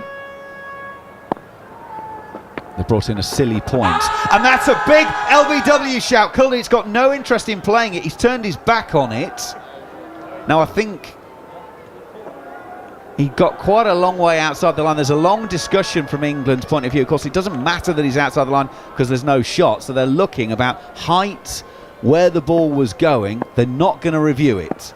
I would like to see now the replay of that to see where it was going.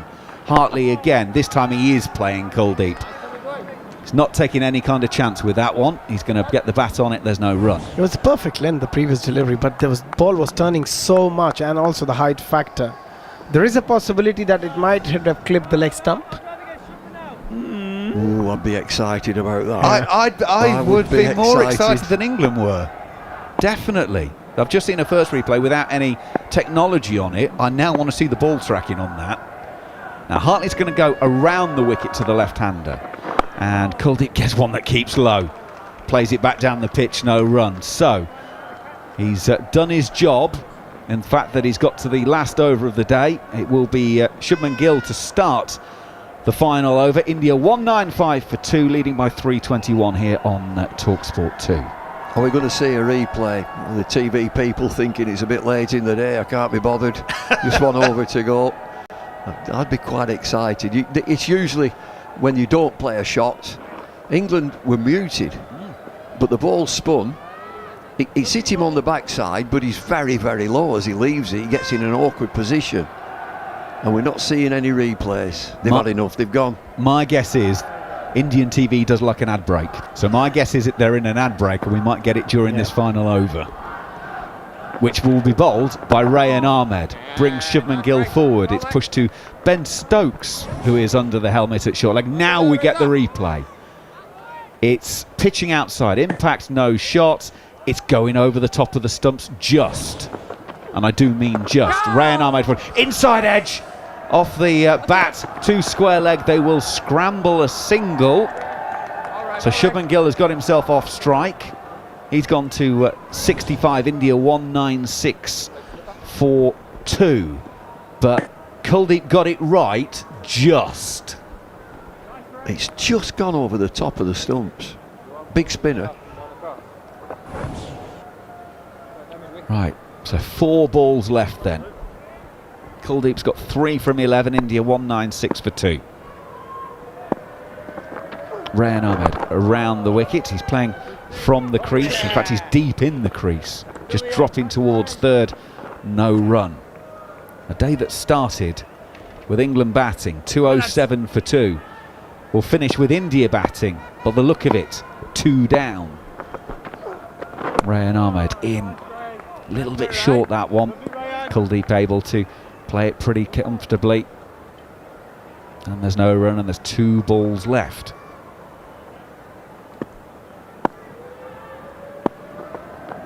Rayan Ahmed gives that one a little bit of air, invites the push drive from Kuldeep. He does so, out to cover, no run. You can hear the chatter around the batter. 4 catches waiting with the wicketkeeper. Rayan Ahmed is in. Bat and pad close together from Kuldeep and keeps it out defensively. So India's lead is 322 runs going into day 4 of this test match. India close on 196 for 2. Potentially 3, depending on the availability of Jaiswal, but he looks like he should be able to come back tomorrow, all things considered. But it means the final 2-hour session of today's play, 35 overs, 152 runs, a run rate of 4.3, as Jaiswal launched his own personal counter-attack at one stage to seemingly take the game away from England. It's been another cracking day's cricket. England, it has to be said, did not have a great time of it. As I mentioned, 207 for 2 they resumed, 319 all out. They lost the last 5 for just 20 runs. India coming in have made the most of it, although they lost Rohit. Joe Root getting him LBW thanks to the DRS. That was 30 for 1. The second wicket didn't go down to 191 as Patidar was caught by Rayan off a pretty filthy delivery from Tom Hartley for a duck. They all count. So India reached the close. Shubman Gill goes off to a very good ovation. 196 for 2. David Lloyd, your thoughts on day 3 of this test match? India all the way from start to finish. I think it's been a fabulous response with Ashwin not available for them, the premier bowler, 500 test match wicket. I think the response from the senior players, from the captain, has been excellent. They've got on top of England and they haven't moved from there. They're well on top, well on the way. 2 days to go. Put your Indian hat on for me, Abby. What's that? Take me into that dressing room at the moment. How are they feeling? I think there'll be a very happy dressing room. Whatever they planned for day 3, it worked, and the most important thing was the execution. The way the bowlers reacted, the way Kuldeep Yadav reacted when he started the day after taking a proper pounding yesterday from Ben Duckett. Yeah, as Bumble said, through and through, it's been India's day. All 3 sessions belong to them, and when they came out to bat, they batted with purpose, especially Jaiswal, the way he shifted gears and got India to a very strong position here. If it was another 50 runs less, that would have taken a lot of time away from the game yesterday. Now India in a commanding position where they can have England in for 5 sessions rather than 4. Yeah, it's worth remembering that, as I say, India managed to bowl England out for 319, but it was the way they mopped up the tail. 4 for 84 for Siraj. Kuldeep ended up with 2 for 77, but he caused all manner of problems, and they've done it all without Ravichandran Ashwin. If you did have a particularly heavy night last night, you are only just joining us relatively late this morning. Ashwin left the camp last night for India due to family reasons to fly down to Chennai, so has not been involved in today. Officially, we're told he won't be involved in the rest of the test match. We don't know how those family situations will pan out, so India are doing it a bowler light. So the fact that they bowled England out in the manner that they did today without their 500 test match wicket off spinner was really, really impressive. And then the way they've come out and batted, and Jaiswal 104 from 133. I mean, Ben Duckett ended up with 153 to his name, but Jaiswal today has almost pipped him really for star billing. Well, I think he's been terrific, scoring a century on top of his double century earlier in the series. And so you need a top batter getting 100. So second innings, he's done it. First innings, captain, opening batter's done it. England are not matching that. That middle order still needs runs for England. They're not able to do it. Blown away at the end, 5 for 20 in no time, very, very quickly, which puts them way behind. And then the way that they've gone about the business in this second innings, India have been so calm. You know, I'm so impressed with young players who just do the job.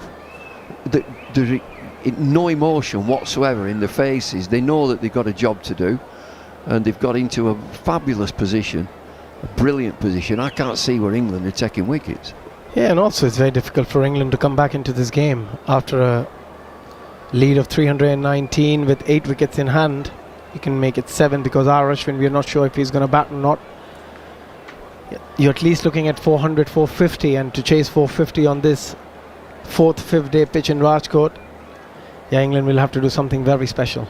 Gentlemen, thank you very much for your company today. I'll be back with you at 4 o'clock in the morning as we get day 4 underway. But now it is time for the Following On podcast in the company of Neil Manthorp. On DAB+, online, via the talkSPORT app and on your smart speaker. Exclusive ball-by-ball commentary of the third test match, live from Rajkot. Fielding, oh, there's going to be a run out! Only on talkSPORT 2.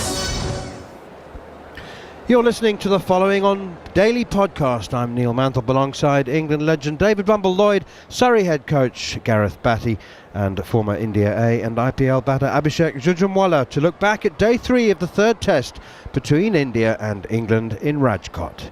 India end the day in apparent complete control, closing on 196 for 2 with a lead of 322 runs after bowling England out for 319 earlier in the day. We'll discuss another collapse by England, whether Joe Root's form and shot selection is a concern, and whether or when India should declare on day 4. And we'll get reaction from Ben Duckett from the England camp after his brilliant innings of 153 came to an end in the morning session. So plenty to come over the next 30 minutes or so. You're listening to Following On. Well, Bumble, let's start with you. I've given the match situation there. It's been perhaps the most one-sided day in the Test series so far. India in complete control, and the obvious question is there a way back for England? Where they're going to take wickets. The way that the bowlers have looked tired in that last session, Mark Wood in particular, is banging the ball into the middle of the pitch, and just 6 overs from Jimmy Anderson, 2 young spinners. The calmness, the way that India have played, has got them into a fabulous position. But you look at the start of the day, with the news that Ashwin is away, he's not going to take any further part in the game. England were 200 plus for 2, and you just think they're going to play fabulously here. And they were just blown away. Losing 5 for 20 was an alarm right at the end. But I thought that India responded splendidly. When your best bowler's not there, your seniors have to step up, and the captains and the management, and I thought they did that. Siraj, as the opening bowler, took 4 wickets. Bumrah was a handful. They used the Yorker effectively, and they bowled full and straight at England. And then the wrist spinner came in and did a wonderful job. England wanted to get after him, Yadav, and they couldn't.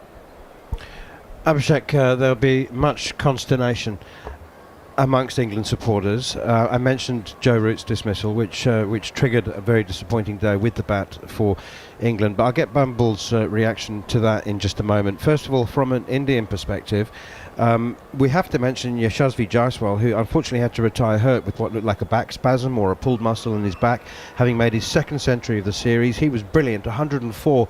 And what was interesting about his approach, and it was the same during his double 100 as well, 10 days ago, is that he went through long periods of traditional test batting when he absorbed long periods of pressure, and then suddenly he would have these spontaneous bursts of scoring when he suddenly took 16 off and over, got 6-4-4 against Jimmy Anderson, and then he goes back into a more cautious approach, but he was brilliant. He was absolutely outstanding.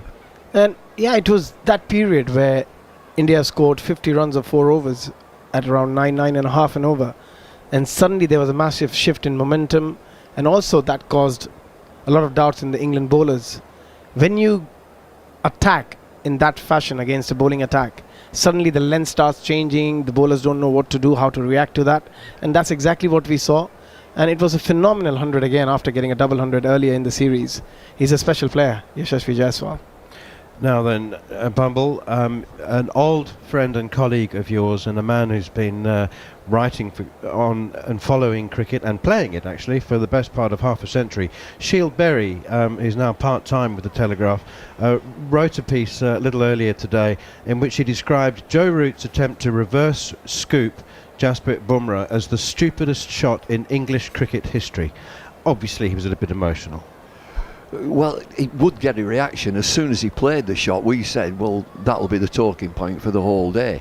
Starting in his innings, and he got to 18 playing very well. He's got 30 test match centuries. We're not talking about a mug here. And so Has he missed an opportunity? He's made a mistake, no doubt about that. If he'd have gone for 4 or 6, as it has done previously, you'd say, ho, ho, ho, outrageous shot, well done, well played, innovative, doing something different. In that match situation, and you talk about Shield Barry, come back to Michael Vaughan, who's always vocal on social media, he just doesn't like it at all. He thinks it's irresponsible. And so I'd be quite relaxed if I was McCullum, because that's what he wants from him. Now, he's made a mistake, and I know he's the best player that's made one mistake, and that is it. The irony about batting, you get one chance. A bowler can bowl all day, he's got so many chances. You make a mistake as a batter, that's what he's just done, made a mistake, and he's gone. Now then, previous to today's dismissal, Joe Root had scored 74 runs playing the reverse scoop for once out. He played it to the 4th ball of the day's play in a test match against New Zealand in Mount Maunganui against Neil Wagner. The 4th ball of the day, and it went for 6 over fine leg. And I didn't hear too many people at that time saying that's ridiculous from Joe Root, he should never be playing that shot. So again, do you want the new innovative, creative, fantastically entertaining style, or don't you? And you can't have both. You know, it's one way or the other. Yeah, I think as a fan, as everyone who's not involved out there with the team management, you got to accept what they're doing at the moment. There's a brand of cricket they're playing. They're trying to change the way they play cricket. Not just them. They're trying to change the way Test cricket has ever been played. And when it comes off, it looks brilliant, and there will be times when it doesn't come off. So you got to accept both. You cannot have one and you say every time they get out trying to do something different, saying, oh, you shouldn't have played that shot, because he's got enough runs playing that shot. If they had a different coach and a different setup, so all these players have bought into what they're doing. Just say if it was Duncan Fletcher. No, he wouldn't have been happy with that, because that's not the style. That would not be the style of play. But within this team and this environment, that is what's expected of them. And so you can talk about the best player, Joe Root. Is it irresponsible, or is he doing what is expected from him, his team and his management? There's also a traditional cricket logic that says that once Joe Root was out, the first wicket of the day, Johnny Bairstow was then trapped LBW by Kuldeep Yadav for naught, 4th ball, and suddenly England had lost 2 wickets in 5 balls. And the traditional logic says that, oh, well, we see that's what happens when you play a shot like that. It costs 2 wickets. Well, that's nonsense, isn't it? I mean, Joe Root attempting to reverse scoop Jasprit Bumrah had nothing to do with Johnny Bairstow getting out of LBW. No, and he made a mistake. He played back. He would look at it now, and as they always do, they go back and look on their own screens, and he would be saying, and somebody might gently say, you know, you'd be better going forward, get forward to it, which you want to do. He decided to go back. It spins back really sharply, keeps low. French cricket that he's playing, as we always played in the schoolyard. And he reviewed it, which, you know, he'd absolutely no chance on that review. It's hitting middle, halfway up. Okay, just a quick look at the other wickets then. Ben Stokes was out looking to force the pace for 41. He batted beautifully once again, but, you know, that's an entirely legitimate shot. He's miscued one to long off. Ben Foakes as well chipped one to mid-on. But at that stage, it was very good bowling from Mohammad Shiraz, who's stuck to his game plan, bowled with the same energy and pace and discipline, and finished up with 4 wickets, and deservedly. I think that's what he does. He brings in a lot of energy, Mohammad Shiraz, and sometimes the execution is there, sometimes it's not. But today it was one of those days where he executed his plan perfectly. And we discussed it earlier. It's about the length. A lot of times you can have plan to bowl very straight wicket to wicket, but you can vary your length where the batsman gets an opportunity to score runs. But today his length was so good that all the batters struggled to get any runs, and that put a lot of pressure. When you're not scoring runs against a particular bowler, you get under a lot of pressure, and that's exactly what he was able to achieve. Bumble, let's talk about Ben Duckett. Yesterday we couldn't give him enough praise, and we were effusive in our appreciation for the entertainment and the inspiration that he provided for England and for all England supporters. And today he was dismissed by the worst ball bowled in the series so far. Yeah, and there was one later from Tom Hartley which is vying for that, the worst ball. And it was that bad, he nearly ruptured himself hitting it, Ben Duckett, and spooned it up to extra cover, a cover very, very tamely, very, very gently. And it just shows you the value of wrist spin. It's such an interest to the game, and they will bowl some absolute jaffers, but they'll bowl some rubbish as well. That was utter rubbish, which he just about reached and clothed it to extra cover on 153. Does it make sense to say that you don't practice against rubbish? And when you're in that positive a state of mind as Ben Duckett is, and he's hitting good balls, he's hitting wicket-taking balls for 4 through the offside, and he's so focused and in tune on good balls that when you get something like that, you're just so unexpected. And as Bumble says, he's just clothed it, just chipped it straight to cover. Yeah, it happens a lot. It happens a lot in club cricket as well. When somebody just bowls a lot of rubbish and bowls one good ball and you get out to it, it's a bit like that here when the bowlers are bowling. Majority of them have been very good balls, and suddenly you get an absolute pie or a rubbish delivery, but you're in no position to play that ball and you end up getting out. And Patidar has done it twice in this match.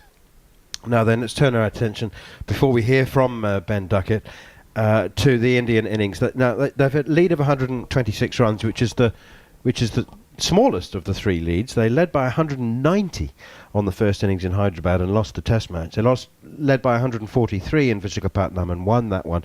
Here their lead was just 126. Do you think England were a little bit lacking in inspiration? Do you think that they felt that lead was more commanding than the actual number, 126? Rohit Sharma was trapped LBW on review by Joe Root. And then Rajat Patidar, as Bumble says, has hit a terrible ball from Tom Hartley to cover, not quite as poorly as Ben Duckett's dismissal, but not far behind. But England were definitely lacking inspiration in that final session. Yeah, I think they were. And 126-run lead on this Rajkot pitch it's a substantial lead, but it's not a match-winning lead. England was still in the game if they could get some early wickets. But you got to give a lot of credit. After Rohit Sharma departed, the way Shubman Gill and Yashasvi Jaiswal batted, both youngsters, they're both in their early 20s, to show that much maturity and have such a calm head, is something extraordinary. Okay, it was an extraordinary innings from Ben Duckett, and he was having a chat to Graham Swan after the day's play. Ben, thanks for your time. A disappointing day overall for England, but brilliant 150 for yourself. Yeah, I mean, you've got to give credit to the way they played this evening.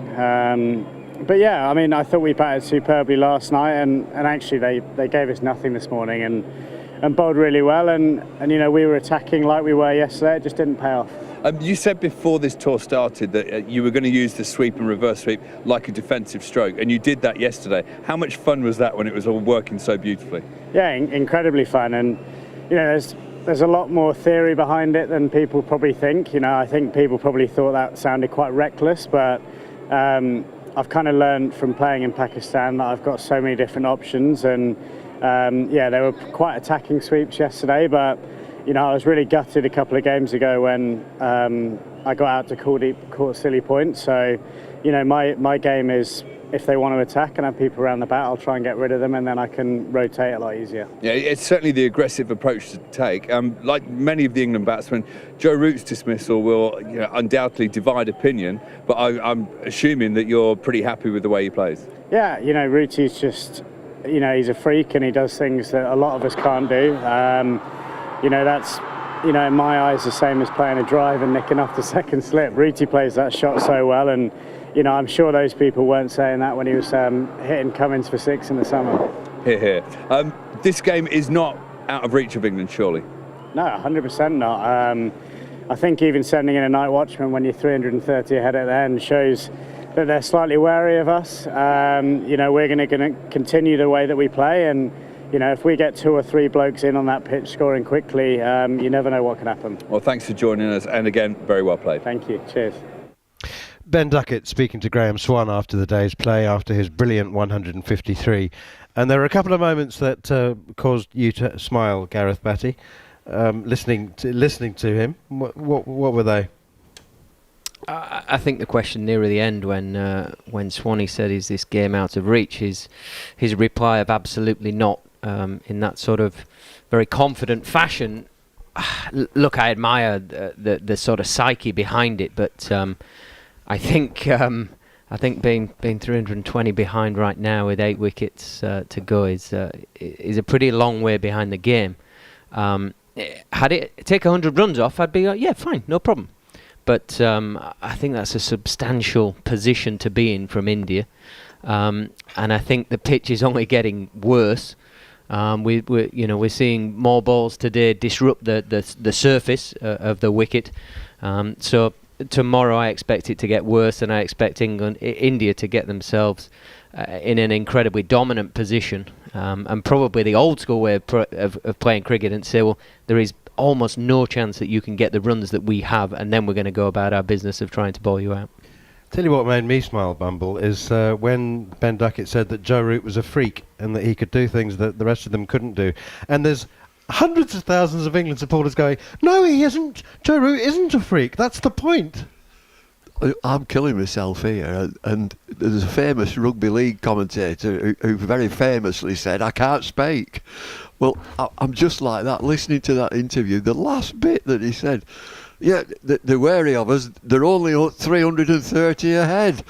They're only 330 ahead with 2 days to go, and so many wickets left, and this pitch is going to deteriorate.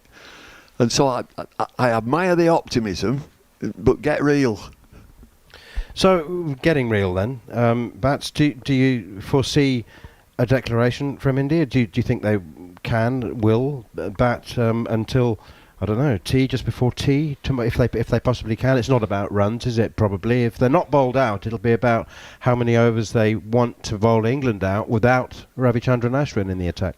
Yeah, I'm not so sure. I think in that position that they find themselves in, I think they will want runs that they will just feel like it is almost, if not impossible, to get. Because then there becomes only one winner in the game. It's more of an old psyche of playing the game. But I feel like India have gone through the gears and gone through the process of earning the right to put themselves in this game into a situation where realistically all the odds would say it is practically impossible, knowing full well this England team do the things that are close to the impossible. But I think they'll want plus 400, probably 450.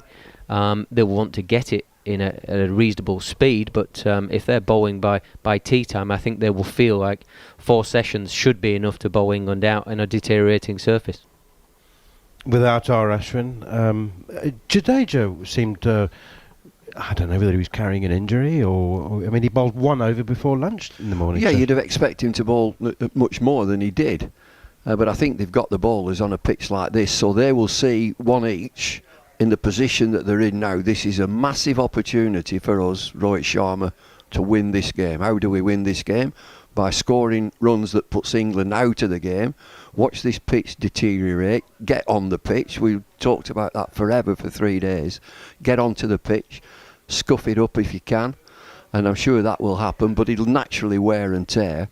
And so it's an examination of England then in their second innings. How do they play? They've told us all along we're going to play the same way.